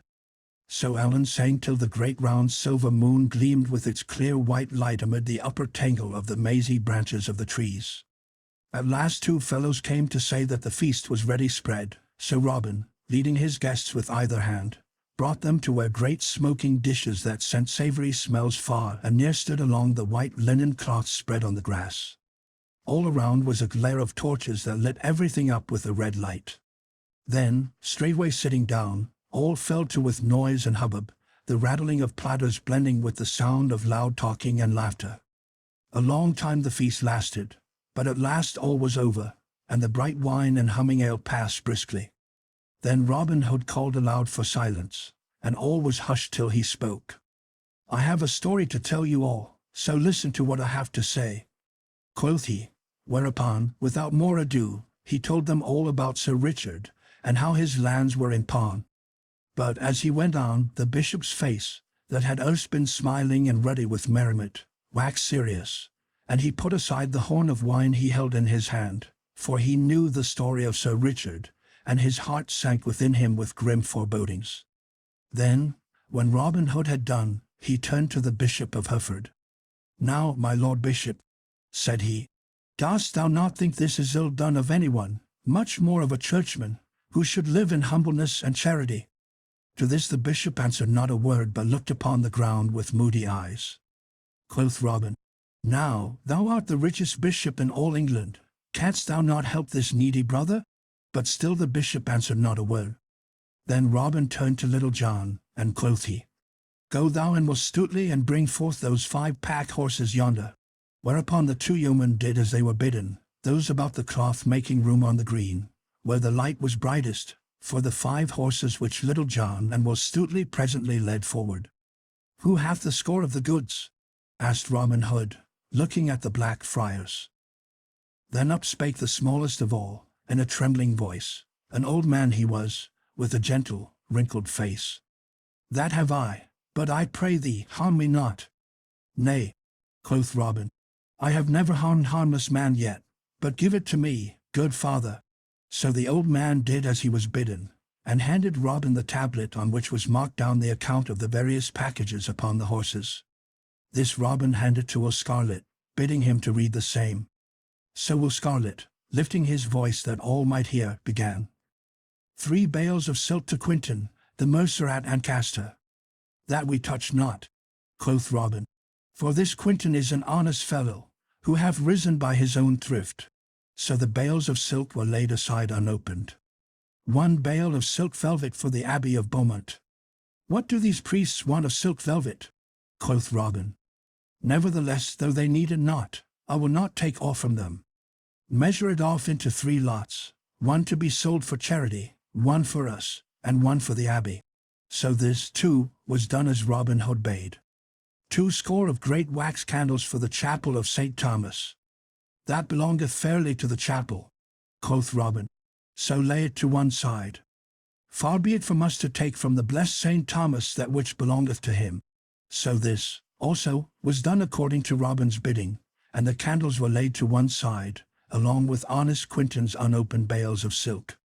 So the list was gone through with, and the goods adjudged according to what Robin thought most fit. Some things were laid aside untouched, and many were opened and divided into 3 equal parts, for charity, for themselves, and for the owners. And now all the ground in the torchlight was covered over with silks and velvets, and cloths of gold and cases of rich wines, and so they came to the last line upon the tablet. "A box belonging to the Lord Bishop of Hereford." At these words the bishop shook as with a chill, and the box was set upon the ground. "My Lord Bishop, hast thou the key of this box?" asked Robin. The bishop shook his head. "Go, Will Scarlet," said Robin. "Thou art the strongest man here. Bring a sword straightway, and cut this box open, if thou canst." Then up rose Will Scarlet and left them, coming back in a short time, bearing a great two-handed sword.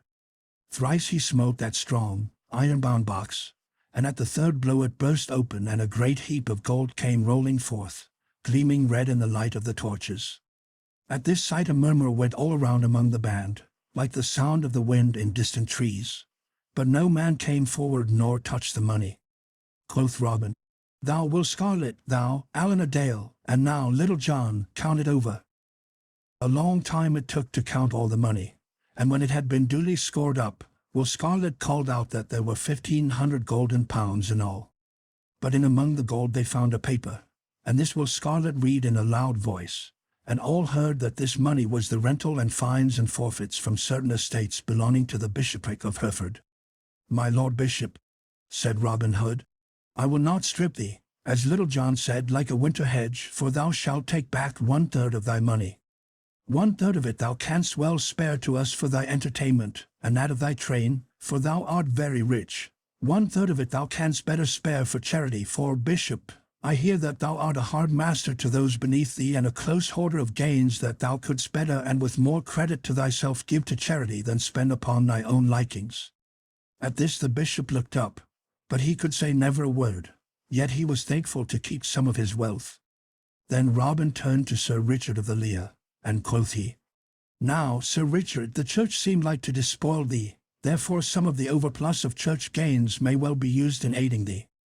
Thou shalt take that 500 pounds laid aside for people more in need than the bishop is, and shalt pay thy debts to Emmet therewith." Sir Richard looked at Robin until something arose in his eyes that made all the lights and the faces blur together. At last he said, "I thank thee, friend, from my heart, for what thou doest for me. Yet think not ill if I cannot take thy gift freely. But this I will do, I will take the money and pay my debts, and in a year and a day hence will return it safe either to thee or to the Lord Bishop of Hereford. For this I pledge my most solemn knightly word. I feel free to borrow, for I know no man that should be more bound to aid me than one so high in that church that hath driven such a hard bargain." "Truly, Sir Knight," quoth Robin, "I do not understand those fine scruples that weigh with those of thy kind, but nevertheless it shall all be as thou dost wish. But thou hadst best bring the money to me at the end of the year, for mayhap I may make better use of it than the bishop." Thereupon, turning to those near him, he gave his orders, and 500 pounds were counted out and tied up in a leathern bag for Sir Richard. The rest of the treasure was divided, and part taken to the treasure house of the band, and part put by with the other things for the bishop. Then Sir Richard arose. "I cannot stay later, good friends," said he, "for my lady will wax anxious if I come not home, so I crave leave to depart." Then Robin Hood and all his merry men arose, and Robin said, "We cannot let thee go hence unattended, Sir Richard." Then up spake Little John, "Good master, let me choose a score of stout fellows from the band, and let us arm ourselves in a seemly manner, and so serve as retainers to Sir Richard till he can get others in our stead." "Thou hast spoken well, Little John, and it shall be done," said Robin. Then up spake Will Scarlet, "Let us give him a golden chain to hang about his neck, such as befits one of his blood, and also golden spurs to wear at his heels." Then Robin Hood said, "Thou hast spoken well, Will Scarlet, and it shall be done." Then up spake Will Stuteley, "Let us give him yon bale of rich velvet and yon roll of cloth of gold to take home to his noble lady wife as a present from Robin Hood and his merry men all." At this all clapped their hands for joy, and Robin said, "Thou hast well spoken, Will Stuteley, and it shall be done." Then Sir Richard of the Lea looked all around and strove to speak, but could scarcely do so for the feelings that choked him. At last he said in a husky, trembling voice, "Ye shall all see, good friends, that Sir Richard of the Lea will ever remember your kindness this day. And if ye be at any time in dire need or trouble, come to me and my lady, and the walls of Castle Lea shall be battered down ere harm shall befall you." He could say nothing further, but turned hastily away. But now Little John and 19 stout fellows whom he had chosen for his band came forth all ready for the journey. Each man wore upon his breast a coat of linked mail, and on his head a cap of steel, and at his side a good stout sword. A gallant show they made as they stood all in a row. Then Robin came and threw a chain of gold about Sir Richard's neck, and Will Scarlet knelt and buckled the golden spurs upon his heel. And now Little John led forward Sir Richard's horse, and the knight mounted. He looked down at Robin for a little time, then of a sudden stooped, and kissed his cheek. All the forest glades rang with the shout that went up as the knight and the yeoman marched off through the woodland with glare of torches and gleam of steel, and so were gone. Then up spake the Bishop of Hereford in a mournful voice. I too must be jogging, good fellow, for the night waxes late. But Robin laid his hand upon the bishop's arm and stayed him. Be not so hasty, Lord Bishop, said he. 3 days hence Sir Richard must pay his debts to Emmet. Until that time thou must be content to abide with me, lest thou breed trouble for the night. I promise thee that thou shalt have great sport, for I know that thou art fond of hunting the dun deer. Lay by thy mantle of melancholy, and strive to lead a joyous yeoman life for 3 stout days. I promise thee thou shalt be sorry to go when the time has come. So the bishop and his train abided with Robin for 3 days, and much sport his lordship had in that time, so that, as Robin had said, when the time had come for him to go he was sorry to leave the greenwood. At the end of 3 days Robin set him free, and sent him forth from the forest with a guard of yeomen to keep freebooters from taking what was left of the packs and bundles. But as the bishop rode away, he vowed within himself that he would sometime make Robin rue the day that he stopped him in Sherwood. But now we shall follow Sir Richard, so listen, and you shall hear what befell him, and how he paid his debts at Emmet Priory, and likewise in due season to Robin Hood. How Sir Richard of the Lea paid his debts.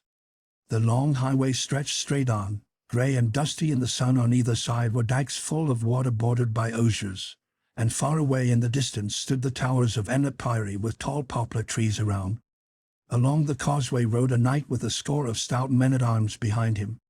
The knight was clad in a plain, long robe of grey serge, gathered in at the waist with a broad leathern belt, from which hung a long dagger and a stout sword. But though he was so plainly dressed himself, the horse he rode was a noble barb, and its trappings were rich with silk and silver bells. So thus the band journeyed along the causeway between the dikes, till at last they reached the great gate of Emmet Priory.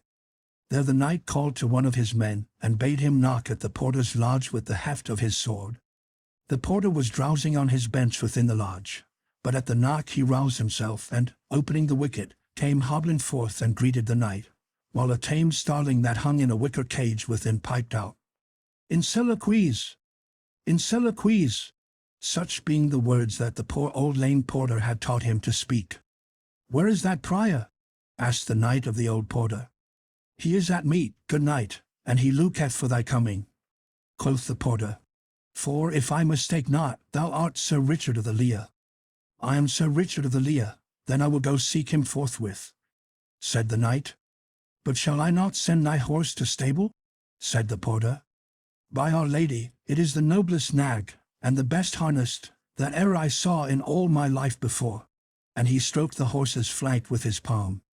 "Nay," quoth Sir Richard, "the stables of this place are not for me, so make way, I pry thee." So saying, he pushed forward, and the gates being opened, he entered the stony courtyard of the priory, his men behind him. And they came with rattle of steel and clashing of swords, and ring of horses' feet on cobblestones, whereat a flock of pigeons that strutted in the sun flew with flapping wings to the high eaves of the round towers. While the knight was riding along the causeway to Emmet, a merry feast was toward in the refectory there. The afternoon sun streamed in through the great arched windows and lay in broad squares of light upon the stone floor and across the board covered with a snowy linen cloth, whereon was spread a princely feast.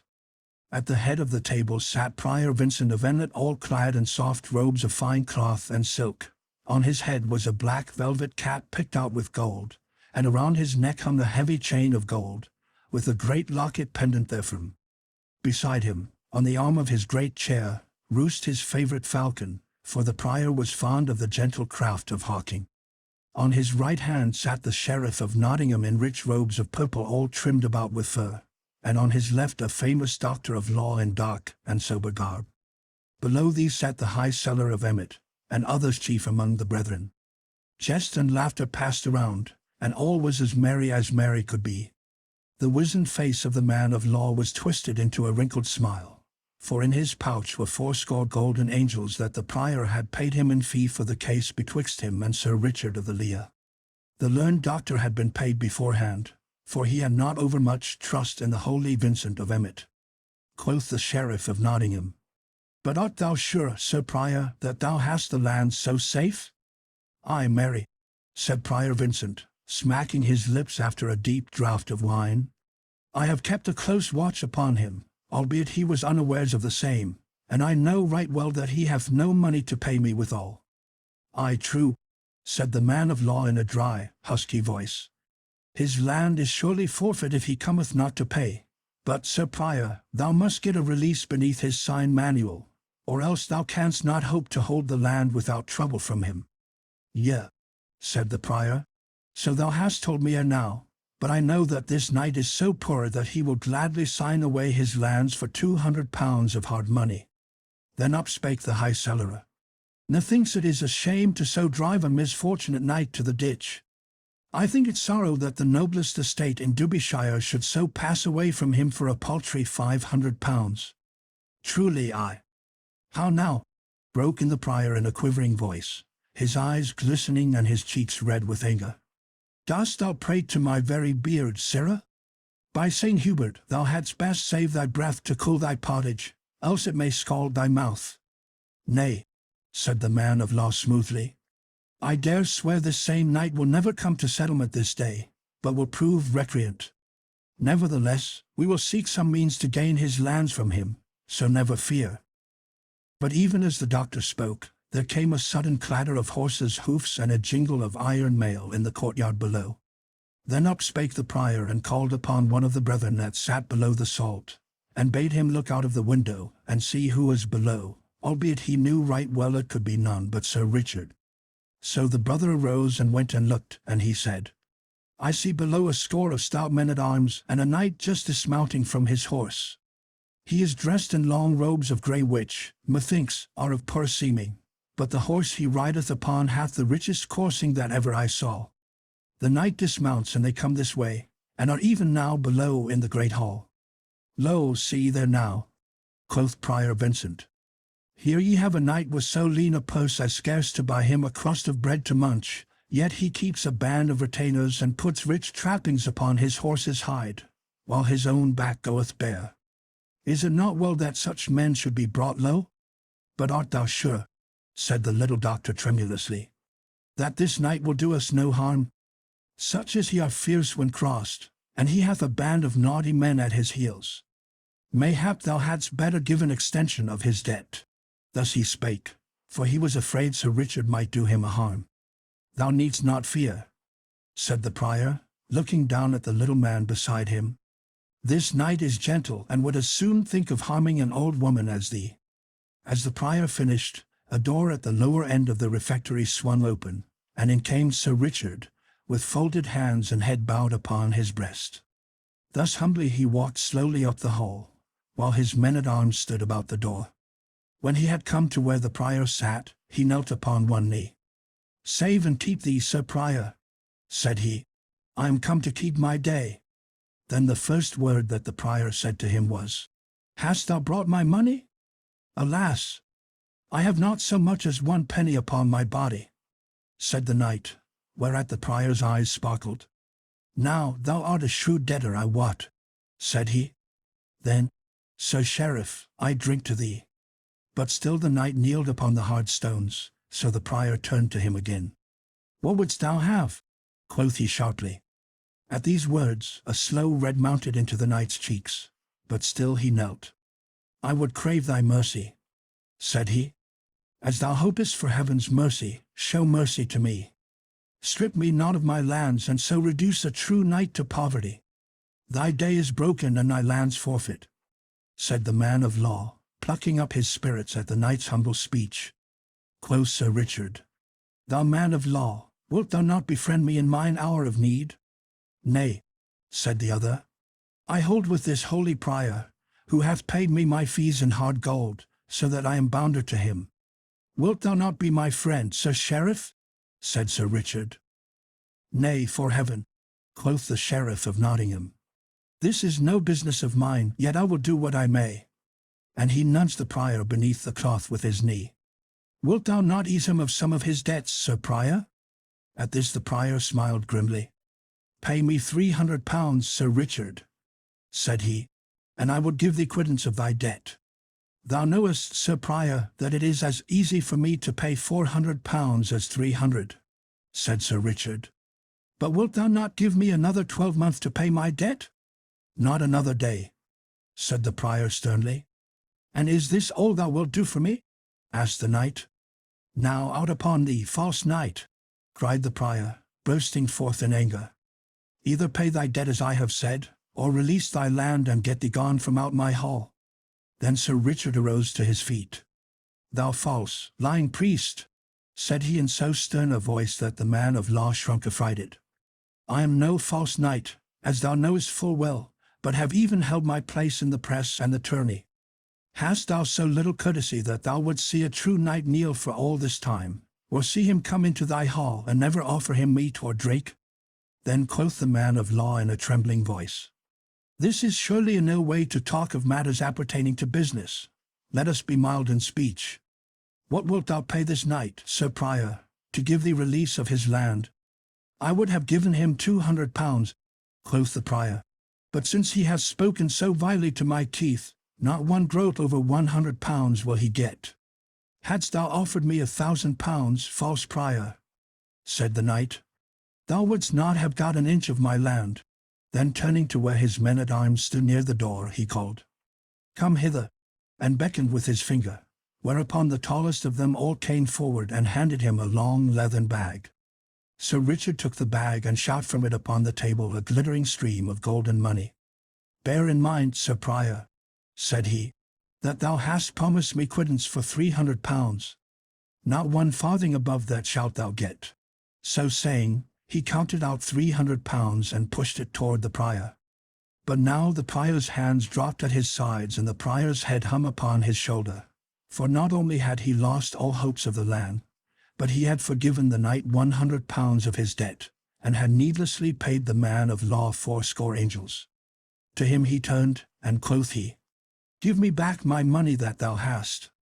"Nay," cried the other shrilly, "it is but my fee that thou didst pay me, and thou gettest it not back again." And he hugged his gown about him. "Now, Sir Prior," quoth Sir Richard, "I have held my day and paid all the dues demanded of me, so, as there is no more betwixt us, I leave this foul place straightway." So saying, he turned upon his heel and strode away.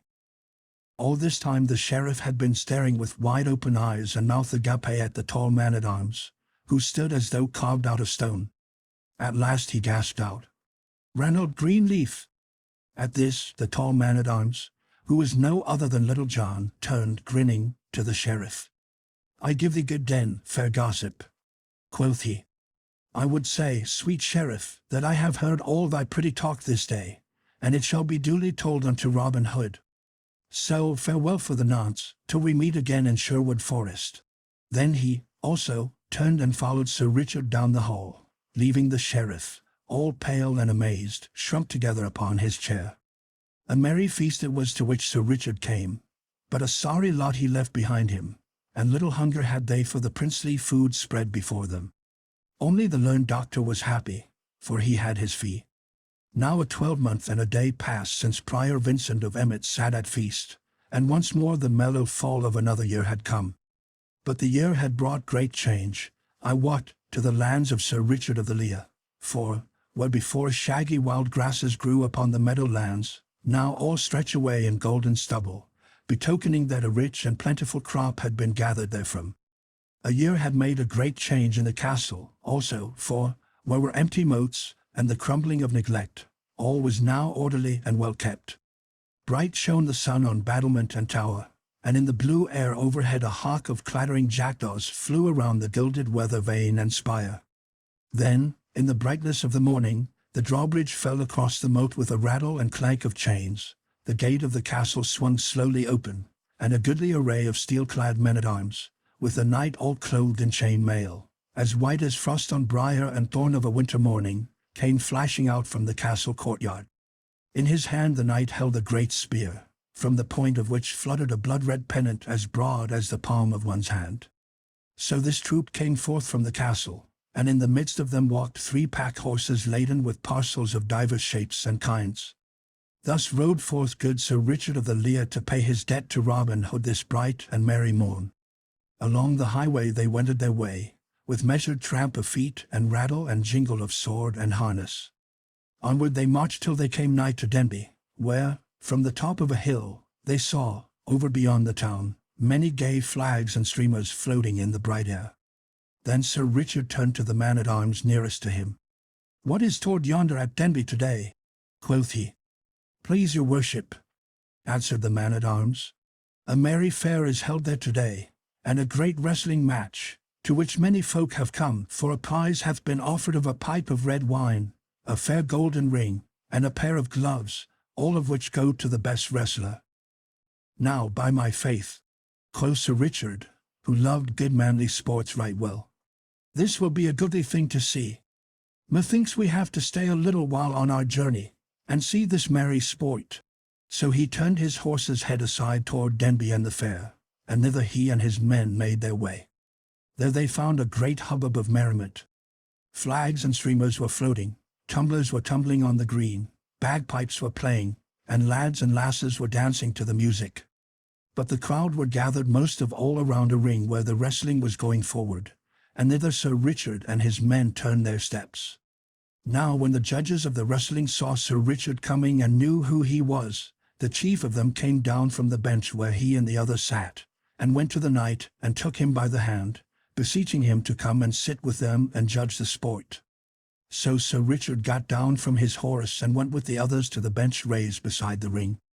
Now there had been great doings that morning, for a certain yeoman named Egbert, who came from Stoke over in Staffordshire, had thrown with ease all those that came against him. But a man of Denby, well known through all the countryside as William of the Scar, had been biding his time with the Stoke man. So, when Egbert had thrown everyone else, stout William leaped into the ring. Then a tough bout followed, and at last he threw Egbert heavily, whereat there was a great shouting and shaking of hands, for all the Denby men were proud of their wrestler. When Sir Richard came, he found stout William, puffed up by the shouts of his friends, walking up and down the ring, daring anyone to come and try a throw with him. "Come one, come all," quoth he. "Here stand I, William of the Scar, against any man. If there is none in Derbyshire to come against me, come all who will, from Nottingham, Stafford, or York, and if I do not make them one and all root the ground with their noses like swine in the forests, call me no more brave William the wrestler."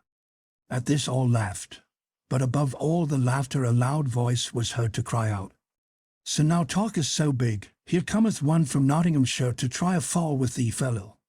And straightway a tall youth with a tough quarterstaff in his hand came pushing his way through the crowd and at last leaped lightly over the rope into the ring. He was not as heavy as stout William, but he was taller and broader in the shoulders, and all his joints were well knit. Sir Richard looked upon him keenly, then, turning to one of the judges, he said, "Knowest thou who this youth is? Methinks I have seen him before." "Nay," said the judge, "he is a stranger to me." Meantime, without a word, the young man, laying aside his quarterstaff, began to take off his jerkin and body clothing until he presently stood with naked arms and body. And a comely sight he was when so bared to the view, for his muscles were cut round and smooth and sharp like swift running water. And now each man spat upon his hands and clapping them upon his knees squatted down, watching the other keenly, so as to take the vantage of him in the grip.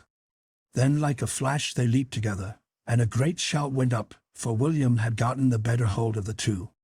For a short time they strained and struggled and writhed, and then stout William gave his most cunning trip and throw, but the stranger met it with greater skill than his, and so the trip came to naught. Then, of a sudden, with a twist and a wrench, the stranger loosed himself, and he of the scar found himself locked in a pair of arms that fairly made his ribs crack. So, with heavy, hot breathing, they stood for a while straining, their bodies all glistening with sweat, and great drops of sweat trickling down their faces. But the stranger's hug was so close that at last stout William's muscles softened under his grip, and he gave a sob. Then the youth put forth all his strength and gave a sudden trip with his heel and a cast over his right hip, and down stout William went, with a sickening thud, and lay as though he would never move hand nor foot again. But now no shout went up for the stranger, but an angry murmur was heard among the crowd, so easily had he won the match. Then one of the judges, a kinsman to William of the Scar, rose with trembling lip and baleful look. Quoth he, "If thou hadst slain that man, it will go ill with thee, let me tell thee, fellow." But the stranger answered boldly, "He took his chance with me as I took mine with him. No law can touch me to harm me, even if I slew him, so that it was fairly done in the wrestling ring." "That we shall see," said the judge, scowling upon the youth, while once more an angry murmur ran around the crowd, for, as I have said, the men of Denby were proud of stout William of the Scar. Then up spoke Sir Richard gently. "Nay," said he, "the youth is right. If the other dieth, he dieth in the wrestling ring, where he took his chance, and was cast fairly enow." But in the meantime 3 men had come forward and lifted stout William from the ground and found that he was not dead, though badly shaken by his heavy fall. Then the chief judge rose and said, "Young man, the prize is duly thine. Here is the red gold ring, and here the gloves, and yonder stands the pipe of wine to do with whatsoever thou dost list." At this, the youth, who had donned his clothes and taken up his staff again, bowed without a word. Then, taking the gloves and the ring, and thrusting the one into his girdle and slipping the other upon his thumb, he turned and, leaping lightly over the ropes again, made his way through the crowd, and was gone. "Now I wonder who yon youth may be," said the judge, turning to Sir Richard. "He seemeth like a stout Saxon from his red cheeks and fair hair. This William of ours is a stout man, too, and never have I seen him cast in the ring before, albeit he hath not yet striven with such great wrestlers as Thomas of Cornwall, Dickon of York, and young David of Doncaster. Hath he not a firm foot in the ring, thinkest thou, Sir Richard? Aye, truly, and yet this youth threw him fairly, and with wondrous ease. I much wonder who he can be." Thus said Sir Richard in a thoughtful voice. For a time the knight stood talking to those about him, but at last he arose and made ready to depart. So he called his men about him, and tightening the girths of his saddle, he mounted his horse once more. Meanwhile the young stranger had made his way through the crowd, but, as he passed, he heard all around him such words muttered as, "Look at the cockerel! Behold how he plumeth himself! I dare swear he cast good William unfairly. Yea, truly, saw ye not bridlime upon his hands? It would be well to cut his cock's comb." To all this the stranger paid no heed, but strode proudly about as though he heard it not. So he walked slowly across the green to where the booth stood wherein was dancing, and standing at the door he looked in on the sport. As he stood thus, a stone struck his arm of a sudden with a sharp jar, and turning, he saw that an angry crowd of men had followed him from the wrestling ring. Then, when they saw him turn so, a great hooting and yelling arose from all, so that the folk came running out from the dancing booth to see what was to do. At last a tall, broad-shouldered, burly blacksmith strode forward from the crowd swinging a mighty blackthorn club in his hand. "Wouldst thou come here to our fair town of Denby, thou Jack in the box, to overcome a good honest lad with vile, juggling tricks?" growled he in a deep voice like the bellow of an angry bull. "Take that, then!" And of a sudden he struck a blow at the youth that might have felled an ox. But the other turned the blow deftly aside, and gave back another so terrible that the Denby man went down with a groan, as though he had been smitten by lightning. When they saw their leader fall, the crowd gave another angry shout, but the stranger placed his back against the tent near which he stood, swinging his terrible staff, and so fell had been the blow that he struck the stout smith that none dared to come within the measure of his cudgel, so the press crowded back, like a pack of dogs from a bear at bay. But now some coward hand from behind threw a sharp jagged stone that smote the stranger on the crown, so that he staggered back, and the red blood gushed from the cut, and ran down his face and over his jerkin. Then, seeing him dazed with this vile blow, the crowd rushed upon him, so that they overbore him and he fell beneath their feet. Now it might have gone ill with the youth, even to the losing of his young life, had not Sir Richard come to this fair. For of a sudden, shouts were heard, and steel flashed in the air, and blows were given with the flat of swords, while through the midst of the crowd Sir Richard of the Lea came spurring on his white horse. Then the crowd, seeing the steel-clad knight and the armed men, melted away like snow on the warm hearth, leaving the young man all bloody and dusty upon the ground. Finding himself free, the youth arose and, wiping the blood from his face, looked up. Quoth he, "Sir Richard of the Lea, mayhap thou hast saved my life this day." "Who art thou that knowest Sir Richard of the Lea so well?" quoth the knight. "Methinks I have seen thy face before, young man." "Yea, thou hast," said the youth, "for men call me David of Doncaster." "Ha," said Sir Richard, "I wonder that I knew thee not, David, but thy beard hath grown longer, and now thyself art more set in manhood since this day 12-month. Come hither into the tent, David, and wash the blood from thy face. And now, Ralph, bring him straightway a clean jerkin. Now I am sorry for thee, yet I am right glad that I have had a chance to pay a part of my debt of kindness to thy good master Robin Hood, for it might have gone ill with thee had I not come, young man." So saying, the knight led David into the tent, and there the youth washed the blood from his face and put on the clean jerkin. In the meantime a whisper had gone around from those that stood nearest that this was none other than the great David of Doncaster, the best wrestler in all the mid-country, who only last spring had cast stout Adam o' Lincoln in the ring at Selby, in Yorkshire, and now held the mid-country champion belt. Thus it happened that when young David came forth from the tent along with Sir Richard, the blood all washed from his face, and his soiled jerkin changed for a clean one, no sounds of anger were heard, but all pressed forward to see the young man, feeling proud that one of the great wrestlers of England should have entered the ring at Denby Fair. For thus fickle is a mass of men. Then Sir Richard called aloud, "Friends, this is David of Doncaster, so think it no shame that your dandy man was cast by such a wrestler. He beareth ye no ill will for what hath passed, but let it be a warning to you how ye treat strangers henceforth. Had ye slain him it would have been an ill day for you, for Robin Hood would have harried your town as the kestrel harries the dovecot. I have bought the pipe of wine from him, and now I give it freely to you to drink as ye list.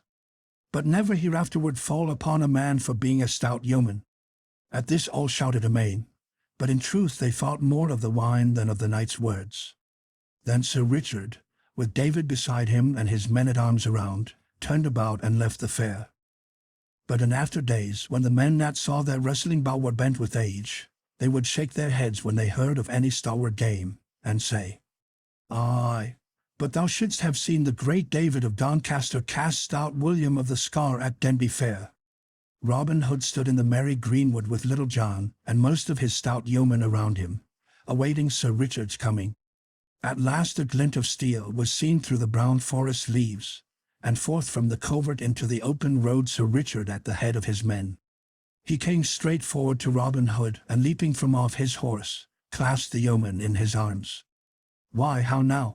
said Robin, after a time, holding Sir Richard off and looking at him from top to toe. "Methinks thou art a gayer bird than when I saw thee last." "Yes, thanks to thee, Robin," said the knight, laying his hand upon the yeoman's shoulder. "But for thee I would have been wandering in misery in a far country by this time. But I have kept my word, Robin, and have brought back the money that thou didst lend me, and which I have doubled 4 times over again, and so become rich once more. Along with this money I have brought a little gift to thee and thy brave men from my dear lady and myself." Then, turning to his men, he called aloud, "Bring forth the pack horses." But Robin stopped him. "Nay, Sir Richard," said he, "think it not bold of me to cross thy bidding, but we of Sherwood do no business till after we have eaten and drunk." Whereupon, taking Sir Richard by the hand, he led him to the seat beneath the greenwood tree, while others of the chief men of the band came and seated themselves around. Then quoth Robin, "How cometh it that I saw young David of Doncaster with thee and thy men, Sir Knight?" Then straightway the knight told all about his stay at Denby and of the happening at the fair, and how it was like to go hard with young David. So he told his tale, and quoth he, "It was this, good Robin, that kept me so late on the way, otherwise I would have been here an hour agone." Then, when he had done speaking, Robin stretched out his hand and grasped the knight's palm. Quoth he in a trembling voice, "I owe thee a debt I can never hope to repay, Sir Richard, for let me tell thee, I would rather lose my right hand than have such ill befall young David of Doncaster as seemed like to come upon him at Denby. So they talked until after a while one came forward to say that the feast was spread, whereupon all arose and went thereto. When at last it was done, the knight called upon his men to bring the pack horses forward, which they did according to his bidding. Then one of the men brought the knight a strong-box, which he opened and took from it a bag and counted out £500, the sum he had gotten from Robin. "Sir Richard," quoth Robin, "thou wilt pleasure us all if thou wilt keep that money as a gift from us of Sherwood. Is it not so, my lads?" Then all shouted, "Aye," with a mighty voice. "I thank you all deeply," said the knight earnestly, "but think it not ill of me if I cannot take it. Gladly have I borrowed it from you, but it may not be that I can take it as a gift." Then Robin Hood said no more, but gave the money to Little John to put away in the treasury, for he had shrewdness enough to know that naught breeds ill will and heart bitterness like gifts forced upon one that cannot choose but take them. Then Sir Richard had the packs laid upon the ground and opened, whereupon a great shout went up that made the forest ring again, for lo, there were 10 bows of finest Spanish yew, all burnished till they shone again, and each bow inlaid with fanciful figures in silver, yet not inlaid so as to mar their strength. Beside these were 10 quivers of leather embroidered with golden thread, and in each quiver were a score of shafts with burnished heads that shone like silver. Each shaft was feathered with peacock's plumes, inlaid with silver. Sir Richard gave to each yeoman a bow and a quiver of arrows, but to Robin he gave a stout bow inlaid with the cunningest workmanship in gold, while each arrow in his quiver was inlaid with gold. Then all shouted again for joy of the fair gift, and all swore among themselves that they would die if need be for Sir Richard and his lady. At last the time came when Sir Richard must go, whereupon Robin Hood called his band around him, and each man of the yeomen took a torch in his hand to light the way through the woodlands. So they came to the edge of Sherwood, and there the knight kissed Robin upon the cheeks and left him and was gone.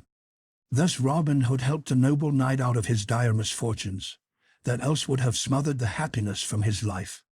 Little John turns barefoot friar. Cold winter had passed and spring had come. No leafy thickness had yet clad the woodlands, but the budding leaves hung like a tender mist about the trees. In the open country the meadowlands lay a sheeny green, the cornfields a dark velvety color, for they were thick and soft with the growing blades. The ploughboy shouted in the sun, and in the purple new-turned furrows flocks of birds hunted for fat worms. All the broad moisture smiled in the warm light, and each little green hill clapped its hand for joy. On a deer's hide, stretched on the ground in the open in front of the greenwood tree, sat Robin Hood basking in the sun like an old dog fox. Leaning back with his hands clasped about his knees, he lazily watched Little John rolling a stout bowstring from long strands of hempen thread, wetting the palms of his hands ever and anon, and rolling the cord upon his thigh. Near by sat Allan a Dale fitting a new string to his harp. Quoth Robin at last, "Methinks I would rather roam this forest in the gentle springtime than be king of all merry England. What palace in the broad world is as fair as this sweet woodland just now, and what king in all the world has such appetite for plovers' eggs and lampreys as I for juicy venison and sparkling ale? Gaffer Swanthold speaks truly when he saith, better a crust with content than honey with a sour heart." "Yea," quoth Little John, as he rubbed his new-made bowstring with yellow beeswax. "The life we lead is the life for me. Thou speakest of the springtime, but methinks even the winter hath its own joys. Thou and I, good master, have had more than one merry day, this winter past, at the Blue Boar. Dost thou not remember that night thou and Will Stutely and Friar Tuck and I passed at that same hostelry with the 2 beggars and the strolling friar?" "Yea," quoth merry Robin, laughing. "That was the night that Will Stutely must needs snatch a kiss from the stout hostess, and got a cannikin of ale emptied over his head for his pains." "Truly it was the same," said Little John, laughing also. "Methinks that was a goodly song that the strolling friar sang. Friar Tuck, thou hast a quick ear for a tune, dost thou not remember it?" "I did have the catch of it one time," said Tuck. "Let me see." And he touched his forefinger to his forehead and thought, humming to himself, and stopping ever and anon to fit what he had got to what he searched for in his mind. At last he found it all, and clearing his throat, sang merrily.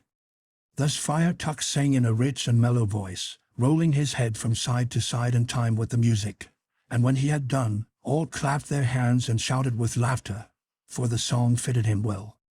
In very sooth, quoth Little John, it is a goodly song, and were I not a yeoman of Sherwood Forest, I had rather be a strolling friar than aught else in the world. Yea, it is a goodly song, said Robin Hood, but methought those two burly beggars told the merrier tales and led the merrier life.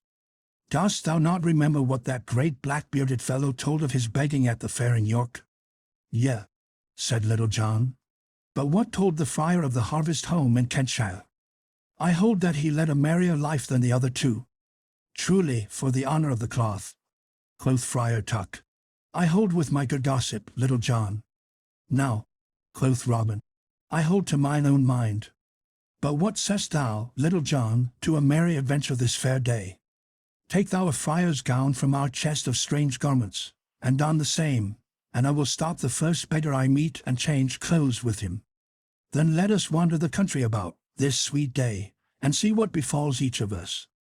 That fitteth my mind, quoth Little John. So let us forth, say I. Thereupon Little John and Friar Tuck went to the storehouse of the band, and they chose for the yeoman the robe of a grey friar. Then they came forth again, and a mighty roar of laughter went up, for not only had the band never seen Little John in such guise before, but the robe was too short for him by a good palm's breadth. But Little John's hands were folded in his loose sleeves, and Little John's eyes were cast upon the ground, and at his girdle hung a great, long string of beads. And now Little John took up his stout staff, at the end of which hung a chubby little leathern pottle, such as palmers carry at the tips of their staves. But in it was something, I wot, more like good Momsey than cold spring water, such as godly pilgrims carry. Then up rose Robin and took his stout staff in his hand, likewise, and slipped 10 golden angels into his pouch, for no beggar's guard was among the stores of the band, so he was fain to run his chance of meeting a beggar and buying his clothes of him. So, all being made ready, the two yeomen set forth on their way, striding lustily along all in the misty morning. Thus they walked down the forest path until they came to the highway, and then along the highway till it split in twain, leading on one hand to Blythe and on the other to Gainsborough. Here the yeoman stopped. Quoth jolly Robin, take thou the road to Gainsborough, and I will take that to Blythe. So, fare thee well, holy father, and mayst thou not ha cause to count thy beads in earnest ere we meet again. Good den, good beggar that is to be, quoth Little John, and mayst thou have no cause to beg for mercy ere I see thee next. So each stepped sturdily upon his way until a green hill rose between them, and the one was hid from the sight of the other. Little John walked along, whistling, for no one was nigh upon all the road. In the budding hedges the little birds twittered merrily, and on either hand the green hills swept up to the sky, the great white clouds of springtime sailing slowly over their crowns in lazy flight. Up hill and down dale walked Little John, the fresh wind blowing in his face and his robes fluttering behind him, and so at last he came to a crossroad that led to Tuxford. Here he met 3 pretty lasses, each bearing a basket of eggs to market. Quoth he, whither away, fair maids? And he stood in their path, holding his staff in front of them, to stop them. Then they huddled together and nedged one another, and one presently spake up and said, We are going to the Tuxford market, holy friar, to sell our eggs.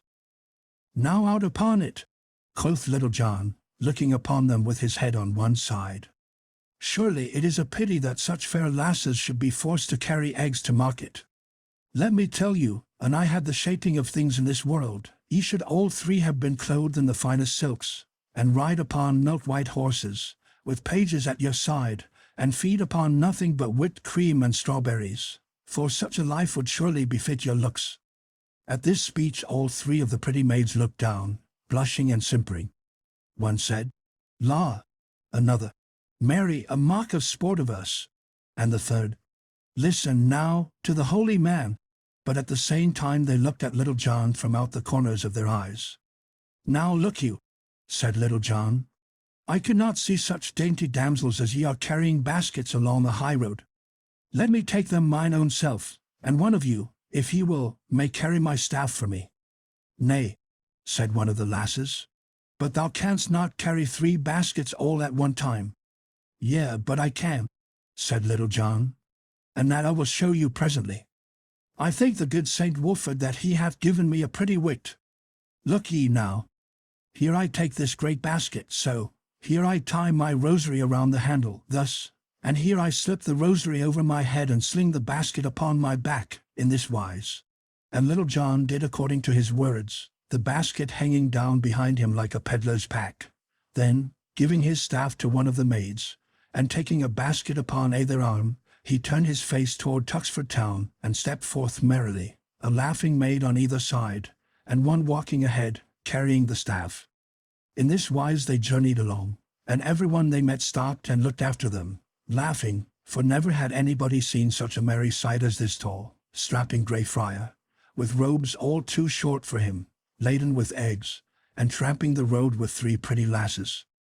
For this Little John cared not a whit, but when such folks gave jesting words to him he answered back as merrily, speech for speech.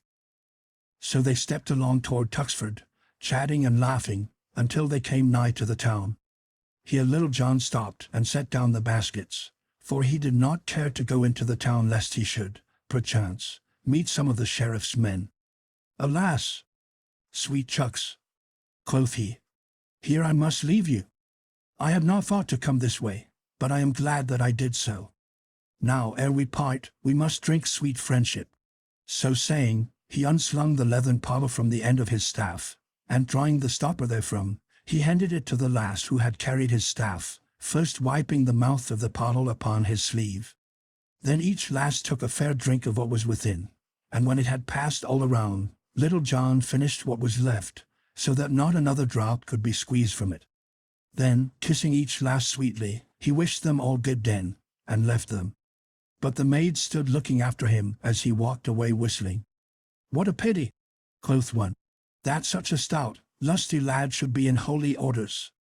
"Marry," quoth Little John to himself, as he strode along, "yon was no such ill happening. Saint Dunstan send me more of the like."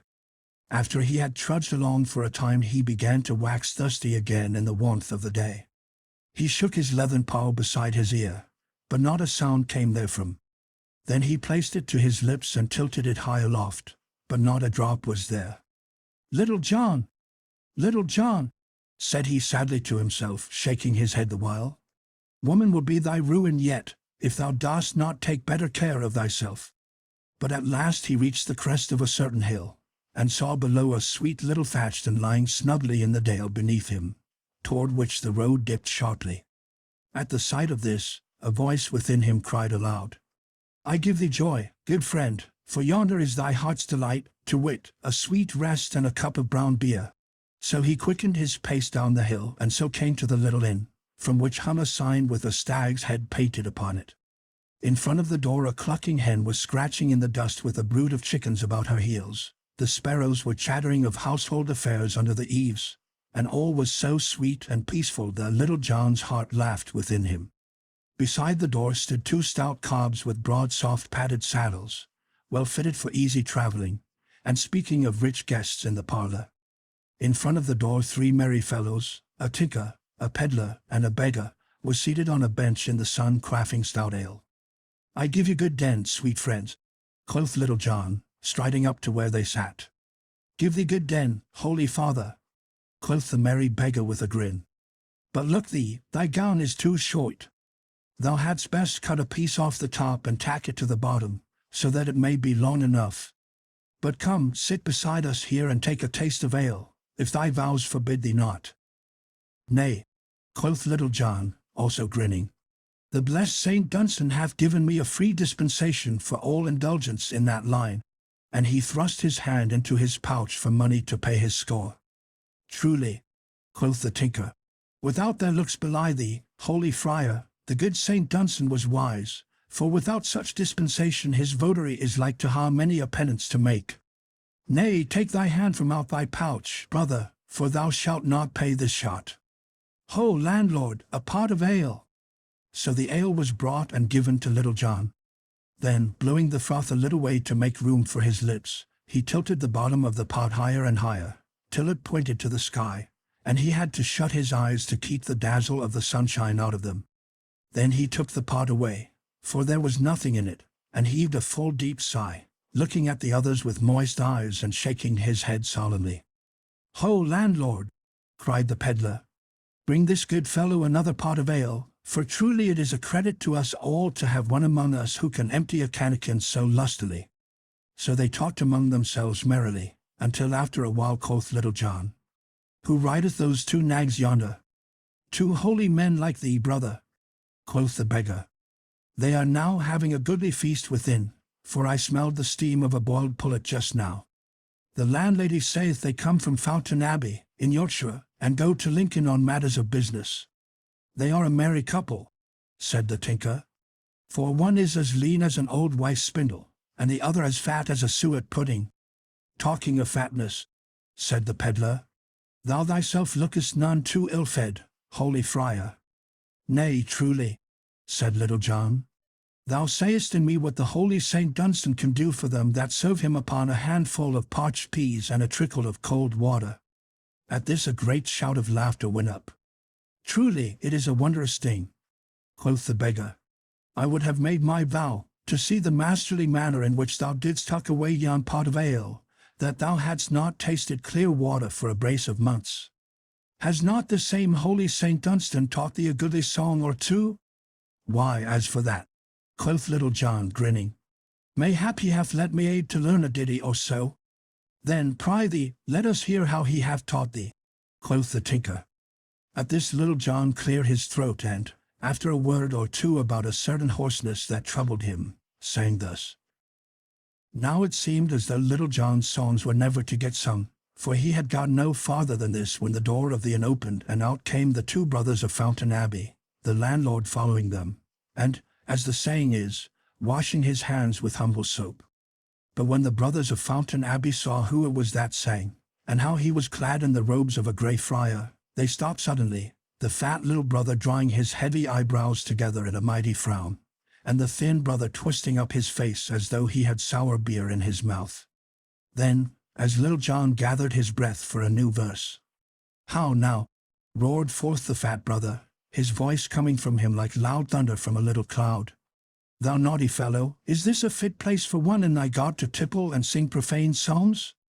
"Nay," quoth Little John, "sin I cannot tipple and sing, like your worship's reverence, in such a goodly place as Fountain Abbey, I must e'en tipple and sing where I can." "Now out upon thee," cried the tall lean brother in a harsh voice. "Now out upon thee, that thou shouldst so disgrace thy cloth by this talk and bearing." "Mary, come up," quoth Little John. "Disgrace, sayest thou? Methinks it is more disgrace for one of our God to wring hard-earned farthings out of the gripe of poor lean peasants. It is not so, brother?" At this the tinker and the pedlar and the beggar nudged one another, and all grinned, and the friars scowled blackly at Little John, but they could think of nothing further to say, so they turned to their horses. Then Little John arose of a sudden from the bench where he sat, and ran to where the brothers of Fountain Abbey were mounting. Quoth he, "Let me hold your horses' bridles for you. Truly, your words have smitten my sinful heart, so that I will abide no longer in this den of evil, but will go forward with you. No vile temptation, I wot, will fall upon me in such holy company."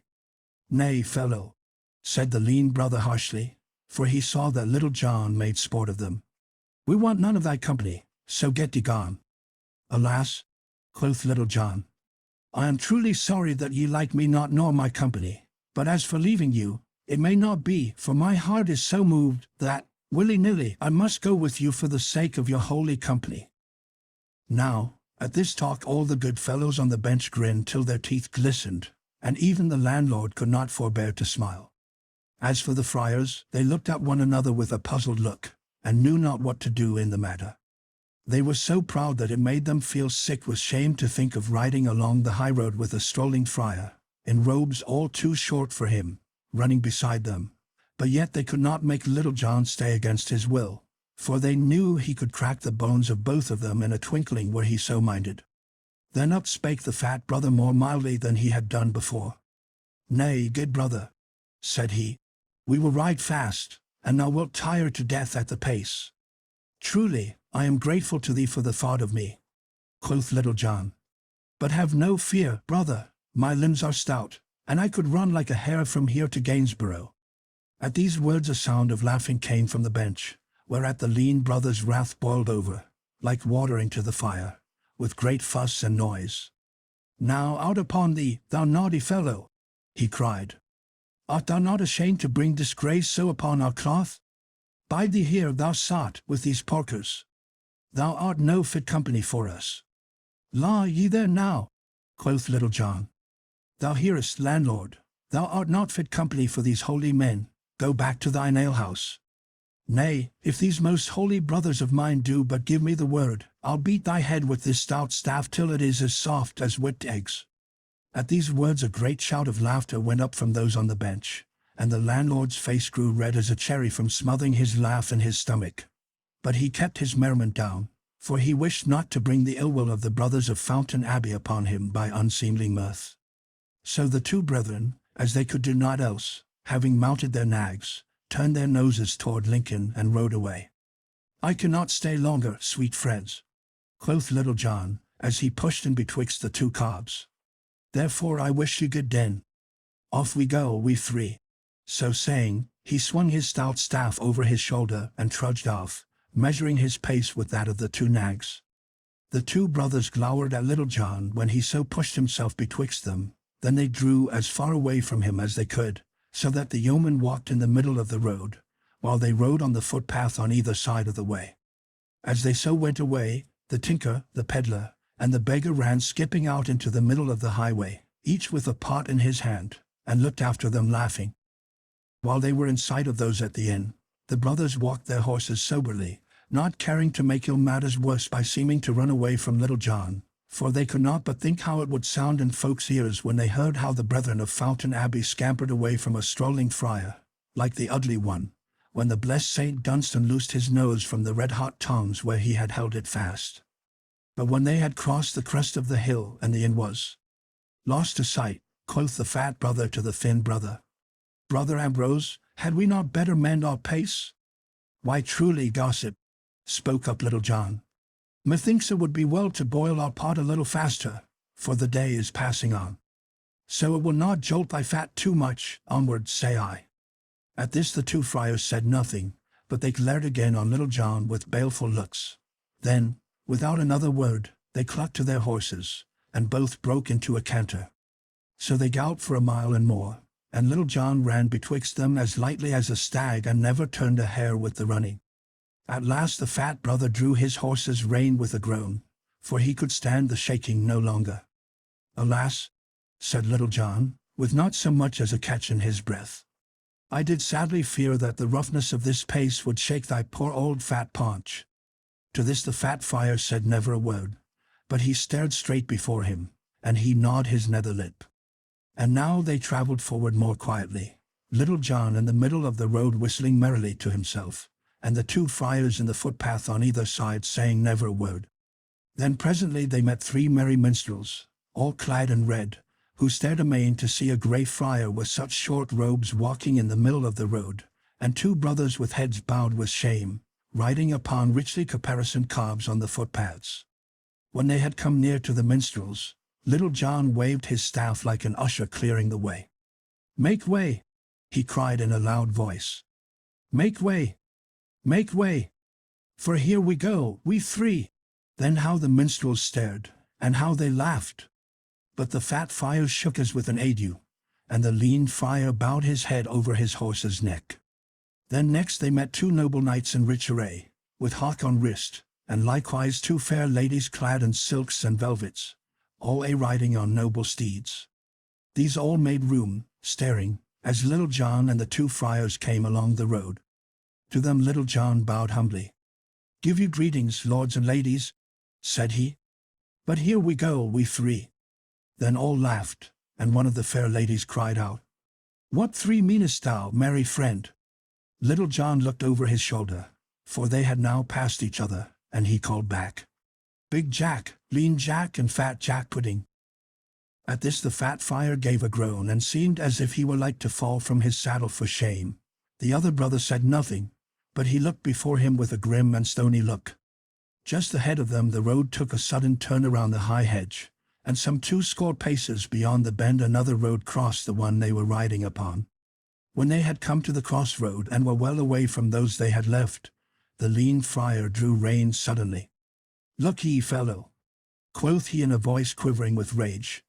"We have had enough of thy vile company, and care no longer to be made sport of. Go thy way, and let us go ours in peace." "La there now," quoth Little John. "Methought we were such a merry company, and here thou dost blaze up like fat in the pan. But truly I ha had enow of you today, though I can ill spare your company. I know you will miss me, but gin ye want me again, whisper to Goodman Wind, and he will bring news thereof to me. But ye see I am a poor man and ye are rich. I pray ye give me a penny or two to buy me bread and cheese at the next inn." "We have no money, fellow," said the lean friar harshly. "Come, brother Thomas, let us forward." But Little John caught the horses by the bridle reins, one in either hand. "Ha ye in truth no money about you whatsoever?" said he. "Now I pray you, brothers, for charity's sake, give me somewhat to buy a crust of bread, e'en though it be only a penny." "I tell thee, fellow, we have no money," thundered the fat little friar with a great voice. "Ha ye, in holy truth, no money?" asked Little John. "Not a farthing," said the lean friar sourly. "Not a groat," said the fat friar loudly. "Nay," quoth Little John, "this must not be. Far be it from me to see such holy men as ye are depart from me with no money. Get both of you down straightway from off your horses, and we will kneel here in the middle of the crossroads and pray the blessed Saint Dunstan to send us some money to carry us on our journey." "What sayest thou, thou limb of evil?" cried the lean friar, fairly gnashing his teeth with rage. "Dost thou bid me, the high seller of Fountain Abbey, to get down from my horse and kneel in the dirty road to pray to some beggarly Saxon saint?" "Now," quoth Little John, "I ha a great part of a mind to crack thy head for thee for speaking thus of the good Saint Dunstan. But get down straightway, for my patience will not last much longer, and I may forget that ye are both in holy orders." So saying, he twirled his stout staff till it whistled again. At this speech both friars grew as pale as dough. Down slipped the fat brother from off his horse on one side, and down slipped the lean brother on the other. "Now, brothers, down on your knees and pray," said Little John. Thereupon, putting his heavy hands upon the shoulder of each, he forced them to their knees, he kneeling also. Then Little John began to beseech Saint Dunstan for money, which he did in a great loud voice. After he had so besought the saint for a time, he bade the friars feel in their pouches and see if the saint had sent them anything. So each put his hand slowly in the pouch that hung beside him, but brought nothing thence. "Ha!" quoth Little John. "Have your prayers so little virtue? Then let us at it again." Then straightway he began calling on Saint Dunstan again, somewhat in this wise. "O gracious Saint Dunstan, send some money straightway to these poor folk, lest the fat one waste away and grow as lean as the lean one, and the lean one waste away to nothing at all, ere they get to Lincoln town. But send them only 10 shillings apiece, lest they grow puffed up with pride. Any more than that thou sendest, send to me. Now," quoth he rising, "let us see what each man hath." Then he thrust his hand into his pouch and drew thence 4 golden angels. "What have ye, brothers?" said he. Then once again each friar slowly thrust his hand into his pouch, and once again brought it out with nothing in it. "Have ye nothing?" quoth Little John. "Nay, I warrant there is somewhat that hath crept into the seams of your pouches, and so ye ha missed it. Let me look." So he went first to the lean friar, and thrusting his hand into the pouch, he drew forth a leathern bag and counted therefrom 110 pounds of golden money. "I thought," quoth Little John, "that thou hadst missed, in some odd corner of thy pouch, the money that the blessed saint had sent thee. And now let me see whether thou hast not some, also, brother." Thereupon he thrust his hand into the pouch of the fat friar and drew thence a bag like the other, and counted out from it 60 pounds. "Look ye now," quoth he, "I knew the good saint had sent thee some pittance that thou, also, hadst missed." Then, giving them £1 between them, he slipped the rest of the money into his own pouch, saying, Ye pledged me your holy word that ye had no money. Being holy men, I trust that ye would not belie your word so pledged. Therefore I know the good Saint Dunstan hath sent this in answer to my prayers. But as I only prayed for 10 shillings to be sent to each of you, all over and above that belongeth by rights to me, and so I take it. I give you good den, brothers, and may ye have a pleasant journey henceforth. So saying, he turned and left them, striding away. The friars looked at one another with a woeful look, and slowly and sadly they mounted their horses again and rode away with never a word. But Little John turned his footsteps back again to Sherwood Forest, and merrily he whistled as he strode along. And now we will see what befell Robin Hood in his venture as beggar. Robin Hood turns beggar. After jolly Robin had left Little John at the forking of the roads, he walked merrily onward in the mellow sunshine that shone about him. Ever and anon he would skip and leap or sing a snatch of song, for pure joyousness of the day. For, because of the sweetness of the springtide, his heart was as lusty within him as that of a colt newly turned out to grass. Sometimes he would walk a long distance, gazing aloft at the great white swelling clouds that moved slowly across the deep blue sky. Anon he would stop and drink in the fullness of life of all things, for the hedgerows were budding tenderly and the grass of the meadows was waxing long and green. Again he would stand still and listen to the pretty song of the little birds in the thickets or hearken to the clear crow of the cock daring the sky to rain. Whereat he would laugh, for it took but little to tickle Robin's heart into merriment. So he trudged manfully along, ever willing to stop for this reason or for that, and ever ready to chat with such merry lasses as he met now and then. So the morning slipped along, but yet he met no beggar with whom he could change clothes. Quoth he, "If I do not change my luck in haste, I am like to have an empty day of it, for it is well nigh half gone already, and although I have had a merry walk through the countryside, I know not of a beggar's life." Then, after a while, he began to grow hungry, whereupon his mind turned from thoughts of springtime and flowers and birds and dwelled upon boiled capons, malmsey, white bread, and the like, with great tenderness. Quoth he to himself, "I would I had Willie Wiggins' wishing coat. I know right well what I should wish for, and this it should be." Here he marked upon the fingers of his left hand with the forefinger of his right hand those things which he wished for. "Firstly, I would have a sweet brown pie of tender larks, mark ye, not dry cupped, but with a good sop of gravy to moisten it withal. Next, I would have a pretty pullet, fairly boiled, with tender pigeon's eggs cunningly sliced, garnishing the platter around. With these I would have a long, slim loaf of wheaten bread that hath been baked upon the hearth. It should be warm from the fire, with glossy brown crust, the colour of the hair of mine own Maid Marian, and this same crust should be as crisp and brittle as the thin white ice that lies across the furrows in the early winter's morning. These will do for the more solid things, but with these I must have 3 potties, fat and round, one full of malmsey, one of canary, and one brimming full of mine own dear lusty sack." Thus spoke Robin to himself, his mouth growing moist at the corners with the thoughts of the good things he had raised in his own mind.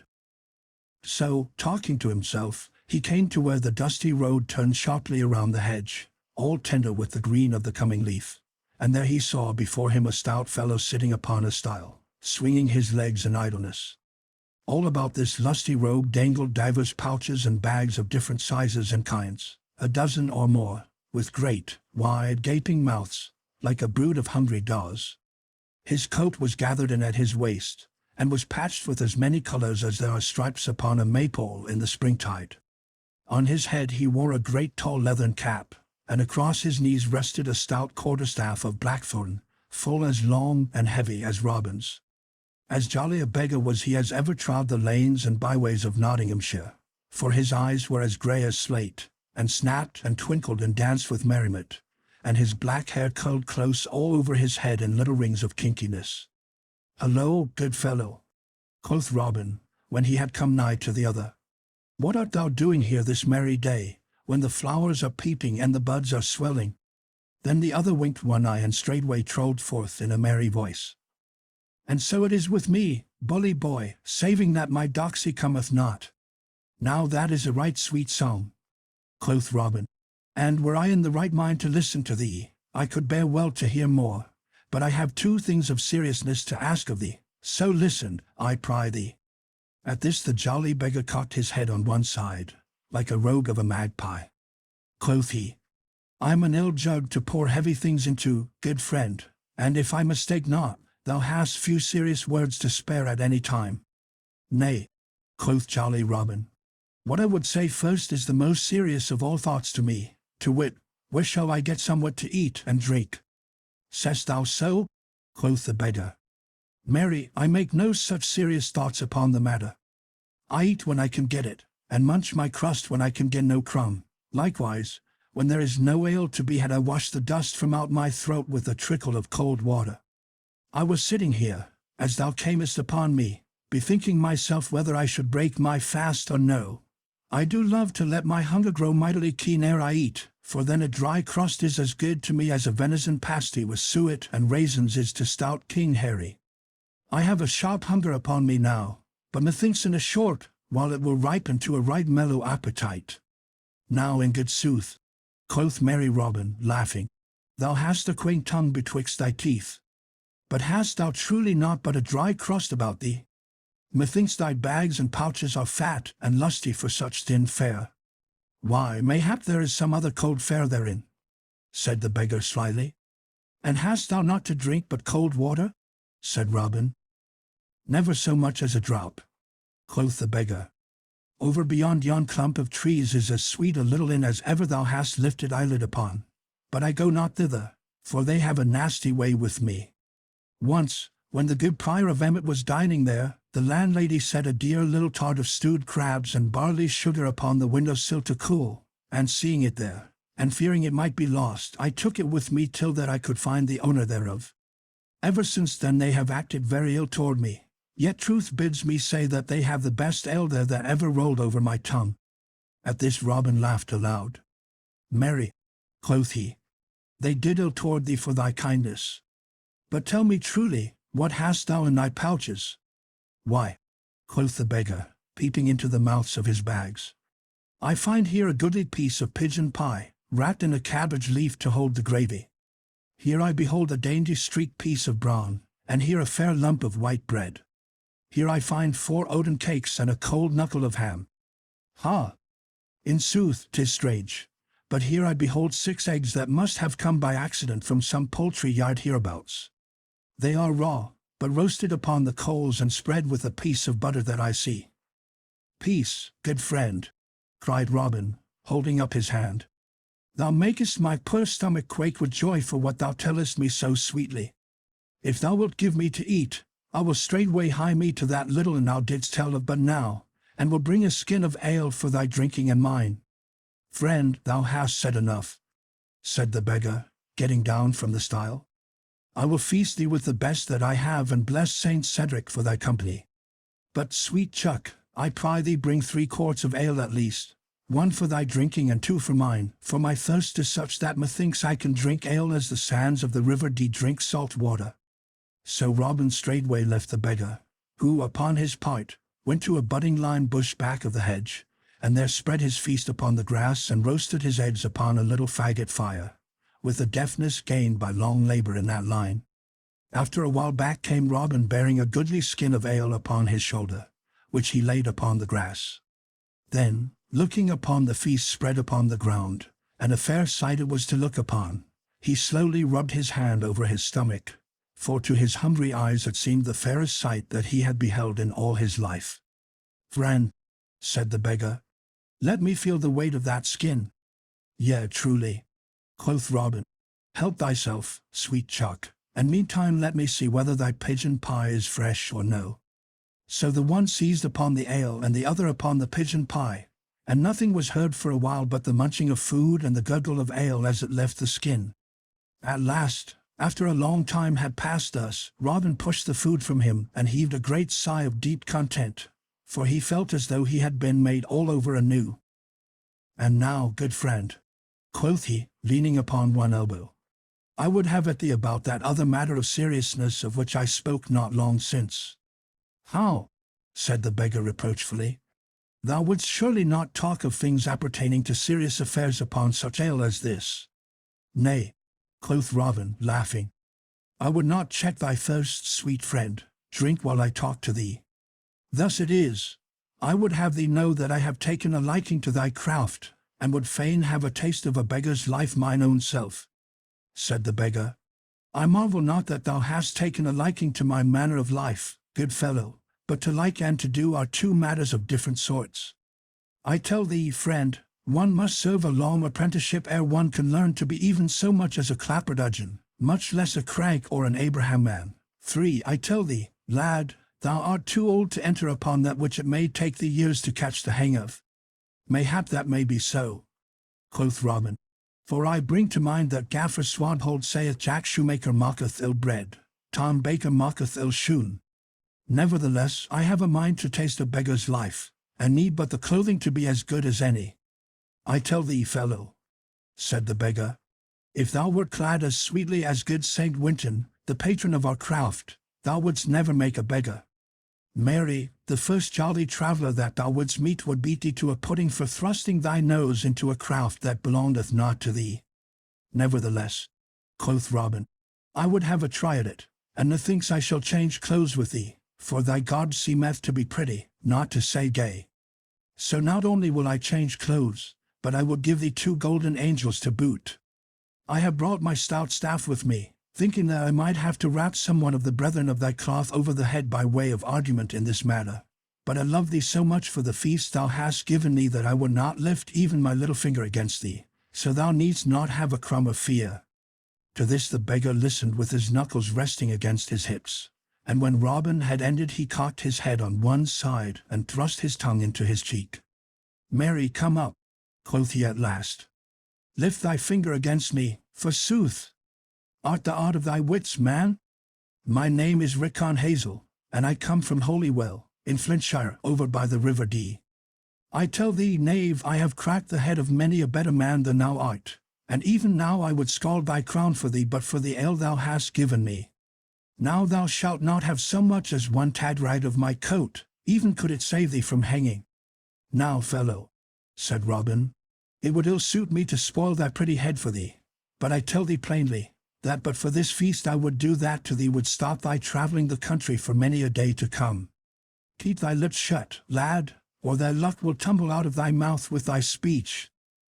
Now out, and alas for thee, man, for thou hast spread thyself for this day, cried the beggar, rising and taking up his staff. Take up thy club and defend thyself, fellow, for I will not only beat thee but I will take from thee thy money and leave thee not so much as a clipped groat to buy thyself a lump of goose grease to rub thy cracked crown withal. So defend thyself, I say. Then up leaped merry Robin and snatched up his staff also. Take my money if thou canst, quoth he. I promise freely to give thee every farthing if thou dost touch me. And he twirled his staff in his fingers till it whistled again. Then the beggar swung his staff also, and struck a mighty blow at Robin, which the yeoman turned. 3 blows the beggar struck, yet never one touched so much as a hair of Robin's head.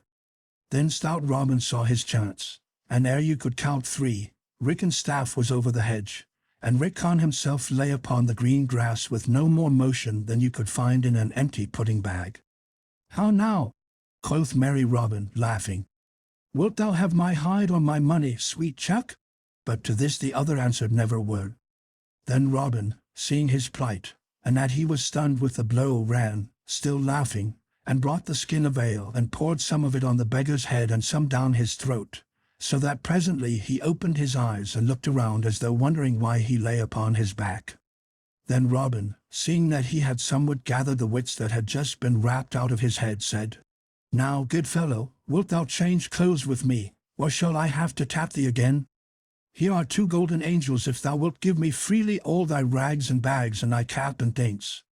If thou givest them not freely, I much fear me I shall have to. And he looked up and down his staff. Then Rickon sat up and rubbed the bump on his crown. Now out upon it, quoth he. I did think to drub thee sweetly, fellow.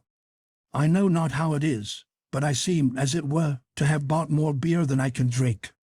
If I must give up my clothes, I must. But first promise me, by thy word as a true yeoman, that thou wilt take not from me but my clothes. I promise on the word of a true yeoman, quoth Robin, thinking that the fellow had a few pennies that he would save. Thereupon the beggar drew a little knife that hung at his side, and, ripping up the lining of his coat, drew thence 10 bright golden pounds, which he laid upon the ground beside him with a cunning wink at Robin. "Now thou mayst have my clothes and welcome," said he, "and thou mightest have had them in exchange for thine without the cost of a single farthing, far less 2 golden angels." "Marry," quoth Robin, laughing, "thou art a sly fellow, and I tell thee truly, had I known thou hadst so much money by thee, maybe thou mightst not have carried it away, for I warrant thou didst not come honestly by it." Then each stripped off his clothes and put on those of the other, and as lusty a beggar was Robin Hood as e'er you could find of a summer's day. But stout Rickon of Holywell skipped and leaped and danced for joy of the fair suit of Lincoln green that he had so gotten. Quoth he, "I am a gay-feathered bird now. Truly, my dear Maltese cod would never know me in this dress. Thou mayst keep the cold pieces of the feast, friend, for I mean to live well and lustily while my money lasts and my clothes are gay." So he turned and left Robin, and crossing the stile, was gone, but Robin heard him singing from beyond the hedge as he strode away. Robin listened till the song ended in the distance, then he also crossed the stile into the road, but turned his toes away from where the beggar had gone. The road led up a gentle hill, and up the hill Robin walked, a half-score or more of bags dangling about his legs. Onward he strolled for a long time, but other adventure he found not. The road was bare of all else but himself, as he went kicking up little clouds of dust at each footstep, for it was noontide, the most peaceful time of all the day, next to twilight. All the earth was silent in the restfulness of eating time. The plough-horses stood in the furrow munching, with great bags over their noses holding sweet food. The ploughmen sat under the hedge and the ploughboy also, and they, too, were munching, each one holding a great piece of bread in one fist and a great piece of cheese in the other. So Robin, with all the empty road to himself, strode along whistling merrily, his bags and pouches bobbing and dangling at his thighs. At last he came to where a little grass-grown path left the road and, passing through a stile and down a hill, led into a little dell and on across a rill in the valley and up the hill on the other side, till it reached a windmill that stood on the cap of the rise where the wind bent the trees in swaying motion. Robin looked at the spot and liked it, and for no reason but that his fancy led him, he took the little path and walked down the grassy sunny slope of the open meadow, and so came to the little dingle, and ere he knew it, upon 4 lusty fellows that sat with legs outstretched around a goodly feast spread upon the ground. 4 merry beggars were they, and each had slung about his neck a little board that rested upon his breast. One board had written upon it, "I am blind," another, "I am deaf," another, "I am dumb," and the fourth, "Pity the lame one." But although all these troubles written upon the board seemed so grievous, the 4 stout fellows sat around feasting as merrily as though Cain's wife had never opened the bottle that held misfortunes and let them forth like a cloud of flies to pester us. The deaf man was the first to hear Robin, for he said, "Hark, brothers, I hear someone coming." And the blind man was the first to see him, for he said, "He is an honest man, brothers, and one of like craft to ourselves." Then the dumb man called to him in a great voice and said, "Welcome, brother, come and sit while there is still some of the feast left, and a little momsey in the pow." At this, the lame man, who had taken off his wooden leg and unstrapped his own leg, and was sitting with it stretched out upon the grass so as to rest it, made room for Robin among them. "We are glad to see thee, brother," said he, holding out the flask of momsey. "Marry," quoth Robin, laughing, and weighing the flask in his hands ere he drank, "methinks it is no more than seemly of you all to be glad to see me, seeing that I bring sight to the blind, speech to the dumb, hearing to the deaf, and such a lusty leg to a lame man. I drink to your happiness, brothers, as I may not drink to your health, seeing ye are already hale, wind and limb." At this all grinned, and the blind beggar, who was the chief man among them, and was the broadest-shouldered and most lusty rascal of all, smote Robin upon the shoulder, swearing he was a right merry wag. "Whence comest thou, lad?" asked the dumb man. "Why," quoth Robin, "I came this morning from sleeping overnight in Sherwood." "Is it even so?" said the deaf man. "I would not for all the money we 4 are carrying to Lincoln town sleep one night in Sherwood. If Robin Hood caught one of our trade in his woodlands he would, methinks, clip his ears." "Methinks he would too," quoth Robin, laughing. "But what money is this that ye speak of?" Then up spake the lame man. "Our King Peter of York," said he, "hath sent us to Lincoln with those monies that—" "Stay, brother Hodge," quoth the blind man, breaking into the talk.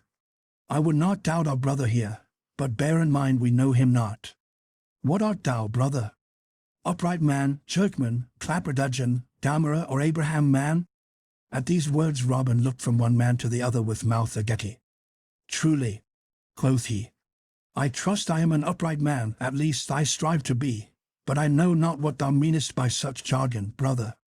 It were much more seemly, methinks, if yon dumb man, who hath a sweet voice, would give us a song."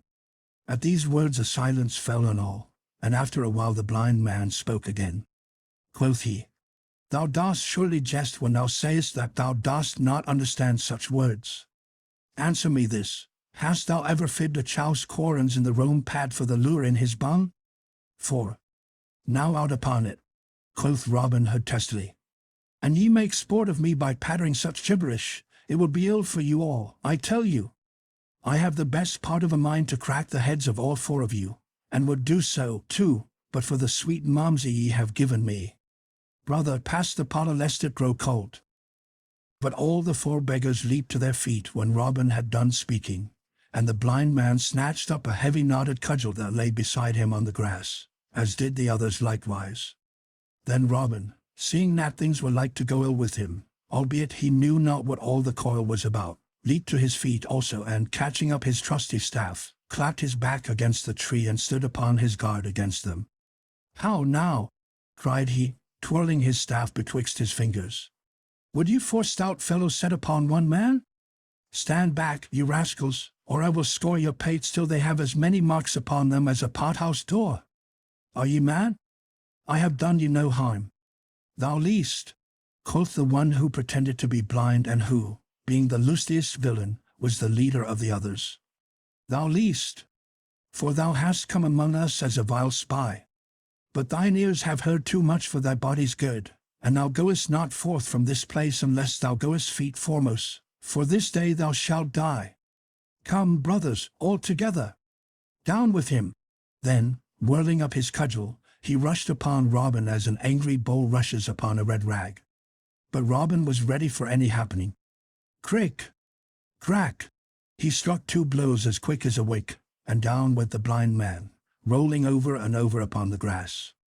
At this the others bore back and stood at a little distance scowling upon Robin. "Come on, ye scum!" cried he merrily. "Here be cakes and ale for all. Now who will be next served?" To this speech the beggars answered never a word, but they looked at Robin as great Blunderbore looked upon stout Jack the slayer of giants, as though they would fain eat him, body and bones. Nevertheless, they did not care to come nigher to him and his terrible staff. Then, seeing them so hesitate, Robin of a sudden leaped upon them, striking even as he leaped. Down went the dumb man, and away flew his cudgel from his hand as he fell.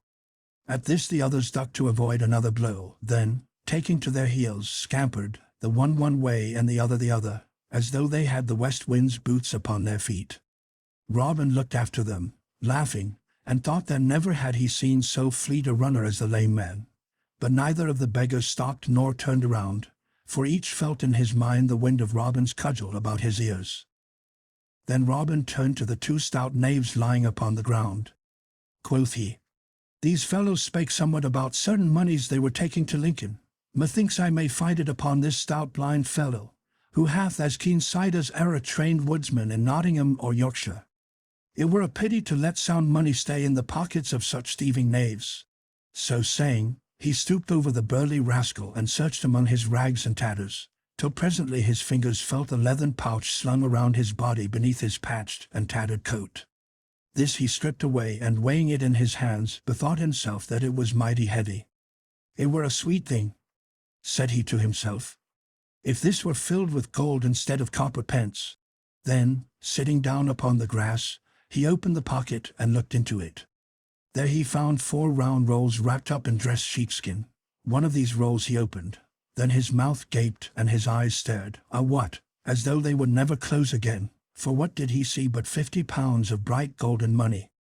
He opened the other pockets and found in each one the same, 50 bright new stamped golden pounds. Quoth Robin, I have oft heard that the beggars' guild was over-rich, but never did I think that they sent such sums as this to their treasury. I shall take it with me, for it will be better used for charity, and the good of my merry band than in the enriching of such knaves as these. So saying, he rolled up the money in the sheepskin again, and putting it back in the purse, he thrust the pouch into his own bosom.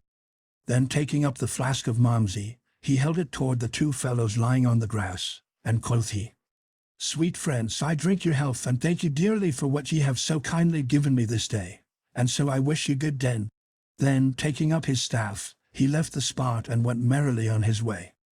But when the two stout beggars that had been rapped upon the head roused themselves and sat up, and when the others had gotten over their fright and come back, they were as sad and woebegone as 4 frogs in dry weather, for 2 of them had cracked crowns, their Malmsey was all gone, and they had not so much as a farthing to cross their palms withal.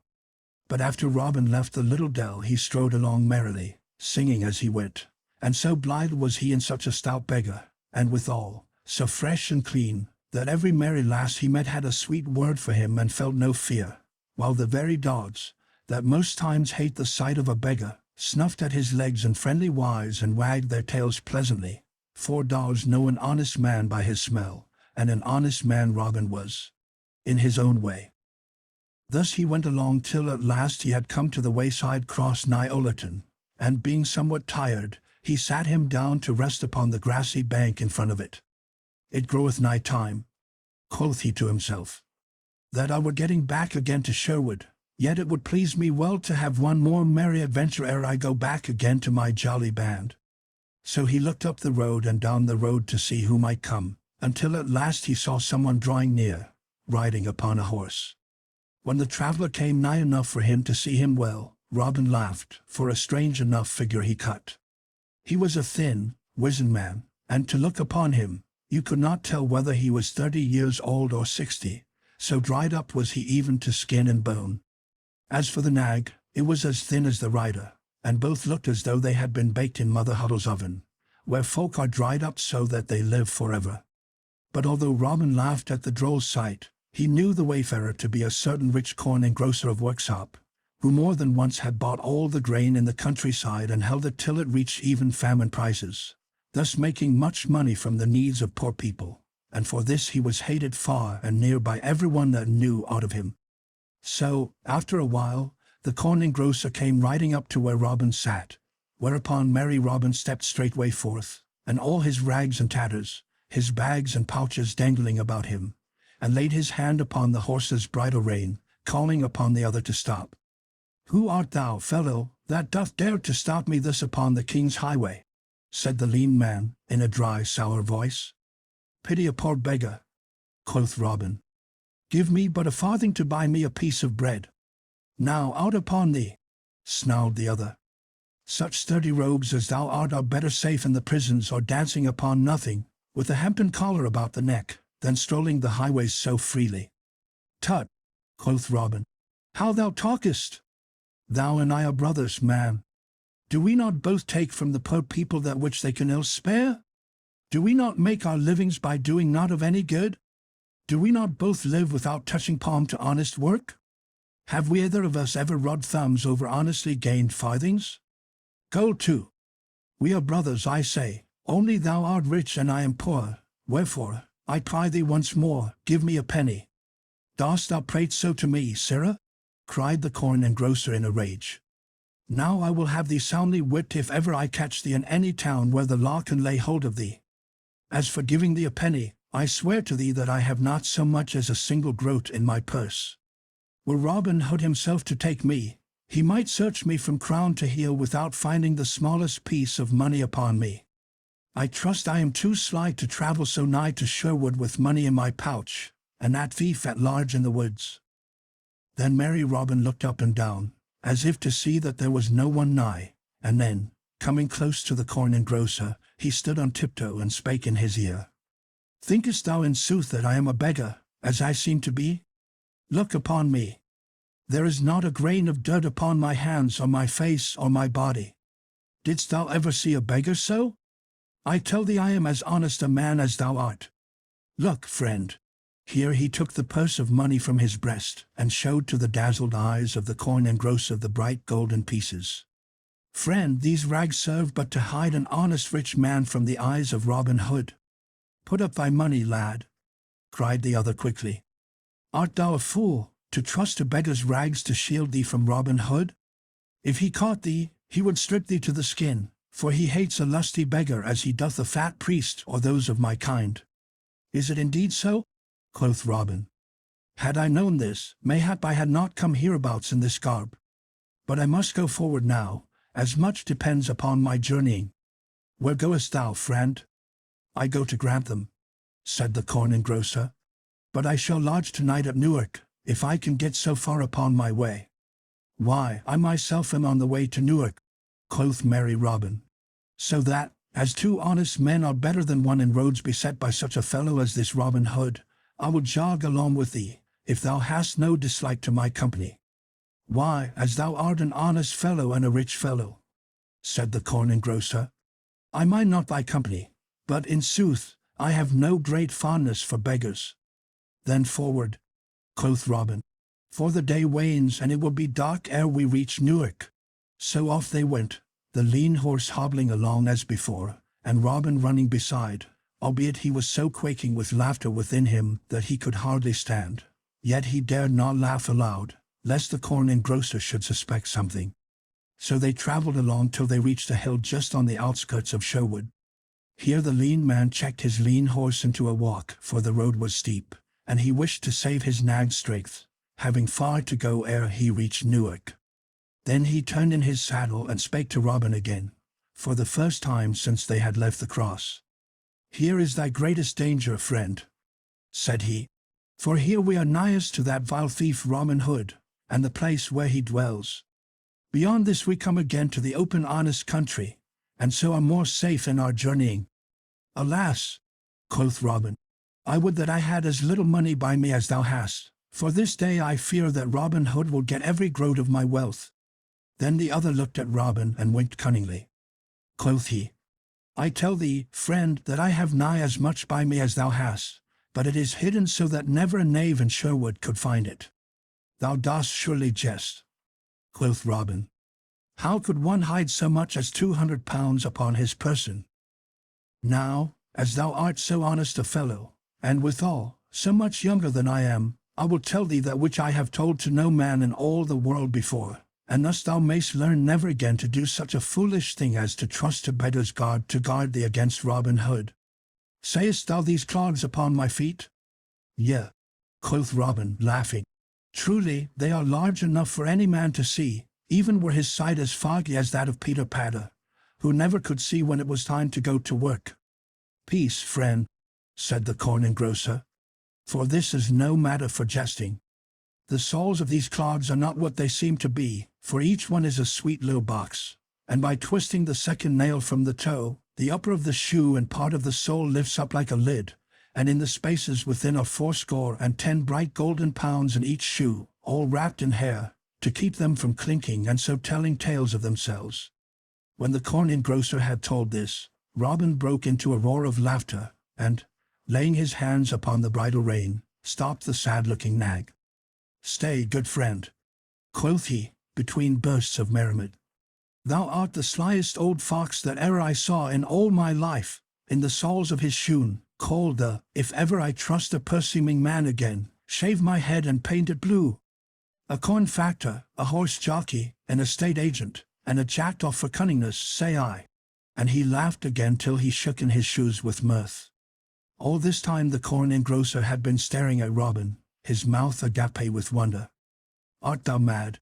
quoth he, "to talk in this way, so loud and in such a place? Let us forward, and save thy mirth till we are safe and sound at Newark." "Nay," quoth Robin, the tears of merriment wet on his cheeks.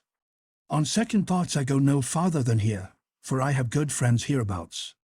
Thou mayst go forward if thou dost list, thou sweet pretty fellow, but thou must go forward barefoot, for I am afraid that thy shoon must be left behind.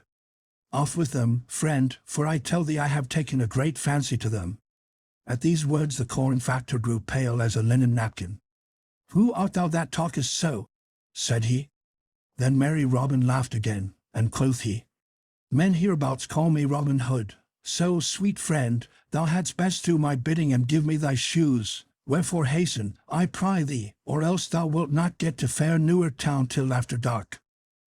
At the sound of the name of Robin Hood, the corn factor quaked with fear, so that he had to seize his horse by the mane to save himself from falling off its back. Then straightway, and without more words, he stripped off his clogs and let them fall upon the road. Robin, still holding the bridle rein, stooped and picked them up. Then he said, Sweet friend, I am used to ask those that I have dealings with to come and feast at Sherwood with me. I will not ask thee, because of our pleasant journey together, for I tell thee there be those in Sherwood that will not be so gentle with thee as I have been. The name of corn engrosser leaves a nasty taste upon the tongue of all honest men. Take a fool's advice of me, and come no more so nigh to Sherwood, or mayhap some day thou mayst of a sudden find a cloth-yard shaft betwixt thy ribs. So with this I give thee good den. Hereupon he clapped his hand to the horse's flank, and off went nag and rider. But the man's face was all bedewed with the sweat of fright, and never again, I wot, was he found so close to Sherwood Forest as he had been this day. Robin stood and looked after him, and when he was fairly gone, turned, laughing, and entered the forest carrying the shoes in his hand. That night in sweet Sherwood the red fires glowed brightly in wavering light on tree and bush, and all around sat or lay the stout fellows of the band to hear Robin Hood and Little John tell their adventures. All listened closely, and again the woods rang with shouts of laughter. When all was told, Friar Tuck spoke up. Good master, said he, thou hast had a pretty time, but still I hold to my saying, that the life of the barefoot friar is the merrier of the two. Nay, quoth Will Stutely, I hold with our master that he hath had the pleasanter doings of the two, for he hath had 2 stout bouts at quarterstaff this day. So some of the band held with Robin Hood, and some with Little John. As for me, I think, but I leave it with you to say for yourselves which you hold with. Robin Hood shoots before Queen Eleanor. The high road stretched white and dusty in the hot summer afternoon sun, and the trees stood motionless along the roadside. All across the meadowlands the hot air danced and quivered, and in the limpid waters of the lowland brook, spanned by a little stone bridge, the fish hung motionless above the yellow gravel, and the dragonfly sat quite still, perched upon the sharp tip of a spike of the rushes, with its wings glistening in the sun. Along the road a youth came riding upon a fair milk-white barb, and the folk that he passed stopped and turned and looked after him, for never had so lovely a lad or one so gaily clad been seen in Nottingham before. He could not have been more than 16 years of age, and was as fair as any maiden. His long yellow hair flowed behind him as he rode along, all clad in silk and velvet, with jewels flashing and dagger jingling against the pommel of the saddle. Thus came the Queen's page, young Richard Partington, from famous London town down into Nottinghamshire, upon Her Majesty's bidding, to seek Robin Hood in Sherwood Forest. The road was hot and dusty, and his journey had been long, for that day he had come all the way from Leicester town, a good 20 miles and more. Wherefore young Partington was right glad when he saw before him a sweet little inn, all shady and cool beneath the trees, in front of the door of which a sign hung pendant, bearing the picture of a blue boar. Here he drew rein and called loudly for a pottle of Rhenish wine to be brought him, for stout country ale was too coarse a drink for this young gentleman. 5 lusty fellows sat upon the bench beneath the pleasant shade of the wide-spreading oak in front of the inn door, drinking ale and beer, and all stared amain at this fair and gallant lad. 2 of the stoutest of them were clothed in Lincoln green, and a great heavy oaken staff leaned against a gnarled oak tree trunk beside each fellow. The landlord came and brought a pottle of wine and a long narrow glass upon a salver, which he held up to the page as he sat upon his horse. Young Partington poured forth the bright yellow wine, and holding the glass aloft, cried, Here is to the health and long happiness of my royal mistress, the noble Queen Eleanor, and may my journey and her desirings soon have end, and I find a certain stout yeoman men call Robin Hood. At these words all stared, but presently the 2 stout yeomen in Lincoln green began whispering together. Then one of the 2, whom Partington thought to be the tallest and stoutest fellow he had ever beheld, spoke up and said, What seekest thou of Robin Hood, Sir Page? And what does our good Queen Eleanor wish of him? I ask this of thee, not foolishly, but with reason, for I know somewhat of this stout yeoman. And thou knowest aught of him, good fellow, said young Partington. Thou wilt do great service to him and great pleasure to our royal queen by aiding me to find him. Then up spake the other yeoman, who was a handsome fellow with sunburned face and nut-brown, curling hair. Thou hast an honest look, Sir Page, and our queen is kind and true to all stout yeomen. Methinks I and my friend here might safely guide thee to Robin Hood, for we know where he may be found. Yet I tell thee plainly, we would not for all merry England have aught of harm befall him. Set thy mind at ease, I bring naught of ill with me, quoth Richard Partington. I bring a kind message to him from our queen, therefore an ye know where he is to be found, I pray you to guide me thither. Then the two yeomen looked at one another again, and the tall man said, Surely it were safe to do this thing, Will. Whereat the other nodded. Thereupon both arose, and the tall yeoman said, We think thou art true, Sir Page, and meanest no harm, therefore we will guide thee to Robin Hood as thou dost wish. Then Partington paid his score, and the yeoman coming forward, they all straightway departed upon their way. Under the greenwood tree, and the cool shade that spread all around upon the sward, with flickering lights here and there, Robin Hood and many of his band lay upon the soft green grass, while Alan a Dale sang and played upon his sweetly sounding harp. All listened in silence, for young Alan's singing was one of the greatest joys in all the world to them. But as they so listened there came of a sudden the sound of a horse's feet, and presently Little John and Will Stutely came forth from the forest path into the open glade, young Richard Partington riding between them upon his milk-white horse. The three came toward where Robin Hood sat, all the band staring with might and main, for never had they seen so gay a sight as this young page, nor one so richly clad in silks and velvets and gold and jewels. Then Robin arose and stepped forth to meet him, and Partington leaped from his horse and doffing his cap of crimson velvet, met Robin as he came. Now welcome, cried Robin. Now welcome, fair youth, and tell me, I pry thee, what bringeth one of so fair a presence and clad in such noble garb to our poor forest of Sherwood? Then young Partington said, If I err not, thou art the famous Robin Hood, and these thy stout band of outlawed yeomen. To thee I bring greetings from our noble Queen Eleanor.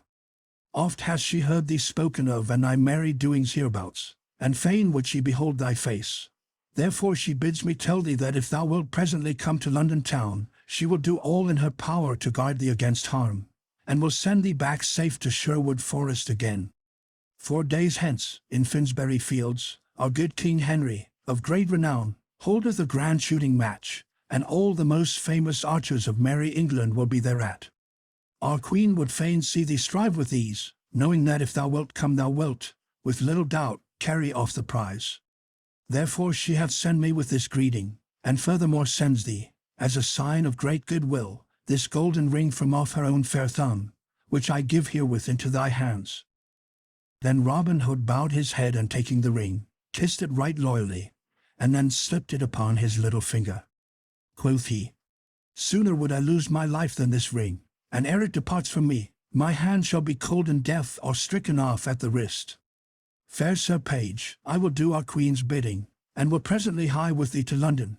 But ere we go, I will feast thee here in the woodlands with the very best we have. It may not be, said the page.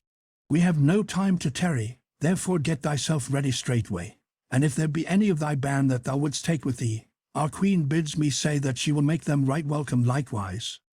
Truly, thou art right, quoth Robin, and we have but short time to stay, therefore I will get me ready presently.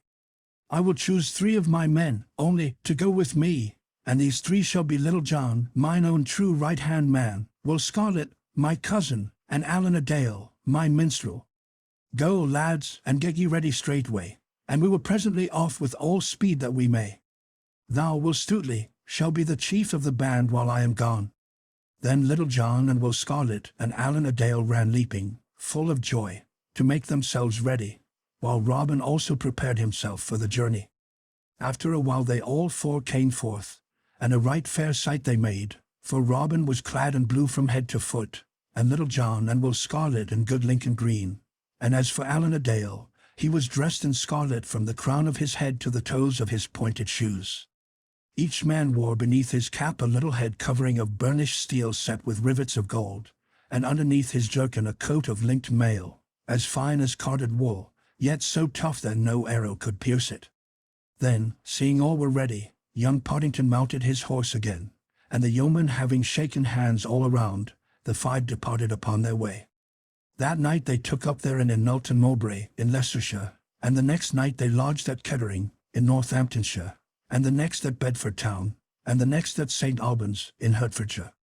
This place they left not long after the middle of the night, and travelling fast through the tender dawning of the summer day, when the dews lay shining on the meadows and faint mists hung in the dales, when the birds sang their sweetest and the cobwebs beneath the hedges glimmered like fairy cloth of silver, they came at last to the towers and walls of famous London town, while the morn was still young and all golden toward the east.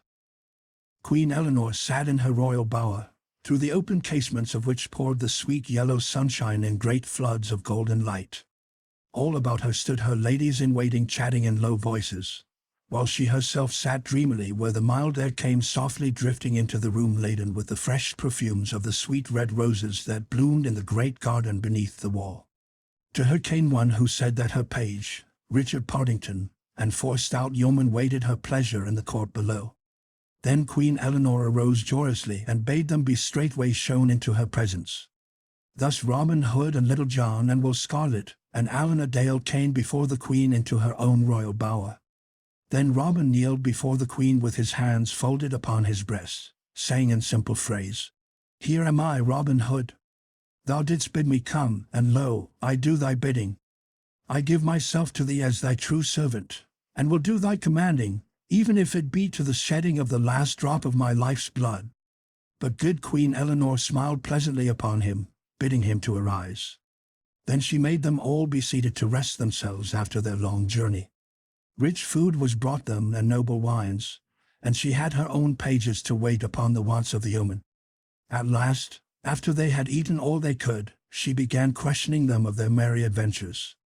Then they told her all of the lusty doings herein spoken of, and among others that concerning the Bishop of Hereford and Sir Richard of the Lea, and how the bishop had abided 3 days in Sherwood Forest. At this, the Queen and the ladies about her laughed again and again, for they pictured to themselves the stout bishop abiding in the forest, and ranging the woods in lusty sport with Robin and his band. Then, when they had told all that they could bring to mind, the Queen asked Alan to sing to her, for his fame as a minstrel had reached even to the court at London town. So straightway Alan took up his harp in his hand, and without more asking, touched the strings lightly till they all rang sweetly. Then he sang thus.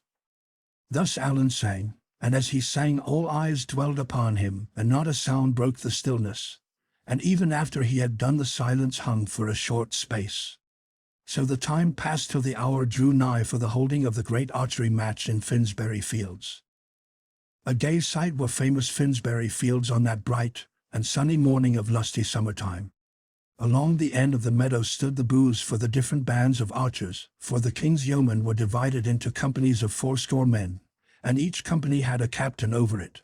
So on the bright greensward stood 10 booths of striped canvas, a booth for each band of the royal archers, and at the peak of each fluttered a flag in the mellow air, and the flag was the colour that belonged to the captain of each band. From the centre booth hung the yellow flag of Tepus, the famous bow-bearer of the king.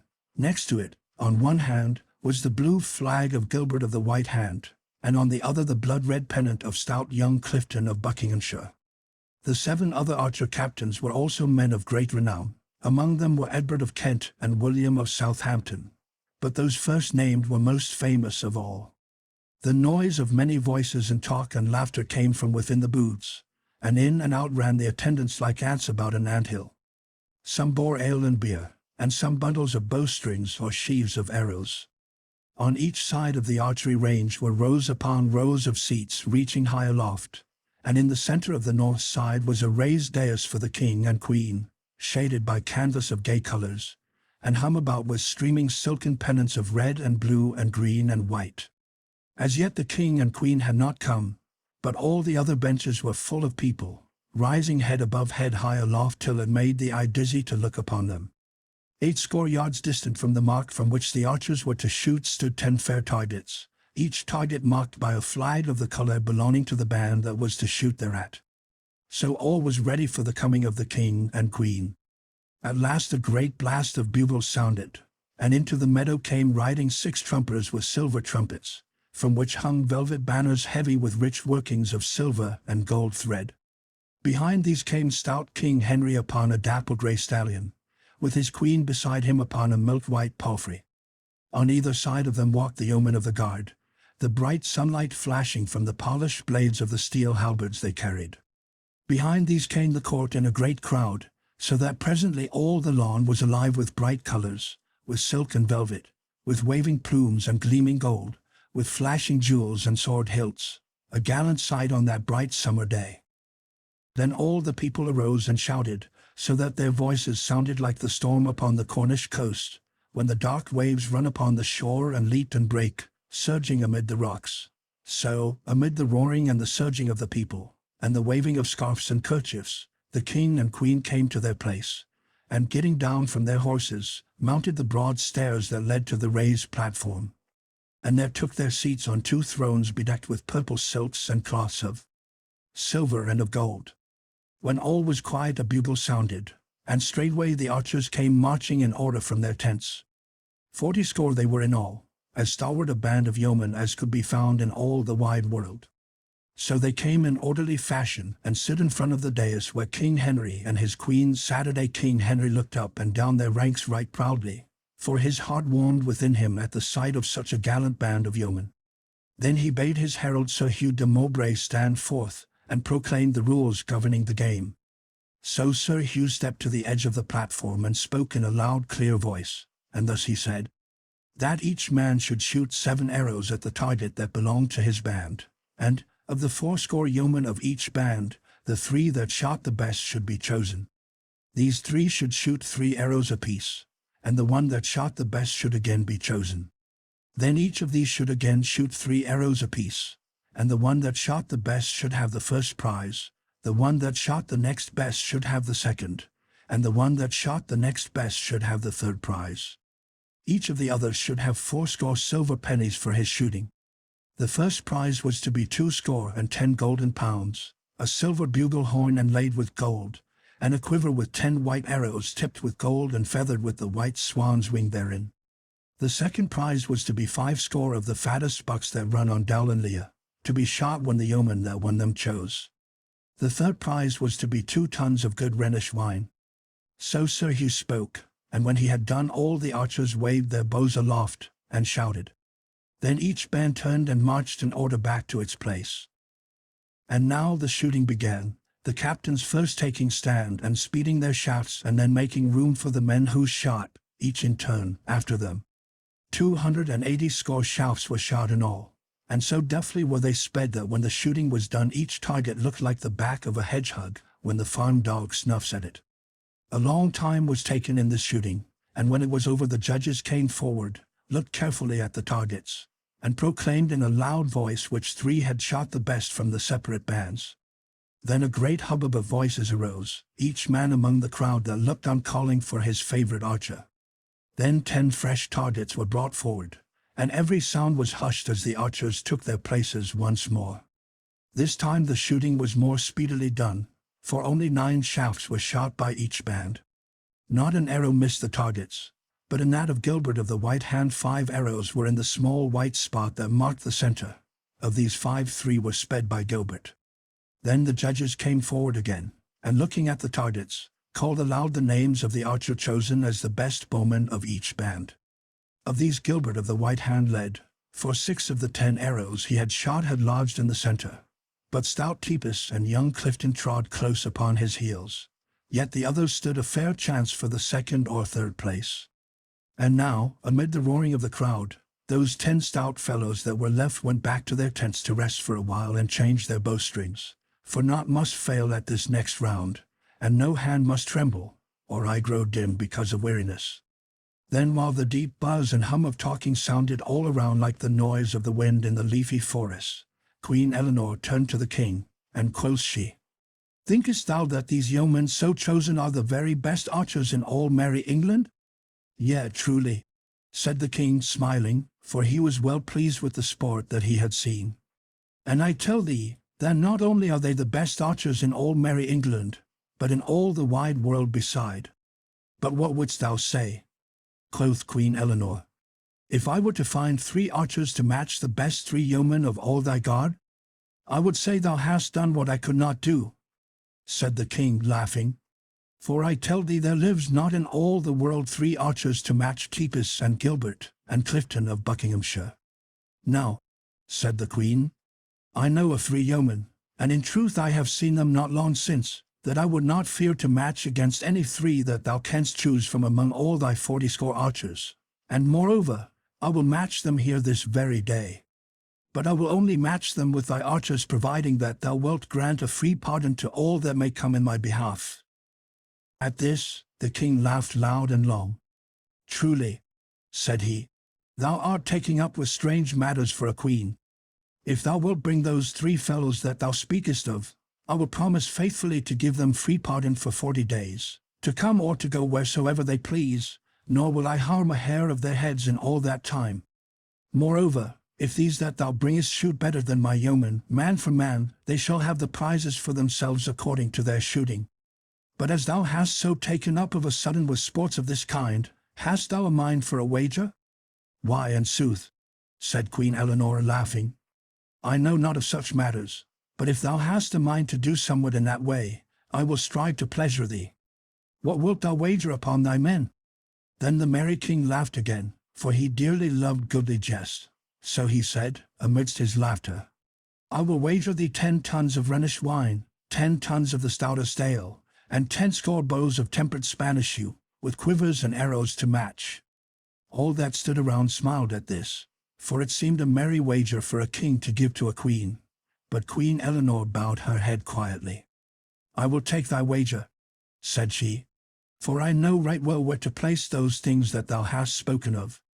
Now, who will be on my side in this matter?" And she looked around upon them that stood about. But no one spake, or cared to wager upon the queen's side against such archers as Tipis and Gilbert and Clifton. Then the queen spoke again. "Now, who will back me in this wager? Wilt thou, my lord Bishop of Hereford?" "Nay," quoth the bishop hastily. "It ill befits one of my cloth to deal in such matters. Moreover, there are no such archers as his majesty's in all the world, therefore I would but lose my money. Methinks the thought of thy gold weigheth more heavily with thee than the wrong to thy cloth," said the queen, smiling, and at this a ripple of laughter went around, for everyone knew how fond the bishop was of his money. Then the queen turned to a knight who stood near, whose name was Sir Robert Lee. "Wilt thou back me in this manner?" said she. "Thou art surely rich enough to risk so much for the sake of a lady." "To pleasure my queen I will do it," said Sir Robert Lee.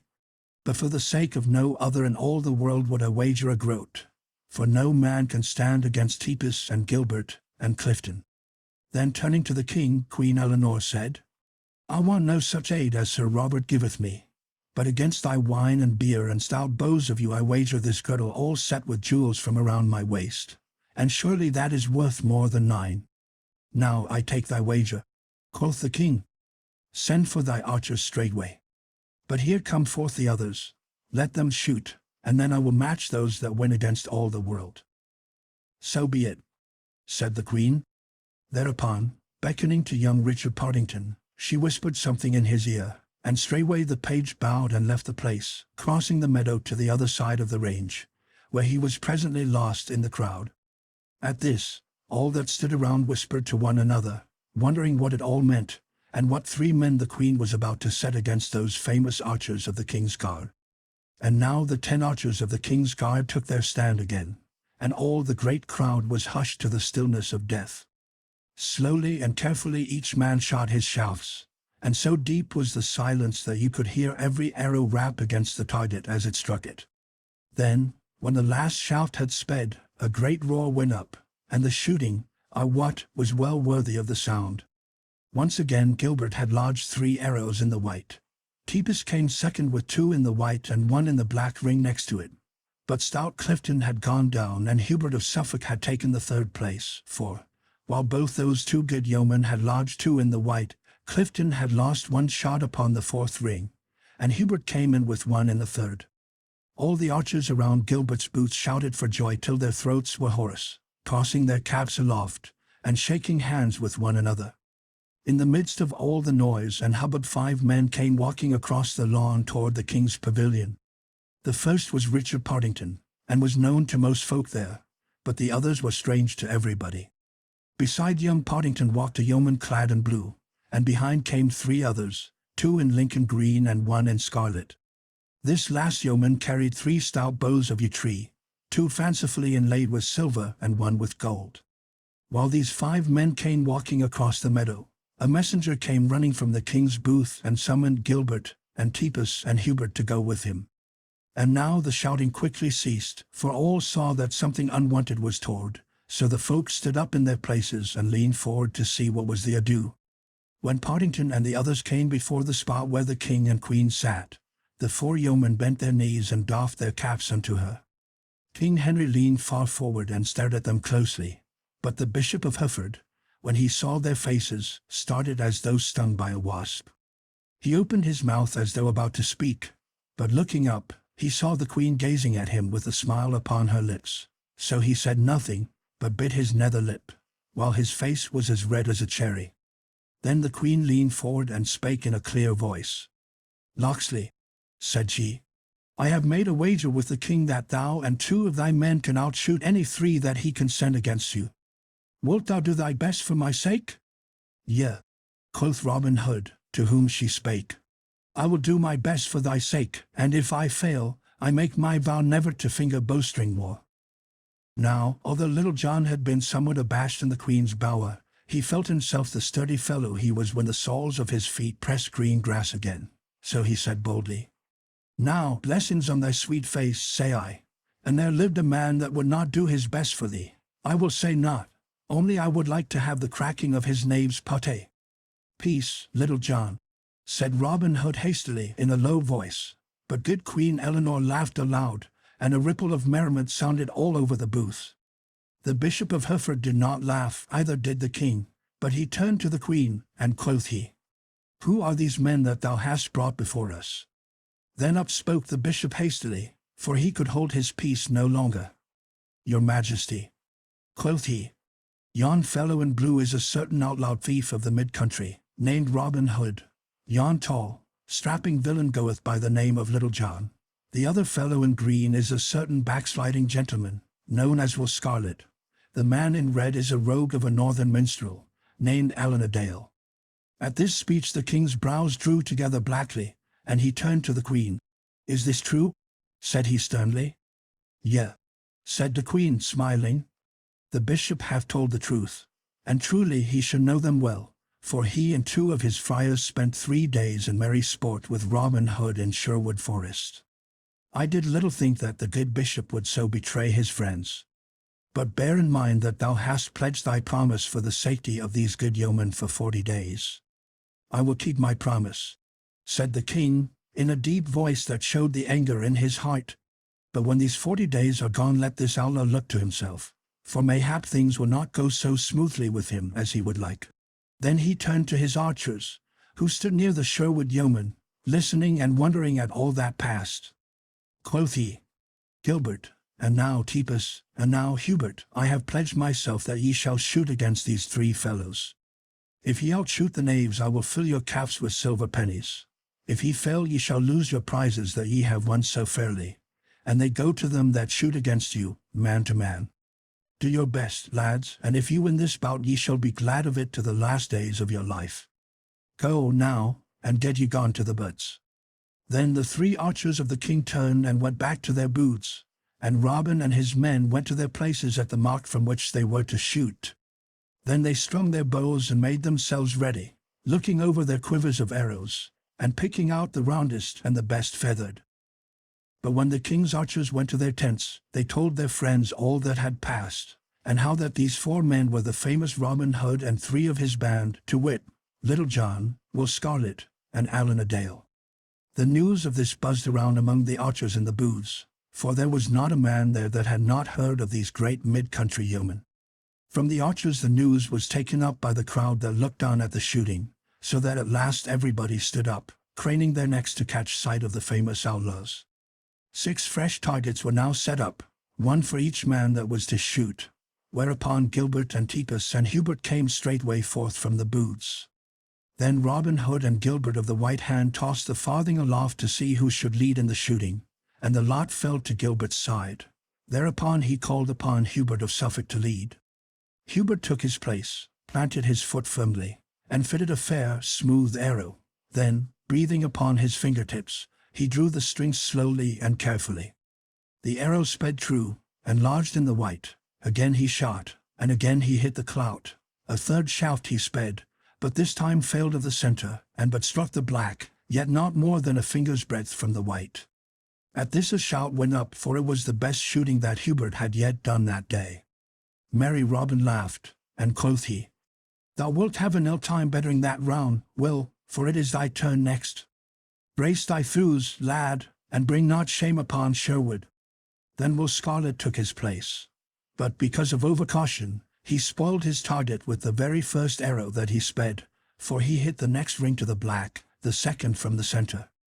At this Robin bit his lips. "Lad, lad," quoth he, "hold not the string so long. Have I not often told thee what Gaffer Swanthold saith, that overcaution spilleth the milk?" To this Will Scarlet took heed, so the next arrow he shot lodged fairly in the center ring. Again he shot, and again he smote the center. But for all that, stout Hubert had outshot him, and showed the better target. Then all those that looked on clapped their hands for joy because that Hubert had overcome the stranger. Quoth the king grimly to the queen, "If thy archers shoot no better than that, thou art like to lose thy wager, lady." But Queen Eleanor smiled, for she looked for better things from Robin Hood and Little John. And now Titus took his place to shoot. He, also, took overheed to what he was about, and so he fell into Will Scarlet's arrow. The first arrow he struck into the center ring, but the second missed its mark, and smote the black. The last arrow was tipped with luck, for it smote the very center of the clout, upon the black spot that marked it. Quoth Robin Hood, "That is the sweetest shot that have been sped this day. But nevertheless, friend Titus, thy cake is burned, methinks. Little John, it is thy turn next." So Little John took his place as bidden, and shot his 3 arrows quickly. He never lowered his bow arm in all the shooting, but fitted each shaft with his longbow raised. Yet all 3 of his arrows smote the center within easy distance of the black. At this no sound of shouting was heard, for, although it was the best shooting that had been done that day, the folk of London town did not like to see the stout Titus overcome by a fellow from the countryside, even were he as famous as Little John. And now stout Gilbert of the White Hand took his place and shot with the greatest care. And again, for the 3rd time in one day, he struck all 3 shafts into the clout. "Well done, Gilbert," quoth Robin Hood, smiting him upon the shoulder. "I make my vow, thou art one of the best archers that ever mine eyes beheld. Thou shouldst be a free and merry ranger like us, lad, for thou art better fitted for the greenwood than for the cobblestones and grey walls of London town." So saying, he took his place, and drew a fair, round arrow from his quiver, which he turned over and over ere he fitted it to his bowstring. Then the king muttered in his beard, "Now, bless Saint Hubert, if thou wilt but jarve that rogue's elbow so as to make him smite even the 2nd ring, I will give 80 waxen candles 3 fingers' breadth and thickness to thy chapel nigh matching." But it may be Saint Hubert's ears were stuffed with tow, for he seemed not to hear the king's prayer this day. Having gotten 3 shafts to his liking, merry Robin looked carefully to his bowstring ere he shot. "Yea," quoth he to Gilbert, who stood nigh him to watch his shooting, "thou shouldst pay us a visit at merry Sherwood." Here he drew the bowstring to his ear. "In London," here he loosed his shaft, "thou canst find naught to shoot at but rooks and daws. There one can tickle the ribs of the noblest stags in England." So he shot even while he talked, yet the shaft lodged not more than half an inch from the very center. "By my soul," cried Gilbert, "art thou the devil in blue, to shoot in that wise?"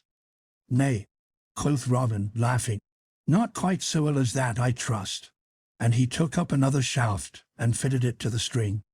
Again he shot, and again he smote his arrow close beside the center. A third time he loosed his bowstring and dropped his arrow just betwixt the other two and into the very centre, so that the feathers of all three were ruffled together, seeming from a distance to be one thick shaft.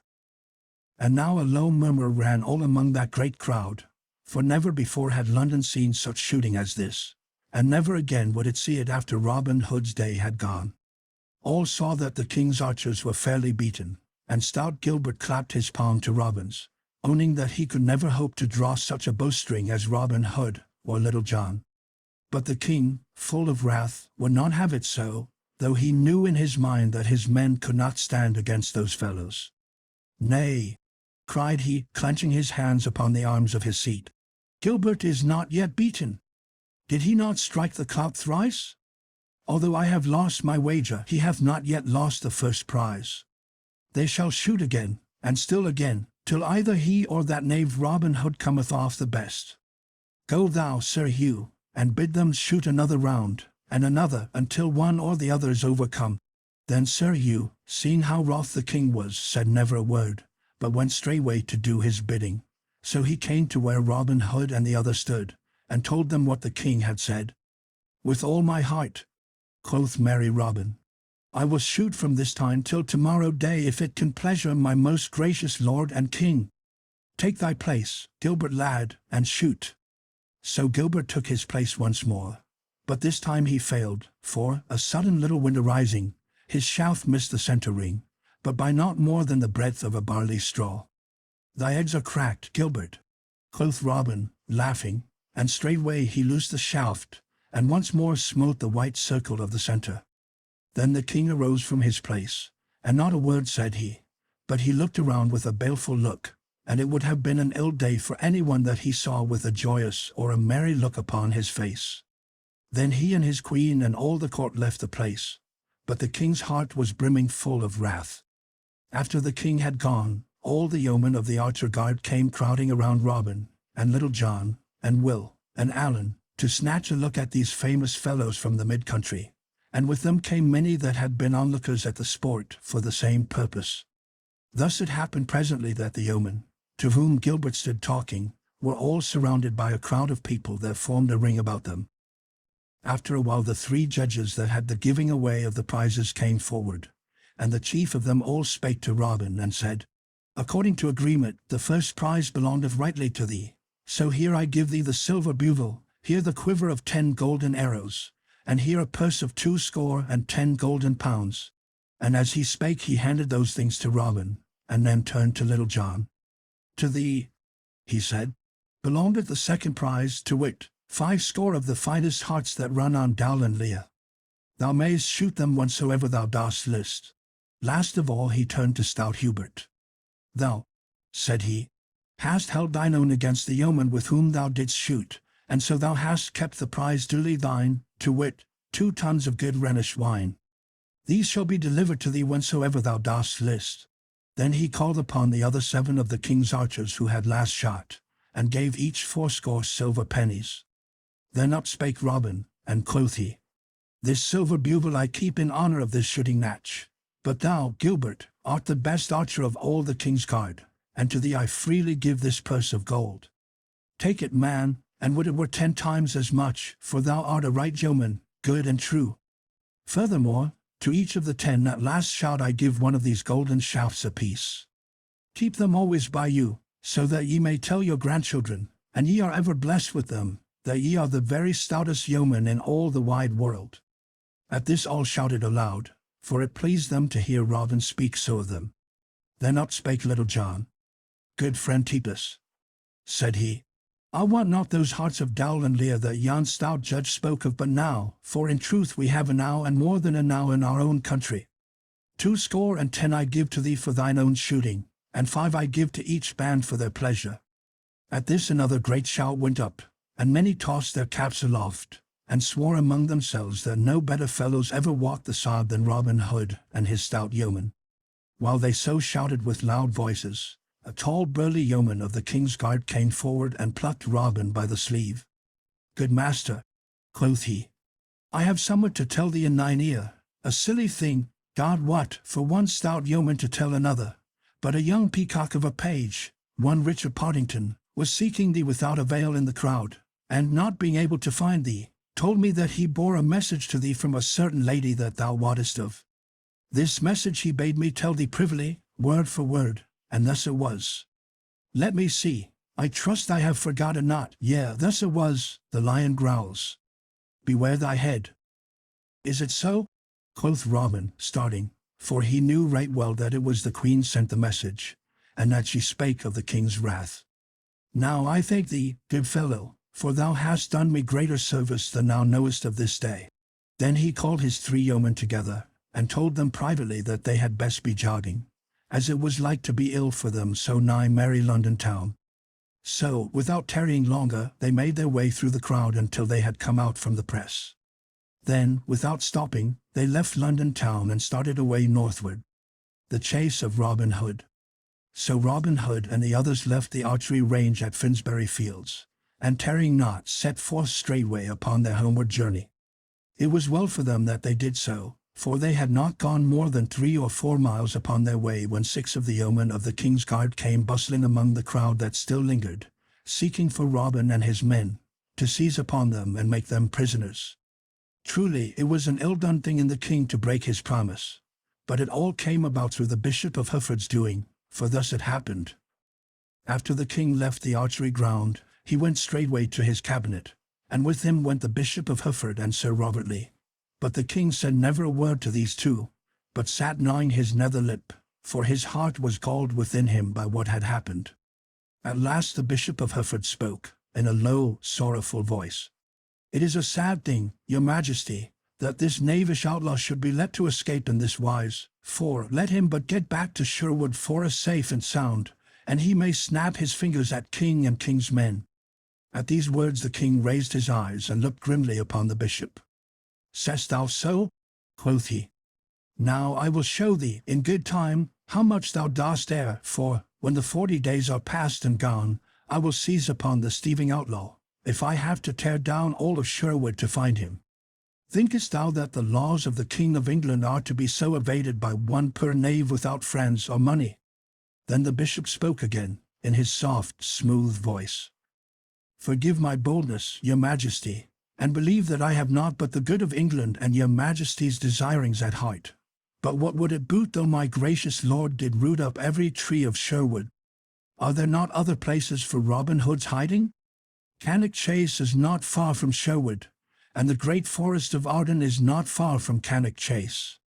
Beside these are many other woodlands in Nottingham and Derby, Lincoln and York, amid any of which your majesty might as well think to seize upon Robin Hood as to lay finger upon a rat among the dust and broken things of a garret. Nay, my gracious lord, if he doth once plant foot in the woodland, he is lost to the law forever. At these words the king tapped his fingertips upon the table beside him with vexation. What wouldst thou have me do, bishop? Quoth he. Didst thou not hear me pledge my word to the queen?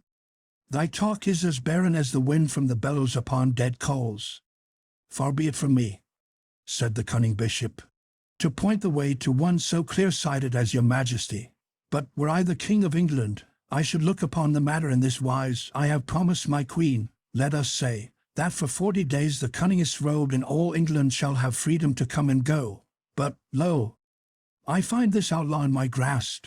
Shall I, then, foolishly cling to a promise so hastily given?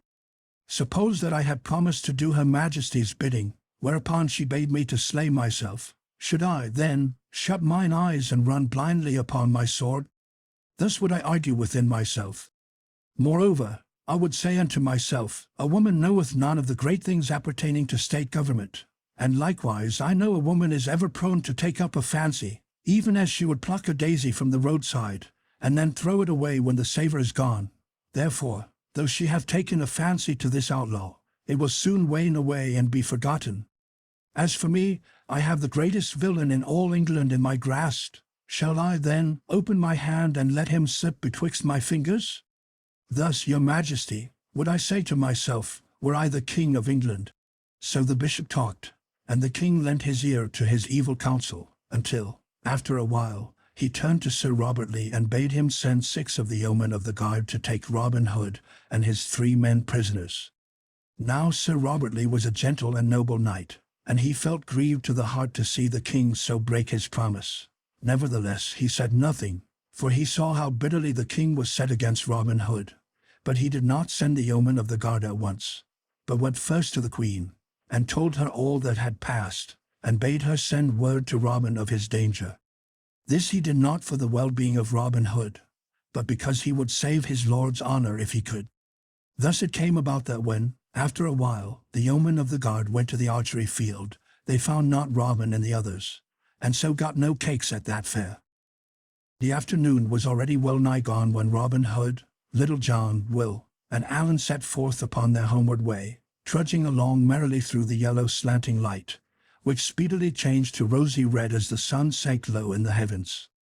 The shadows grew long, and finally merged into the greyness of the mellow twilight. The dusty highway lay all white betwixt the dark hedgerows, and along it walked four fellows like four shadows, the pad of their feet sounding loud, and their voices, as they talked, ringing clear upon the silence of the air. The great round moon was floating breathlessly up in the eastern sky when they saw before them the twinkling lights of Barnet town, some 10 or 12 miles from London.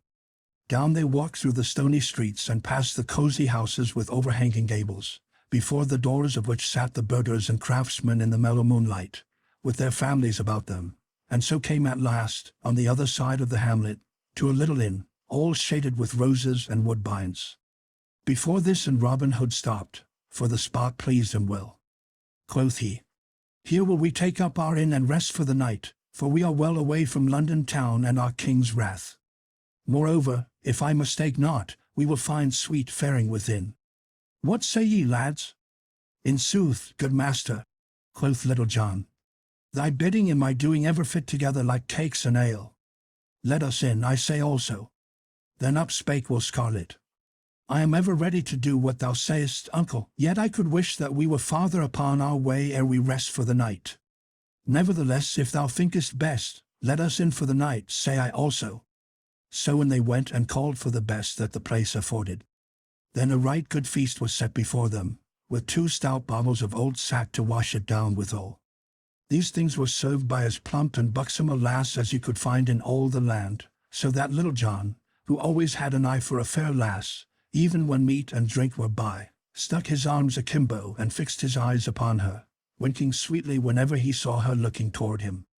Then you should have seen how the lass twittered with laughter, and how she looked at Little John out of the corners of her eyes, a dimple coming in either cheek, for the fellow had always a taking way with the womenfolk. So the feast passed merrily, and never had that inn seen such lusty feeders as these 4 stout fellows. But at last they were done their eating, though it seemed as though they never would have ended, and sat loitering over the sack. As they so sat, the landlord came in of a sudden, and said that there was one at the door, a certain young esquire, Richard Partington, of the Queen's household, who wished to see the lad in blue, and speak with him, without loss of time. So Robin arose quickly, and bidding the landlord not to follow him, left the others gazing at one another, and wondering what was about to happen. When Robin came out of the inn, he found young Richard Partington sitting upon his horse in the white moonlight, awaiting his coming. "What news bearest thou, Sir Page?" said Robin. "I trust that it is not of an ill nature." "Why," said young Partington, "for the matter of that, it is ill enow. The king have been bitterly stirred up against thee by that vile Bishop of Hereford. He sent to arrest thee at the archery butts at Finsbury Fields, but not finding thee there, he hath gathered together his armed men, 50 score and more, and is sending them in haste along this very road to Sherwood, either to take thee on the way or to prevent thy getting back to the woodlands again. He hath given the Bishop of Hereford command over all these men, and thou knowest what thou hast to expect of the Bishop of Hereford, short shrift and a long rope. 2 bands of horsemen are already upon the road, not far behind me, so thou hadst best get thee gone from this place straightway, for, if thou tarriest longer, thou art like to sleep this night in a cold dungeon. This word the Queen hath bidden me bring to thee." "Now, Richard Partington," quoth Robin, "this is the 2nd time that thou hast saved my life, and if the proper time ever cometh I will show thee that Robin Hood never forgets these things. As for that Bishop of Hereford, if I ever catch him nigh to Sherwood again, things will be like to go ill with him. Thou mayst tell the good Queen that I will leave this place without delay, and will let the landlord think that we are going to St. Albans.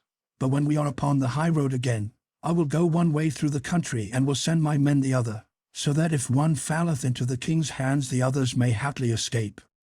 We will go by devious ways, and so, I hope, will reach Sherwood in safety. And now, Sir Page, I wish thee farewell. Farewell, thou bold yeoman, said young Partington, and mayst thou reach thy hiding in safety. So each shook the other's hand, and the lad, turning his horse's head, rode back toward London, while Robin entered the inn once more. There he found his yeoman sitting in silence, waiting his coming. Likewise the landlord was there, for he was curious to know what Master Partington had to do with the fellow in blue. "Up, my merry men," quoth Robin. "This is no place for us, for those are after us with whom we will stand but an ill chance and we fall into their hands. So we will go forward once more, nor will we stop this night till we reach St. Albans." Hereupon, taking out his purse, he paid the landlord his score, and so they left the inn. When they had come to the high road without the town, Robin stopped and told them all that had passed between young Partington and himself, and how that the king's men were after them with hot heels. Then he told them that here they should part company, they three going to the eastward and he to the westward, and so, skirting the main high roads, would come by devious paths to Sherwood. "So be wily," said Robin Hood, "and keep well away from the northward roads till ye have gotten well to the eastward. And now, Will Scarlet, take the lead of the others, for thou hast a cunning turn to thy wits." Then Robin kissed the three upon the cheeks, and they kissed him, and so they parted company. Not long after this, a score or more of the king's men came clattering up to the door of the inn at Barnet town. Here they leaped from their horses and quickly surrounded the place, the leader of the band and 4 others entering the room where the yeoman had been. But they found that their birds had flown again, and that the king had been balked a second time. "Methought that they were naughty fellows," said the host, when he heard whom the men-at-arms sought. "But I heard that blue-clad knaves say that they would go straight forward to St. Albans. So, an ye hurry forward, ye may, perchance, catch them on the high road betwixt here and there." For this news the leader of the band thanked mine host right heartily, and calling his men together, mounted and set forth again, galloping forward to St. Albans upon a wild goose chase. After Little John and Will Scarlet and Allan a Dale had left the highway near Garnet, they travelled toward the eastward, without stopping, as long as their legs could carry them, until they came to Chelmsford, in Essex. Thence they turned northward, and came through Cambridge and Lincolnshire, to the good town of Gainsborough. Then, striking to the westward and the south, they came at last to the northern borders of Sherwood Forest, without in all that time having met so much as a single band of the king's men. 8 days they journeyed thus ere they reached the woodlands in safety, but when they got to the greenwood glade, they found that Robin had not yet returned. For Robin was not as lucky in getting back as his men had been, as ye shall presently hear. After having left the great northern road, he turned his face to the westward, and so came past Aylesbury, to fair Woodstock, in Oxfordshire. Thence he turned his footsteps northward, travelling for a great distance by way of Warwick town, till he came to Dudley, in Staffordshire. 7 days it took him to journey thus far, and then he thought he had gotten far enough to the north. So, turning toward the eastward, shunning the main roads, and choosing byways and grassy lanes, he went, by way of Lichfield and Ashby de la Zouch, toward Sherwood, until he came to a place called Stanton. And now Robin's heart began to laugh aloud, for he thought that his danger had gone by, and that his nostrils would soon snuff the spicy air of the woodlands once again. But there is many a slip betwixt the cup and the lip, and this Robin was to find. For thus it was, when the king's men found themselves foiled at St. Albans, and that Robin and his men were not to be found high nor low, they knew not what to do. Presently another band of horsemen came, and another, until all the moonlit streets were full of armed men. Betwixt midnight and dawn another band came to the town, and with them came the Bishop of Hereford. When he heard that Robin Hood had once more slipped out of the trap, he stayed not a minute, but gathering his bands together, he pushed forward to the northward with speed, leaving orders for all the troops that came to St. Albans to follow after him without tarrying. On the evening of the 4th day he reached Nottingham town, and there straightway divided his men into bands of 6 or 7, and sent them all through the countryside, blocking every highway and byway to the eastward and the southward and the westward of Sherwood. The Sheriff of Nottingham called forth all his men likewise, and joined with the bishop, for he saw that this was the best chance that had ever befallen of paying back his score in full to Robin Hood. Will Scarlet and Little John and Allen a Dale had just missed the king's men to the eastward, for the very next day after they had passed the line and entered Sherwood the roads through which they had travelled were blocked, so that, had they tarried in their journeying, they would surely have fallen into the bishop's hands. But of all this Robin knew not a whit, so he whistled merrily as he trudged along the road beyond Stanton, with his heart as free from care as the yolk of an egg is from cobwebs. At last he came to where a little stream spread across the road in a shallow sheet, tinkling and sparkling as it fretted over its bed of golden gravel. Here Robin stopped, being athirst, and kneeling down, he made a cup of the palms of his hands, and began to drink. On either side of the road, for a long distance, stood tangled thickets of bushes and young trees, and it pleased Robin's heart to hear the little birds singing therein, for it made him think of Sherwood, and it seemed as though it had been a lifetime since he had breathed the air of the woodlands.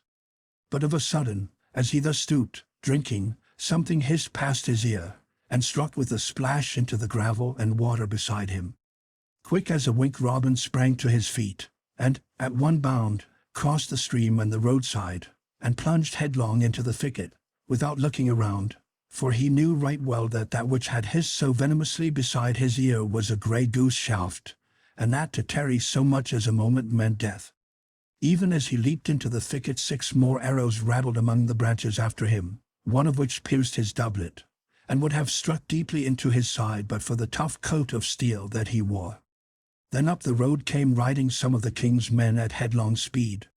They leaped from their horses and plunged straightway into the thicket after Robin. But Robin knew the ground better than they did, so crawling here, stooping there, and anon, running across some new open, he soon left them far behind, coming out, at last, upon another road about 800 paces distant from the one he had left.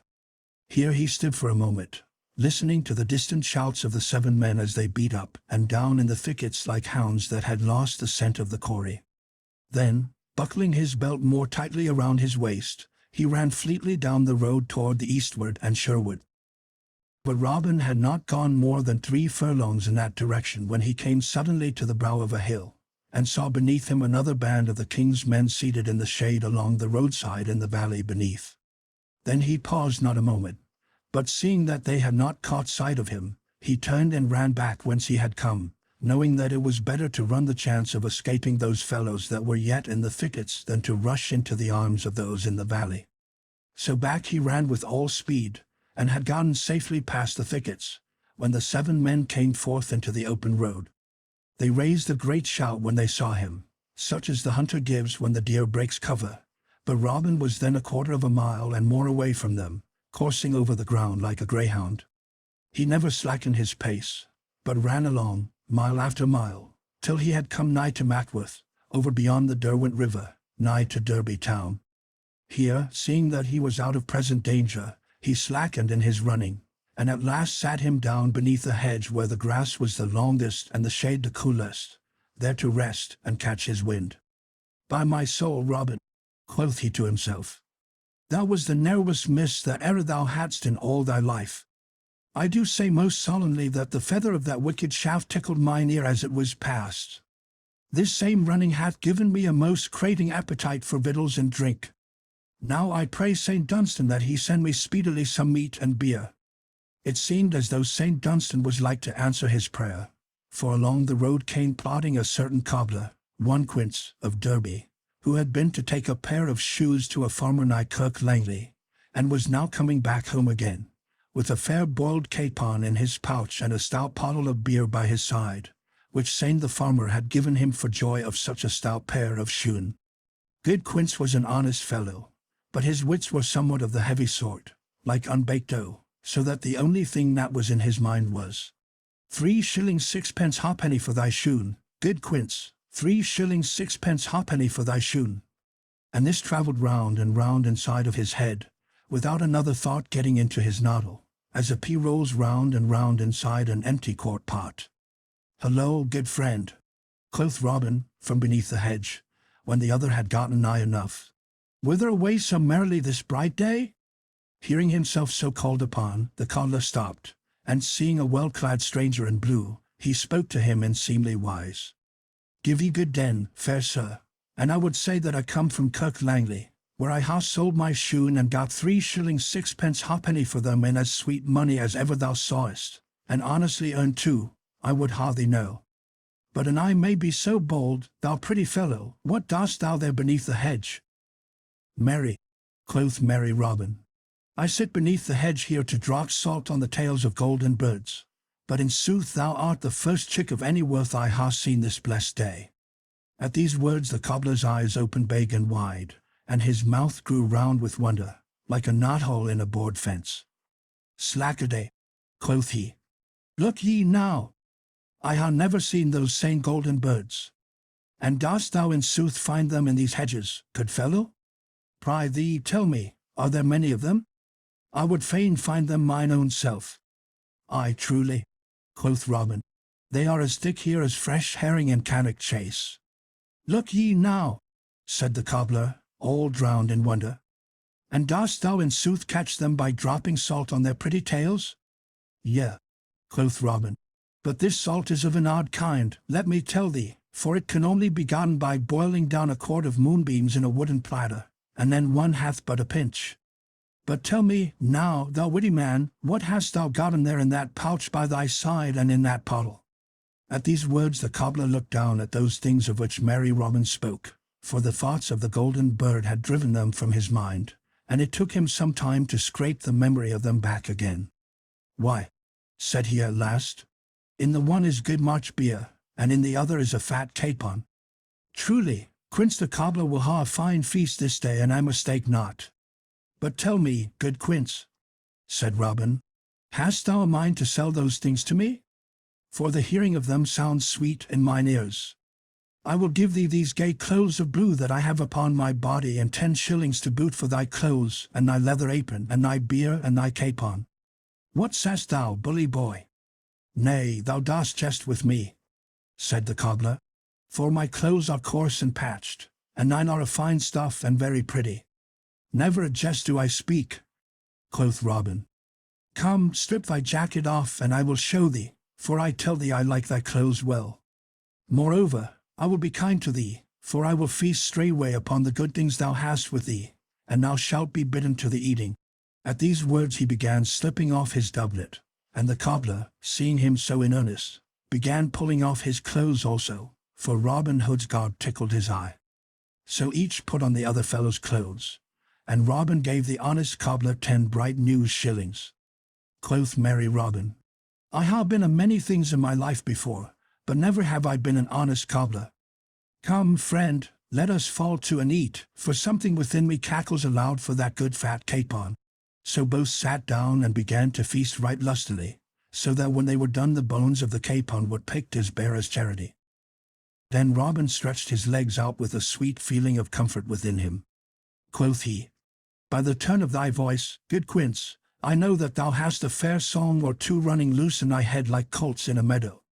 I pry thee, turn one of them out for me. A psalm or two I ha, quoth the cobbler. Poor things, but such as they are thou art welcome to one of them. So, moistening his throat with a swallow of beer, he sang.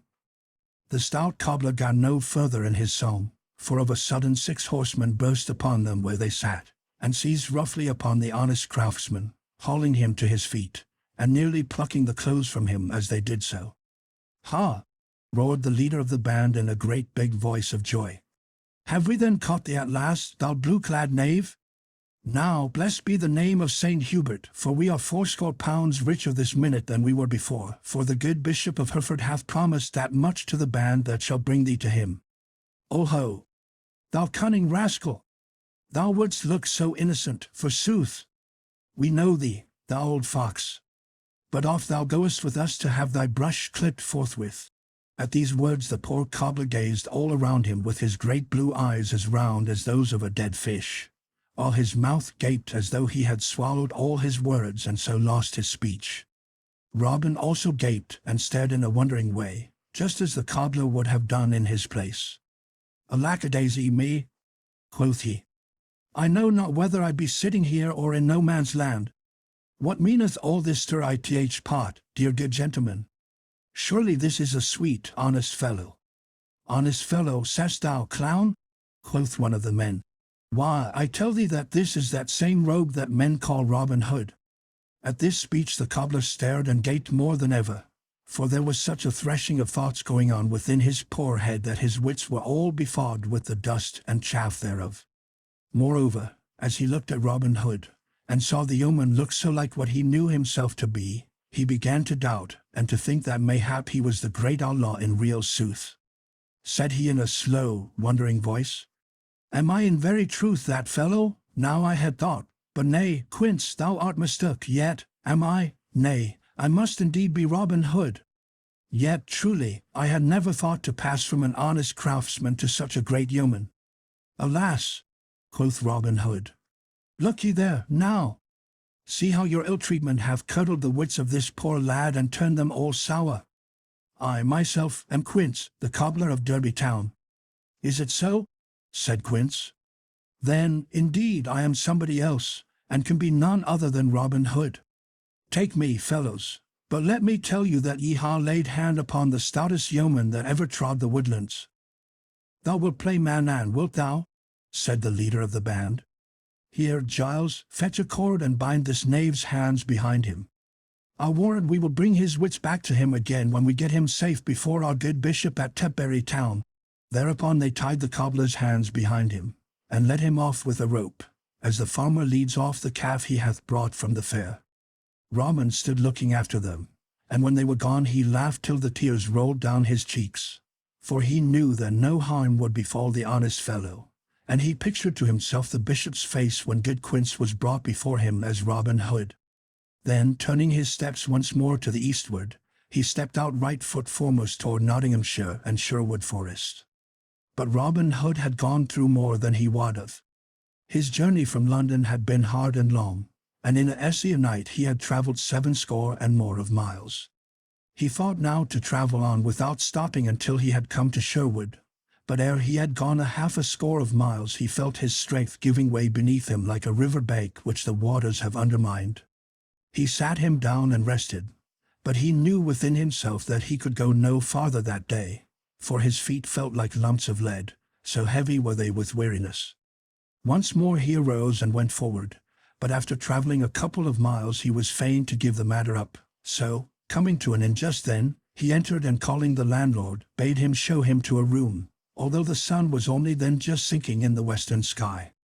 There were but 3 bedrooms in the place, and to the meanest of these the landlord showed Robin Hood, but little Robin cared for the looks of the place, for he could have slept that night upon a bed of broken stones. So, stripping off his clothes without more ado, he rolled into the bed and was asleep almost ere his head touched the pillow. Not long after Robin had so gone to his rest a great cloud peeped blackly over the hills to the westward. Higher and higher it arose until it piled up into the night like a mountain of darkness. All around beneath it came ever and anon a dull red flash, and presently a short grim mutter of the coming thunder was heard.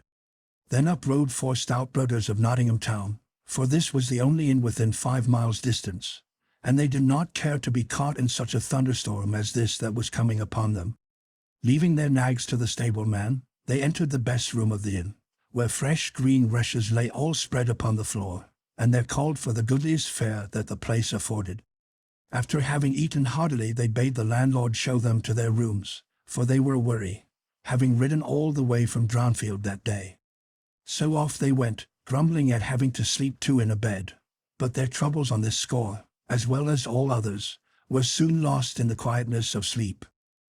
And now came the first gust of wind, rushing past the place, clapping and banging the doors and shutters, smelling of the coming rain, and all wrapped in a cloud of dust and leaves. As though the wind had brought a guest along with it, the door opened of a sudden, and in came a friar of Emmet Priory, and one in high degree, as was shown by the softness and sleekness of his robes and the richness of his rosary. He called to the landlord, and bade him first have his mule well fed and bedded in the stable, and then to bring him the very best there was in the house. So presently a savoury stew of tripe and onions, with sweet little fat dumplings, was set before him, likewise a good stout pottle of malmsey, and straightway the holy friar fell to with great courage and heartiness, so that in a short time naught was left but a little pool of gravy in the centre of the platter, not large enough to keep the life in a starving mouse. In the meantime the storm broke. Another gust of wind went rushing by, and with it fell a few heavy drops of rain, which presently came rattling down in showers, beating against the casements like 100 little hands. Bright flashes of lightning lit up every raindrop, and with them came cracks of thunder that went away rumbling and bumping as though St. Swithin were busy rolling great casks of water across rough ground overhead. The womenfolk screamed, and the merry wags in the taproom put their arms around their waists to soothe them into quietness. At last the holy friar bade the landlord show him to his room, but when he heard that he was to bed with a cobbler, he was as ill-contented a fellow as you could find in all England. Nevertheless there was nothing for it, and he must sleep there or nowhere. So, taking up his candle, he went off, grumbling like the now distant thunder. When he came to the room where he was to sleep he held the light over Robin and looked at him from top to toe. Then he felt better pleased, for, instead of a rough, dirty bearded fellow, he beheld as fresh and clean a lad as one could find in a week of Sundays. So, slipping off his clothes, he also huddled into the bed, where Robin, grunting and grumbling in his sleep, made room for him. Robin was more sound asleep, I wot, than he had been for many a day, else he would never have rested so quietly with one of the friar's sorts so close beside him. As for the friar, had he known who Robin Hood was, you may well believe he would almost as soon have slept with an adder as with the man he had for a bedfellow. So the night passed comfortably enough, but at the first dawn of day Robin opened his eyes and turned his head upon the pillow. Then how he gaped and how he stared, for there beside him lay one all shaven and shorn, so that he knew that it must be a fellow in holy orders. He pinched himself sharply, but finding he was awake, sat up in bed, while the other slumbered as peacefully as though he were safe and sound at home in Emmet Priory. Now, quoth Robin to himself, I wonder how this thing hath dropped into my bed during the night. So saying, he arose softly, so as not to waken the other, and looking about the room he espied the friar's clothes lying upon a bench near the wall. First he looked at the clothes, with his head on one side, and then he looked at the friar and slowly winked one eye. Quoth he, Good brother, whate'er thy name may be, as thou hast borrowed my bed so freely I'll e'en borrow thy clothes in return. So saying, he straightway donned the holy man's garb, but kindly left the cobbler's clothes in the place of it. Then he went forth into the freshness of the morning, and the stableman that was up and about the stables opened his eyes as though he saw a green mouse before him. For such men as the friars of Emmet were not wont to be early risers. But the man bowed his thoughts, and only asked Robin whether he wanted his meal brought from the stable. Yea, my son, quoth Robin, albeit he knew not of the meal. And bring it forth quickly, I pry thee, for I am late and must be jogging. So presently the stableman brought forth the meal, and Robin mounted it, and went on his way rejoicing. As for the holy friar, when he arose he was in as pretty a stew as any man in all the world, for his rich, soft robes were gone, likewise his purse with 10 golden pounds in it, and naught was left but patched clothes and a leathern apron. He raged and swore like any layman, but as his swearing mended nothing and the landlord could not aid him, and as, moreover, he was forced to be at Emmet Priory that very morning upon matters of business, he was fain either to don the cobbler's clothes or travel the road in nakedness. So he put on the clothes, and still raging and swearing vengeance against all the cobblers in Derbyshire, he set forth upon his way afoot. But his ills had not yet done with him, for he had not gone far ere he fell into the hands of the king's men, who marched him off, willy-nilly, to Tutbury town and the Bishop of Hereford. In vain he swore he was a holy man, and showed his shaven crown. Off he must go, for nothing would do but that he was Robin Hood. Meanwhile merry Robin rode along contentedly, passing safely by 2 bands of the king's men, until his heart began to dance within him because of the nearness of Sherwood. So he travelled ever on to the eastward, till, of a sudden, he met a noble knight in a shady lane. Then Robin checked his mule quickly and leaped from off its back. Now well met, Sir Richard of the Lea, cried he. For rather than any other man in England would I see thy good face this day. Then he told Sir Richard all the happenings that had befallen him, and that now at last he felt himself safe, being so nigh to Sherwood again. But when Robin had done, Sir Richard shook his head sadly. Thou art in greater danger now, Robin, than thou hast yet been, said he. For before thee lie bands of the sheriff's men blocking every road and letting none pass through the lines without examining them closely. I myself know this, having passed them but now. Before thee lie the sheriff's men and behind thee the king's men, and thou canst not hope to pass it away, for by this time they will know of thy disguise and will be in waiting to seize upon thee. My castle and everything within it are thine, but naught could be gained there, for I could not hope to hold it against such a force as is now in Nottingham of the king's and the sheriff's men. Having so spoken, Sir Richard bent his head in thought, and Robin felt his heart sink within him like that of the fox that hears the hounds at his heels and finds his den blocked with earth so that there is no hiding for him. But presently Sir Richard spoke again, saying, One thing thou canst do, Robin, and one only. Go back to London and throw thyself upon the mercy of our good Queen Eleanor. Come with me straightway to my castle. Doff these clothes and put on such as my retainers wear. Then I will hie me to London town with a troop of men behind me, and thou shalt mingle with them, and thus will I bring thee to where thou mayst see and speak with the Queen. Thy only hope is to get to Sherwood, for there none can reach thee, and thou wilt never get to Sherwood but in this way. So Robin went with Sir Richard of the Lea, and did as he said, for he saw the wisdom of that which the knight advised, and that this was his only chance of safety. Queen Eleanor walked in her royal garden, amid the roses that bloomed sweetly, and with her walked 6 of her ladies-in-waiting, chattering blithely together. Of a sudden a man leaped up to the top of the wall from the other side, and then, hanging for a moment, dropped lightly upon the grass within. All the ladies-in-waiting shrieked at the suddenness of his coming, but the man ran to the Queen and kneeled at her feet, and she saw that it was Robin Hood. "Why, how now, Robin?" cried she. "Dost thou dare to come into the very jaws of the raging lion? Alas, poor fellow! Thou art lost indeed if the king finds thee here. Dost thou not know that he is seeking thee through all the land?" "Yea," quoth Robin, "I do know right well that the king seeks me, and therefore I have come, for, surely, no ill can befall me when he hath pledged his royal word to your majesty for my safety. Moreover, I know your majesty's kindness and gentleness of heart, and so I lay my life freely in your gracious hands." "I take thy meaning, Robin Hood," said the Queen, "and that thou dost convey reproach to me, as well thou mayst, for I know that I have not done by thee as I ought to have done. I know right well that thou must have been hard-pressed by peril to leap so boldly into one danger to escape another. Once more I promise thee mine aid, and will do all I can to send thee back in safety to Sherwood Forest. Bide thou here till I return." So saying, she left Robin in the garden of roses, and was gone a long time. When she came back, Sir Robert Lee was with her, and the Queen's cheeks were hot, and the Queen's eyes were bright, as though she had been talking with high words. Then Sir Robert came straight forward to where Robin Hood stood, and he spoke to the yeoman in a cold, stern voice. Quoth he, "Our gracious sovereign the king hath mitigated his wrath toward thee, fellow, and hath once more promised that thou shalt depart in peace and safety. Not only hath he promised this, but in 3 days he will send one of his pages to go with thee and see that none arrest thy journey back again.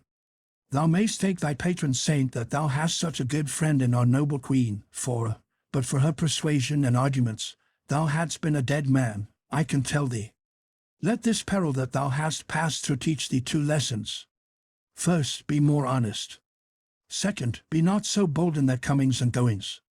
A man that walketh in the darkness as thou dost may escape for a time, but in the end he will surely fall into the pit. Thou hast put thy head in the angry lion's mouth, and yet thou hast escaped by a miracle. Try it not again." So saying, he turned and left Robin and was gone. For 3 days Robin abided in London in the Queen's household, and at the end of that time the king's head page, Edward Cunningham, came, and taking Robin with him, departed northward upon his way to Sherwood. Now and then they passed bands of the king's men coming back again to London, but none of those bands stopped them, and so, at last, they reached the sweet, leafy woodlands. Robin Hood and Guy of Gisborne. A long time passed after the great shooting match, and during that time Robin followed one part of the advice of Sir Robert Lee, to wit, that of being less bold in his comings and his goings. For though mayhap he may not have been more honest, as most folks regard honesty, he took good care not to travel so far from Sherwood that he could not reach it both easily and quickly. Great changes had fallen in this time, for King Henry had died and King Richard had come to the crown that fitted him so well through many hard trials, and through adventures as stirring as any that ever befell Robin Hood. But though great changes came, they did not reach to Sherwood's shades, for there Robin Hood and his men dwelled as merrily as they had ever done, with hunting and feasting and singing and blithe woodland sports. For it was little the outside striving of the world troubled them. The dawning of a summer's day was fresh and bright, and the birds sang sweetly in a great tumult of sound. So loud was their singing that it awakened Robin Hood where he lay sleeping, so that he stirred, and turned, and arose. Up rose Little John also, and all the merry men. Then, after they had broken their fast, they set forth hither and thither upon the doings of the day. Robin Hood and Little John walked down a forest path where all around the leaves danced and twinkled as the breeze trembled to them and the sunlight came flickering down. Quoth Robin Hood, "I make my vow, Little John, my blood tickles my veins as it flows through them this gay morn. What sayst thou to our seeking adventures, each one upon his own account?" "With all my heart," said Little John. "We have had more than one pleasant doing in that way, good master. Here are two paths. Take thou the one to the right hand, and I will take the one to the left, and then let us each walk straight ahead till he tumble into some merry doing or other." "I like thy plan," quoth Robin. "Therefore we will part here. But look thee, Little John, keep thyself out of mischief, for I would not have ill befall thee for all the world." "Marry, come up," quoth Little John. "How thou talkest! Methinks thou art wont to get thyself into tighter coils than I am like to do." At this Robin Hood laughed. "Why, in sooth, Little John," said he, "thou hast a blundering hard-headed way that seemeth to bring thee right side uppermost in all thy troubles. But let us see who cometh out best this day." So saying, he clapped his palm to Little John's and each departed upon his way, the trees quickly shutting the one from the other's sight. Robin Hood strolled onward till he came to where a broad woodland road stretched before him. Overhead the branches of the trees laced together in flickering foliage, all golden where it grew thin to the sunlight. Beneath his feet the ground was soft and moist from the sheltering shade. Here in this pleasant spot the sharpest adventure that ever befell Robin Hood came upon him, for, as he walked down the woodland path thinking of naught but the songs of the birds, he came of a sudden to where a man was seated upon the mossy roots beneath the shade of a broad-spreading oak tree. Robin Hood saw that the stranger had not caught sight of him, so he stopped and stood quite still, looking at the other a long time before he came forward. And the stranger, was well worth looking at, for never had Robin seen a figure like that sitting beneath the tree. From his head to his feet he was clad in a horse's hide, dressed with the hair upon it. Upon his head was a cowl that hid his face from sight, and which was made of the horse's skin, the ears whereof stuck up like those of a rabbit. His body was clad in a jacket made of the hide, and his legs were covered with the hairy skin likewise. By his side was a heavy broadsword and a sharp, double-edged dagger. A quiver of smooth, round arrows hung across his shoulders, and his stout bow of yew leaned against the tree beside him. "Hello, friend," cried Robin, coming forward at last.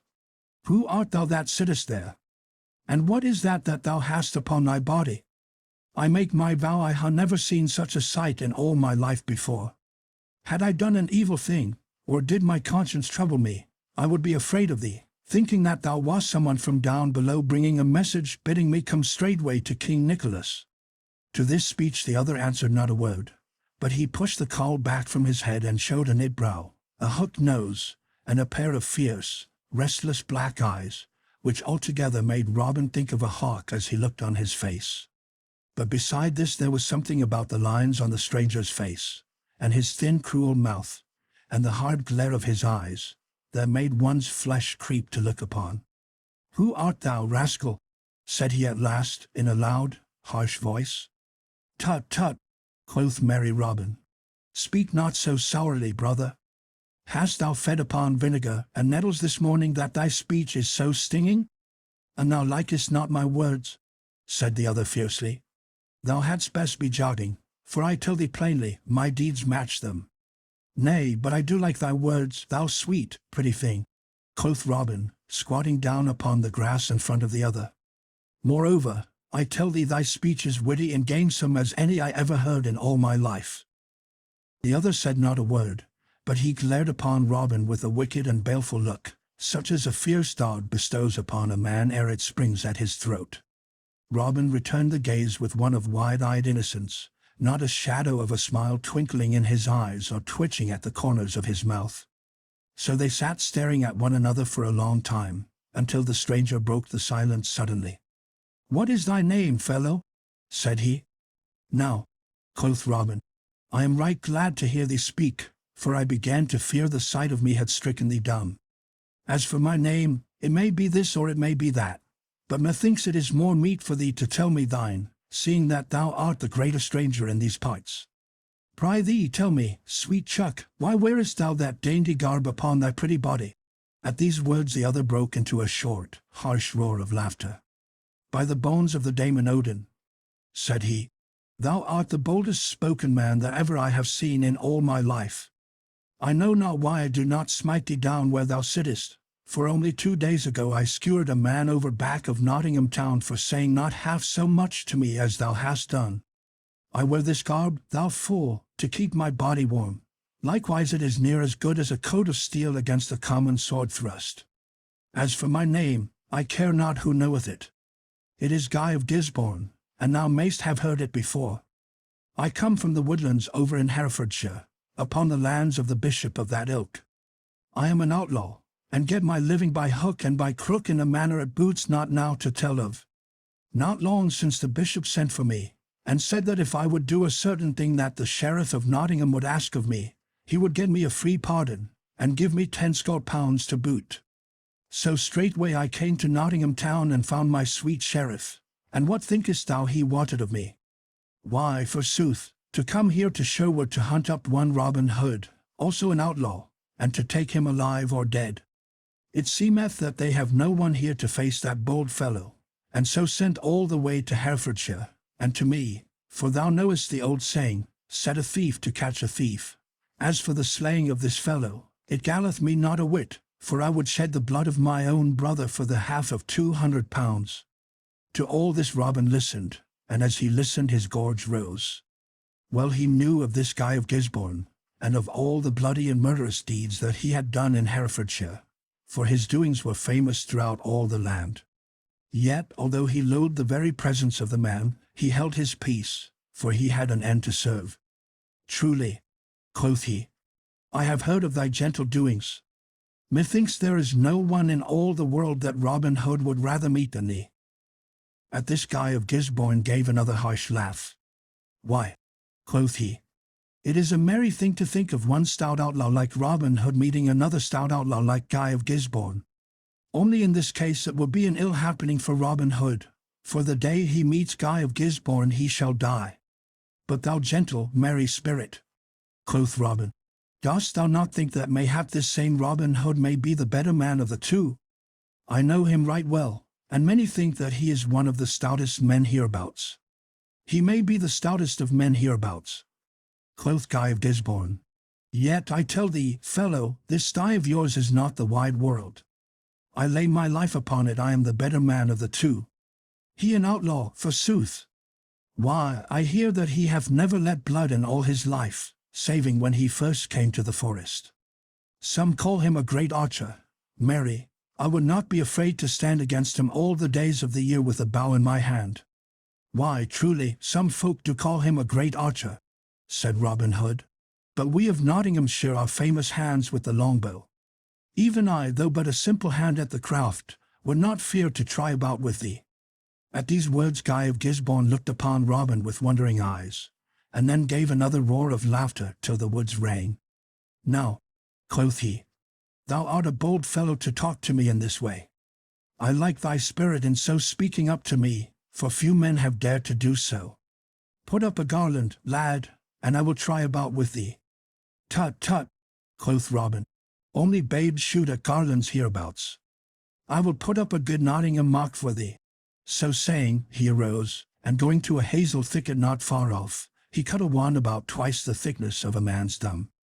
From this he peeled the bark, and sharpening the point, stuck it up in the ground in front of a great oak tree. Thence he measured off 80 paces, which brought him beside the tree where the other sat. "There," quoth he, "is the kind of mark that Nottingham yeomen shoot at. Now let me see thee split that wand if thou art an archer." Then Guy of Gisborne arose.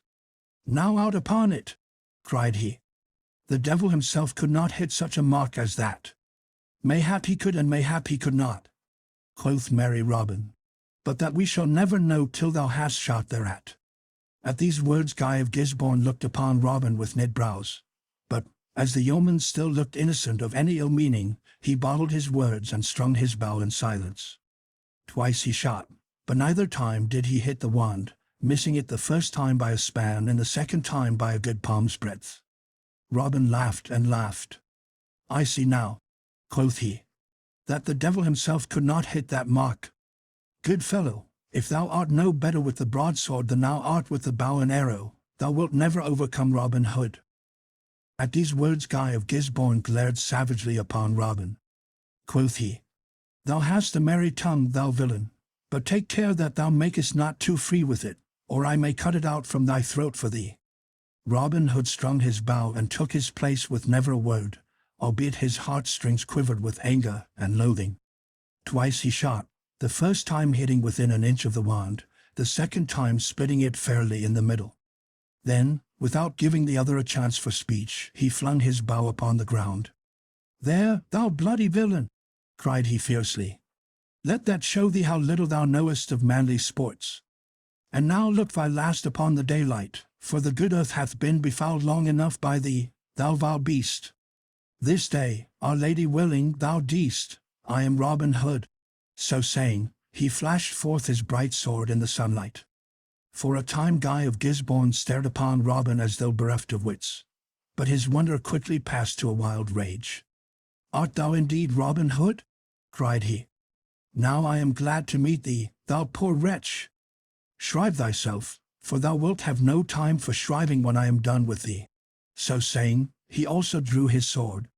And now came the fiercest fight that ever Sherwood saw, for each man knew that either he or the other must die, and that no mercy was to be had in this battle.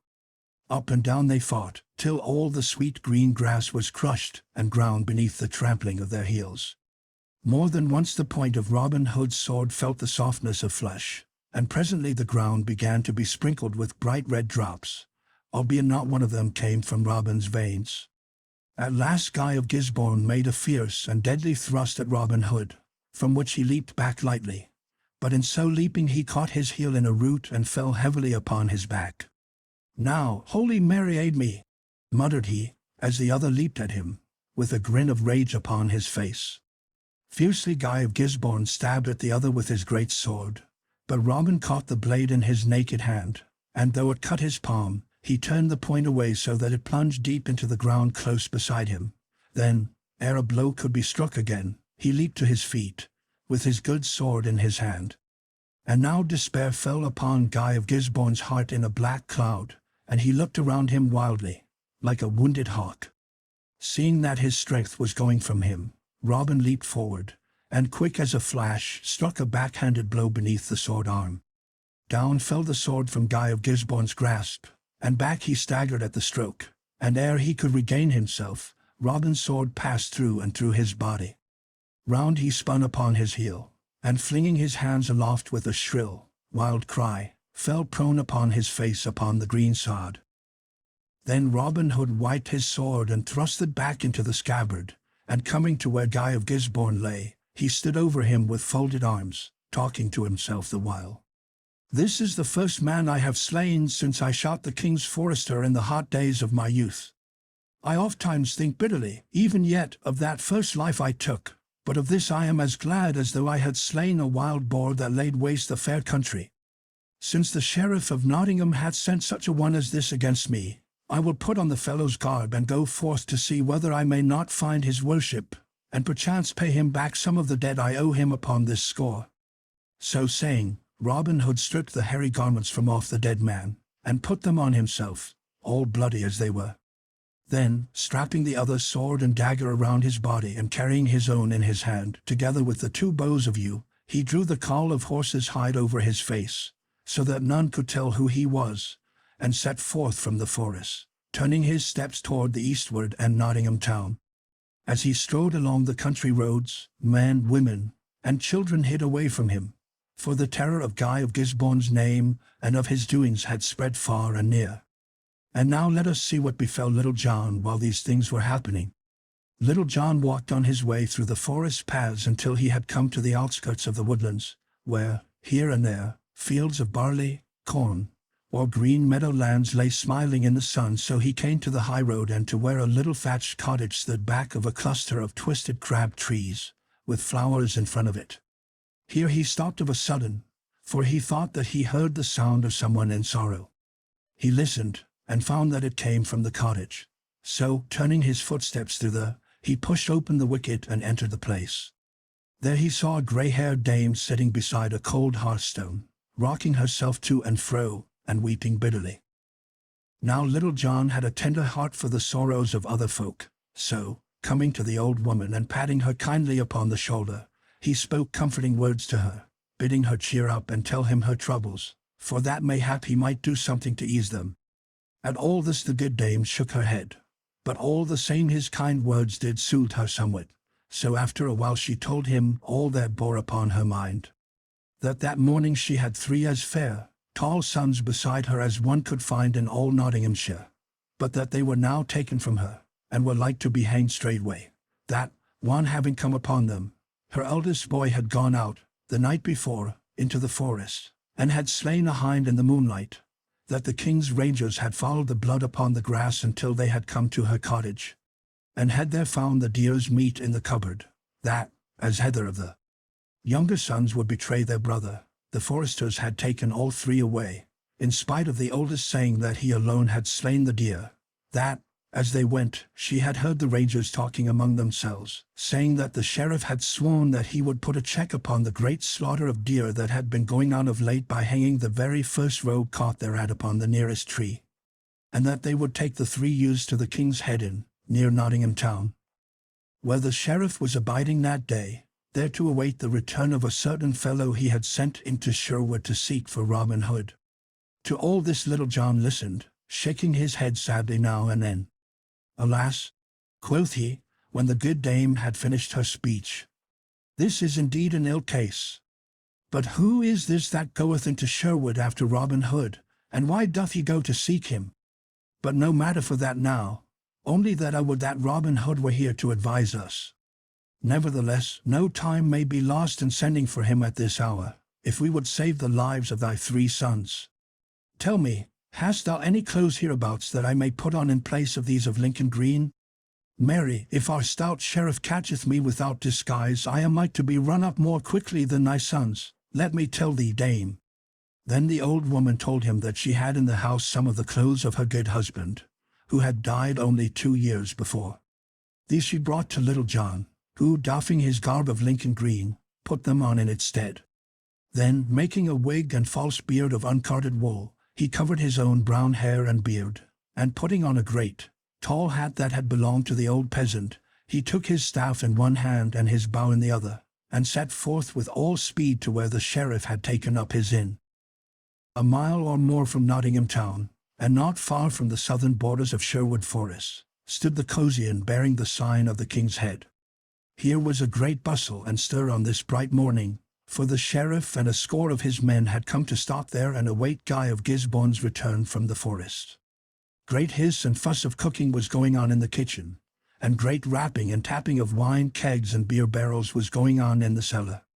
The sheriff sat within, feasting merrily of the best the place afforded, and the sheriff's men sat upon the bench before the door, quaffing ale, or lay beneath the shade of the broad-spreading oak trees, talking and jesting and laughing. All around stood the horses of the band, with a great noise of stamping feet and a great switching of tails. To this end came the king's rangers, driving the widow's 3 sons before them. The hands of the 3 youths were tied tightly behind their backs, and a cord from neck to neck fastened them all together. So they were marched to the room where the sheriff sat at meat, and stood trembling before him as he scowled sternly upon them. "So," quoth he, in a great, loud, angry voice, "ye have been poaching upon the king's deer, have you? Now I will make short work of you this day, for I will hang up all 3 of you as a farmer would hang up 3 crows to scare others of the kind from the field. Our fair county of Nottingham hath been too long a breeding place for such naughty knaves as ye are. I have put up with these things for many years, but now I will stamp them out once for all, and with you I will begin." Then one of the poor fellows opened his mouth to speak, but the sheriff roared at him in a loud voice to be silent, and bade the rangers to take them away till he had done his eating and could attend to the matters concerning them. So the 3 poor youths were marched outside, where they stood with bowed heads and despairing hearts, till after a while the sheriff came forth. Then he called his men about him, and quoth he, "These 3 villains shall be hanged straightway, but not here, lest they breed ill luck to this goodly inn. We will take them over yonder to that belt of woodlands, for I would fain hang them upon the very trees of Sherwood itself, to show those vile outlaws therein what they may expect of me if I ever have the good luck to lay hands upon them." So saying, he mounted his horse, as did his men-at-arms likewise, and all together they set forth for the belt of woodlands he had spoken of, the poor youths walking in their midst guarded by the rangers. So they came at last to the spot, and here nooses were fastened around the necks of the 3, and the ends of the cords flung over the branch of a great oak tree that stood there. Then the 3 youths fell upon their knees and loudly besought mercy of the sheriff. But the Sheriff of Nottingham laughed scornfully. "Now," quoth he, "I would that I had a priest here to shrive you, but as none is nigh, you must e'en travel your road with all your sins packed upon your backs, and trust to St. Peter to let you in through the gates of paradise like 3 peddlers into the town." In the meantime, while all this had been going forward, an old man had drawn near and stood leaning on his staff, looking on. His hair and beard were all curly and white, and across his back was a bow view that looked much too strong for him to draw. As the sheriff looked around ere he ordered his men to string the 3 youths up to the oak tree, his eyes fell upon this strange old man. Then his worship beckoned to him, saying, "Come hither, father, I have a few words to say to thee." So Little John, for it was none other than he, came forward, and the sheriff looked upon him, thinking that there was something strangely familiar in the face before him. "How now?" said he. "Methinks I have seen thee before." "What may thy name be, father?" "Please your worship," said Little John, in a cracked voice like that of an old man. "My name is Giles Hobble, at your worship's service." Giles Hobble," muttered the sheriff to himself, turning over the names that he had in his mind to try to find one to fit to this. "I remember not thy name," said he at last, "but it matters not. Hast thou a mind to earn 6 pence this bright morn?" "Ay, marry," quoth Little John, "for money is not so plenty with me that I should cast 6 pence away and I could earn it by an honest turn. What is it your worship would have me do?" "Why this," said the sheriff. "Here are 3 men that need hanging as badly as any e'er I saw. If thou wilt string them up, I will pay thee 2 pence apiece for them.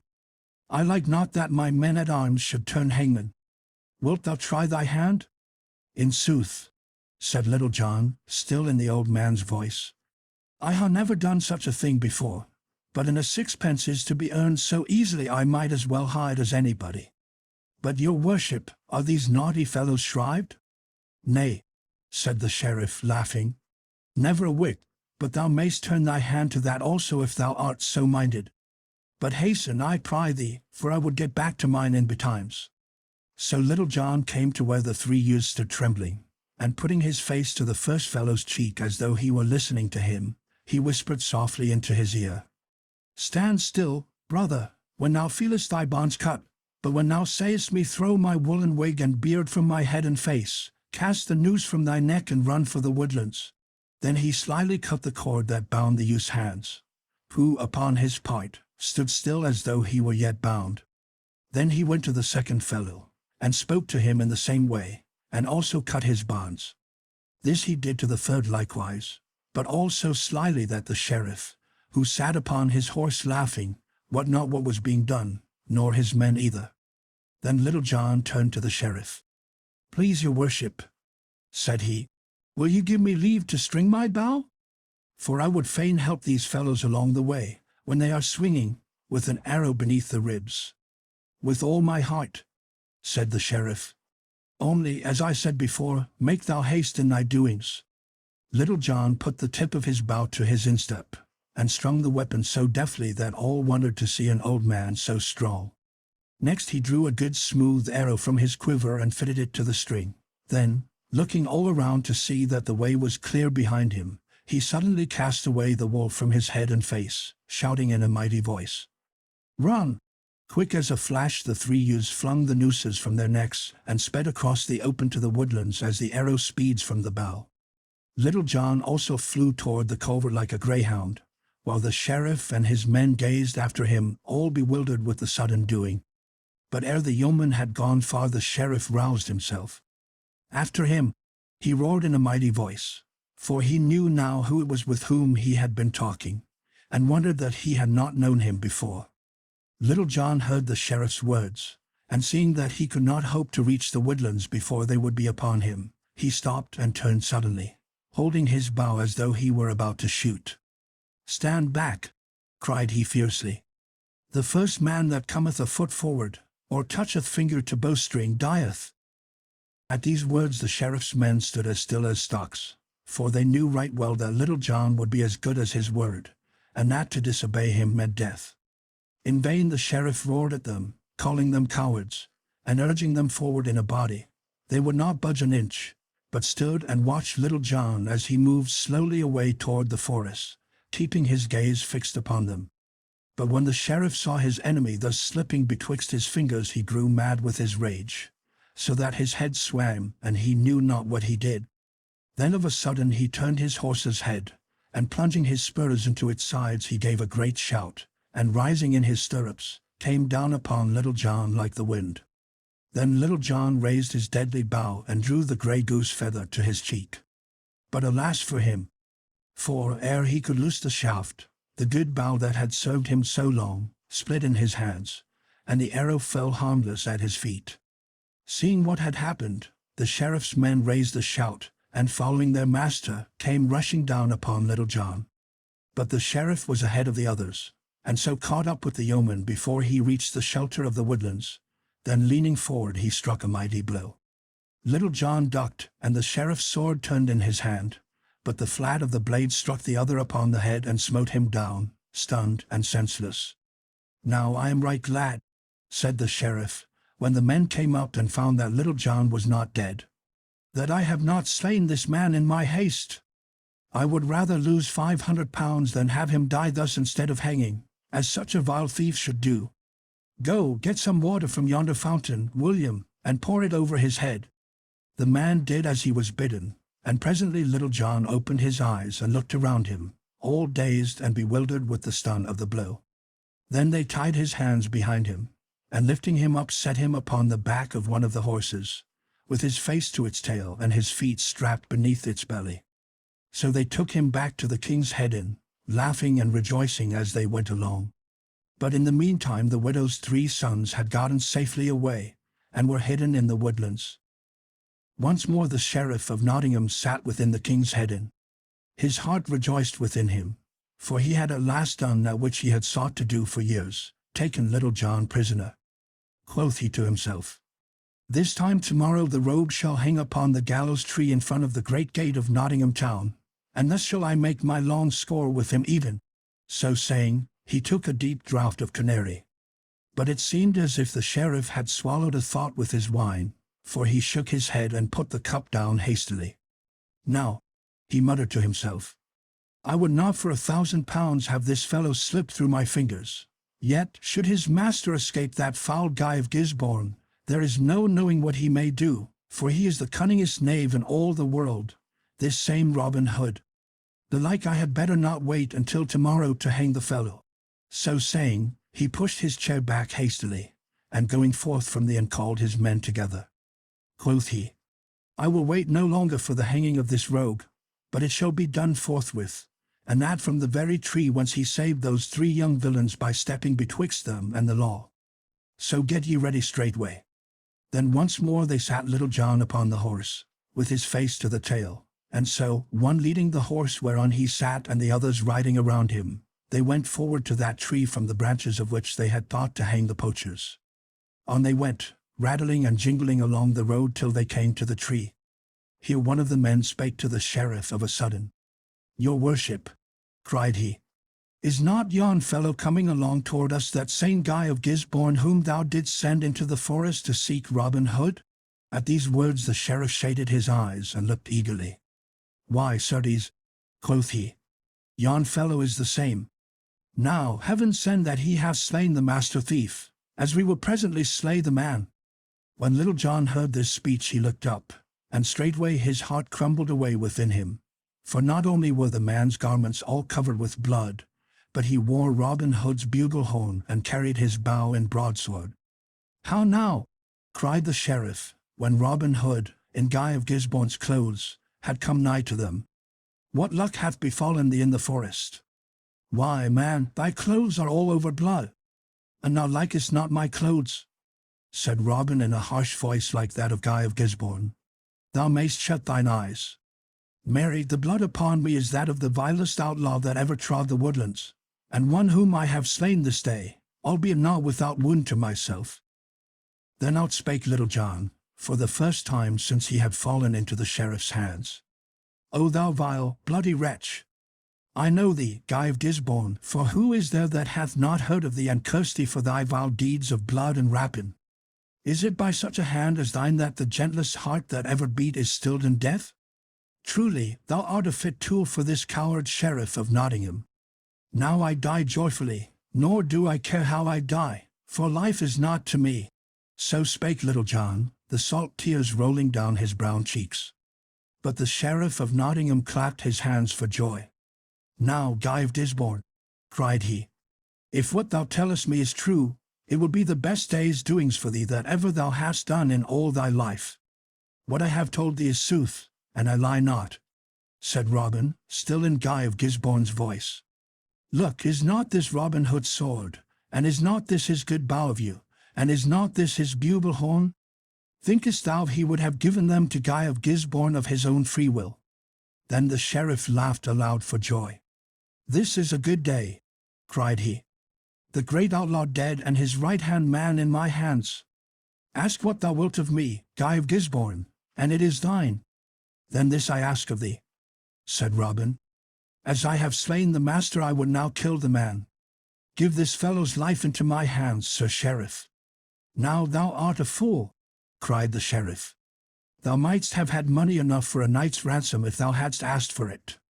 I like ill to let this fellow pass from my hands, but as I have promised, thou shalt have him."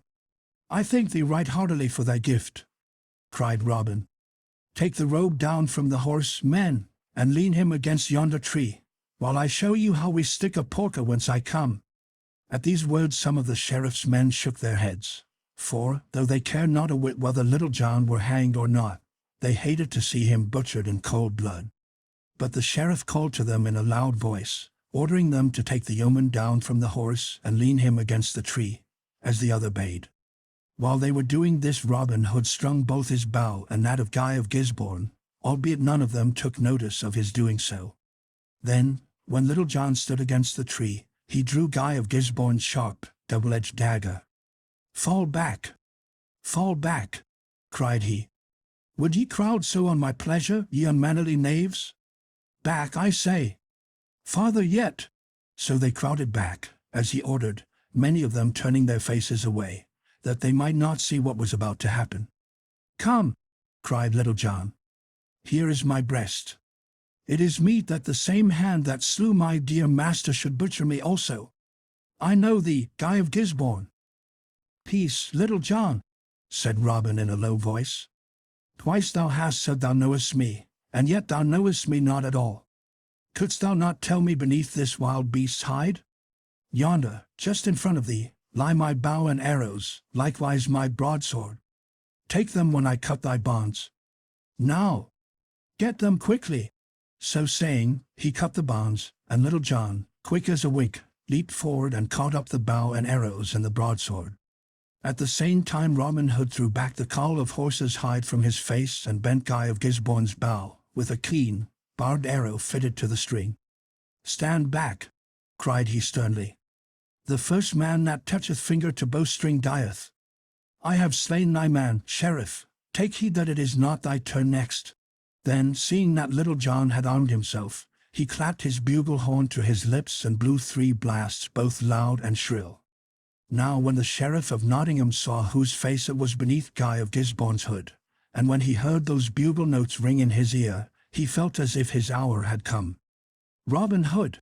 roared he, and without another word he wheeled his horse in the road and went off in a cloud of dust. The sheriff's men, seeing their master thus fleeing for his life, thought that it was not their business to tarry longer, so, clapping spurs to their horses, they also dashed away after him. But though the Sheriff of Nottingham went fast, he could not outstrip a cloth-yard arrow. Little John twanged his bowstring with a shout, and when the sheriff dashed in through the gates of Nottingham town at full speed, a grey goose shaft stuck out behind him like a molting sparrow with one feather in its tail. For a month afterward the poor sheriff could sit upon naught but the softest cushions that could be gotten for him. Thus the sheriff and a score of men ran away from Robin Hood and Little John, so that when Stuteley and a dozen or more of stout yeomen burst from out the covert, they saw not of their master's enemies, for the sheriff and his men were scurrying away in the distance, hidden within a cloud of dust like a little thunderstorm. Then they all went back into the forest once more, where they found the widow's 3 sons, who ran to Little John and kissed his hands. But it would not do for them to roam the forest at large any more, so they promised that, after they had gone and told their mother of their escape, they would come that night to the greenwood tree, and thenceforth become men of the band. King Richard comes to Sherwood Forest. Not more than 2 months had passed and gone since these stirring adventures befell Robin Hood and Little John, when all Nottinghamshire was a mighty stir and tumult, for King Richard of the Lionheart was making a royal progress through merry England, and everyone expected him to come to Nottingham town in his journeying. Messengers went riding back and forth between the sheriff and the king, until at last the time was fixed upon when his majesty was to stop in Nottingham, as the guest of his worship. And now came more bustle than ever, a great running hither and thither, a rapping of hammers and a babble of voices sounded everywhere through the place, for the folk were building great arches across the streets, beneath which the king was to pass, and were draping these arches with silken banners and streamers of many colors. Great hubbub was going on in the Guildhall of the town, also, for here a grand banquet was to be given to the king and the nobles of his train, and the best master carpenters were busy building a throne where the king and the sheriff were to sit at the head of the table, side by side. It seemed to many of the good folk of the place as if the day that should bring the king into the town would never come. But all the same it did come in its own season, and bright shone the sun down into the stony streets, which were all alive with a restless sea of people. On either side of the way great crowds of town and country folk stood packed as close together as dried herring in a box, so that the sheriff's men, halberds in hands, could hardly press them back to leave space for the king's riding. "Take care whom thou pushest against," cried a great, burly friar to one of these men. "Wouldst thou dig thine elbows into me, sirrah? By Our Lady of the Fountain, and thou dost not treat me with more deference, I will crack thy knave's pate for thee, even though thou be one of the mighty sheriff's men."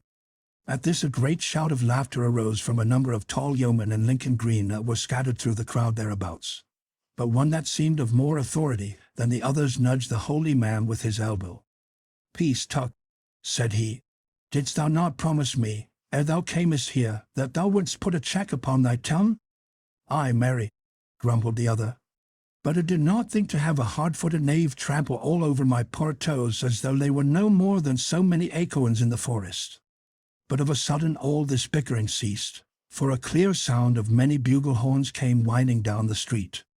Then all the people craned their necks and gazed in the direction whence the sound came, and the crowding and the pushing and the swaying grew greater than ever. And now a gallant array of men came gleaming into sight, and the cheering of the people ran down the crowd as the fire runs in dry grass. 28 heralds in velvet and cloth of gold came riding forward. Over their heads fluttered a cloud of snow-white feathers, and each herald bore in his hand a long silver trumpet, which he blew musically. From each trumpet hung a heavy banner of velvet and cloth of gold, with the royal arms of England emblazoned thereon. After these came riding 50 noble knights, 2 by 2, all fully armed, saving that their heads were uncovered.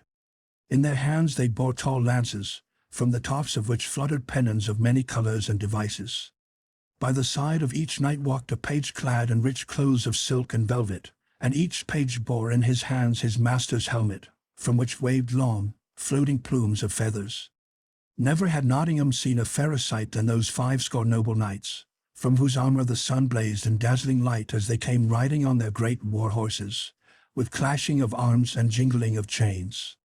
Behind the knights came the barons and the nobles of the mid-country, in robes of silk and cloth of gold, with golden chains about their necks and jewels at their girdles. Behind these again came a great array of men-at-arms, with spears and halberds in their hands, and in the midst of these 2 riders side by side. One of the horsemen was the Sheriff of Nottingham in his robes of office. The other, who was a head taller than the sheriff, was clad in a rich but simple garb, with a broad, heavy chain about his neck. His hair and beard were like threads of gold, and his eyes were as blue as the summer sky. As he rode along he bowed to the right hand and the left, and a mighty roar of voices followed him as he passed, for this was King Richard. Then, above all the tumult and the shouting, a great voice was heard roaring, "Heaven, its saints bless thee, our gracious King Richard! And likewise Our Lady of the Fountain, bless thee!" Then King Richard, looking toward the spot whence the sound came, saw a tall, burly, strapping priest standing in front of all the crowd with his legs wide apart as he backed against those behind. "By my soul, Sheriff," said the king, laughing, "ye have the tallest priest in Nottinghamshire that ever I saw in all my life. If heaven never answered prayers because of deafness, methinks I would nevertheless have blessings bestowed upon me, for that man yonder would make the great stone image of St. Peter rub its ears and hearken unto him. I would that I had an army of such as he." To this the sheriff answered never a word, but all the blood left his cheeks, and he caught at the pommel of his saddle to keep himself from falling, for he also saw the fellow that so shouted, and knew him to be Friar Tuck, and moreover, behind Friar Tuck he saw the faces of Robin Hood and Little John and Will Scarlet and Will Stuteley and Allan a Dale and others of the band. "How now?" said the king hastily. "Art thou ill, sheriff, that thou growest so white?" "Nay, your majesty," said the sheriff. "It was naught but a sudden pain that will soon pass by." Thus he spake, for he was ashamed that the king should know that Robin Hood feared him so little that he thus dared to come within the very gates of Nottingham town. Thus rode the king into Nottingham town on that bright afternoon in the early fall season, and none rejoiced more than Robin Hood and his merry men to see him come so royally unto his own. Eventide had come, the great feast in the Guildhall at Nottingham town was done, and the wine passed freely. 1,000 waxen lights gleamed along the board, at which sat lord and noble and knight and squire in goodly array. At the head of the table, upon a throne all hung with cloth of gold, sat King Richard with the Sheriff of Nottingham beside him. Quoth the king to the sheriff, laughing as he spoke, "I have heard much spoken concerning the doings of certain fellows hereabouts, one Robin Hood and his band, who are outlaws and abide in Sherwood Forest. Canst thou not tell me somewhat of them, Sir Sheriff? For I hear that thou hast had dealings with them more than once." At these words the Sheriff of Nottingham looked down gloomily, and the Bishop of Hereford, who was present, gnawed his nether lip. Quoth the sheriff, "I can tell your majesty but little concerning the doings of those naughty fellows, saving that they are the boldest lawbreakers in all the land." Then up spake young Sir Henry of the Lear, a great favourite with the king, under whom he had fought in Palestine. "May it please your majesty," said he, "when I was away in Palestine I heard ofttimes from my father, and in most cases I heard of this very fellow, Robin Hood. If your majesty would like I will tell you a certain adventure of this outlaw." Then the king laughingly bade him tell his tale, whereupon he told how Robin Hood had aided Sir Richard of the Lear with money that he had borrowed from the Bishop of Hereford. Again and again the king and those present roared with laughter, while the poor bishop waxed cherry red in the face with vexation, for the matter was a sore thing with him. When Sir Henry of the Lear was done, others of those present, seeing how the king enjoyed this merry tale, told other tales concerning Robin and his merry men. "By the hilt of my sword," said stout King Richard, "this is as bold and merry a knave as ever I heard tell of. Mary, I must take this matter in hand and do what thou couldst not do, Sheriff, to wit, clear the forest of him and his band." That night the king sat in the place that was set apart for his lodging while in Nottingham town. With him were young Sir Henry of the Lear and 2 other knights and 3 barons of Nottinghamshire. But the king's mind still dwelled upon Robin Hood. "Now," quoth he, "I would freely give £100 to meet this roguish fellow, Robin Hood, and to see somewhat of his doings in Sherwood Forest." Then up spake Sir Hubert of Gingham, laughing, "If your majesty has such a desire upon you, it is not so hard to satisfy. If your majesty is willing to lose £100, I will engage to cause you not only to meet this fellow, but to feast with him in Sherwood." "Marry, Sir Hubert," quoth the king, "this pleaseth me well. But how wilt thou cause me to meet Robin Hood?" "Why, thus," said Sir Hubert. "Let your majesty and us here present put on the robes of 7 of the order of Black Friars, and let your majesty hang a purse of £100 beneath your gown. Then let us undertake to ride from here to Mansfield town tomorrow, and without I am much mistaken, we will both meet with Robin Hood and dine with him before the day be past." "I like thy plan, Sir Hubert," quoth the king merrily, "and tomorrow we will try it and see whether there be virtue in it." So it happened that when early the next morning the sheriff came to where his liege lord was abiding, to pay his duty to him, the king told him what they had talked of the night before, and what merry adventure they were set upon undertaking that morning. But when the sheriff heard this, he smote his forehead with his fist. "Alas," said he, "what evil counsel is this that hath been given thee? O my gracious lord and king, ye know not what ye do. This villain that ye thus go to seek hath no reverence either for king or king's laws. But did I not hear right when I was told that this Robin Hood has shed no blood since he was outlawed, saving only that of that vile Guy of Gisborne, for whose death all honest men should thank him?" "Yea, your majesty," said the sheriff, "you have heard aright. Nevertheless." "Then," quoth the king, breaking in on the sheriff's speech, "what have I to fear in meeting him, having done him no harm? Truly, there is no danger in this. But mayhap thou wilt go with us, Sir Sheriff." "Nay," quoth the sheriff hastily, "Heaven forbid!" But now 7 habits such as Black Friars were brought, and the king and those about him having clad themselves therein, and his majesty having hung a purse with 100 golden pounds in it beneath his robes, they all went forth and mounted the mules that had been brought to the door for them. Then the king bade the sheriff be silent as to their doings, and so they set forth upon their way. Onward they travelled, laughing and jesting, until they passed through the open country, between bare harvest fields whence the harvest had been gathered home, through scattered glades that began to thicken as they went farther along, till they came within the heavy shade of the forest itself. They travelled in the forest for several miles without meeting anyone such as they sought, until they had come to that part of the road that lay nearest to Newstead Abbey. "By the holy St. Martin," quoth the king, "I would that I had a better head for remembering things of great need.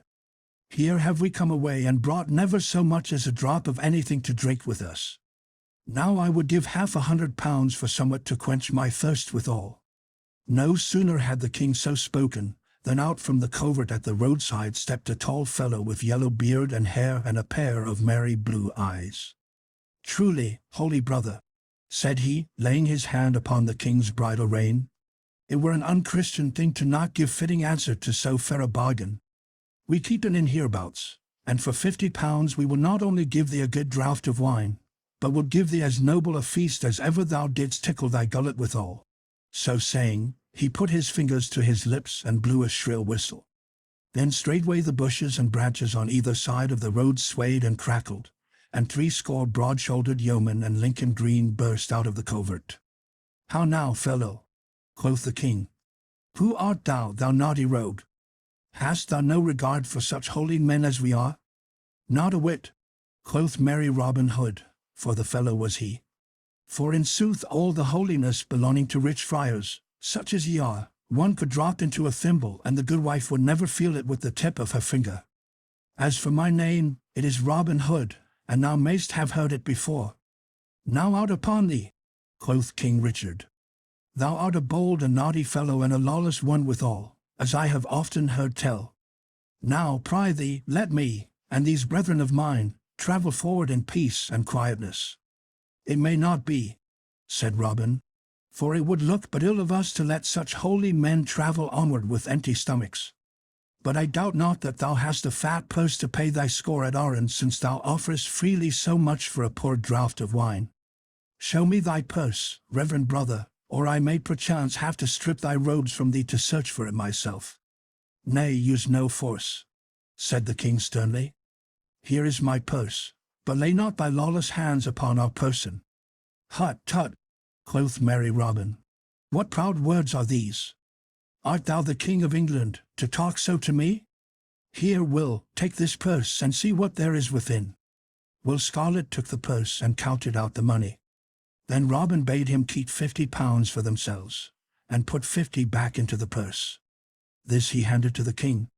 Here, brother, quoth he, take this half of thy money, and thank Saint Martin, on whom thou didst call before, that thou hast fallen into the hands of such gentle rogues that they will not strip thee bare, as they might do.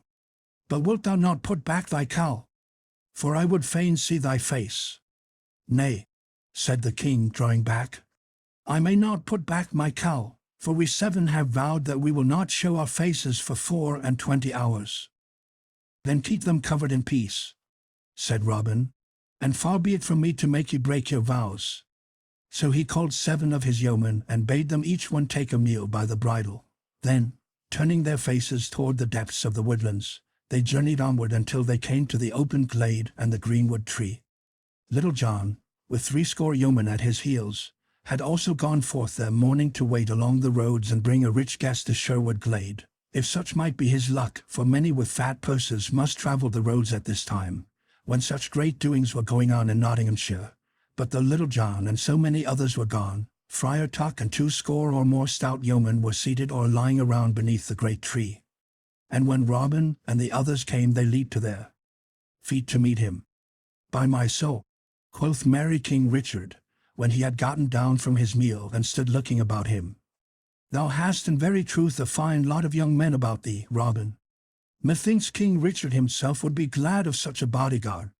These are not all of my fellows, said Robin proudly, for 80 more of them are away on business with my good right-hand man, Little John. But as for King Richard, I tell thee, brother, there is not a man of us all but would pour out our blood like water for him. Ye churchmen cannot rightly understand our king, but we yeomen love him right loyally for the sake of his brave doings which are so like our own. But now Friar Tuck came bustling up. Ye good den, brothers, said he. I am right glad to welcome some of my cloth in this naughty place. Truly, methinks these rows of outlaws would stand but an ill chance were it not for the prayers of holy Tuck, who laboureth so hard for their well-being. Here he winked one eye slyly and stuck his tongue into his cheek. Who art thou, mad priest? Said the king in a serious voice, albeit he smiled beneath his cowl. At this Friar Tuck looked all around with a slow gaze. Look ye now, quoth he. Never let me hear you say again that I am no patient man. Here is a knave of a friar calleth me a mad priest, and yet I smite him not. My name is Friar Tuck, fellow, the holy Friar Tuck. There, Tuck, said Robin, thou hast said enow. Prithee, cease thy talk and bring some wine. These reverend men are athirst, and since they have paid so richly for their score they must e'en have the best. Friar Tuck bridled at being so checked in his speech, nevertheless he went straightway to do Robin's bidding. So presently a great crock was brought, and wine was poured out for all the guests, and for Robin Hood. Then Robin held his cup aloft. Stay, cried he. Tarry in your drinking till I give you a pledge. Here is the good King Richard of great renown, and may all enemies to him be confounded. Then all drank the king's health, even the king himself. Methinks, good fellow, said he, thou hast drunk to thine own confusion. Never a whit, quoth merry Robin, for I tell thee that we of Sherwood are more loyal to our lord the king than those of thine order. We would give up our lives for his benefiting, while ye are content to lie snug in your abbeys and priories. Let reign who will." At this the king laughed. Quoth he, "Perhaps King Richard's welfare is more to me than thou wottest of, fellow. But enough of that matter. We have paid well for our fare, so canst thou not show us some merry entertainment? I have oft heard that ye are wondrous archers. Wilt thou not show us somewhat of your skill?"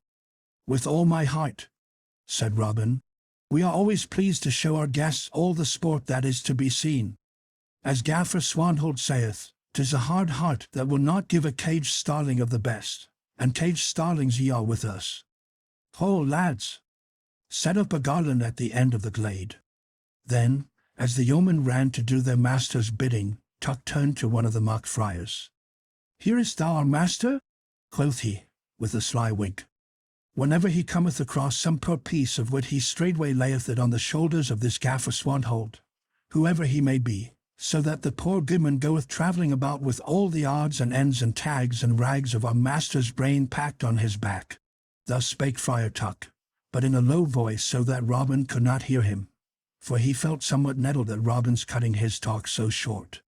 In the meantime the mark at which they were to shoot was set up at 60 paces distance. It was a garland of leaves and flowers 2 spans in width, which same was hung upon a stake in front of a broad tree trunk. "There," quoth Robin, "yon is a fair mark, lads. Each of ye shoot 3 arrows thereat, and if any fellow misseth by so much as 1 arrow, he shall have a buffet of Will Scarlet's fist." "Hearken to him," quoth Friar Tuck. "Why, master, thou dost bestow buffets from thy strapping nephew as though they were love taps from some bouncing lass. I'll warrant thou art safe to hit the garland thyself, or thou wouldst not be so free of his cuffing." First David of Doncaster shot, and lodged all 3 of his arrows within the garland. "Well done, David!" cried Robin. "Thou hast saved thine ears from a warming this day." Next Midge, the miller, shot, and he, also, lodged his arrows in the garland. Then followed Wat, the tinker, but alas for him, for one of his shafts missed the mark by the breadth of 2 fingers. "Come hither, fellow," said Will Scarlet, in his soft, gentle voice. "I owe thee somewhat that I would pay forthwith." Then Wat, the tinker, came forward and stood in front of Will Scarlet, screwing up his face and shutting his eyes tightly, as though he already felt his ears ringing with the buffet. Will Scarlet rolled up his sleeve, and standing on tiptoe to give the greater swing to his arm, he struck with might and main. Hoof! Came his palm against the tinker's head, and down went stout Wat to the grass, heels overhead, as the wooden image at the fair goes down when the skilful player throws a cudgel at it. Then, as the tinker sat up upon the grass, rubbing his ear and winking and blinking at the bright stars that danced before his eyes, the yeoman roared with mirth till the forest rang. As for King Richard, he laughed till the tears ran down his cheeks. Thus the band shot, each in turn, some getting off scot-free, and some winning a buffet that always sent them to the grass. And now, last of all, Robin took his place, and all was hushed as he shot. The first shaft he shot split a piece from the stake on which the garland was hung, the second lodged within an inch of the other. "By my halidom," said King Richard to himself, "I would give £1,000 for this fellow to be one of my guard." And now, for the 3rd time Robin shot, but alas for him! The arrow was ill-feathered, and wavering to one side, it smote an inch outside the garland. At this a great roar went up, those of the yeomen who sat upon the grass rolling over and shouting with laughter, for never before had they seen their master so miss his mark. But Robin flung his bow upon the ground with vexation. "Now out upon it!" cried he. "That shaft had no feather to it, for I felt it as it left my fingers. Give me a clean arrow, and I will engage to split the wand with it." At these words the yeoman laughed louder than ever. "Nay, good uncle," said Will Scarlet in his soft, sweet voice. "Thou hast had thy fair chance, and hast missed thine aim out and out. I swear the arrow was as good as any that hath been loosed this day. Come hither, I owe thee somewhat, and would fain pay it." "Go, good master," roared Friar Tuck, "and may my blessing go with thee. Thou hast bestowed these love taps of Will Scarlet's with great freedom. It were pity an thou gottest not thine own share." "It may not be," said merry Robin. I am king here, and no subject may raise hand against the king. But even our great King Richard may yield to the holy Pope without shame, and even take a tap from him by way of penance. Therefore I will yield myself to this holy friar, who seemeth to be one in authority, and will take my punishment from him. Thus saying, he turned to the king.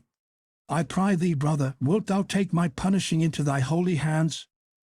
With all my heart, quoth merry King Richard, rising from where he was sitting. I owe thee somewhat for having lifted a heavy weight of 50 pounds from my purse. So make room for him on the green, lads.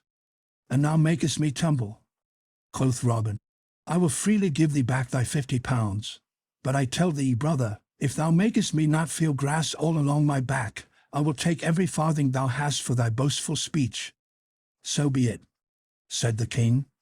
I am willing to venture it. Thereupon he rolled up his sleeve and showed an arm that made the yeoman stare. But Robin, with his feet wide apart, stood firmly planted, waiting the other, smiling. Then the king swung back his arm, and balancing himself a moment, he delivered a buffet at Robin that fell like a thunderbolt.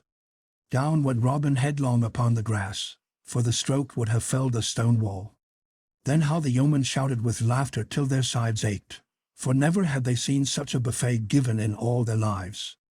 As for Robin, he presently sat up and looked all around him, as though he had dropped from a cloud and had lit in a place he had never seen before. After a while, still gazing about him at his laughing yeoman, he put his fingertips softly to his ear and felt all around it tenderly. Well, Scarlet, said he, count this fellow out his 50 pounds. I want nothing more either of his money or of him. A murrain seize him and his buffeting. I would that I had taken my dues from thee, for I verily believe he hath deafened mine ear from ever hearing again. Then, while gusts of laughter still broke from the band, Will Scarlet counted out the 50 pounds, and the king dropped it back into his purse again. I give thee thanks, fellow, said he, and if ever thou shouldst wish for another box of the ear to match the one thou hast, come to me and I will fit thee with it for naught. So spake the merry king, but even as he ended, there came suddenly the sound of many voices, and out from the covert burst Little John and 60 men, with Sir Richard of the Lear in the midst. Across the glade they came running, and, as they came, Sir Richard shouted to Robin, Make haste, dear friend, gather thy band together and come with me. King Richard left Nottingham town this very morning, and cometh to seek thee in the woodlands. I know not how he cometh, for it was but a rumour of this that reached me. Nevertheless, I know that it is the truth. Therefore hasten with all thy men, and come to Castle Lear, for there thou mayst lie hidden till their present danger passeth. Who are these strangers that thou hast with thee?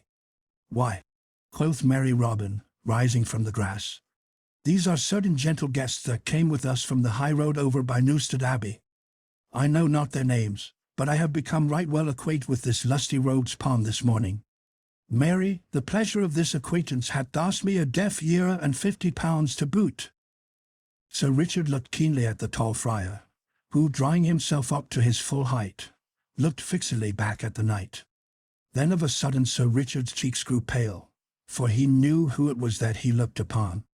Quickly he leaped from off his horse's back and flung himself upon his knees before the other. At this, the king, seeing that Sir Richard knew him, threw back his cowl, and all the yeomen saw his face and knew him also, for there was not one of them but had been in the crowd in the good town of Nottingham, and had seen him riding side by side with the sheriff. Down they fell upon their knees, nor could they say a word. Then the king looked all around right grimly, and last of all, his glance came back and rested again upon Sir Richard of the Lear. How is this, Sir Richard? Said he sternly. How darest thou step between me and these fellows? And how darest thou offer thy knightly castle of the Lear for a refuge to them? Wilt thou make it a hiding place for the most renowned outlaws in England? Then Sir Richard of the Lear raised his eyes to the king's face. Far be it from me, said he, to do aught that could bring your majesty's anger upon me. Yet sooner would I face your majesty's wrath than suffer aught of harm that I could stay to fall upon Robin Hood and his band, for to them I owe life, honour, everything. Should I, then, desert him in his hour of need? Ere the knight had done speaking, one of the mock friars that stood near the king, came forward and knelt beside Sir Richard, and throwing back his cowl showed the face of young Sir Henry of the Lear. Then Sir Henry grasped his father's hand and said, "Here kneels one who has served thee well, King Richard, and, as thou knowest, has stepped between thee and death in Palestine. Yet do I abide by my dear father, and here I say also, that I would freely give shelter to this noble outlaw Robin Hood, even though it brought thy wrath upon me, for my father's honor and my father's welfare are as dear to me as mine own." King Richard looked from one to the other of the kneeling knights, and at last the frown faded from his brow and a smile twitched at the corners of his lips. "Marry, Sir Richard," quoth the king, "thou art a bold-spoken knight, and thy freedom of speech weigheth not heavily against thee with me. This young son of thine taketh after his sire both in boldness of speech and of deed, for, as he saith, he stepped one time betwixt me and death. Wherefore I would pardon thee for his sake even if thou hadst done more than thou hast. Rise all of you, for ye shall suffer no harm through me this day, for it were pity that a merry time should end in a manner as to mar its joyousness." Then all arose, and the king beckoned Robin Hood to come to him. "How now?" quoth he. "Is thine ear still too deaf to hear me speak?" "Mine ears would be deafened in death ere they would cease to hear your majesty's voice," said Robin. "As for the blow that your majesty struck me, I would say that though my sins are haply many, methinks they have been paid up in full thereby." "Thinkest thou so?" said the king with somewhat of sternness in his voice. "Now I tell thee that but for three things, to wit, my mercifulness, my love for a stout woodsman, and the loyalty thou hast avowed for me, thine ears, mayhap, might have been more tightly closed than ever a buffet from me could have shut them. Talk not lightly of thy sins, good Robin. But come, look up. Thy danger is past, for hereby I give thee and all thy band free pardon. But in sooth I cannot let you roam the forest as ye have done in the past. Therefore I will take thee at thy word, when thou didst say thou wouldst give thy service to me, and thou shalt go back to London with me. We will take that bold knave Little John also, and likewise thy cousin, Will Scarlet, and thy minstrel, Allan a Dale. As for the rest of thy band, we will take their names and have them duly recorded as royal rangers, for methinks it were wiser to have them changed to law-abiding caretakers of our deer in Sherwood than to leave them to run at large as outlawed slayers thereof. But now get a feast ready. I would see how ye live in the woodlands." So Robin bade his men make ready a grand feast. Straightway great fires were kindled and burned brightly, at which savoury things roasted sweetly. While this was going forward, the king bade Robin call Allan a Dale, for he would hear him sing. So word was passed for Allan, and presently he came, bringing his harp. "Marry," said King Richard, "if thy singing match their looks it is fair enough. Prithee, strike up a ditty, and let us have a taste of thy skill." Then Allan touched his harp lightly, and all words were hushed while he sang thus. All listened in silence, and when Allan a Dale had done King Richard heaved a sigh. "By the breath of my body, Allan," quoth he, "thou hast such a wondrous sweet voice that it strangely moves my heart. But what doleful ditty is this for the lips of a stout yeoman? I would rather hear thee sing a song of love and battle than a sad thing like that. Moreover, I understand it not. What meanest thou by the words?" "I know not, your majesty," said Allan, shaking his head. "For oft times I sing that which I do not clearly understand mine own self." "Well, well," quoth the king, "let it pass. Only I tell thee this, Allan, thou shouldst turn thy songs to such matters as I spoke of, to wit, love or war. For in sooth thou hast a sweeter voice than Blondel, and methought he was the best minstrel that ever I heard." But now one came forward and said that the feast was ready. So Robin Hood brought King Richard and those with him to where it lay all spread out on fair white linen cloths which lay upon the soft green grass. Then King Richard sat him down and feasted and drank, and when he was done he swore roundly that he had never sat at such a lusty repast in all his life before. That night he lay in Sherwood Forest upon a bed of sweet green leaves, and early the next morning he set forth from the woodlands for Nottingham town, Robin Hood and all of his band going with him. You may guess what a stir there was in the good town when all these famous outlaws came marching into the streets. As for the sheriff, he knew not what to say nor where to look when he saw Robin Hood in such high favor with the king, while all his heart was filled with gall because of the vexation that lay upon him. The next day the king took leave of Nottingham town. So Robin Hood and Little John and Will Scarlet and Alan a Dale shook hands with all the rest of the band, kissing the cheeks of each man, and swearing that they would often come to Sherwood and see them. Then each mounted his horse and rode away in the train of the king. Epilogue. Thus end the merry adventures of Robin Hood, for, in spite of his promise, it was many a year ere he saw Sherwood again. After a year or two at court, Little John came back to Nottinghamshire, where he lived in an orderly way, though within sight of Sherwood, and where he achieved great fame as the champion of all England with the quarterstaff. Will Scarlet after a time came back to his own home, whence he had been driven by his unlucky killing of his father's steward. The rest of the band did their duty as royal rangers right well. But Robin Hood and Alan a Dale did not come again to Sherwood so quickly, for thus it was. Robin, through his great fame as an archer, became a favourite with the king, so that he speedily rose in rank to be the chief of all the yeomen.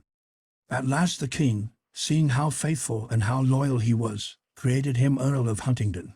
So Robin followed the king to the wars, and found his time so full that he had no chance to come back to Sherwood for even so much as a day. As for Alan a Dale and his wife, the fair Ellen, they followed Robin Hood and shared in all his ups and downs of life. And now, dear friend, you who have journeyed with me in all these merry doings, I will not bid ye follow me further, but will drop your hand here with a good den, if you wish it, for that which cometh hereafter speaks of the breaking up of things, and shows how joys and pleasures that are dead and gone can never be set upon their feet to walk again. I will not dwell upon the matter overlong, but will tell as speedily as may be of how that stout fellow, Robin Hood, died as he had lived, not at court as Earl of Huntingdon, but with bow in hand, his heart in the greenwood, and he himself a right yeoman. King Richard died upon the battlefield, and such a way as properly became a lion-hearted king, as ye yourself, no doubt, know. So, after a time, the Earl of Huntingdon, or Robin Hood, as we still call him as of old, finding nothing for his doing abroad, came back to merry England again. With him came Alan a Dale and his wife, the fair Ellen, for these two had been chief of Robin's household ever since he had left Sherwood Forest. It was in the springtime when they landed once more on the shores of England. The leaves were green and the small birds sang blithely, just as they used to do in fair Sherwood when Robin Hood roamed the woodland shades with a free heart and a light heel. All the sweetness of the time and the joyousness of everything brought back to Robin's mind his forest life, so that a great longing came upon him to behold the woodlands once more. So he went straightway to King John and besought leave of him to visit Nottingham for a short season. The king gave him leave to come and to go, but bade him not stay longer than 3 days at Sherwood. So Robin Hood and Alan a Dale set forth without delay to Nottinghamshire and Sherwood Forest. The first night they took up their inn at Nottingham town, yet they did not go to pay their duty to the sheriff, for his worship bore many a bitter grudge against Robin Hood, which grudges had not been lessened by Robin's rise in the world. The next day at an early hour they mounted their horses and set forth for the woodlands. As they passed along the road it seemed to Robin that he knew every stick and stone that his eyes looked upon. Yonder was a path that he had oft-times trod of a mellow evening, with Little John beside him. Here was one, now nigh choked with brambles, along which he and a little band had walked when they went forth to seek a certain curtal friar. Thus they rode slowly onward, talking about these old, familiar things, old and yet new, for they found more in them than they had ever thought of before. Thus at last they came to the open glade, and the broad, wide-spreading greenwood tree which was their home for so many years. Either of the two spoke when they stood beneath that tree. Robin looked all about him at the well-known things, so like what they used to be and yet so different, for, where once was the bustle of many busy fellows was now the quietness of solitude, and, as he looked, the woodlands, the greensward, and the sky all blurred together in his sight through salt tears, for such a great yearning came upon him as he looked on these things, as well known to him as the fingers of his right hand, that he could not keep back the water from his eyes. That morning he had slung his good old bugle horn over his shoulder, and now, with the yearning, came a great longing to sound his bugle once more. He raised it to his lips, he blew a blast. Tarila, larila. The sweet, clear notes went winding down the forest paths, coming back again from the more distant bosky shades and faint echoes of sound. Tarila, larila, tarila, larila, until it faded away and was lost. Now it chanced that on that very morn Little John was walking through a spur of the forest upon certain matters of business, and as he paced along, sunk in meditation, the faint, clear notes of a distant bugle horn came to his ear. As leaps the stag when it feels the arrow at its heart, so leaped Little John when that distant sound met his ear. All the blood in his body seemed to rush like a flame into his cheeks as he bent his head and listened. Again came the bugle note, thin and clear, and yet again it sounded. Then Little John gave a great, wild cry of yearning, of joy, and yet of grief, and putting down his head, he dashed into the thicket. Onward he plunged, crackling and rending, as the wild boar rushes through the underbrush.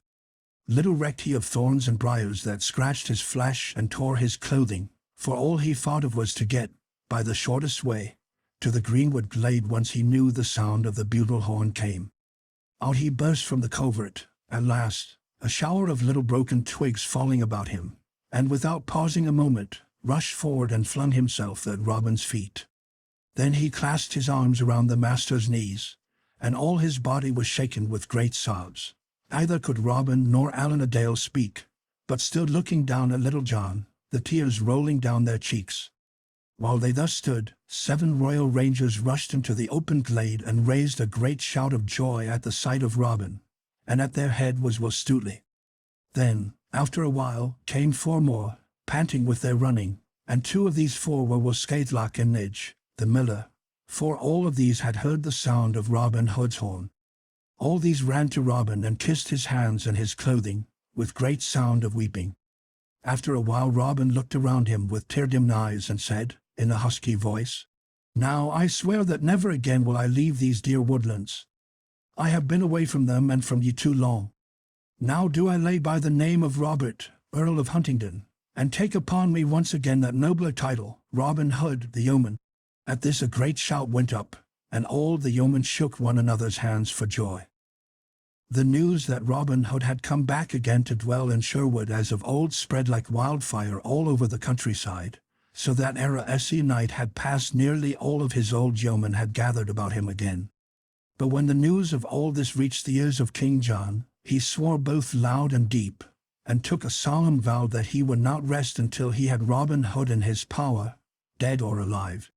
Now there was present at court a certain knight, Sir William Dale, as gallant a soldier as ever donned harness. Sir William Dale was well acquainted with Sherwood Forest, for he was head keeper over that part of it that lay nigh to Goodmansfield town. So to him the king turned, and bade him take an army of men and go straightway to seek Robin Hood. Likewise the king gave Sir William his signet ring to show to the sheriff, that he might raise all his armed men to aid the others in their chase of Robin. So Sir William and the sheriff set forth to do the king's bidding and to search for Robin Hood, and for 7 days they hunted up and down, yet found him not. Now, had Robin Hood been as peaceful as of old, everything might have ended in smoke, as other such ventures had always done before, but he had fought for years under King Richard, and was changed from what he used to be. It galled his pride to thus flee away before those set against him, as a chased fox flees from the hounds. So thus it came about, at last, that Robin Hood and his yeomen met Sir William and the sheriff and their men in the forest, and a bloody fight followed. The first man slain in that fight was the Sheriff of Nottingham, for he fell from his horse with an arrow in his brain ere 50 of shafts had been sped. Many a better man than the sheriff kissed the sod that day, but at last, Sir William Dale being wounded and most of his men slain, he withdrew, beaten, and left the forest. But scores of good fellows were left behind him, stretched out all stiff beneath the sweet green boughs. But though Robin Hood had beaten off his enemies in fair fight, all this lay heavily upon his mind, so that he brooded over it until a fever seized upon him. For 3 days it held him, and though he strove to fight it off, he was forced to yield at last. Thus it came that, on the morning of the 4th day, he called Little John to him, and told him that he could not shake the fever from him, and that he would go to his cousin, the prioress of the nunnery near Kirklees, in Yorkshire, who was a skilful leech, and he would have her open a vein in his arm and take a little blood from him, for the bettering of his health. Then he bade Little John make ready to go also, for he might perchance need aid in his journeying. So Little John and he took their leave of the others, and Robin Hood bade Will Stutely be the captain of the band until they should come back. Thus they came by easy stages and slow journeying until they reached the nunnery of Cuckleys. Now Robin had done much to aid this cousin of his, for it was through King Richard's love of him that she had been made prioress of the place.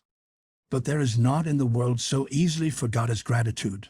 So, when the prioress of Cuckleys had heard how her cousin, the Earl of Huntingdon, had thrown away his earldom and gone back again to Sherwood, she was vexed to the soul, and feared lest her cousinship with him should bring the king's wrath upon her also.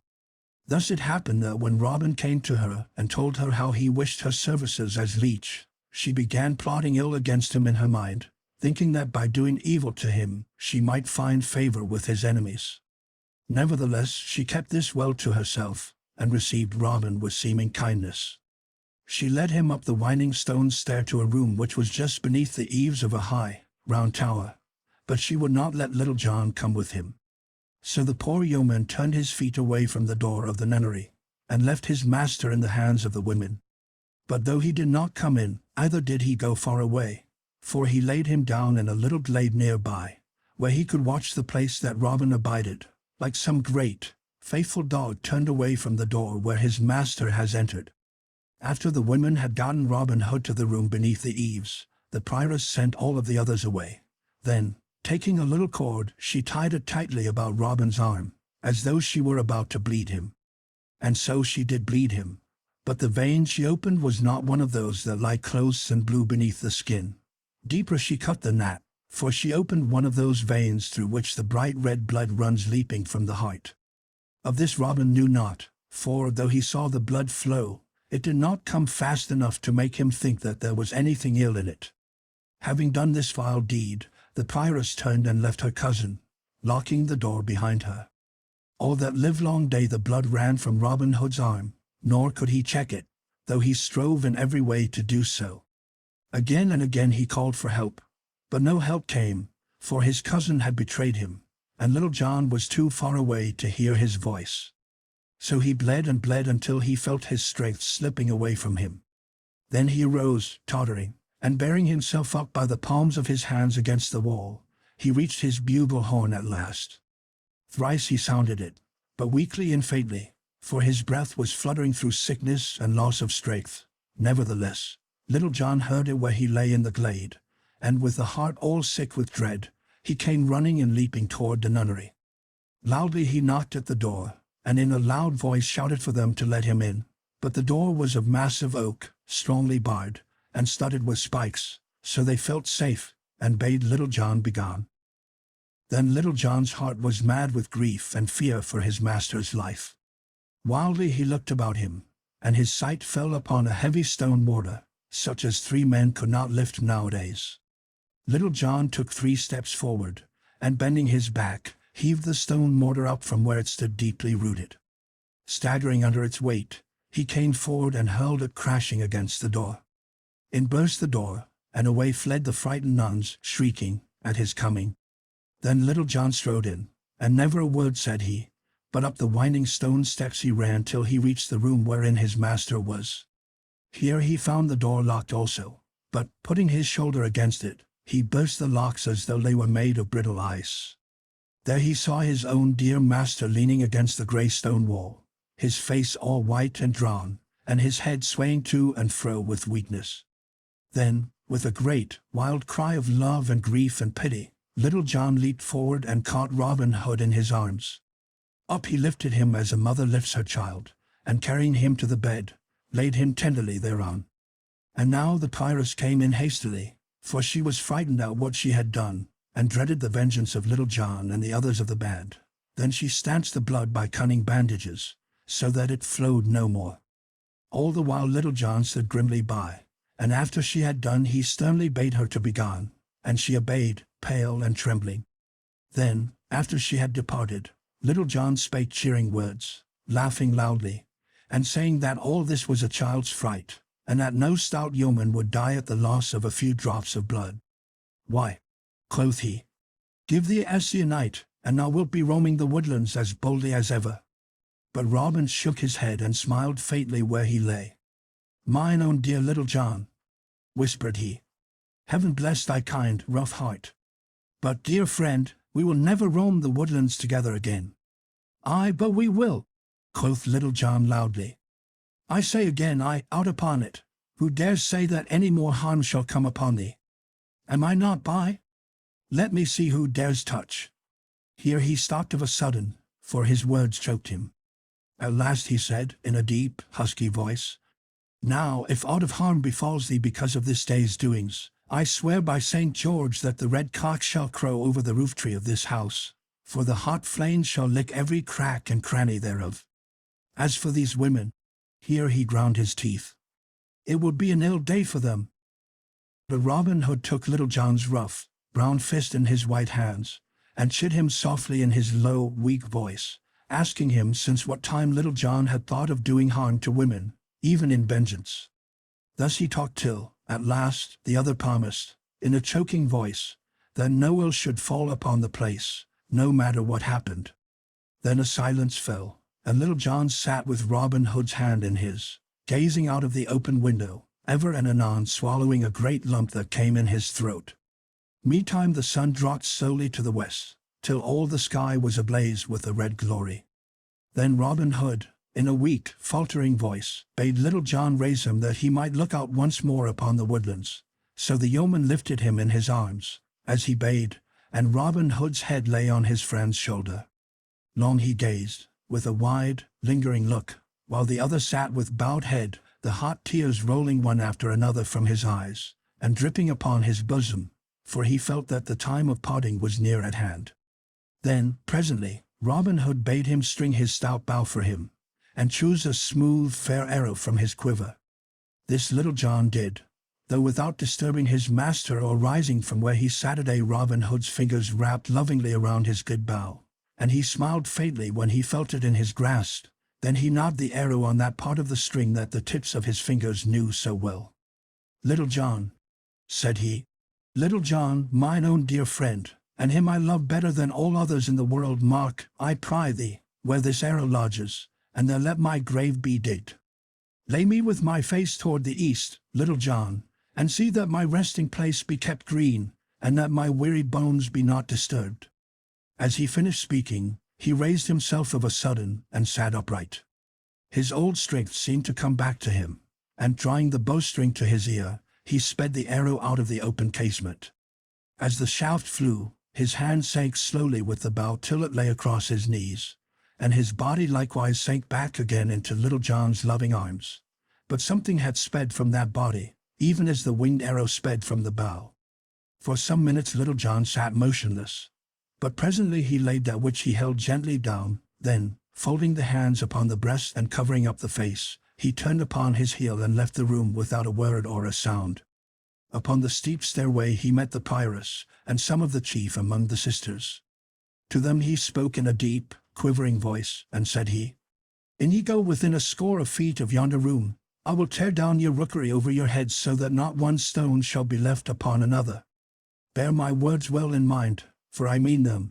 So saying, he turned and left them, and they presently saw him running rapidly across the open, through the falling of the dusk, until he was swallowed up by the forest. The early grey of the coming morn was just beginning to lighten the black sky toward the eastward when Little John and 6 more of the band came rapidly across the open toward the nunnery. They saw no one, for the sisters were all hidden away from sight, having been frightened by Little John's words. Up the stone stair they ran, and a great sound of weeping was presently heard. After a while this ceased, and then came the scuffling and shuffling of men's feet as they carried a heavy weight down the steep and winding stairs. So they went forth from the nunnery, and, as they passed through the doors thereof, a great, loud sound of wailing arose from the glade that lay all dark in the dawning, as though many men, hidden in the shadows, had lifted up their voices in sorrow. Thus died Robin Hood, at Cuckley's nunnery, in fair Yorkshire, with mercy in his heart toward those that had been his undoing, for thus he showed mercy for the erring and pity for the weak through all the time of his living.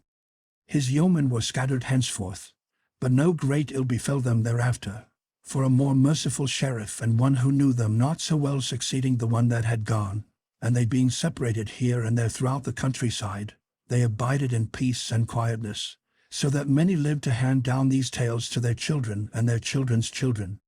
A certain one saith that upon a stone at Cuckleys is an old inscription. This I give in the ancient English in which it was written, and thus it runs.